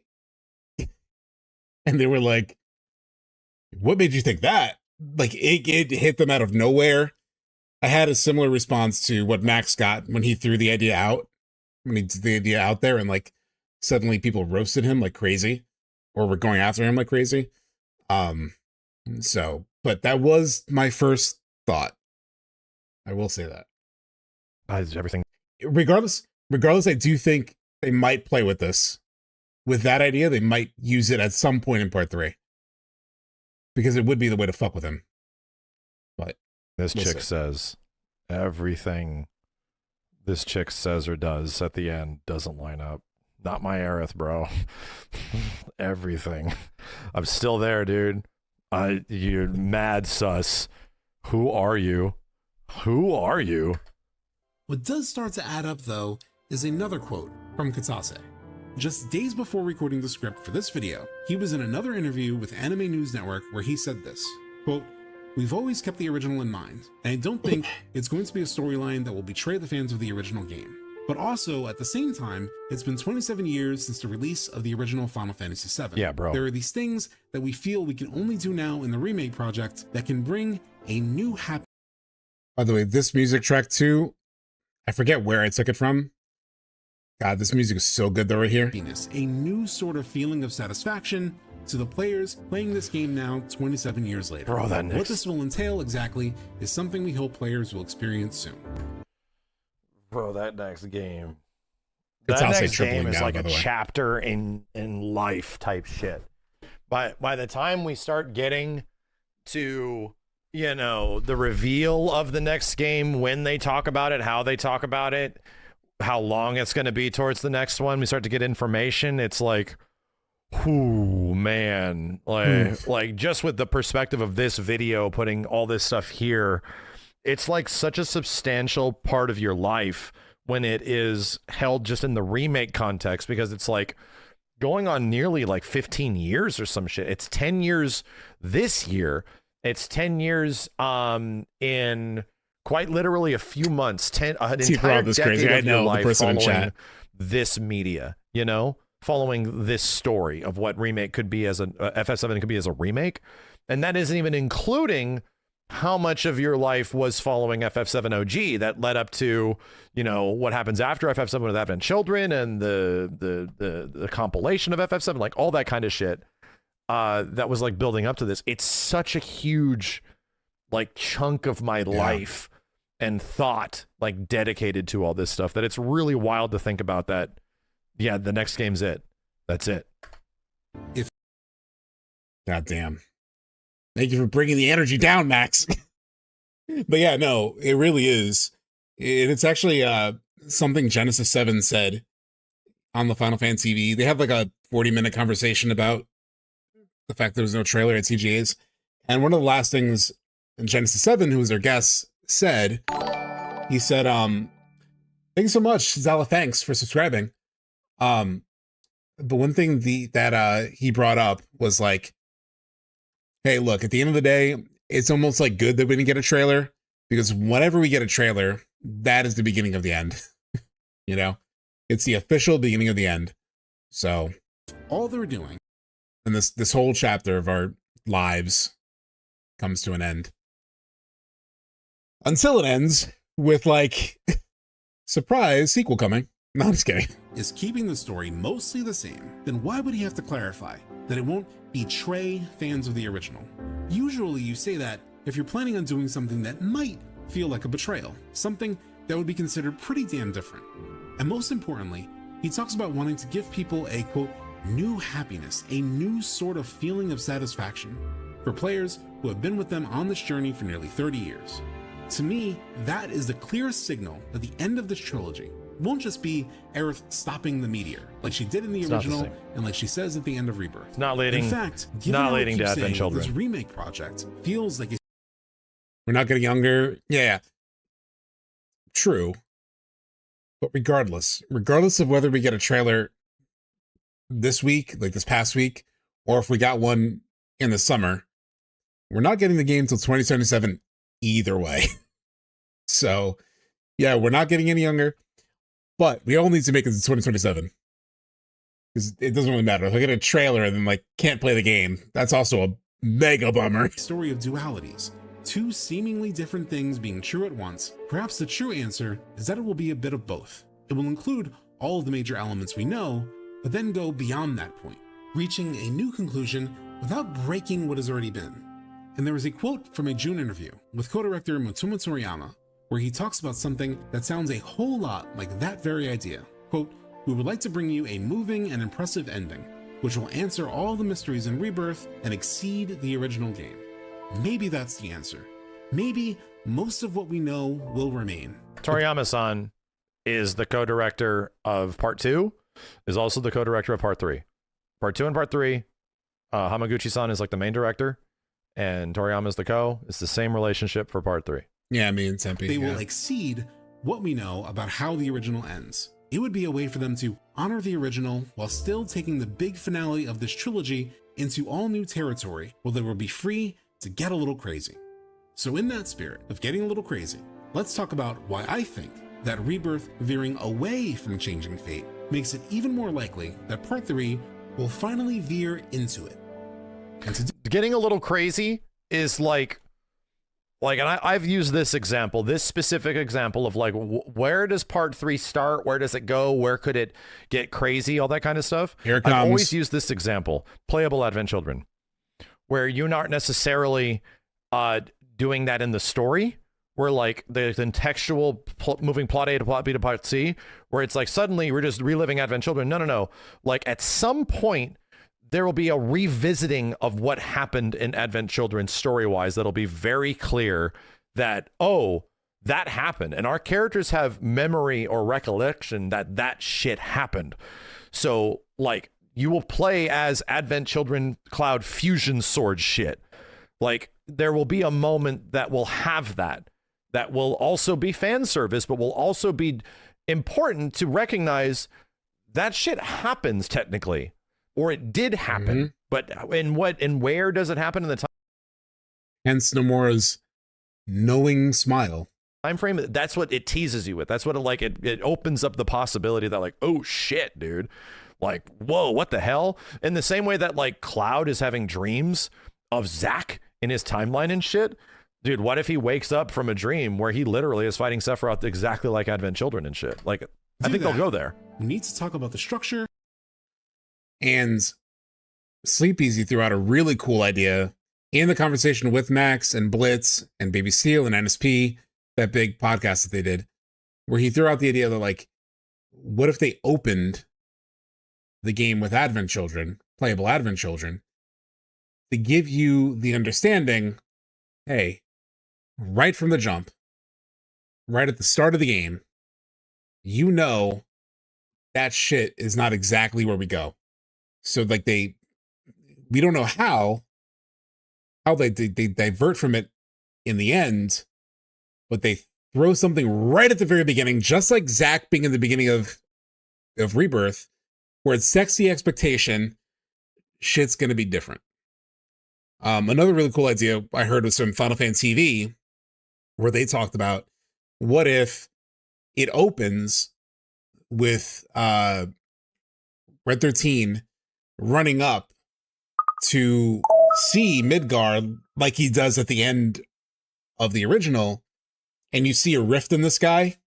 So an even more subtle, like, you see what we know from the ending. We see the ending that we know, and they put the fucking rift in the sky. That would also be kind of crazy. Thank you so much for the follow, Omni Slushy. Omni Slushy, that's an amazing name. Of stories. Sometimes, I don't even know who I am. It's like there's different people inside of me. And the worst part is... And to that point, that's just like, just don't fuck around with us.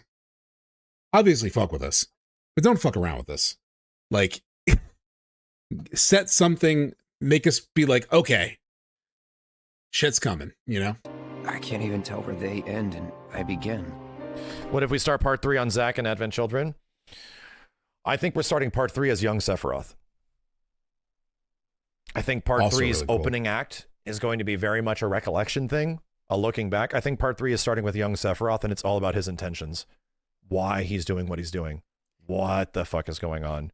I think part 3 acts as, no kidding, like a big siphoned version of Ever Crisis, and what Ever Crisis story is trying to tell over like many years of telling it.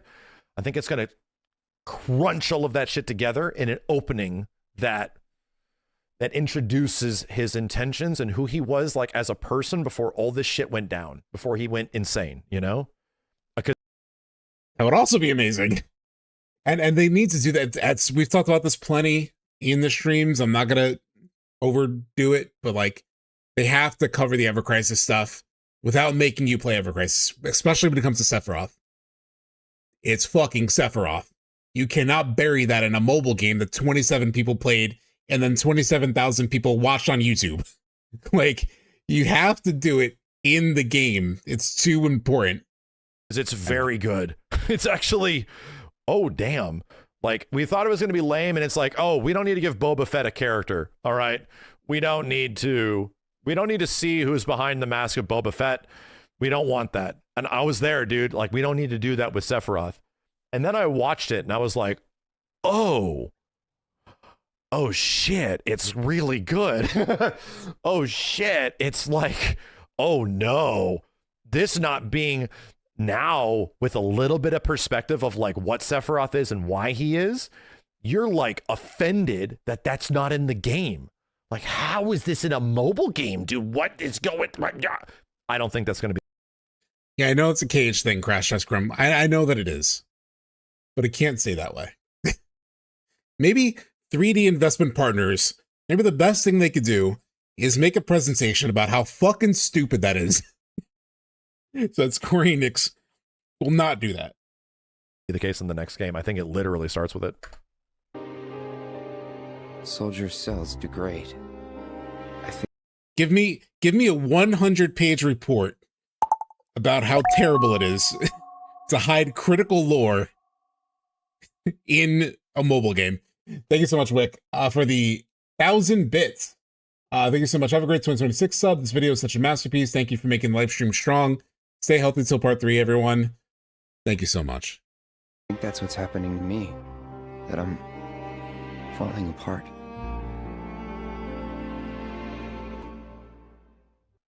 Earlier in this video, I said the developers are far more concerned with the full trilogy experience than the experience of each individual game. So let's talk about the full experience of this story. Most stories are divided into 3 acts. The 3 acts are often categorized as Act 1, the setup, Act 2, the confrontation. Chad, you have no idea how much I was geeking out over this. I loved making this part of the video. This is my jam right here. And Act 3, the resolution. Within each of those acts are a few major tentpole moments. The inciting incident, defined as the event that introduces the main conflict of the story and sets everything in motion. The Act 1 break, a significant event that could often be seen as the moment where our heroes cross the threshold. The midpoint being a crucial moment that changes the direction of a story. Then there's the climax, the falling action, the denouement, and so on and so forth. Odds are that nearly any story you've witnessed in any form, but particularly TV, film, and story-based video games, more or less follows the structure in one way or another, especially since it's a bit intuitive. It essentially boils down to the classic once upon a time structure, where a hero is living life one way until a certain event upends everything and pushes him on a new journey that has significant challenges and setbacks until he grows and reaches his happily ever after. Interestingly, the construction of the FF7 Remake trilogy doesn't neatly map to the 3-act structure in the way you would assume. It doesn't. It's so challenging, bro. Because I've mentioned this so many times. Oh, do you, Eric? I don't empathize the devs having to split this game into 3 games. Because even I, for many years, was like, oh yeah, part 2 needs to end at the execution. It needs to end at, okay, the world's gonna die, everything big sad, but we're gonna get up and go save it, right? Yes, yeah, it's a perfect. I did not account for the world and all the storytelling that happens in the world. Because what happens if you start a 3rd game there? Everybody in the world is sad. Like every place you go to is a bummer, like a big bummer. Everyone's big sad. Like everything is like it is in Zack's dream, where I'm like, this place sucks, man. Everybody's a big downer. Like that is what Zack's world is. It's pretty much Act 3 of OG FF7, where everyone's like big down on, well, we're just all gonna die. Like, Jesus. Imagine having a whole game where it's like, okay, we want you to globetrot this world, but that's the way you feel, going everywhere. And it's like, oh yeah, that would kind of suck. Like to begin the game with like, you have a big world to enjoy, and it actually sucks. It actually, everyone's just sad. And when you have like a part 2 of Remake, part 2 of Rebirth, sorry, introduces you to a world where everybody's super happy. So to me, part 3 has to have like a bit of both, where the world has to go through that transformation, and it starts off like, okay, yeah, everyone's glad to be here and Earth is happy and shit, to a point where, oh, we're losing it now, to a point of despair where we now have to go save it. You can't have the whole game being despair. Like, and that's the super challenging part of creating a 3-act structure like 9 times, like several times for one game, a second game, and a third game. They really have to like split this up in a way that makes it feel like normal, which is why they focused on part 2 feeling like a globe-trotting adventure. Why do I say that? The marketing, my dude. Like all of the pre-release marketing they had for Rebirth wasn't really talking about like major story plot things. It's like, hey, you're going to visit this town, visit that town, visit this town, visit that town. Let's focus on you falling in love with this world, right? Let's focus on you just getting used to this planet, and that there's a bunch of shit you can do in it, and there's a bunch of stuff and a bunch of people that reside there. And we'll just have that be part 2. It's such a good point. I didn't think, first of all, Taro in chat is saying, LOL, sounds like Max is describing FF16. Everyone's sad all the time. 16's always catching strays. But I didn't think about this until Max mentioned it. Hey, what's up, Woody? When Max mentioned this point, I didn't even think about it. I was like, oh, that's a good point. Because I always thought it would make sense. I talk about it later in the video, but it would make sense. And Rebirth with Cloud being lost. Hopefully after a Cloud boss fight where we fight Cloud. Meteor coming down.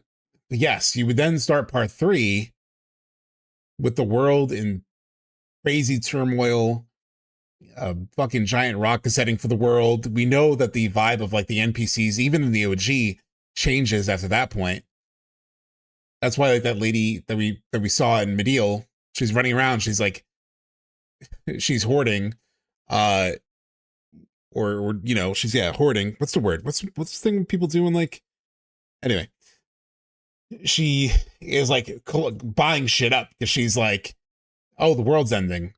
So I need to just like get as much as I can, whatever. Almost like looting, but not necessarily the same thing. But yeah, the vibe of the world is shot.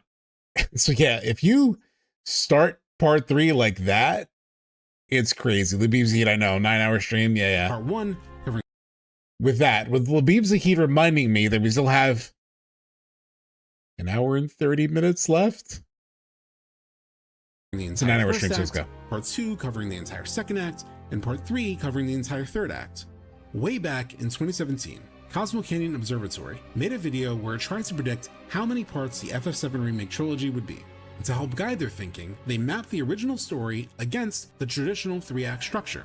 And spoiler, they correctly predicted it would be 3 games. In that exercise, they had categorized Aerith's death as the midpoint of the entire story, and the reunion at the Northern Crater as the Act 2 break, also sometimes referred to very plainly as Plot Point 2. Yep. Because of that, they thought Absolutely. Part 2 would end at the Northern Crater. Absolutely. Which is something some fans, such as myself, hoped would serve as the ending of Rebirth, given that it would perfectly bookend the game by starting out with Cloud telling his version of what happened in Nibelheim and ending with Sephiroth revealing that story to be a lie. Yes, it's dude, it's literally a perfect ending. Like, that's what's crazy about it. It's the perfect ending for the story we know, but maybe not the story they're telling. Like, it's the perfect gap closer for the next game to like leave you trailing off. So I'm glad he's talking about it, because yes. Leading to Cloud's mental break and betrayal of the party. It will leave the story at a more natural cliffhanger point, with Cloud. Well, destroying it really depends on side content. Right? Like, you can burn through Rebirth's main story in like 40 hours. You know? That really depends on side content. Cloud's unreliable memory exposed, Cloud himself fully manipulated and lost to Sephiroth, and Meteor summoned, leaving the fate of the planet in question as players looked up at the big death rock seen in the game's logo. In other words, it would be closer to the experience of The Empire Strikes Back, more of a clean closed loop that starts with Luke on a path way to become a cleaner Jedi like his father, but ends at a point where he's bested despite all of his training. And First playthrough, I think I finished my first playthrough like 95 hours, something like that. I didn't do 100% of everything. At a certain point, I was like, I need to I want the story to continue at this point. And then I did the rest of the story, and then I went back and did all the side content, which, yeah, it took me forever. But yeah, I hit a point where I was like, I can't keep doing side stuff. I need to focus on story, get it done. learns that the path of his father was something completely different. Instead, Rebirth. So it'll vary by player. There are people like you who hit 140. People like Materia Hunter who hit 130. People like a friend of mine who did their first run in like 65 hours. There'll be a range. Only went up to the midpoint of the FF7 story as we know it, choosing a moment that straddles both Cloud's story and Aerith's fate. And see, Kofi, that's what I was afraid of. My first playthrough was 130 hours, got my fill, and it was worth it, but goddamn, it was exhausting. Didn't even finish hard mode because I was burned out. That's exactly what I was afraid of. So once I got to the point where it felt like the side content was starting to grind on me, and it was starting to feel like too much, and I was getting antsy for story, I was like, all right, I'm gonna do story, finish it. And then I did all the side world stuff on hard. So I felt like Tonberry King on hard, all that stuff on hard. And it made it more enjoyable because the story was, I already covered the story. Like I knew it was coming. Cool. Got it. Now I just enjoyed time in the world with the characters. A way that doesn't feel as cleanly centered around his arc as, say, Luke Skywalker's. Like, that'd be the equivalent of, like, Luke saying, I'm going to go confront my father at the end of Strikes Back. And then Luke and, like, the rest of the characters, like, busted up 3PO and Chewie and Leia and Lando, get out of there, right? Like, they leave, and they're like, good luck, Luke. You know, that would be it.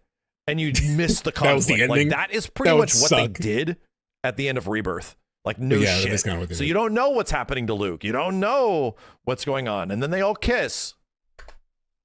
Unpacking the thematic reason behind that, beyond the obvious fact that Aerith's death is FF7's most famous moment, may provide some interesting insight as to what they believe the broader theme of the remake trilogy is, and why the handling of the altar scene may turn out to be brilliant by the end of it all. Specifically, there is something very interesting that tends to happen at the midpoint of most stories that is in line with why FF7 Rebirth didn't change fate in the way. Like I said, those Michael Arndt videos is where a lot of this like structure B-roll comes from. So just search up Michael Arndt on YouTube. He has a bunch of videos that dive into it. He's the guy who wrote Little Miss Sunshine, Toy Story 3. There's a lot of good Fans stuff. expected. If you want to nerd out on the story stuff. Oh, this weird thing, dude. This weird symbolism shit. Remember this shit, chat? The hell does this shit mean? It's the clock In a room game where they reference. very intentionally Well, actually, the show clock you room was weird stuff, this pops up out of nowhere and it's like, Trial. what is happening? The Chrono Trigger. The second act is called... But how fluid time is in the temple is interesting, right? Anytime I make a and then they kiss joke is me poking the shipping community. Yeah, I could tell. I need to borrow that one. That's why I make my Klonda ship joke. Because like that's my joke ship. That's my version of that, is like the real older woman that's right for Cloud is Rhonda. She will set that little boy straight. So I'm Klonded all the way. The magician takes the... Even though she does feel a little more natural with Barrett, but for the sake of the joke, I'm Klonda. Sub loves Rhonda. You know what? Rhonda's an attractive older woman down. And makes you do something extraordinary. Now, you're looking for the secret. This movie, bro. You won't find it. I Because, love of this course, movie. You're not really looking. You don't really want to know. Prestige is so good. To help understand why Rebirth's ending even better sets up a part 3 where fate may change, we have to reference something from 2,300 years ago. Aristotle's Poetics. Don't be scared. I know, I'm going into Greek philosophers Don't be and I'm already scared. probably 40 minutes into this video, but I'll keep it brief. In Poetics. I'm glad you got a kick out of that. Because I was so nervous. I was so nervous when I was, oh, that was Prestige. Yeah, that was Prestige Tahoe. I was so nervous when I had to cut that Prestige thing. Like I had to make it black and white. I had to cut the video in and out to avoid copyright. But it ended up it made it look cooler, actually. Having to like work around the copyright ended up making that sequence look cooler. Yeah, that I was so afraid. I was like, oh shit, I'm getting into Aristotle. People's eyes are gonna glaze over. Aristotle's seminal work about the structure of stories that many writers still reference to this day. He wrote that a plot has artistically constructed incidents, the most powerful of which are reversal of the situation and recognition scenes. He goes on to describe them this way. A reversal of the situation is a change by which the action veers round to its opposite, while recognition, as the name indicates, is a change from ignorance to knowledge. In layman's terms, a reversal of the situation is as it sounds. It's a reversal of where we think a story is headed or is about, while recognition... God, and fucking Parasite. He used a Parasite image, that film there too, and God, Parasite's so good. I rewatched that recently. It's so good. What program are you editing your videos? Premiere Pro. And then I do like some animation stuff on Adobe Effect or After Effects. Is a moment of profound realization by the protagonist. Both sound like a perfect description of the two moments we're facing. The end of Rebirth, where the concept of changing fate is reversed on us, and the moment we're looking forward to most in Part 3, when Cloud recognizes the truth of everything in the livestream sequence. As an interesting little factoid, the title for FF7 Rebirth in the original Japanese katakana also literally means the word reverse. And the idea of using a reversal in the middle of a story to challenge the story's main idea is found in so many lessons and conversations about storytelling amongst writers. The famous screenwriting instructor Robert McKee, who literally wrote a book titled Story, calls this the counter idea, which he really? You thought of Dark Knight? Contradictory I included that, primary theme. As he puts it, this is basically about showing both sides of a theme, which he describes as, quote, a controlling idea. One clear, coherent sentence that expresses a story's irreducible meaning. But to reach that ultimate meaning, a writer has to take the audience on a journey where that true idea, the real meaning and whole point of the story, comes through only at the very end, after it's been put to the test and earned. Quote, you have to build a bridge of story. I referenced Ratatouille a lot in this video, right? There was a reason I put it there, because it felt like a nice callback to earlier in the video, and I had the footage already, so it was easy to do. From the opening to the ending, a progression of events that spans from premise to controlling idea. Was Ratatouille the epitome of storytelling? It was more convenience than anything. The positive idea and continuity. The counter idea argue, so to speak, back and forth, creating a it's a very good movie, dialectical debate. At climax, one of these two voices wins and becomes the story's controlling idea. While controlling idea is kind of a strange phrase, it is ultimately what a story is about. Perhaps an even clearer articulation comes from the Chernobyl and Last of Us writer Craig Hopefully Mazin, we will, Eric. who calls it a story's central dramatic argument. Jesus Christ, Chernobyl, dude. And then you need Last of Us Season 2, and just based on the fact that Simmons was like, this new Andor show has a bunch of Chernobyl actors in it. So I was like, oh, Andor was really good. I liked the first episode. Let me watch Chernobyl. So I just turned on to watch Andor HBO Season Max, 2, as it should be called, at 11 p.m. And now is. I went to bed at 7:30. I watched the whole fucking thing. I could not stop. Makes sense. It was impossible to stop watching. It was impossible. Theme is your central dramatic. And then Greg Mazin, the guy who's talking now, he made Last of Us Season 2. This didn't age well, yeah. Well, he's still a perfectly fine writer. He's straight. He's, even good writers have bad swings, and that was a bad swing. And I love Last of Us Part 2. It's my second favorite game of all time. But yeah, he swung and missed on Season 2. This thematic argument is so much more now for Part 3. Is the way the planet naturally works good? Or does Seth have a point? Should it change for the better?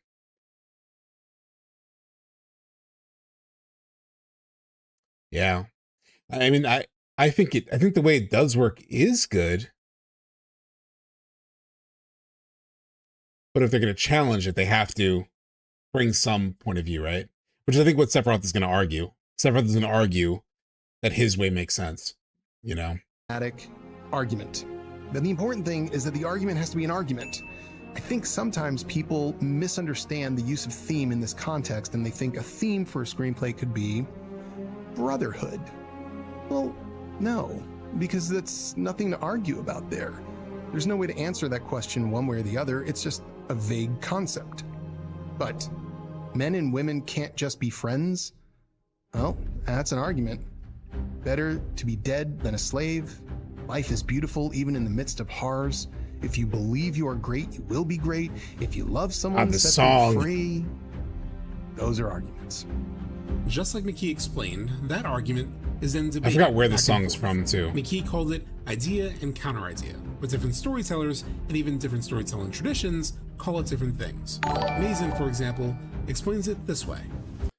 Thank you much for subscribing, Grantronic. You take a thesis. That's a statement. Something is true. And then you apply to that an antithesis. Know that. Yeah, he has argued Zalifax to the point of like what Max was saying. He has argued that the Cetra aren't right or aren't good, right?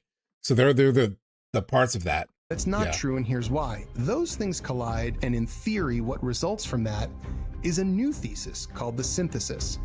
In truth, oh yeah, when the truck in the back, yeah. When they're back of the truck, neither the thesis nor antithesis are correct, but exploring both extremes is necessary in order to drive both excitement and doubt in an audience. That's essentially what's happening in Rebirth. Remake provided us with a thesis. It's possible to change fate. And Rebirth explored the antithesis. Perhaps fate can't actually be changed. If the Remake trilogy is... So Star Slinger, this is actually, the song is from when Sephiroth and Cloud are in the back of the truck on the way to Nibelheim at the beginning of Rebirth. This is the song that's playing in the back. Following this fairly universal exploration of theme, then it's unlikely either idea is fully correct, and will instead come to a head in part 3, where a third idea emerges, the synthesis, which is defined in this way. Quote, the synthesis is the resolution of the conflict between the thesis and the antithesis. It combines elements of both to create a new situation, idea, or understanding that transcends the original conflict. The synthesis often represents the character's growth, a new equilibrium, or a transformed worldview. That is what I believe we are bound for. Some unseen middle ground that comes out of the debate between whether fate can be changed or not. God, if I'm wrong about this, I feel so bad. I'm so sad. I apologize. I'm so sorry if I'm wrong about this, because like, I know people are like really into this idea and I really like this idea and I think it adds up. If I'm wrong, please be kind. Because I'm just taking a guess. It makes sense to me. There's some writing logic to it. The unseen part is incredibly important because all good endings must feel unexpected, even if they appear inevitable in hindsight. No, I'd have to look that up, Motionista. I don't know the Midgar Slums video. And that, dude, that's why I use the example. Like, we're criticizing like the trilogy based on like only watching the Two Towers. It's like this ending just is terrible because what happens to everybody else. It's like in the same way that people were being super critical of Empire Strikes Back because it does not have resolutions. Like, it sets up more questions in many ways. It leaves you confused, and to the point where you realize why Star Wars is so good to the people that grew up with it, because we had all 3 movies, dude. We had the whole story. We know what it eventually leads to and how good it is. So that perspective is everything. Like, we don't know what it's like to just have 1 movie or just 2 movies.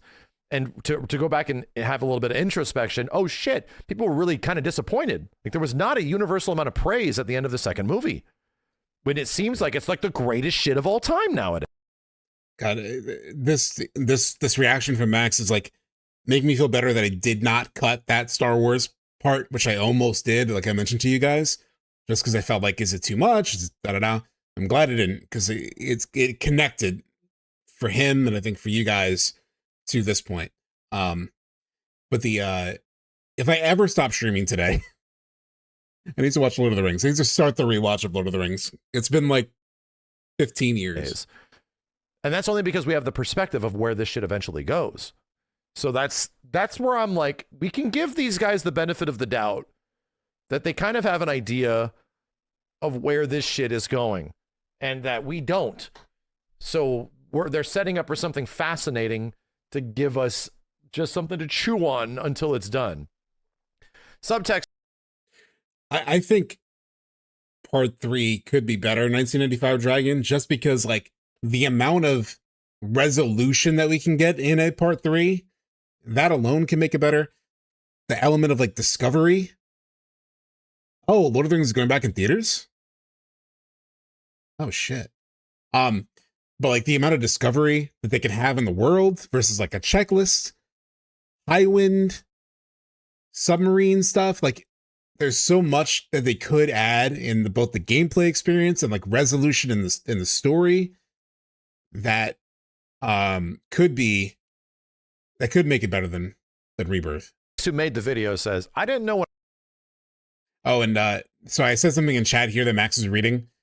So what I'm referencing here is in the original, somebody pointed out to me, I forget where, but at the end of OG, when you fight Genova, the final form of Genova, it is Genova synthesis.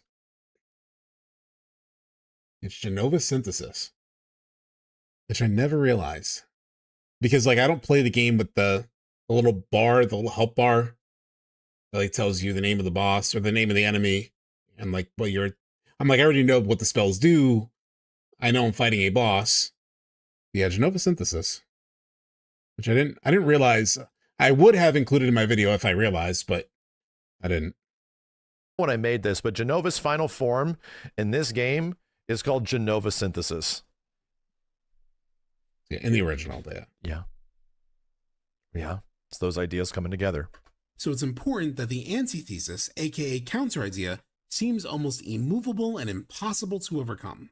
McKee describes that I hope not, Zalafanx, yeah. This way, quote, if your film ends up favoring one particular side of the argument, amplify the sequences that lead the audience to feel the opposite. If a story is about the idea that justice will triumph, then enhance the sequences expressing the idea that crime wins. And man, if there's anything that Rebirth does, it is this. It really intensifies feeling the opposite of where you thought the story was going at the beginning of it. Everywhere you look, you will see these moments of thesis and antithesis playing out across all kinds of stories. As an example, at the beginning of the original Star Wars trilogy, there is a new hope that the Rebel Alliance may have enough people power and belief to overthrow the Empire, especially with the help of Luke Skywalker, until the Empire Strikes Back reverses the forward momentum of the story, showing how difficult it would be to actually take down the Empire, especially if Vader is able to convince his son Luke, the Rebels' strongest asset, to join the dark side. But ultimately, Luke helps usher in the return of the Jedi, when Vader comes to recognize the worst outcome of the path he's chosen, the potential death of his son, and makes a decision to kill the Emperor, thus dissolving the Galactic Empire itself and finally delivering on the hope the Rebels held at the start of the story. Lucas, you have no idea, chat, how many times I rewrote that Star Wars summary just so that it was short enough to not drag and to fit in like keywords like resolution, reversal, all of that stuff. It's gonna save Cloud's ass in FF7 Remake Part 3. We've proposed a concept for Part 3 that you're not that far off, but replace Luke with Sephiroth. And I don't mean that Sephiroth is going to become the good guy in total. I don't either, yeah. I'm proposing the idea that Sephiroth needs Cloud for something. And that he wants Cloud to be alive. And we don't know why. The concept revolves around the idea that Sephiroth doesn't like the way life works. And he wants to like do something different. He doesn't like the way the planet chooses the way life works and shit. So Genova just sort of falls in line with the way life works and consumes, you know? I think the twist in Part 3 is that Genova, Sephiroth doesn't like being controlled by Genova as well, because he's been controlled his whole life by people, yep, by authorities, by aliens. His existence, you know, every single aspect of him was controlled. His birth.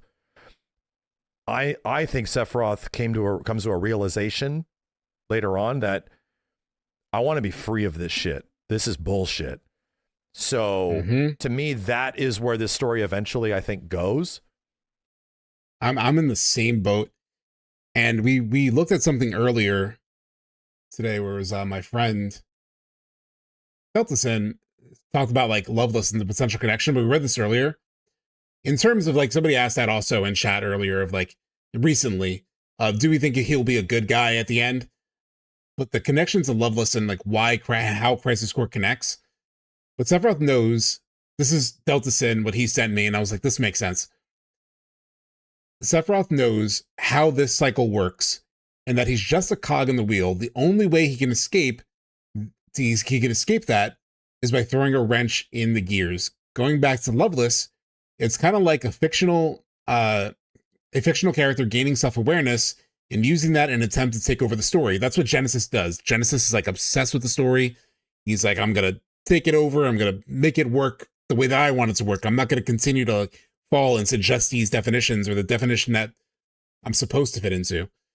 Thus leading the story to a different outcome, all whilst not breaking the fourth wall, in which case he would do that by finding ways to break the story. The twist to this whole thing is that Cloud must be the one to succeed over Sephiroth at dismantling the system if he is to defeat Genova and prevent Sephiroth's return. And to do that, he would also need to gain that self-awareness.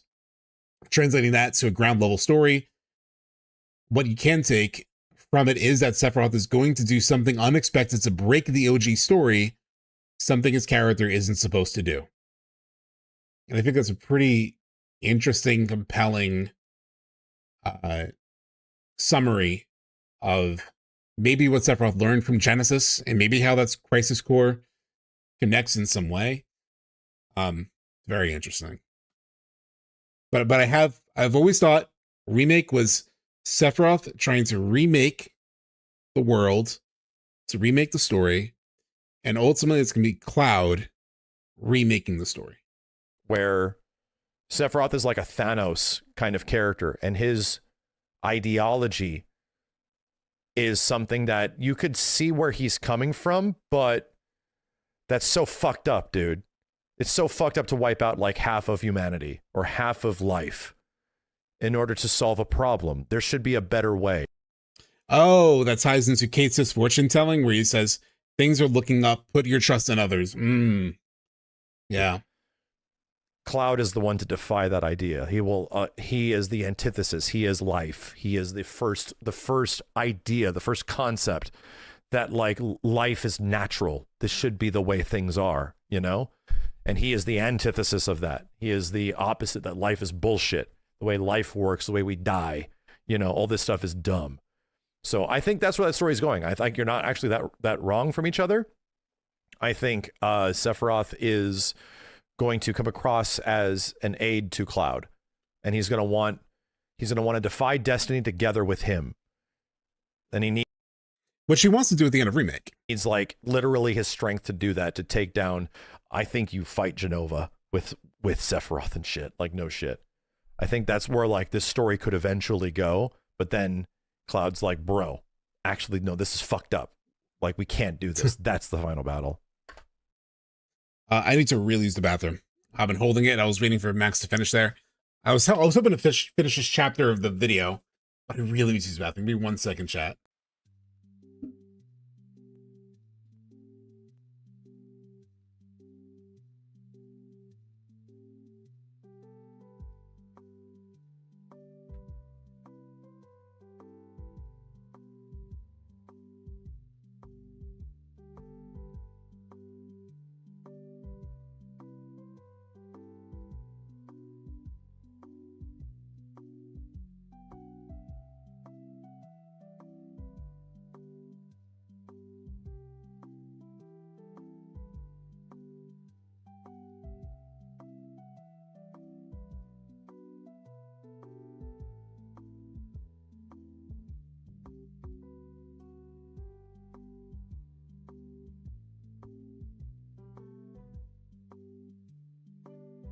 You know, it's funny, chat. I was talking to friends yesterday after I got out of I had dinner with some friends after watching Kill Bill in theaters last night.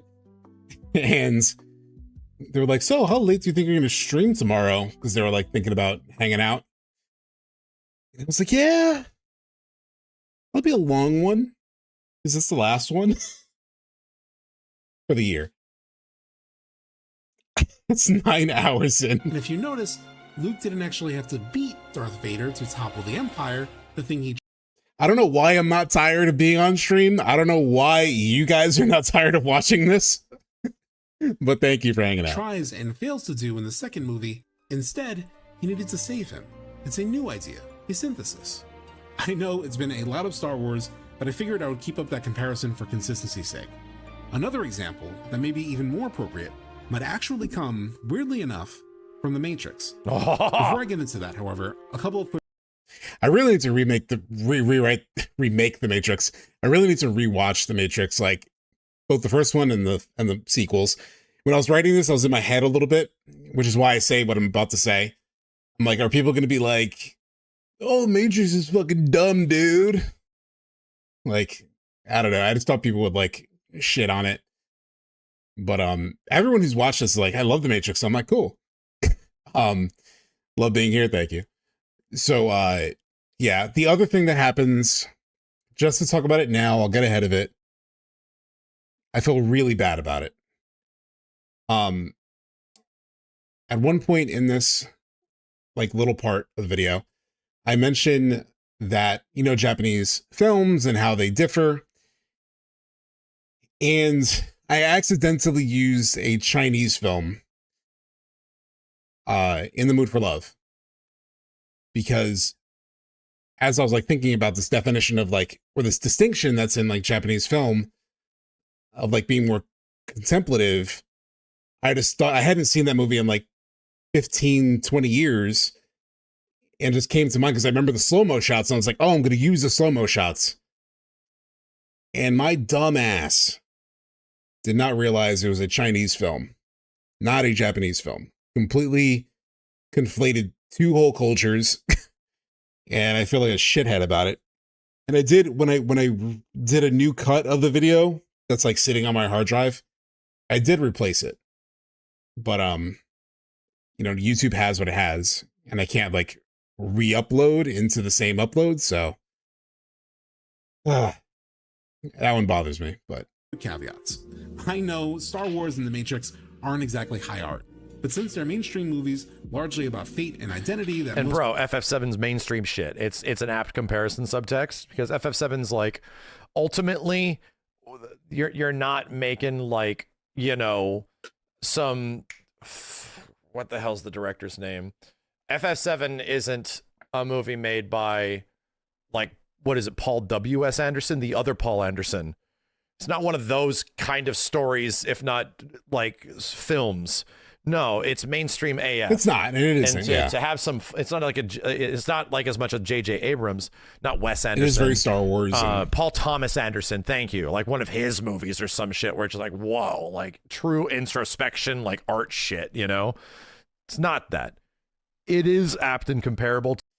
And then Paul Thomas Anderson made one battle after another, which is incredible, incredible, and like tonally very comedic, even though like the subject matter is like pretty serious.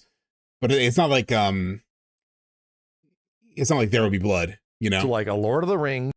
Like it's closer to Boogie Nights in like tone. Or a Matrix or an original Star Wars, you know? Where it's for mass appeal to sort of touch you in an interesting way, to get you to invest in an interesting way.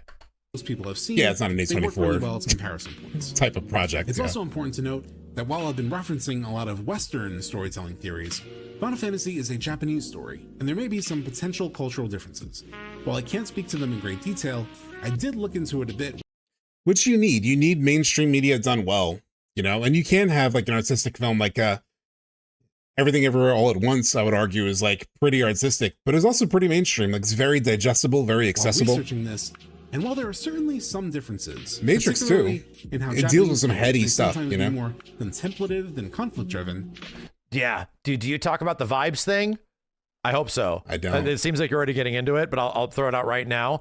A lot of Japanese storytelling is based on vibes, where, like, no kidding, like hard plot and how characters move through stories and events with hard plot. And there's like Chekhov's gun everywhere, describing and moving forward in so many ways. Most of their stories are vibe based, where characters are just going through weird shit and the audience just goes, "K, sure."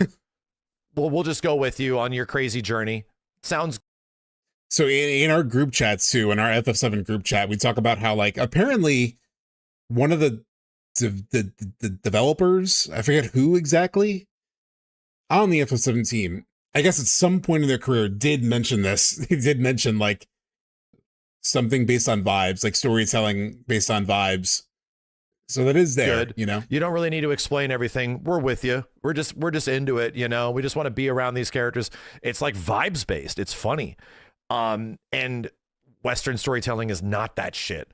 Like when we get to that point, we start asking questions. We start like wondering, what? Wait, what? And this is very what?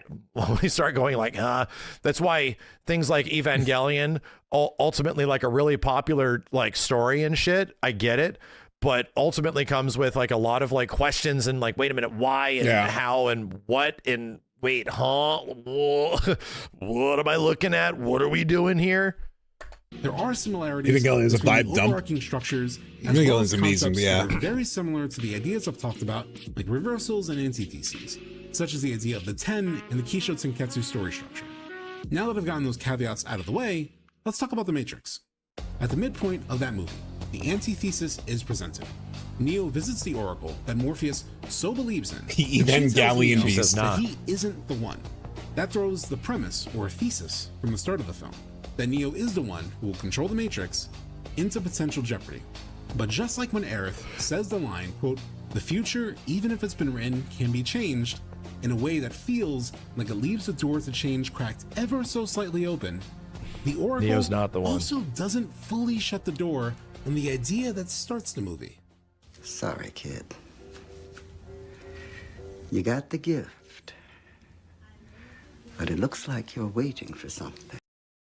God, for a while, I was trying to find a really good example.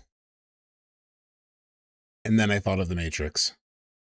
And I was like, oh shit, that's perfect. Yeah, she tells him what he wants to hear. What? Your next life, maybe. Who knows? As we all know, Neo It's actually it's actually a down-tempo remix, Starslinger, because the regular version of the song does get caught in copyright, but it doesn't happen until all belief in that destiny is ripped out of almost everyone, including Morpheus and the audience, when Neo is shot dead, because that's what stories do. They aren't worthwhile if the ending we expect is easily obtained. The challenge with Rebirth is that people were expecting to reach that point with this ending. Here comes this scene. This isn't the ending to the story. This is just the midpoint. This is the Oracle telling us that the idea we walked in with isn't quite right. And saving Aerith's life isn't the fate that needs to be changed. In fact, Aerith tells us this herself. This isn't about me, though. It's about saving the world. And you. It's literally her saying, just like the Oracle. And she is practically an Oracle. All right, I got work tonight. Thanks for streaming. Thank you so much for checking in. Yes. So thank you, Cloud. Yes. For everything. What is this? Best scene in the game. Straight up. It's been fun. Yeah, body chills, yeah.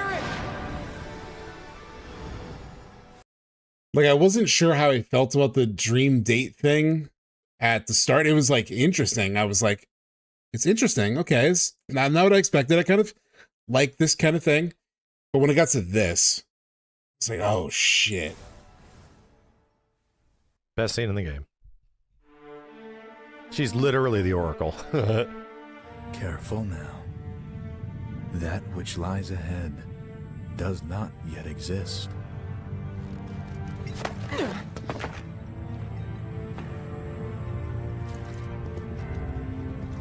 God. Our world will become a part of it one day. Love this scene. But I will not end. Nor will I have you end. And will not end. He will not die. He's not going to fall to the conformities that the planet sets up. This is what we sort of evaluated before. I'm not going to sit here and line up again with the way I've been told to line up my whole life. Bro. Sephiroth's defying destiny.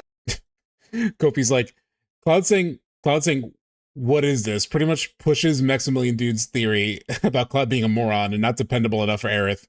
I mean, dude, she's practically telling you she's going to die. He's not quick on the uptick, you know? He's the main character. This is his story. The Edge. And really, the titles of the games, Remake, Sephiroth trying to remake the world, Sephiroth being reborn, Rebirth. Of creation.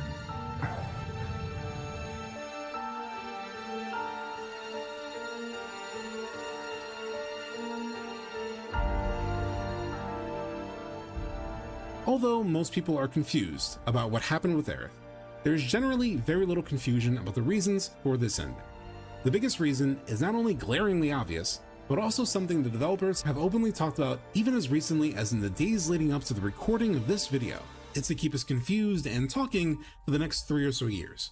The other narrative reason that we can all agree on is that this ending is meant to deepen the unreliable nature of Cloud's mind, to make him believe not just a So once again, this is me like, yes, I agree, but let's go deeper. false version of the Nibelheim events, but also a false version of what happened at the Forgotten Capital. It's just But as I amplifying mentioned everything. earlier, if the reason is just to send Cloud into a mental breakdown, an event that already happened in the original solely with the misremembered events This is the expectation. Yep, this is the expectation. We're just thinking it's just going to be that, but more?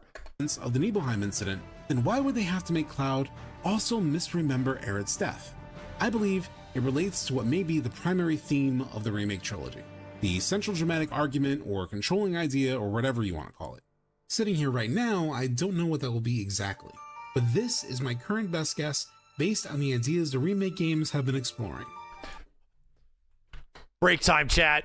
Break time. We're about to get into this shit. We still have like 45 minutes to go, and I feel like I've been watching like this for 20 minutes, dude. This is probably my favorite FF7 video, FF7 anything I've seen. This is really good. This is making me like reevaluate all of the fucking feelings that we had in ways and come to the conclusions in a way that is so much more concise than me just like going off and like talking. And I'm getting people on board, but it's like, again, getting everything on board and like focused and organized in a really concise fashion. Like, this shit is doing it for me. And I guess it's also doing it because it's mostly like lining up with just. I'll correct you on one thing, Max. I don't know how concise it was. It was 2 hours. Just anyway. the way I felt, like just the way I feel, But like where they're going with this shit, why they're doing this shit, why are they not being concise about it? Like, what is going on, dude? Where's the payoff? You know? Hold on a sec. All right. Thank you, Omni Slushy. Yeah, hearing that, yeah, exactly. High praise. It was pretty unbelievable. I think I blush every time I hear him say this, like when I watched him do it live and then here. Yeah. I mean, I had heard that a lot in the comments too. Like, I've had so many comments of like, oh my God, it really like flew by, you know?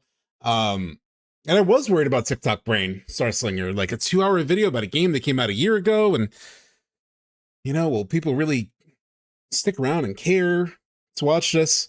And the fact that like some people, including Max, felt that it like went by super quick and like it didn't drag, even as they got into like story bullshit and there's like graphs on the screen. And I mentioned the Aristotle's Poetics, you know, the fact that actually was digestible and people enjoyed that so much. It's just crazy. Pretty certain the overarching theme of this game will involve at least one or all three of these It's been elements. 3 hours, to be honest. Control. I might have died. I don't know if I could do another hour in this video. And acceptance, and they may all intersect in some way. We will end by talking. Chat, why do you think I have not done such a big video essay since? It was a lot. It took a lot out of me, to be honest. Not like I felt great when it was done, but I just didn't feel mentally prepared to do a big essay again. You know? Talking about acceptance, which is probably the primary idea at the end of all of this, and partially the most obvious. So let's start with the other two first. Strength and control. The concept of what strength is seems like it will be core to the FF7 Remake trilogy. For one, Cloud's insecurities and challenges are driven by perceived weakness. In the original, his failure to make it into Soldier is a defining moment. He saw Soldier as a way to become someone, a hero like Sephiroth. After part 3, when are you going to doing one? Yeah, I mean, the plan, actually, I've kind of mentioned it on stream before, but if I get an early copy from Square, which is possible, my plan is to play that ahead of time before release, because I'm afraid of spoilers, and I feel like people will play it ahead of me, or they'll get ahead of me and they'll spoil it for me. I'll get like DMs or Twitter mentions or whatever, where people are like, you were wrong, or whatever it is. And I'm afraid of that. So I'm hoping to play it all before it comes out, do like a little review video, and then upload my playthrough, like the videos of, I'll do like episodes, you know, it'll be like a let's play. And so you can see my reaction, but you would already have my like review video. Then you can watch the playthrough as it gets uploaded. And then I'll eventually make a big essay, I'm sure. But he fails and guards that secret with great shame. And yet, despite not having the superhuman, alien-enhanced strength of Genova cells like other soldiers who challenge him, despite not even being seen as fit to be a soldier, it is Cloud who accomplishes what no one else can by facing and killing Sephiroth in Nibelheim. Still, it's this. We're here, so we might as well just say what needs to be said. It's not before Crisis. It is... Is it Before Crisis? The anime. Is the anime called Before Crisis? Last Order. I always mix those two up. It's Last Order. Fuck the Last Order. Last Order. Fuck it. And I love the fact that later on, all the creators of FF7 went back on that shit. They're like, all right, so ignore that happen. Because it literally removes... It is actually non-canon, yes. They came... Also, Starslinger, make a burner YouTube. That's completely separate. Burner YouTube. That's what I did. Because there's so many thumbnails that get uploaded on YouTube too. If the algorithm hints that you like FF7, they'll fucking spoil you. Back on it because it is awful. It actually, I'm gonna tell you right now, like this like 16-year-old kid or some shit finds the strength in himself to do this, right? Which is his entire point, is that Cloud finally stands up and he finally does something. That's like the whole point of the story. In FF7 Last Order, for some fucking reason, Cloud like approaches Sephiroth with an ungodly strength, and he's Last like Order. glowing Mako eyes, like he has Superman energy already.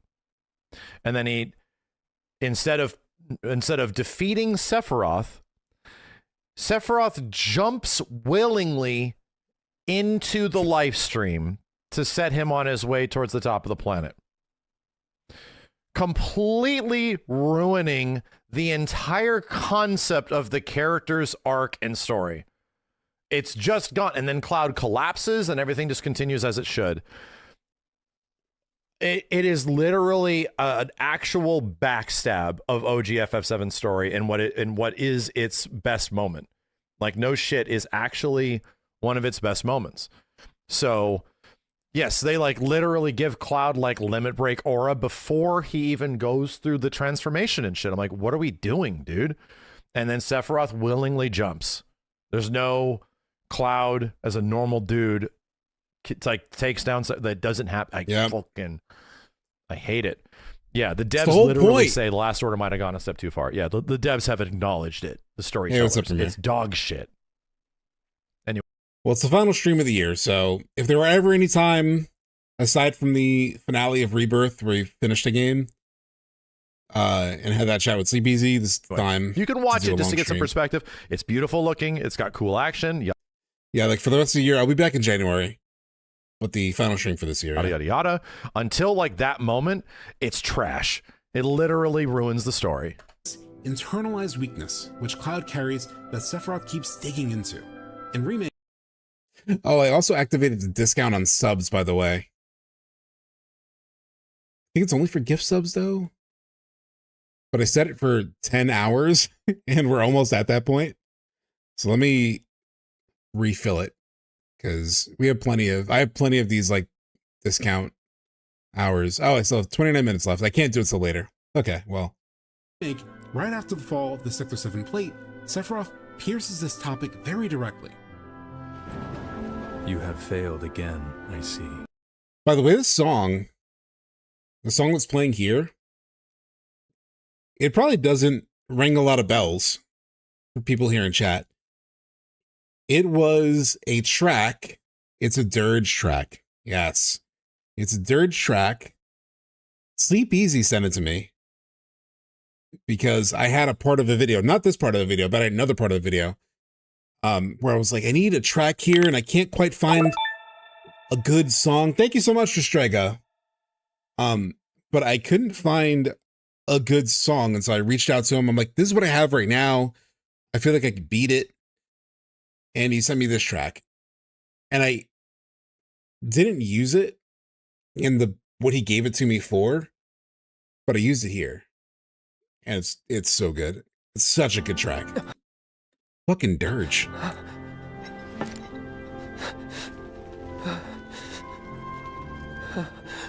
But through suffering, you will grow strong.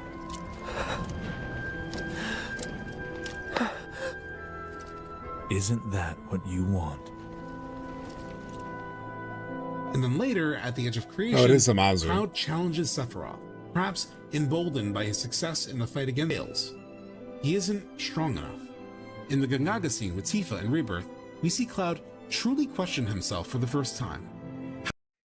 Amazu was also in the he was in the crowd for the New York City Rebirth concert that I went to.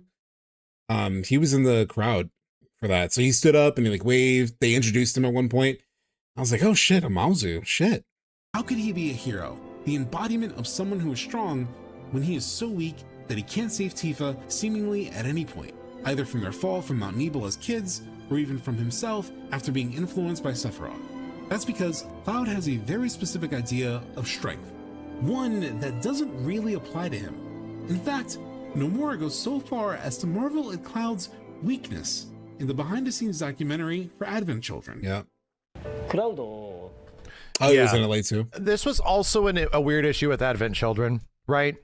Because it feels like story-wise, come on now, we kind of retread the same thing with Cloud again, which is why Advent Children feels a little like disingenuous as a story, as like an overall narrative. It's cool that the characters are there and it eventually wraps itself up in a way that's satisfying.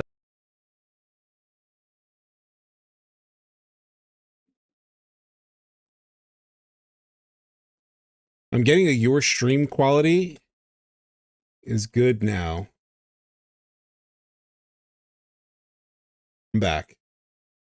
Yeah. It should be back now. Okay. Phew. So we're back. Refresh if you are having issues. The chatter guy is like 4 likes away from 100. Oh yeah, so please, if you're on the YouTube stream, please give it a like. Thank you so much, John Q, for the shout out. Because that does help the algorithm and everything. So Max was in the middle of saying that like he reverts in Advent Children. And I will say, like, we talked about this before. I mentioned it earlier in stream. I don't have to belabor it, but you know, grief doesn't fully go away. So I like exploring that, etc. But I agree. I pretty much agree with Max. And then he has to come to the realization, almost like the same realization again. It's like, and I'm not saying it's a bad thing, but it's a choice. It's a choice to have him revisit, like almost like his resolve is being challenged in some way as a character. That are you actually strong? Like, okay, so you have proven that, but can you actually prove it again? Yeah, and then there's like PTSD now hits him. So the trauma of what happened is the thing that breaks him eventually, as well as having space cancer, right? And everybody else having space cancer. You know, let's continue. でめちゃめちゃ多分弱い男なんで、子供の見るものの大半っていうのはすごいヒーローっていうのは。For others, it's just a bad Sephiroth in Last Order. The space cancer joke, it's so funny. 強くてかっこよくてっていうその弱いところはないっていう、なんてこう情けないんだろうっていうふうに。Another reason this is why Cloud is like Mr. JRPG protag. Like this is the reason why when everybody plays like OG FF7, like every like mostly human males very much sympathize with Cloud. This is why, you know, I sympathize with the character so much, because like identity when you're a teenager is a big thing, and just figuring out who the hell you are and stuff like that. And the character is literally wrestling with that the entire time. How like the protagonist acts edgy and all this stuff, but doesn't want to be that way. Like, oh, this is why this character is so good. It's because his eventual story and what comes around is really satisfying when he like realizes that I'm just a dork, you know. I'm just a dork and I'm none of this shit and I'm just trying here, all right. And that, dude, it's so good. Feels like this idea will be explored toward the end of the remake trilogy is because it's currently being explored in the new Ever Crisis episode. Oh my god. I would love if part 3 had a minigame where Cloud gets sucked into the tactics world and you get a tactical battle. Dude, they would totally do that. I mean, they did that with Fort Condor, basically. That's so funny. Episodes about young Sephiroth. There is a surprising amount of conversation about strength and weakness.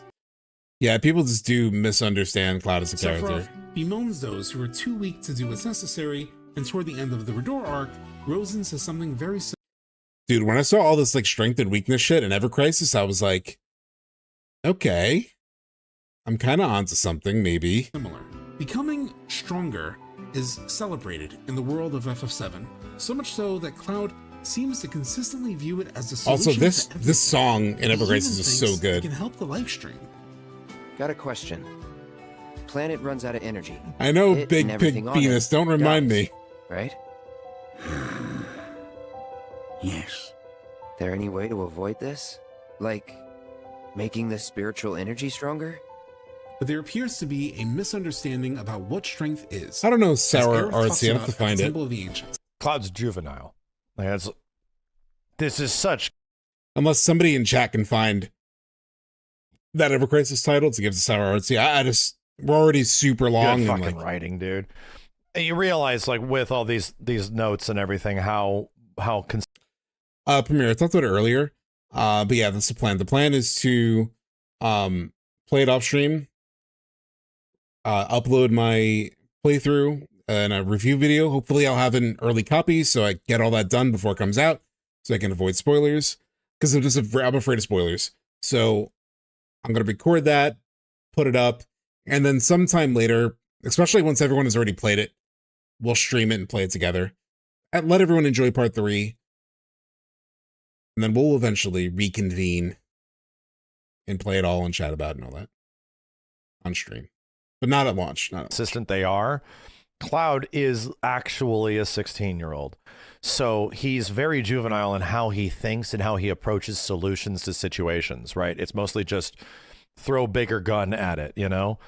And again, the character has his growth moment and they're still saving that growth moment. I'm totally caught up, Stefan. I'm totally caught up on 14. I haven't done like all the raids and everything, but I'm caught up on all the MSQ. For the next game. Interestingly, the localization of this speech differs quite a bit from the source Japanese, as illuminated by my friends over at Shinra Archaeology Department.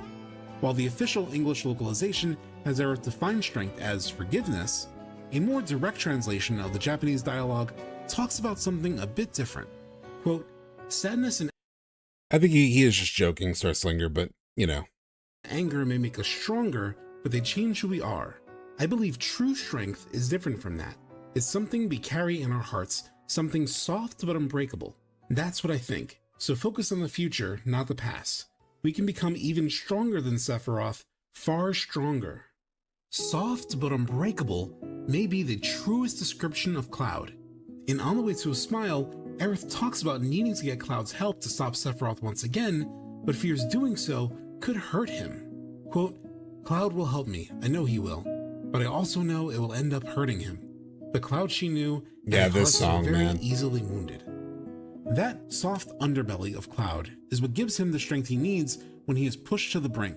When his town is burned, his friends are hurt, and he is on death's door, that soft, loving heart is what gives Cloud the willpower to do the impossible. But it also has the opposite effect. It can lead him to tremendous despair. But facing your darkest moments and thoughts, being pushed to a point of wanting to give up, is what makes Cloud such a genuinely human hero that we can all see ourselves in. On the other side of the mountain, man. Such a good song. That's the John Oath version that we watched on stream. The sort of like classical guitar version.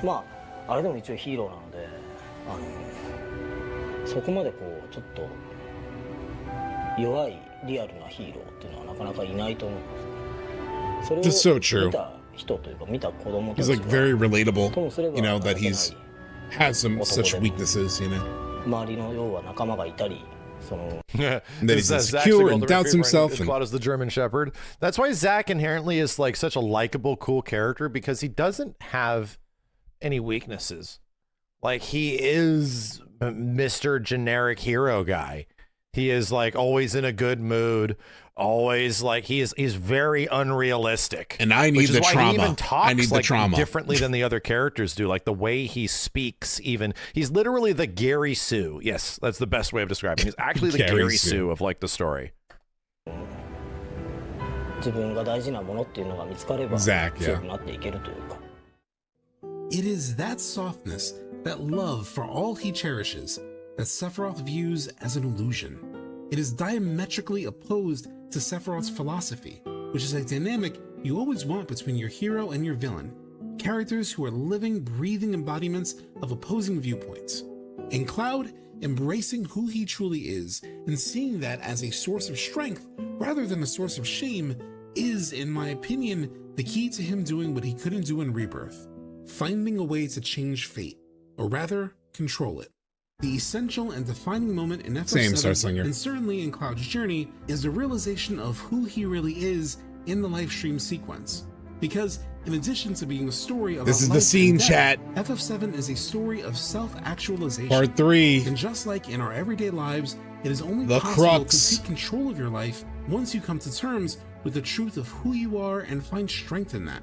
Yet while strength and weakness are directly discussed throughout the Compilation and Remake trilogy, the idea of control is found when you analyze the first. So I had these ideas in my head, and I was trying to think of like moments in the game that related to this. And when I even thought about this, I was like, motherfucker. Two games a bit more closely when looking at the long arc of this 3 game.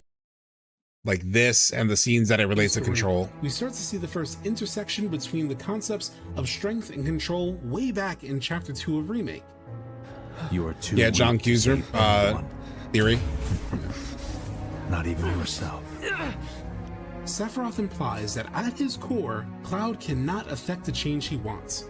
Not only will he be unable to save Aerith, but he won't even be able to save You can't save anyone, himself, not even yourself. Which, given the events of the original game, is true. Given the original game, yes, because Tifa is the one that saves him. This is my longest stream ever. It's up there.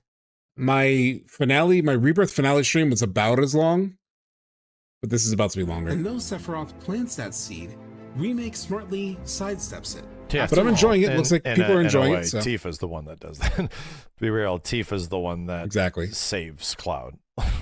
Cloud is the hero. It's the payoff of the Gongaga promise. Like, you saved me then, now it's my turn.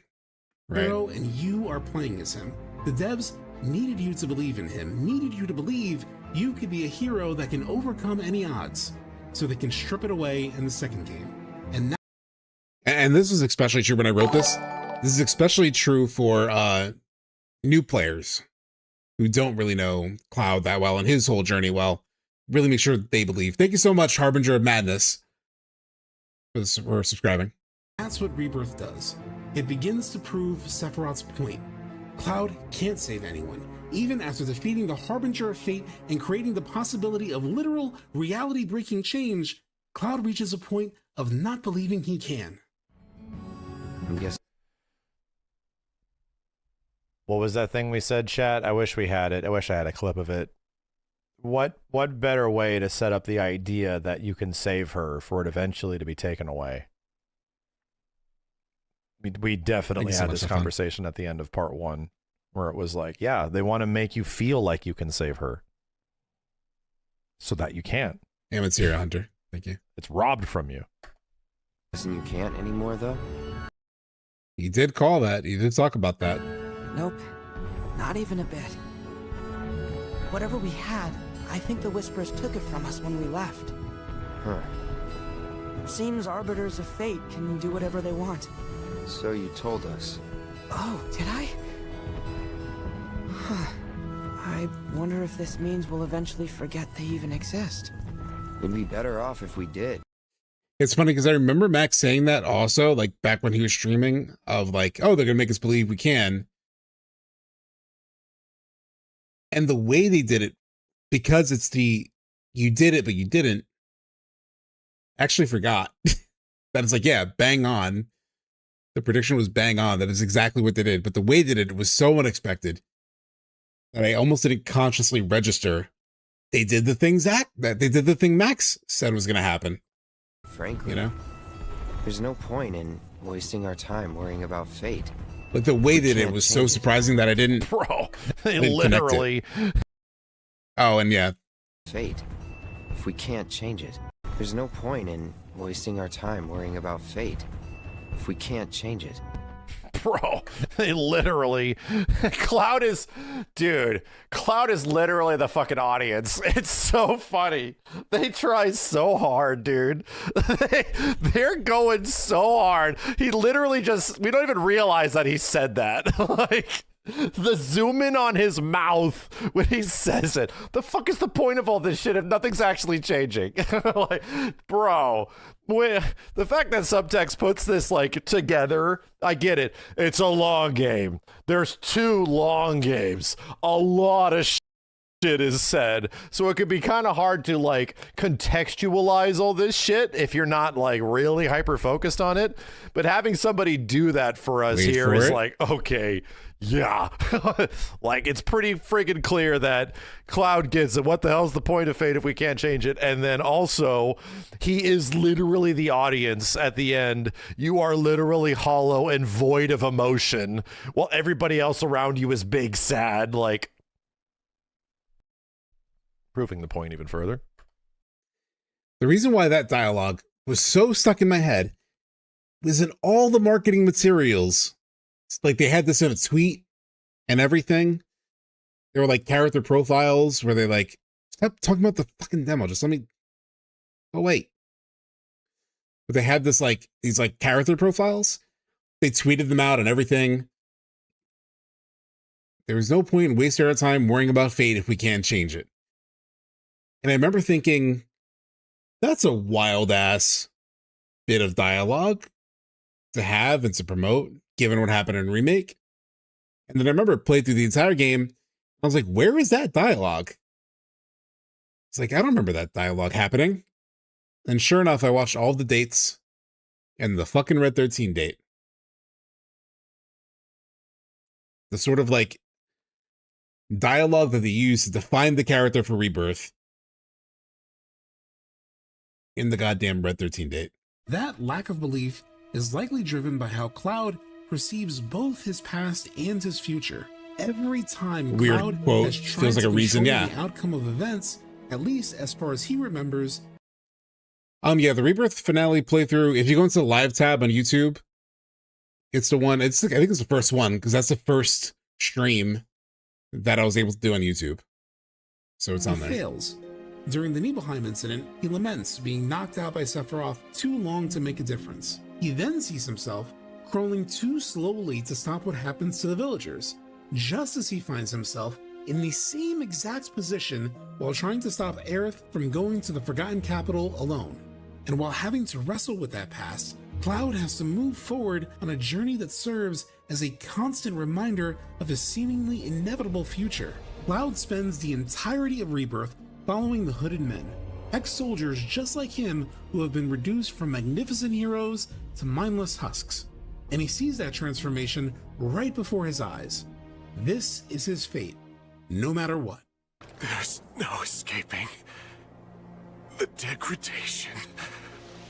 My friend. Even worse, that fate isn't just inevitable, it's damn near imminent. Throughout Rebirth, Cloud loses control of himself. Sometimes they layered to in so mindless much days, shit. and at other times to the control of Sephiroth, just like the Hooded Men he's been following. And between flashes You just have of the to really experiments look done for to it. him and the explanation by Dr. Sheeran, that future is all but a scientific and genetic certainty, as seen in the reunion vision from the gap between worlds. All of this leads to the final chapter where this belief is truly put to the test. As he stands at the altar and Sephiroth descends from the heavens, Cloud faces the moment of truth. This is one of my favorite audio things that I did in the editing. I worked on this like audio edit for a disgusting amount of time. Kind of like this stream is a disgusting amount of time, but the way the music, you'll hear it like peak, it'll like raise and raise and raise and raise and raise and raise and then peak and then cut out. The way that I had to like edit that so it didn't drown out my voice too much. And make sure it like hit the right note when it went away. I worked on it for a while. Will Sephiroth be proven right that Cloud can't save anyone? If he were to ever seize control, this is the moment it must happen. And much to his surprise and ours, he sees himself finally doing it. Finally, A more exerting experienced editor could control probably do it and faster, saving but someone. The thing Sephiroth said he was too weak to do. It's intentional. I think this is it's Sephiroth's And intention. the Max paused on it to make Cloud feel like it worked. Right? It's almost like his intention now. that like, oh, you think you really saved her, you stupid shithead. And it doesn't matter. Even when Cloud thinks he takes control, he doesn't. Which brings us to the final idea, acceptance. It is absolutely critical for Cloud to break free from his illusory world, as he calls it in the original. And the only way to do that is through full acceptance the biggest of the gaslighter truth of both the events he thinks he knows and his identity. As Marlene mentions to Thank you, Zack, Star. saving Cloud is necessary to change anything. And Jesse. Cloud tries to save her, but he doesn't make it in time. He almost does, but he doesn't. This fucking dialogue. That's why you have to make Cloud better. If he's sick, he can't save Aerith. While her line is specific to saving Aerith, I believe this is a fundamental principle. If fate is going to be changed in any way, it is going to rely on Cloud accepting what has happened and who he is. Even though he comes to accept himself, accepting what has happened to him is a point he doesn't fully reach in the original. And that lack of acceptance is so powerful that it comes back around 2 years later, where Cloud struggles with accepting what happened, creates the conditions possible for Advent Children and Sephiroth's second return. That's because grief and regret are negative emotions Sephiroth and Jenova feed on. Aerith knows this, and it's why she worked to stop Cloud from having those emotions, as alluded to in the... So I kind of skipped past this in the video. I didn't want to linger, but we talked about this on stream before, but right before the final battle begins, Sephiroth says, "I underestimated you." Who is this line directed at? Nojima. It must be Aerith.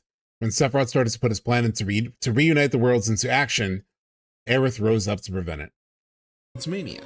That is why Cloud must accept the truth. Kids say the darndest things. Self-actualization doesn't come through denial. There is no curing Cloud's sickness, as Marlene put it, until Cloud accepts the truth. And not only is that something that continually comes up among people making predictions about... So again, yeah, prediction shit. I think that's why this Aerith is different. This reveal is really mysterious and weird. Yeah. This isn't the same Aerith that was trying to console him to let him know that it's okay. No. This is one that shows up later out of nowhere and is acting different and is acting weird. Part 3, but I believe it is something that the developers are aware people Max is not letting that shit go. And remember what I said. He's like, that chick at the end is weird. The expected... Max, I love Max. Does not make it interesting. This is for the sake of the humor. But Max is like that lady on the plane. I was like, that motherfucker ain't real. That motherfucker ain't real. You remember that from, what was that, a couple years ago? Outcome with the most extreme opposite. That's where I believe Cloud's dream world comes into play.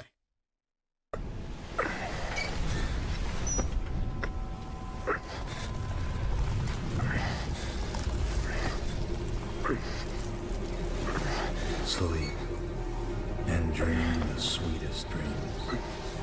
This is one of my favorite edits too.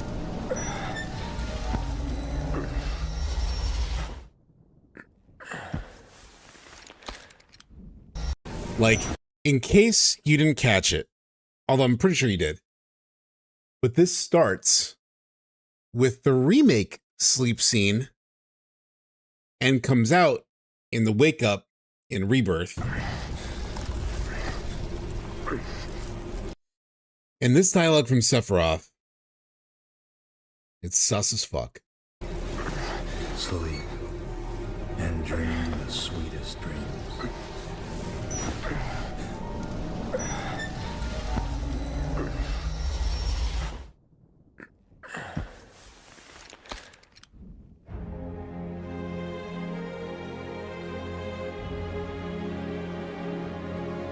At the start of the Chapter 14 Dream Date sequence, Thank you. Aerith offers a point of clarity about what 10 this world hours, is. we made it, chat. Let's just call it a dream. Somehow. My dream, to be precise. I always found it interesting that Aerith made a point to clarify that this dream It's been a while since I've seen this video. belonged to her. It's an important detail though, because as far as we can tell, given the appearance of this stamp, this doesn't seem like any of the worlds we've seen Zack in throughout the rest of the game. And it burned a question inside of me. Why would it be important to distinguish dream worlds in general from dream worlds that are specific to someone? Because they're not. Like, that's what I felt like the devs were doing with like the dog thing. There's like, how many dogs are we tracking now, dude? Like, which dog does what?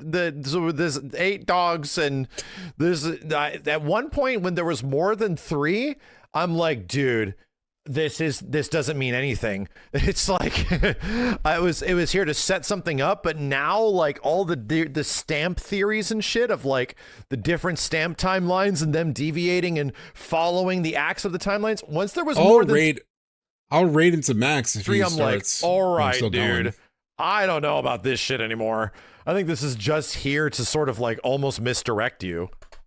And as a note, she specifies that it's her dream in both English and Japanese. So this idea of a dream belonging to someone specific, the very first time I heard this, it was from Schrodinger's baby seal. And he mentioned to me, and he's like, yeah, she says, my dream, da-da-da.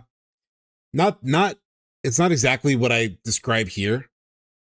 Like, he was pitching something different, but one of the things he was pitching, or in the thing he was pitching, was the concept of like these worlds belonging to individual people. And I really rallied against it because I was like, well, like, how the fuck is Marlene there? How is da-da-da? You know, like, how are these people who are alive there? Anyway, long story short, when I reached this realization, as I described the concept of like characters' worlds, I was like, fuck. So I didn't agree exactly with how Baby Seal was presenting it, but he fucking had it. Because yeah, she does say it, dude. She does say my dream, to be precise, my dream world. think the importance will matter once Cloud finally reaches the point where he will have to confront the nature of his dream world, the world he created when he saved Aerith.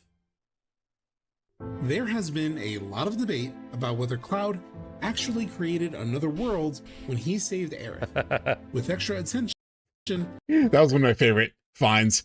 When I found these like Reddit things in this like thread, it was so funny because it was so perfect. There has been a lot of debate about at this point. Aerith is dead.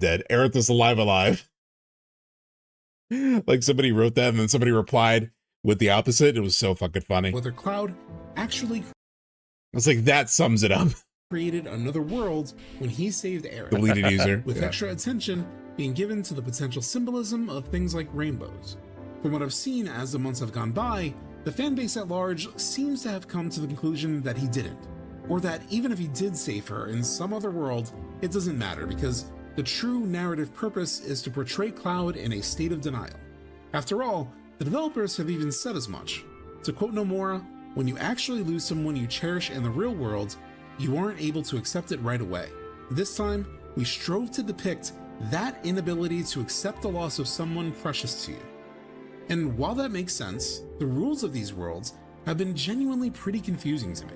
I still didn't feel clear about its implications, despite knowing that Nojima, the writer of this story, took inspiration from Carl Jung's idea of the collective unconscious, as well as Yogacara, a Buddhist idea most plainly described as a belief that reality is a mental construct. In general, they both made sense given the mental mindfuckery of the remake trilogy, but also even within the context of the original FF7, where Cloud's sense of reality really comes from what he personally believes rather than what objective reality is. In fact, the idea of an illusory world is not only spoken about by Cloud after the livestream sequence, but it's the literal description of the Whirlwind Maze version of Nibelheim, as Shinra Archaeology Department found in its recent retranslation of the original game. In it, Sephiroth says, quote, "The world I have shown you here is reality. This is history as it truly happens. The only one creating an illusion is you." But the reason it's confused me so much in this trilogy is because even if a place like Aerith, and like when I thought of that, I was like, so that is a way that it could just be the original, just a clever reinterpretation or a clever representation of that idea. I was like, that's possible. When I made those connections to the OG, and we've talked about the rift in the background, the worlds in the background during the live stream sequence, but this was still my hang up. Stream world is just a mental construct specific to her, then how can objects like the white materia be transferred to other worlds and seemingly keep their form for good? Yeah, I'm sorry guys for your losses. Real world. I think it's because the things in those worlds are real, even if they're bound to fade away, like Sephiroth explains. Because I definitely like went through that. I don't know if I had like an active denial, for example, when my uncle passed away. But there was like a period, there's that weird period, and I don't want to dredge things up for people, but there's that weird period where like you want to call them or text them and you feel like you could, but then you realize you can't. After all, the infamous Cosmo Canyon NPC makes a point that the live stream treats things that have happened and haven't happened as if they're the same. What about our hopes and dreams? We remember those, don't we? So what if spiritual energy doesn't distinguish between our real, lived memories and the unrealized desires buried deep in our hearts? And we get potential confirmation that it's real because we see it through the perspective of a third party, Tifa at the Forgotten Capital. While that pesky old Cosmo Canyon NPC dialogue has been referenced a lot as a general explanation of the alternate worlds, I've mostly seen people talking about the part I just played, where she describes the idea that the live stream may not distinguish between real lived memories and unrealized desires. But I haven't seen many people talk about how the final lines of dialogue seem to perfectly describe what literally happens to Tifa. What if coming into contact with that energy allowed us to peer through the looking glass, so to speak? And a more direct translation of the Japanese dialogue reads even more clearly. It's Japanese dialogue. I wish I'd included the Japanese like characters. I forgot. I think in the final cut that I have, I did put it. Oh, it's why Tifa can see the other shit happening. That's why she's so confused. She literally sees like the multiple events happening in different ways. Totally, Sephiroth. What if? Just to read it. I think Sephiroth is smiling because he didn't anticipate that Aerith trying to interject and save Cloud would backfire into him not believing she is alive and knowing he could use to his advantage possibly. Yes, that's exactly how I took it. When people accidentally come into contact with this energy, they see into other worlds. I guess an active form of denial that I experienced in a way, just seeing Kofi mention it in chat, is getting very personal. And I've never mentioned it because I didn't want to be judged for it. It's like, how did you, how did I phrase it? Oh, thank you so much, Max. Oh, I thought you were saying you were leaving. But when I was playing Rebirth, when Rebirth came out, part of the reason why I rushed through it was because, and like I said, I never mentioned it because how I compartmentalized this, but Rebirth came out, it was like on Thursday, right? That Sunday, my grandfather passed away. And he lives in Colorado. The rest of my family lives in Colorado. And I didn't know how to handle it. And I had already taken that time off for Rebirth. And so I made my plans to fly out for the funeral and everything the following Saturday. And I just like, I kind of denied it in a way, you know, like I was like, I already took the time off from work. The funeral's not happening until the following week. I'm just going to lose myself in Rebirth. And so that's what I did. I played through Rebirth. I ran to the ending. I beat it that Friday. And then that Saturday I got on a plane to fly home for my grandfather's funeral.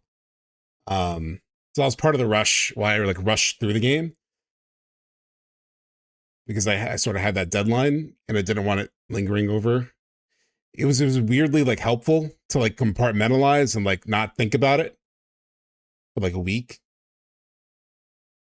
And then when I got home for that, the game was behind me and I was just, you know, it fully went away. And yeah, like the game went away, but then now I had to deal with reality, you know. It was just very bizarre to actually go through that while playing Rebirth when like death is and denial is like such a heavy part of the story, you know. I don't think it is any coincidence that these words were said in a game where Tifa accidentally came into contact with the live stream and then had a moment where she seemed to see two different events play out. That's a pretty big smoking gun. Worlds, one with a bloody Aerith and one without. If Tifa is peering through the looking glass and seeing into other worlds, then it's likely that what she is seeing is Cloud's dream world. Just like Aerith had a world. And yeah, thank you for everyone for sharing all those personal stories of loss. And it felt only right to also like share that since everyone is sharing their, you know, stories. So Of her creation, Cloud has one of his own. He is, after all, the master of his own illusory world, even from the original. But just like the dream of being a first-class soldier is something Cloud had to give up when he accepted the truth in the OG, so too will he have to give up on the dream world he has created where Aerith lives on. It will make the point of acceptance even harder for Cloud and players. While we are all understandably unhappy about the exclusion of this moment where Cloud had to put Aerith to rest, yeah, Starslinger. Like that's why this game is so important to so many of us. Everyone connect with these characters and one another. And the story and the themes, you know, in the way that we are here. The way I was like literally going through that in my real life while playing this game was Developers have done something that will make truly saying goodbye to Aerith even harder. By making these illusory worlds into things so real we can touch, coming to terms with actual reality will make saying goodbye so much harder. Yep. We will have the ability to have Aerith back in as real of a way as the white materia, but have to give up on that dream. It could make... That's why I keep using that Scrubs reference, bro. That's why I keep using that Scrubs clip. Like, all the time, because it's that moment. Thematic impact of acceptance even more real and visceral. But I also think the path to that acceptance may have to be earned in an all-new way. That's why, from here, I think there are a couple of unknown journeys that developers can take us on. First, I want to talk about the most bittersweet path. The path that would change the events of the third game most drastically. I do know the reference though from his streams. Serve the themes of life and death from the original game. All right, final stretch, kind of. the last big chapter. It's so funny. I was like so self-conscious about making this transition so long, because that's a pretty long chapter intro. But I was like, fuck it, I'm gonna let it breathe. I just ran with the music. I let it roll.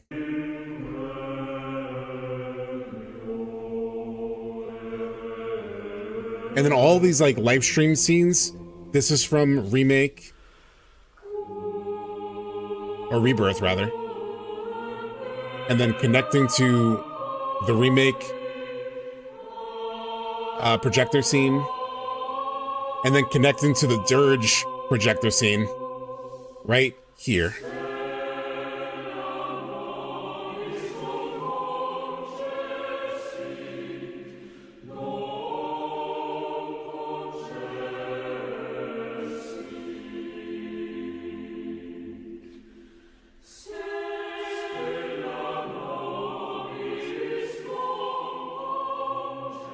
Thank you so much, Toronto. It makes sense that you have to go to bed because I've been going forever. But thank you for hanging out. If Cloud did make a reality where you're saying you can't log off. Sephiroth We're almost done. Use this to his advantage. He could use it. Yeah. It's why he's so happy. It's why he's so happy. Subtext gets it. Why the fuck is Sephiroth like so bewildered and like struggling to suddenly being really cool with all this shit? It's like, bro, he knows it. He's gonna use this against him. The fact that Cloud is so fucking stupid. To tempt Cloud to accept a reunion of worlds that merges that reality with the one he wants. He's euphoric. Yeah. And he could sell Cloud that this new world is a good thing. After all, well, because like I think all of us want Sephiroth to win a little bit. We're winning because that's what happens in World of Maze, right? In World of Maze, Sephiroth kind of wins for a moment. And it's like, fuck. You're just like so in the, how do we get out of this? Where do we go from here? And we need those moments in stories, you know? In Sephiroth's mind, he isn't creating anything bad. He's creating the Promised Land, the place where Cloud, gotta raise the in stakes, original yeah. game, believes he can see Aerith again. Okay, Cammy. Oh, this interview. They took this shit down. Bro, are you gonna get in trouble? Actually, no, I had a video on it too. They haven't taken mine down. They took this shit down, dude. Like, this was a VOD that was available up on Square Enix's YouTube channel. And we were there watching it live. We were like, they were saying this shit. We were like, dude, whoa. And the video was removed. It was like right after. It was like, oh shit. Do you know why I did this, Max? Do you know why I included this illegal video? Because, Max, and chat, this is why. Hold on.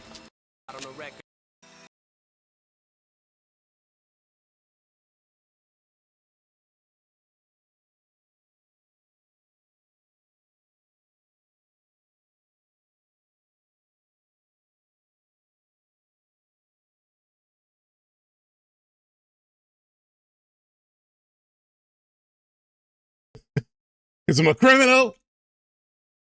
Anyway.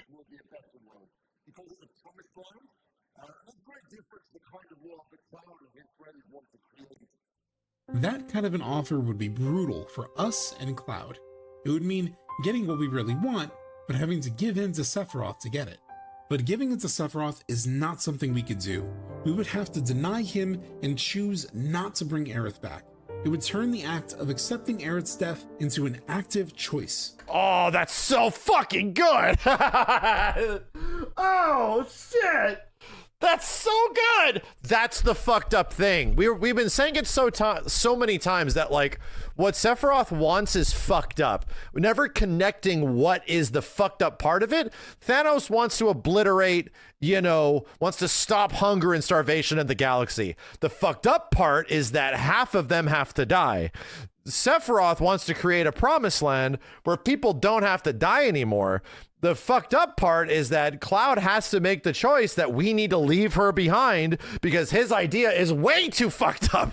Like, we have to let her go. Cloud has to be the one to make that choice. He has to be the one to come to that goddamn conclusion. Oh, shit, that is so good. That's so fucking good.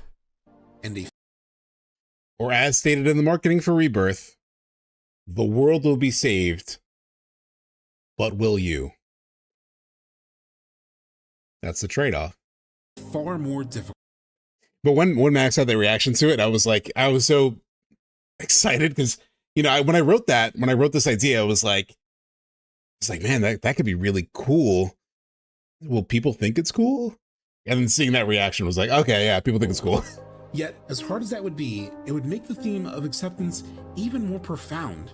By crafting Rebirth's ending the way they have put us in the shoes of Cloud more than ever. We are just as unsure of what's real as he is. Similarly, this approach would make it such that not only would Cloud have to come to a point of acceptance around Aerith. I'll tell you, 10-hour stream, the standing desk that I have is a lifesaver. I paid for it over amount of time because it wasn't cheap. But being able to stand up and stretch for a while and then sit back down, so would we as very players. helpful. But a major question remains. How would accepting Aerith's death and leaving her to the live stream lead to a new ending that exceeds the original? I believe the answer has to do, surprisingly. Yeah, Taro, the hope is to avoid that somehow. It's like those things are gone from the live stream, so geostigma is impossible. With the Gi. Oh, Again, yes. Let's think about the dialectical debate that happens in narratives, the ideas and counter ideas, the theses and antitheses. Aerith and Dude, Sephiroth... the antithesis of the story, the counter theory in FF7 Remake story is that the live stream isn't what you think it is. And also, the story has been juggling this so many times. In part one, they juggle the fact that Shinra's bad guys, right? But also there's a lot of normal people that work there. Are they bad guys too? In Rebirth, they juggle the idea, the live stream and the, and the Cetra are these wholly benevolent people and they're all wonderful, right? But then you throw on the idea, so why are they leaving this other race of people to suffer completely? Or are the Cetra benevolent? Are they actually that way? Who? I don't know. Yeah, they're calling both them games question, set up yeah. very consistent gray areas, and that was the point where everything isn't bad or good. No. There's a gray area in between. That has been the sort of consistent counter theory of what we know from original FF7 to the new shit. I love those gray areas that Sephiroth they've added. represent two different beliefs.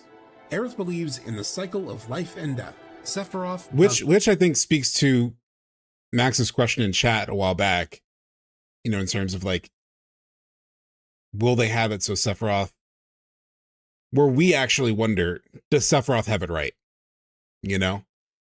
Given the way they played with the gray areas, will we at some point think maybe Sephiroth is right?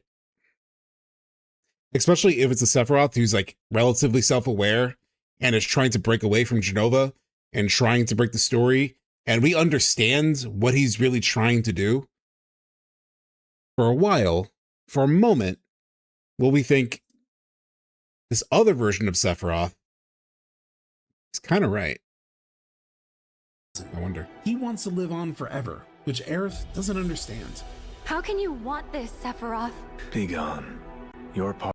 Almost like imagine, perfect for the holiday season, but imagine if it's kind of like A Christmas Carol, where Sephiroth is like one of the ghosts of like Christmas future or something, and like takes Cloud through a walk through other worlds and possibilities and sort of seduces him with, in A Christmas Carol, it's used in a good way, but like using it almost to convince the player and Cloud of like, what if we were to break the system?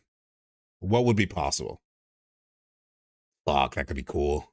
Art is played. How can you want an eternity of loneliness?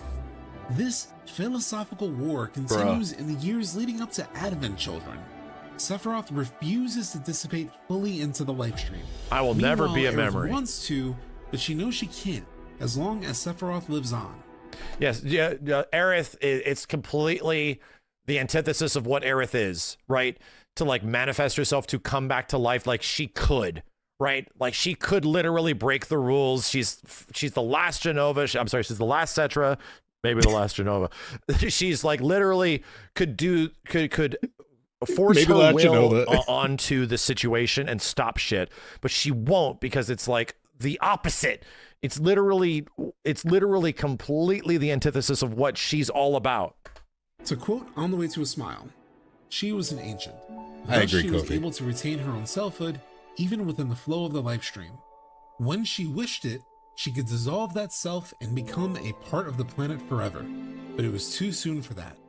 Just a little longer, she thought. Like, this is such She a can tragic feel fate an for her. aberration in the coursing You know? life stream, an implacable will that refused to merge with the planet. She knew it was the man who killed her. Aerith has no issue with dying and returning to the planet. To her, it's the nature of things, the way things are supposed to be. But Sephiroth, well, he's the opposite. Sephiroth doesn't want to die. He Bitch, I doesn't wanna be refuse to forgotten. go. He wants to create a new state of things. Dude, it's kind of goddamn awesome that you have a bad guy that quite literally comes back through the mimetic legacy. Like, he exists in genes and memory and shit. I refuse to die. Like, it's an enemy with an absolute refusal to go away. You cannot get rid of me. I will not leave. And it's like his conviction to not die that makes him like really captivating as a bad guy, where it's like, fuck, dude, just go away. What do we have to do? Because he believes He is an himself- S tier hater. He is an absolutely top of the tier list, like S-tier hater. He just refuses to go. He's the Brian Johnson of the What a Final cool Fantasy guy. VII. Doesn't want to be forgotten. He wants to create a new state of things because he believes himself to be special, a descendant of Genova, a being that can't return to the planet. For him, returning to the planet would mean not being special. Yeah, drop It would just the, mean being yet another soul Sephiroth that can get emote in recycled chat. and stripped of its individuality. A horrifying fate. Aerith understands this and warns that disrupting the cycle would be disastrous. What you heard just now were the voices of the planet. Those born into this world, who lived and who died, who returned. They're howling in pain. Return? He'd tell you that he only cares about the planet, that he'd do everything in his power to protect and preserve it. But this isn't the way it's supposed to be. There's no greater threat to the planet than him. Sephiroth has to be stopped. He has to be. And that's why I'm asking you to help me. I know that together we can do this. Omni Aerith talking, you know. So that's the thing, is that they mentioned that Aerith doesn't want to like inflict her will on the situation, which is why It's Omni like Aerith Kendrick isn't there Lamar. all the time. She shows up every once in a while to be like, all right, guys, listen, y'all clearly aren't getting this. So let me just tell you a little bit, and then she pieces out, right? And then like literally memories are erased, like she doesn't show up again. Like she shows up sometimes, but not absolutely all the time. She's like playing the game close to the rule book as much as possible. Yeah. Also on Twitch, I re-up the gift sub discount, 35% off. So if that's something you want to do, you know, always open, but also just make it easier. I have so many discounted hours to give away, so there's a lot of stream of the year. So. He also stands on Earth God, he's great. The cycle of life must be restored, and to fully do that, actually, an S tier hater is 50 Cent. I watched that entire Diddy documentary, like practically the night that it came out. It was a good documentary though. Like, I think it actually kept some of the crazier stuff that was like circulating out of it actually. But it was really good. The music history stuff, especially. Like the first 2 episodes are really about like Diddy's rise in music and everything with Tupac. The planet must be rid of Genova and Sephiroth. Sephiroth must be fully consumed by the life stream and not left to linger on as he does all the way through to Advent Children and potentially beyond. Because if he does, then it means Aerith must as well. It means she must constantly stay and clean up his corrupting influence over the life stream. Again, from On the Way to a Smile. Quote, it was, she discovered there were Kendrick. many more spirits than before who like Kendrick took a diss track to the Super Bowl. resisted merging in the life stream's eternal That's flow. crazy. They were not like him, but she sensed the same hate, the same anger in them that led him to reject the planet and its life stream. Yeah, the stream only gets more special by the hour, thanks to Nightbreaker, Starslinger, and Materia Hunter for their sharing, and also to Max, of course, for the additional commentary on his commentary. Yeah, it's been an amazing stream. A perfect like finale for the year. Whenever such souls enter the live stream, she tried to relieve them of their anger. Beneath the spite and rage would be the memories of an ordinary man or woman. She contrived to free those memories so they can move on and melt into the stream. Hojo is Diddy. The empty shell of hate that remained would dissolve too. She was pleased that she could help these souls, but she encountered more and more of them as time went on, and she found that she alone was not enough. For the past 27 years, the thought of Aerith living on in the live stream has been a comforting, if bittersweet, compromise.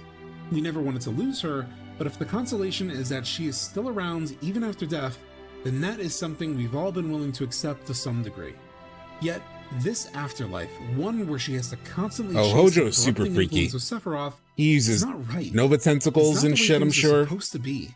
In fact, even if she didn't have to do that work, living on for eternity would not be ideal. And we know this because all you have to do is ask yeah, this the ending, man. They live on forever, unable The to return Gee. to and dissolve into the life And they're in stream. hell. And for them, that existence is hell. Which means these dudes can't die, right? They're invincible! Yeah, we do eventually fight Hojo. I'm not sure that's something to celebrate. That'll feel so good to finally beat him. Being stuck as spirit. That's another thing about the compilation is like you get to fight and beat Hojo, and then what does Dirge do? Fucking Hojo comes back. He's still around. It robs the feeling of defeating him in Midgar. It really does. So similar to like Advent Children, like both Advent Children and Dirge, like while they have, well, more Advent Children has its upsides. You know, whatever case you want to make for both, there's always like a really powerful counter case. Like, damn it, let's avoid that. Let's avoid letting Hojo come back and do his like VTuber thing, which is another like Max thing when he came up with the VTuber thing. I was like, oh my god, it's so true. It's like we beat the son of a bitch, and it's so satisfying. It's like finally, he's gone, and then he just continues. Sounds like a fate worse than death. All they want, desperately, is actual eternal rest. Such rest is so desired that they came to call the Black Materia the key to complete oblivion, a materia of peace. For me, This illustrates why Yeah, the this developers may have exposition. expanded the Gi lore in such a way. Sure, it's incredibly cool in general, and it's something every player I've talked to has loved instinctively. But it made me ask the question, why? Like, it puts such an emphasis on why living eternally is wrong, which you can immediately put onto Sephiroth, right? Like, why do you want to live on forever alone? But I do wonder if they're doing something different. It seems like it's reinforced. Like, this part of the story, when we got to this part of the story, this was actually really relieving to me of like, oh, they're reinforcing life and death, how important life and death is, and the cycle of the planet. We do need it. And this is in a game, we're running up to Aerith's death. So I was like, are they going to save her and revive her and all of this thinking?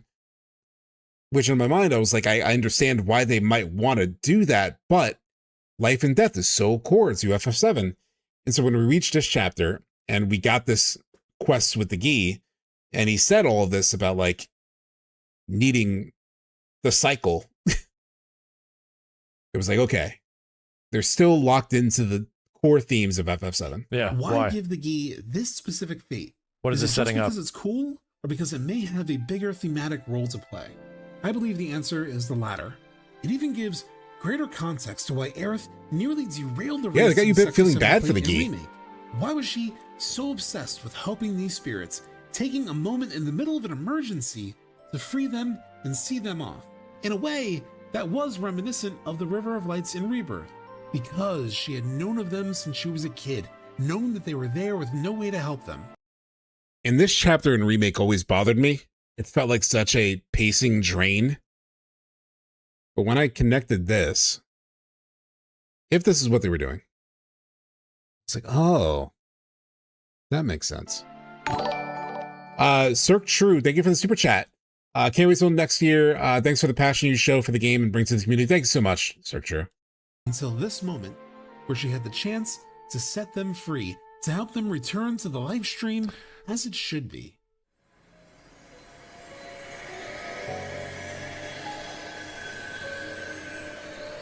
Wow. Bro, And she I literally never says put like that goodbye to them together. here. I just thought it was cool looking. Wait a minute. We're saying that when they release all the lanterns and shit, it's actually her cooking people into the live stream? Oh, and she's just not saying it. But that's where she's getting like the fucking like, thank God. Like that's why she's so glad this is happening. She's literally cooking people into the live stream. Like, hey, go. Like, come on. Like she gives them the 30-year cook. Ascending. Yeah. So long. So long. She's like finally letting She's them. giving them like the unidance.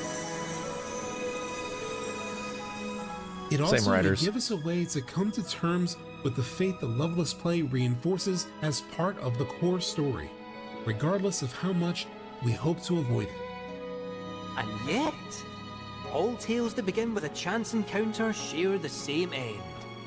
A tearful farewell. While Aerith remaining in the live stream for eternity has been comforting to us as fans, we shouldn't be happy about the idea of Aerith living on forever. Living on forever is unnatural. It's not right. It's what Sephiroth wants, and we know how she feels about that. What we should want is a true conclusion to it all, the final purging of Sephiroth and Genova so that we can truly save the planet and allow Aerith to return to it, as she's meant to and seems at peace with. You know, if you think about it, life and death are just two sides of the same coin. Our bodies may disappear when we die. He's very but good, our spirits Holland. still live on. I think he's underrated We for sure. return to the planet, rejoin the life stream, and in time give rise to new life. I think New people didn't life talk about him is enough. Ultimately, what all of this is for. It's what the final shot of FF7 was always meant to direct our attention to. The state of the planet long after our main party is gone. The new life that could possibly be living on 500 years later. And while there has been debate about whether humanity survived or not, and perhaps even a bit of retconning over the years, the original intention of that scene was to convey that the planet and humanity lived on. To quote the lead writer of the game, Kazushige Nojima, in an article from 2003, quote, "For the last scene of the ending, we decided not to harp on about what happened to each character like we've done in the past. Instead..." Easy mid, I'm back. What did I miss? A very long Came up stream. with the idea of suddenly skipping forward 500 years. Though people often say it's difficult to understand, the message is pretty This is so straightforward. funny. Basically, because of the efforts of Cloud and his allies, the planet is still around, and smoke is rising from Midgar, which means there Like, are the definitely part that I'm about to still point humans out. alive. If you're wondering what Smokey's talking about, it was accidentally omitted from the final animation, which gave the team... So to read it here. So he says all that. Then Naora, who was like, I forget exactly who he was, but interjects and says, oh, I think he was like the head of the cutscenes or whatever. He's like, oh, I just remembered. I may have forgotten to add that smoke in. And then everyone's like, you gotta be kidding me.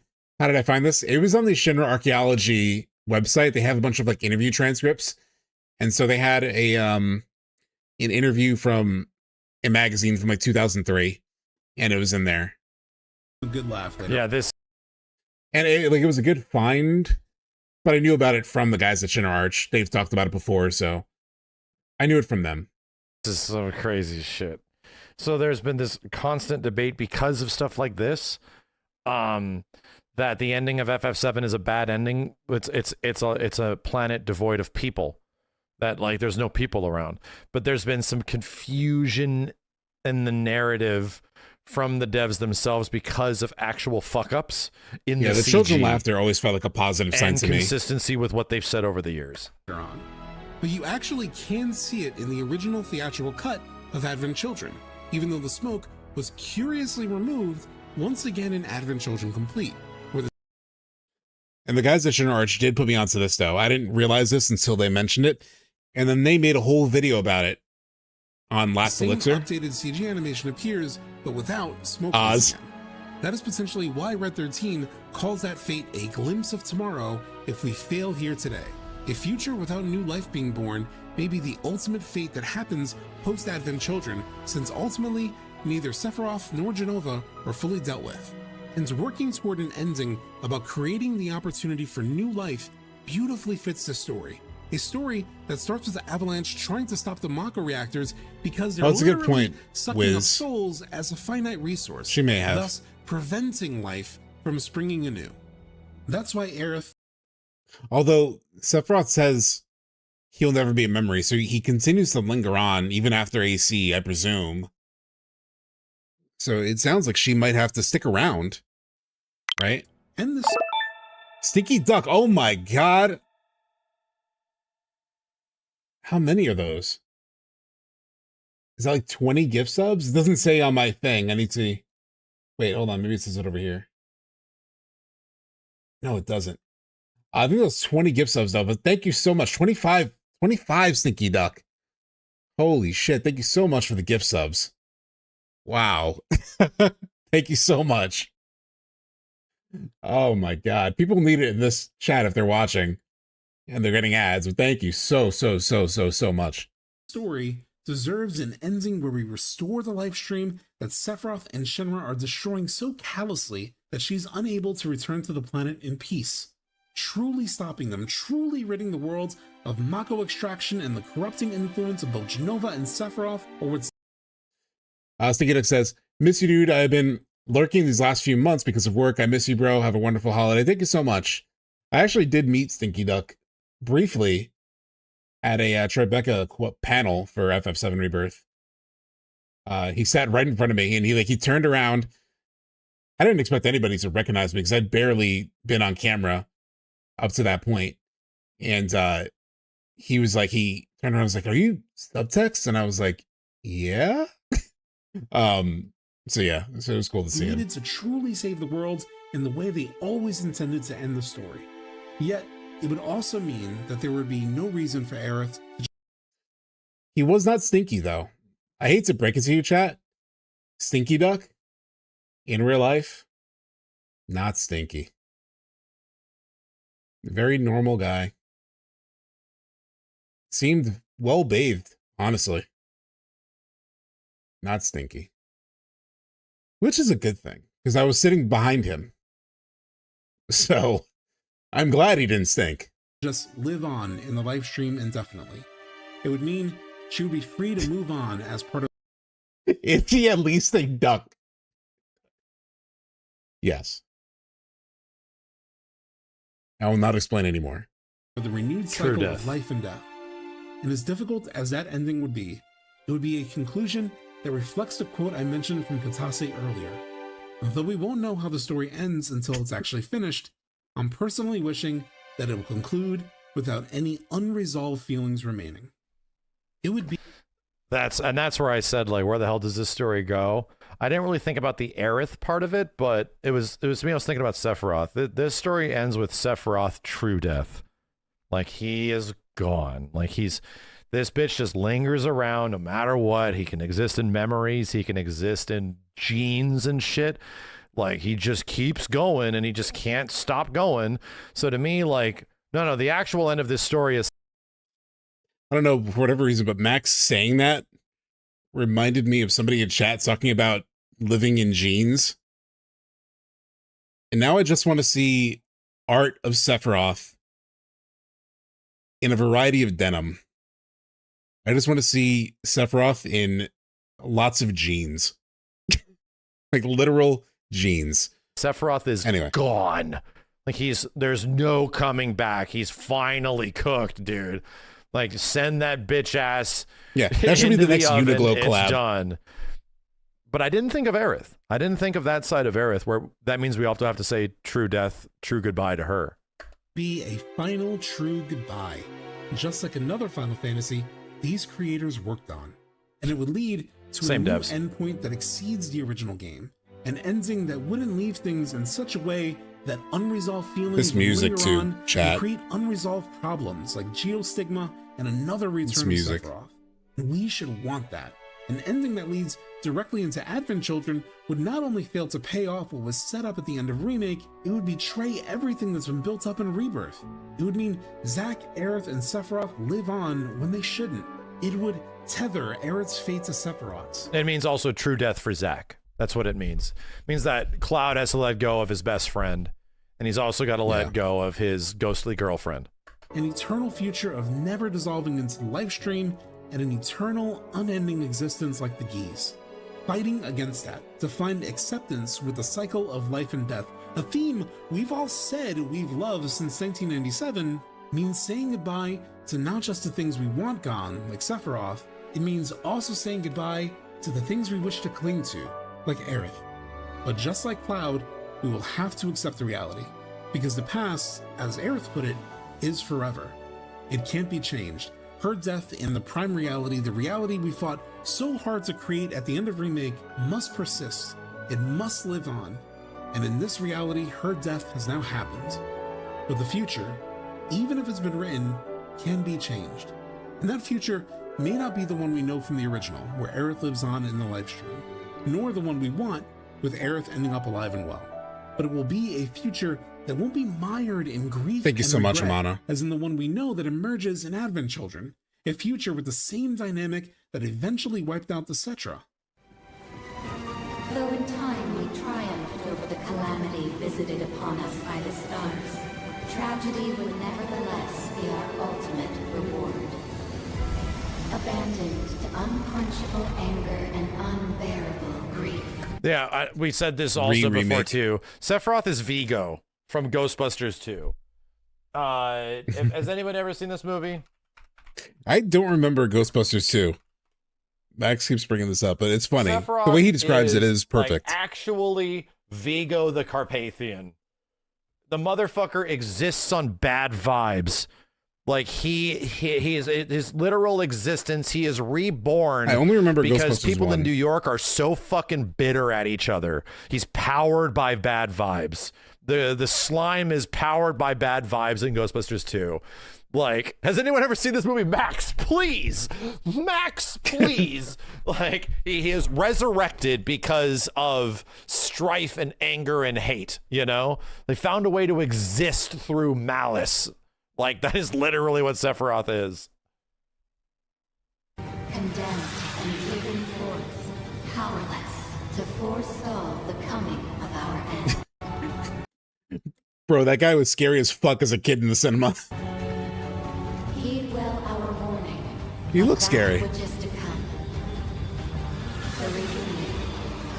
When our adversaries scattered malignancy shall converge to plague the planet once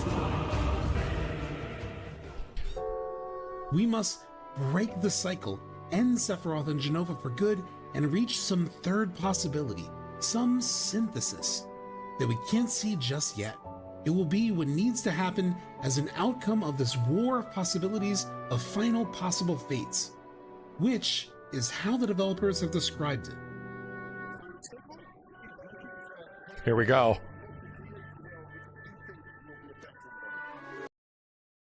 So somebody asked me if I came up with this theory because of this quote, and I didn't.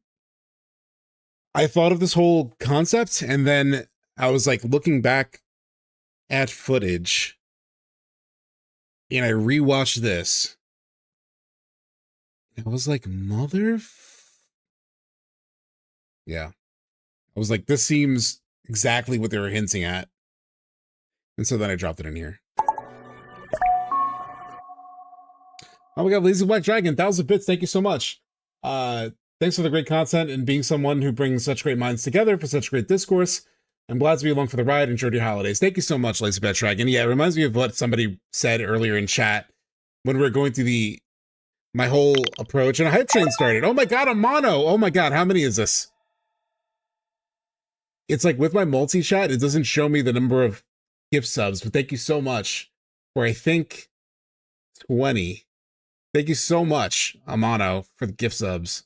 So the hype train is probably going crazy. I don't know what the number is at. I should probably open Twitch to see. Because I can see it if I open Twitch. Creator dashboard, stream manager. Here's where it tells me. Yeah, it's 20 gift subs. Thank you so much. And we're at a level 6 hype train. Oh my god, thank you so much, guys. Yeah, but this part of the... Thank you again. I didn't want to like feel like I'm like transitioning super quickly. But so yeah, so like I dropped this. I saw this quote after thinking about it and felt like it pulled it all together. So I was like, holy shit. Thank you again, both Amano and Lazy Black Dragon for the bits and for the gift subs. Thank you so much. Here we go. This seems so damning. Oh, but it reminded me, sorry, I was responding to Lazy Black Dragon's comment about like bringing great minds together for such great discourse.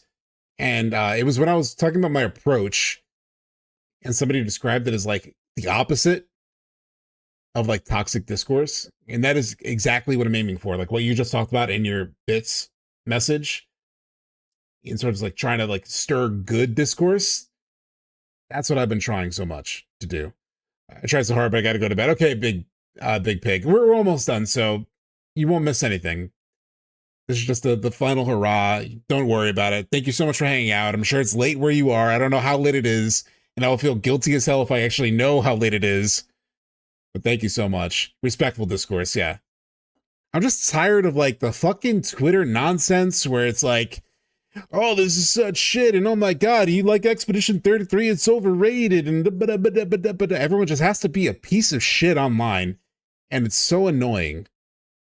Like, can't we just like things, or respectfully not like things, and just like talk about it and be like, yeah, I kind of like this part, don't like this part? Why can't we just be fucking normal? Anyway.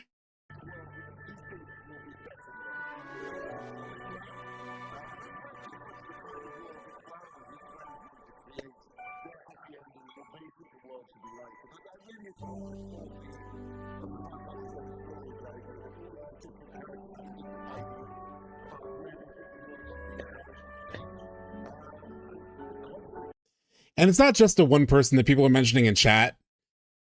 You know, like, we all have our disagreements with that guy. It's not just him, though. Come on. There's a lot of people just like that. You know? I also don't want to, like, pile on anybody specific. That's the opposite of what I'm trying to do. But even when they do send me to the edge of, like, commenting on it like I did at one point, but there's just a lot of that. And I'm tired of it.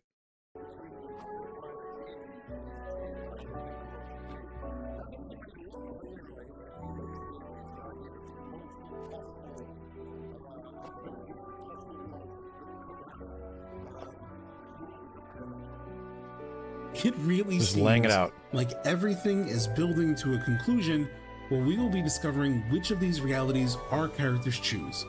5 a.m. Though in the Sweden, stage oh is my set, god. The game said it best already. None can divine the conclusion of every path, and no promises await. All right, we're in the home stretch. We're in the home stretch. But at this point, I'm certain what awaits is a different conclusion. In this music, sorry, just to take a second. So this music is the music that's in the Sleeping Forest in Rebirth. Than one that leads directly into Advent Children. Because whether this is a Yeah, the healthy discourse, yeah. sequel or not, it is something more than just a remake.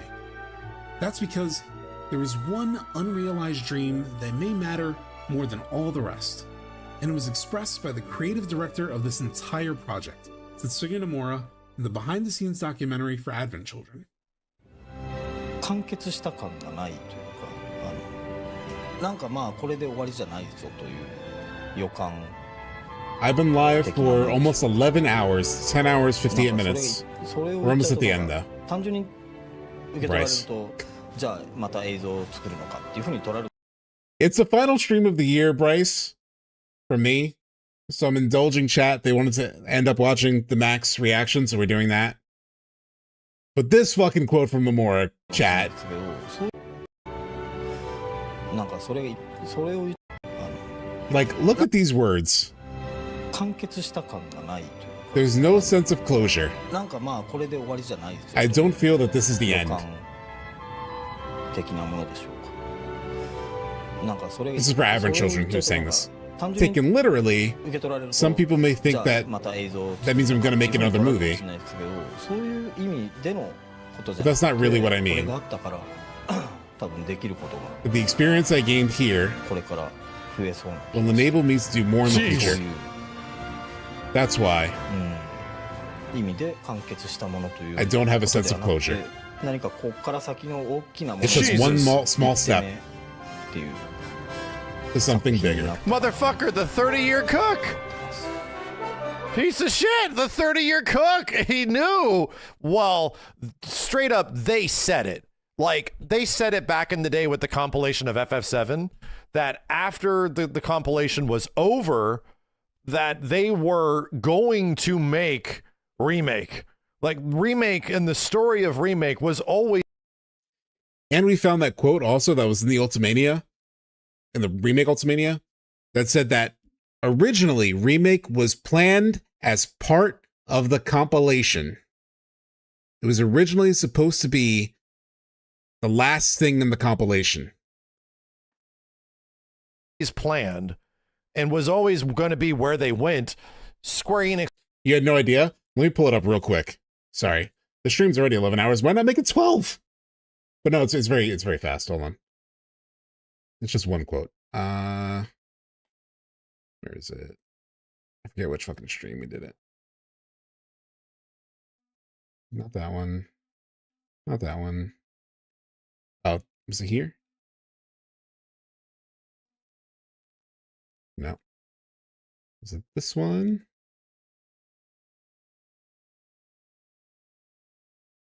Fuck. Which stream was it? It was the one where we went through like all of the dev quotes. Here we go. Dev quotes for stream.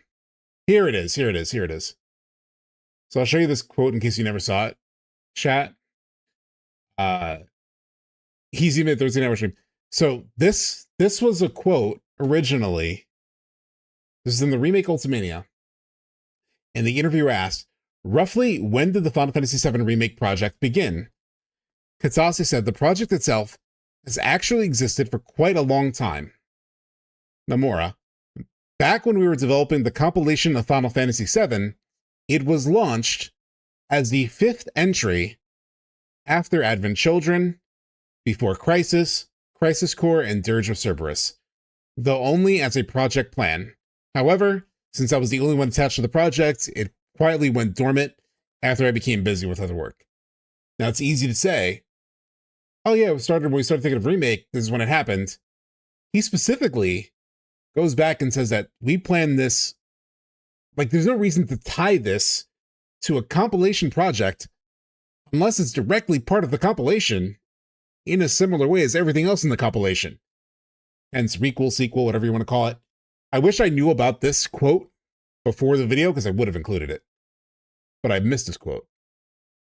But it seems pretty straightforward to me. They planned this as part of the compilation after Advent Children and everything else. It went tits up though. Like the company sort of like.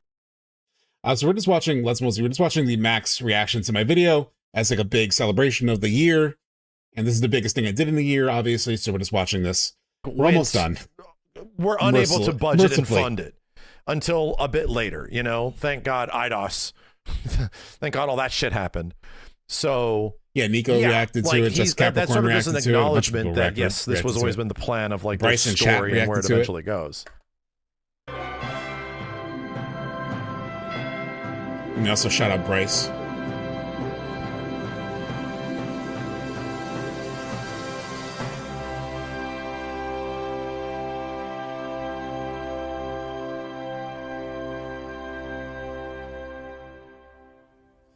One final 10-minute stretch, chat. Well, it's a little longer with Max's commentary, but... oh my god, Candy, that's so funny. Ooh, that was a whole lot.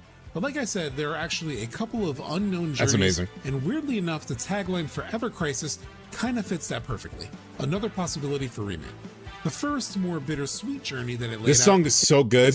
Videos. This song is, do you guys know where the song comes from by any chance? I'll show you. It's the Wall Market battle theme in Rebirth. They had no business cooking this hard. Like when you're doing this side quest.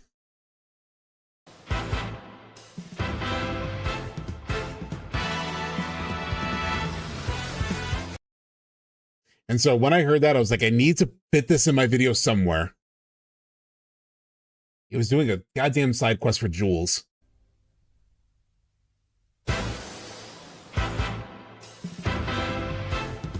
I feel like the video is about to end. Ooh, that was a whole lot. But like I said, there are actually a couple of unknown journeys, and weirdly enough, the tagline Forever Crisis kind of fits that perfectly. Another possibility for Remake. The first, more bittersweet journey that it laid out is one that I think could be beautiful, builds on the ideas that you're playing within this trilogy, and could make the thematic heart of Final Fantasy VII even more powerful and meaningful. That idea that in order to move forward, we need to accept the truth I synced everything as much as I could. The things that happen to us, whether they be tragic or even unfair. And the potential power of that story, if told well, is a big reason why I now love this ending. Even if I'm wrong about the details of where they take the story and how Thank you so much about my editing. It's all self-taught, really. Narrative choices they've made. A lot of tutorials to figure certain things out. Enhance the story and themes as we know them. Hell, Nomura said it himself in that quote I referenced about an hour I read into him after this. The key is not just to go along with players' opinions, but to think about the scenario clearly with intent. He's gonna be like, Jesus, you're still going? Not only reassurance about where things may go in the future, but also reassurance about the choices they've already made. I no longer feel as I did on day one, that perhaps it's just too messy, too undecided, or even potentially the wrong stopping point compared to, say, the Northern Crater scene. It also gives me greater appreciation of new moments that I've loved.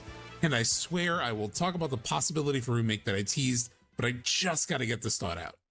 Even days after beating the game, a scene that really stuck with me was the goodbye scene in the church in Eric's dream world. This was the moment that made me cry. This fucking scene, As I said chat. at the start of the video, I never cried during Aerith's death in the original, in part because my uncle spoiled it before I got to it, so I knew it was coming. So to see Aerith use this moment with Cloud, this moment she never got in the original, not as a chance to change her fate, but rather to accept whatever happens as long as she could save Cloud from the grief we all witnessed for ourselves in Advent Children, that absolutely demolished me. It is such an act of selflessness and generosity, Thank you so much, Palmer. but yet still incredibly human, especially in this moment where she strengthens her embrace just a bit longer and the Oh my God, camera Gopi. lingers on her eyes. I could feel how hard this was. We're almost for her. done. We're almost done. And as a lifelong fan, I have seen how much the death of Aerith impacts Cloud. Since Advent Children came out 20 years ago, the image of him that has been left with me isn't one of triumph, but of tragedy. All he can think about is how he failed her and how he wants forgiveness. I think I want to be forgiven. More than anything. I feel like I needed to talk What about does this. Aerith Like, do in this moment? what, just like the emotional core of this, but also how it directly plays into the whole requel thing, you know? I kind of talked about it earlier, but I just wanted a moment to sort of like really, because it's the biggest, boldest choice that they made, I feel like. Yeah. I rewatching it again, like I shouldn't really care, but I think this is probably one of the reasons why like people were like, oh, it was a Clarith video or whatever, which it's not. I'm not Clarith or anything. If anybody really wants to know, technically I've always like paired up Tifa and Cloud, but anyway, regardless, I just don't get into the shipping stuff, but there is a lot of Aerith in the video, and like I get that, but like it's just such a big portion of the game, you know, like her like what happens with her is like such a big part. It's not taking me stance. I don't really care what anybody chooses. I don't even really like hardcore choose that. I just like always, whenever I played it, that's what I did, you know? I don't think about it in any meaningful way. I really don't. But yeah, anyway, people like accuse this video of being that, and it's like, no, I didn't even think about that. I just thought it was a good ass scene. I just want to talk about the scene. Cloud, You know? thank you. What would the Cloud of Advent Children think if he had gotten this embrace 2 years earlier? If he had gotten these words of reassurance, what would happen to him? How would he potentially change as a person? The thing Aerith feared could happen if they successfully changed fate, making this also serve as another hint that we may be headed for an all-new endgame. But if we do, Yeah, the thank you hit. we'll be changing more than fate itself. If we succeed, if we win, Like- we'll be changing ourselves. Like I said here, Aerith taking the moment. She could warn him, hey, I am going to die.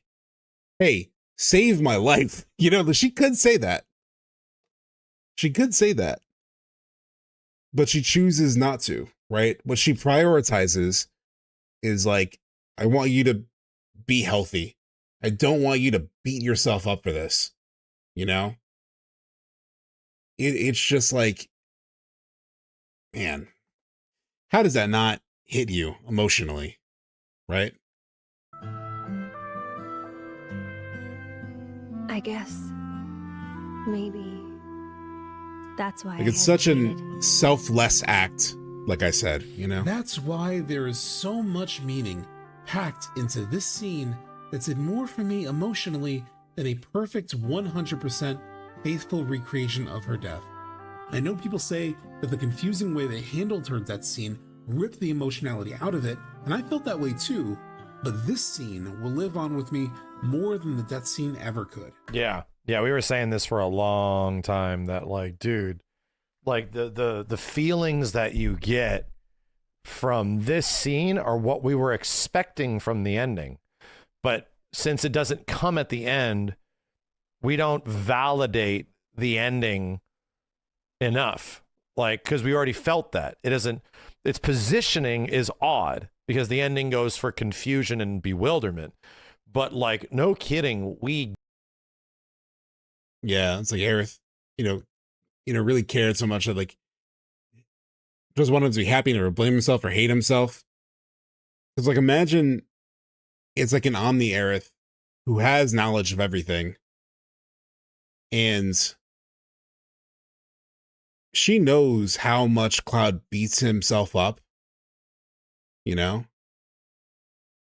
it's like, to really try to stop that. Like, that's what I get from the scene, is like her just trying to stop that. Because you don't want to see Cloud beating himself up like he does in Advent Children. We didn't want to see him like that in Advent Children.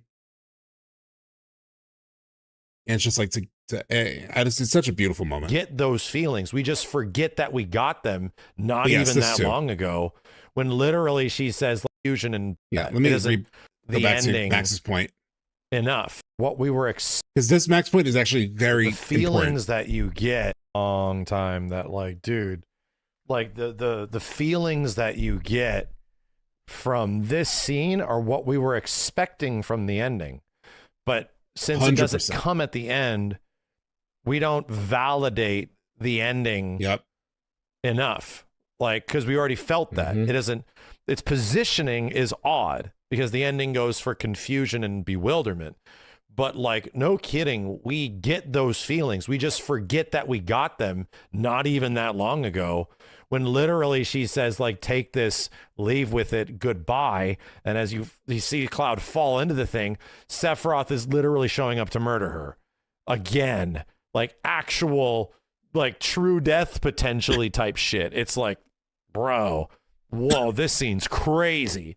It was almost like, we were sort of like evaluating the quality of the writing and the storytelling when the ending was so bizarre, to the point where we're like, wait a minute, are they just high?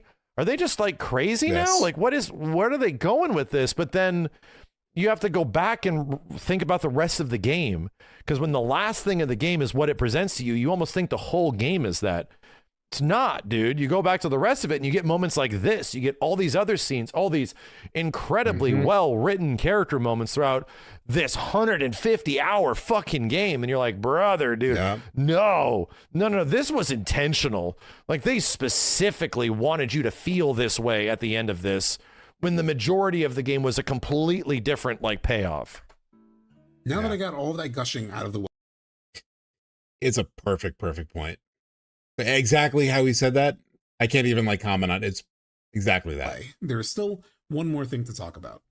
While I've thought a lot about Rebirth and feel like I have a lot more clarity on what they did and why, I also can't deny that there are still several loose ends I can't wrap my head around. And the biggest X factor relates back to the same developer quote I mentioned earlier. There are these things that we feel we can only do now in the remake project that can bring a new 100 hours of chasing Googles, sort of feeling of satisfaction to players playing this game now, 27 years later. Now, while I am a big FF7 fan, and I have love for many Final Fantasy games, especially FF14 and the entire PS1 era, including Tactics, I'm not as massive of a Square Enix fan or even Nomura fan as you might think. I haven't even played Kingdom Hearts. And so a big blind spot for me are some of the other titles made by these creators.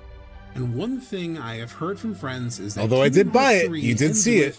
And I should give a very general spoiler warning here, a fairly feel-good ending even for characters who, as I understand, may not deserve it.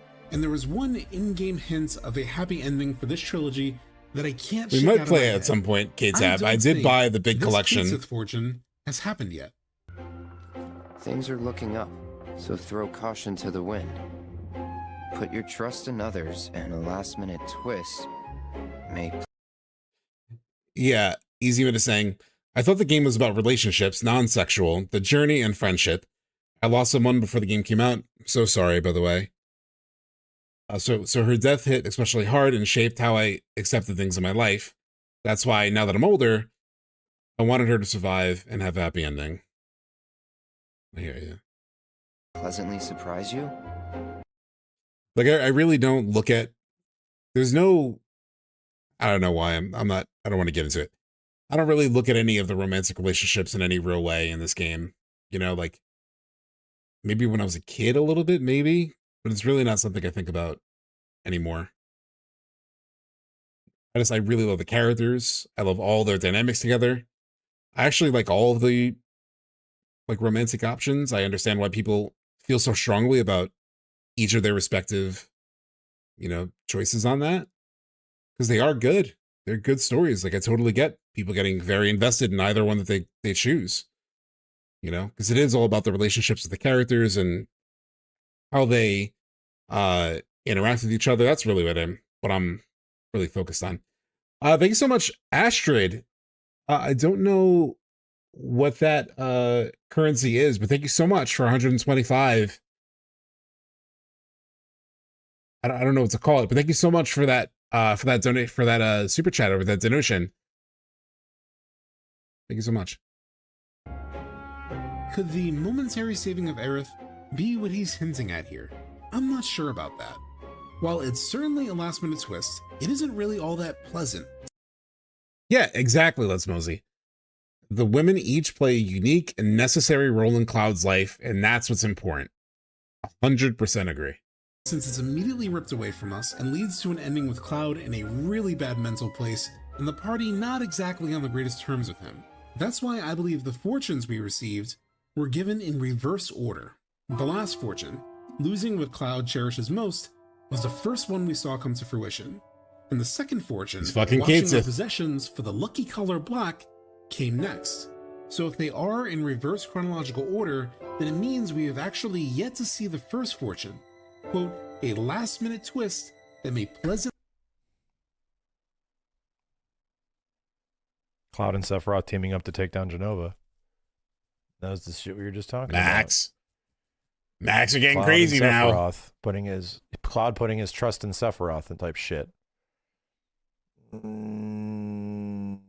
Just talking about it. Max, they have to like team up. You're getting crazy. Pleasantly surprise you. As I said, I doubt many people would call. I don't want it a good guy way, but pleasant. Okay. Let's throw this out there. What if Sephiroth successfully recruits Cloud to defeat and get rid of Genova? So you're thinking, oh, good guy Sephiroth. They're doing the Sephiroth redemption thing. But it's just so that Sephiroth can get Genova out of the way. So that Sephiroth can do whatever crazy bullshit he wants to do without any meddling from Genova or potential control of Genova. Like he still being he actually becoming the actual big bad. Because he really shares the spotlight in FF7. It's always a little bit both of them, right? But what if he recruits Cloud to get rid of Genova so that he truly is the ultimate, you know, antagonist? Surprise. And the ending I don't outlined. know. Only because, yes, no redeeming Sephiroth. I don't want to redeem him. I've said this for a long time. I don't want Sephiroth to be redeemed. I just want Sephiroth to be understood. Because that is what really great villains do. Joker in Dark Knight, you don't root for him, but you understand him. Thanos, you don't root for him, but you understand him. Like, what they want is ultimately terrible.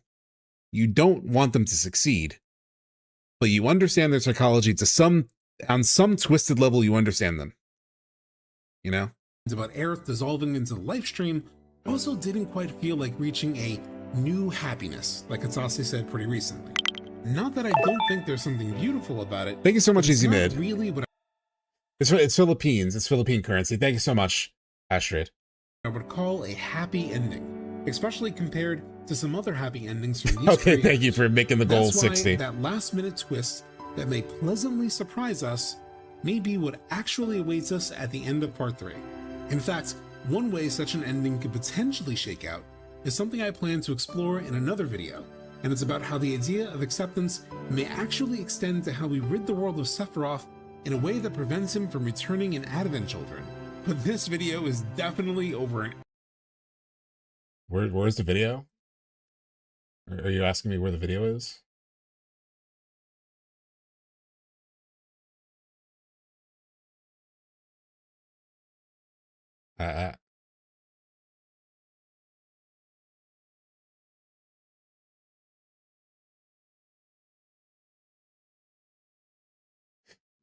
Eventually. Next year. Some point next year.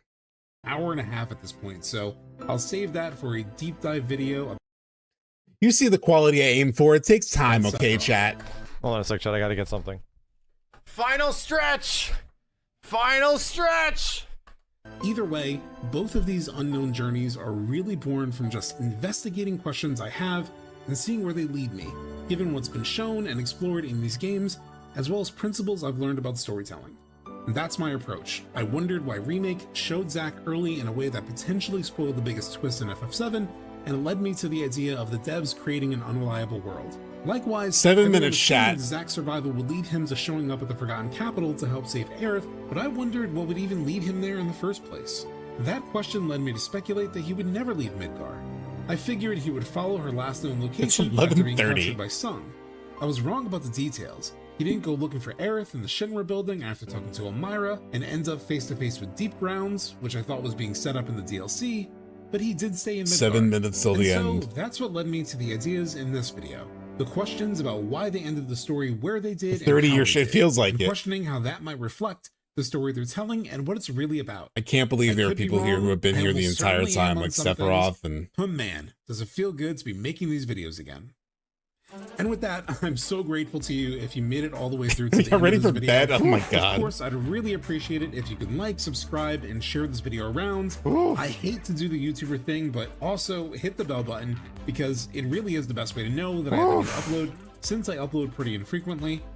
And I hope to hear your takes in the comments. I usually do read them and respond almost too much. Man. Also, I would feel like the song, another banger. If I didn't throw some shout outs to really good friends in the community that have helped me make sense of everything in either direct or indirect ways, including the guys at Shinra Archaeology Department, Turquoise Hammer, Gene and Odie, Schrodinger's Baby Seal, Sleep Easy, Night Sky Prince, Lowly Joe, Eyes on V, Blitz, Prof Noctis, and there may be a couple others I'm forgetting. The bench team, yeah. All of them if you aren't already, please.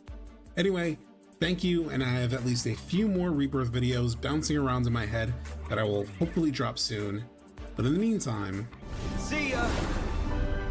You know what this video does? This video does exactly what the realization process was at the end of FF7 Rebirth, when you're leaving a little dissatisfied and like empty feeling, and then you do get some of that conclusion, but it takes a lot of like introspection and a lot of like review to come to that point where you do get some of those conclusions. This video is the VaatiVidya Bloodborne video, to the point where if anyone recommended like the end of FF7 Remake, go watch the Max Easy Allies conversation, which is really what happened. Like the majority of people were trying to like just go to be compared to the VaatiVidya Bloodborne video, which I haven't seen because I haven't played I haven't finished Bloodborne, so I haven't wanted to watch it because of that, because I don't want to get spoiled. But I know how like influential it is and like how much Max has referenced it in terms of like impacting his enjoyment of Bloodborne. So to get compared to that is just like, holy shit. And I know people in general, not just Max, but like the Vaati videos have like an insane amount of like views, and it's like well known, you know?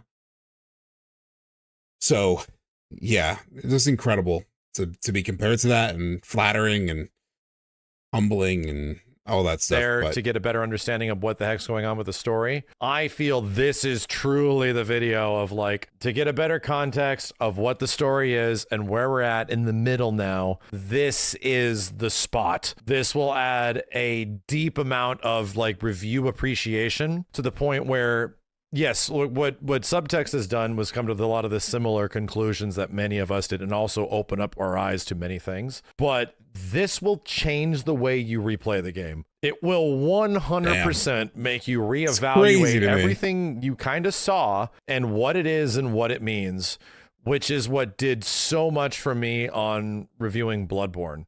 When I played through Bloodborne the first time, and it was like, oh, I'm going to go back with like a fresh pair of eyes. And I was like, fuck, dude, this is so good. It's the things that have made, you know, follow-up playthroughs for Final Fantasy VII Remake and Rebirth so good that you play it again, and yeah, the gameplay is good enough to keep it, but also like the story keeps getting more interesting because more insight is now changing. Like your perspective is now changing.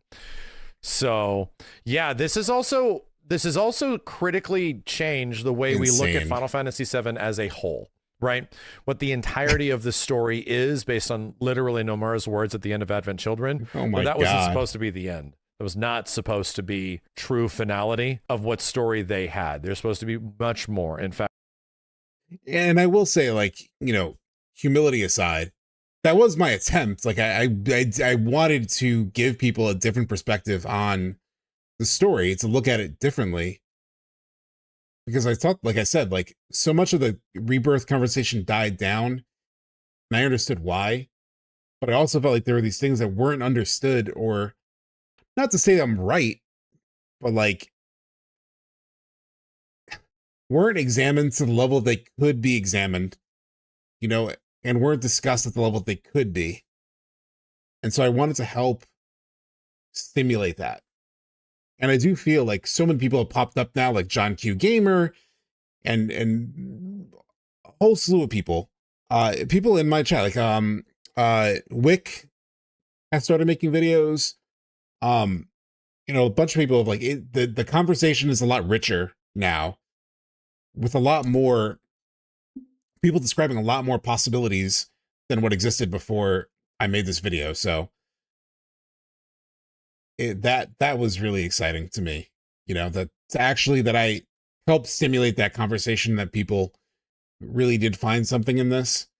That I had so many comments to this video that are like, this, you know, made me think about the game entirely differently. Oh my God, like this really like helped me understand things, or my feelings even, you know. So that's just amazing like to what me. we're currently experiencing was the plans of those very young at the time individuals and what they were sort of wanting to accomplish at the behest of technology. You know, they can only pull it off in like a CG movie. I think that's really cool to realize that. And there's a lot of like questions and answers, you know, there's a lot of like things that are finally like resolved, that put it together in a way that's very digestible.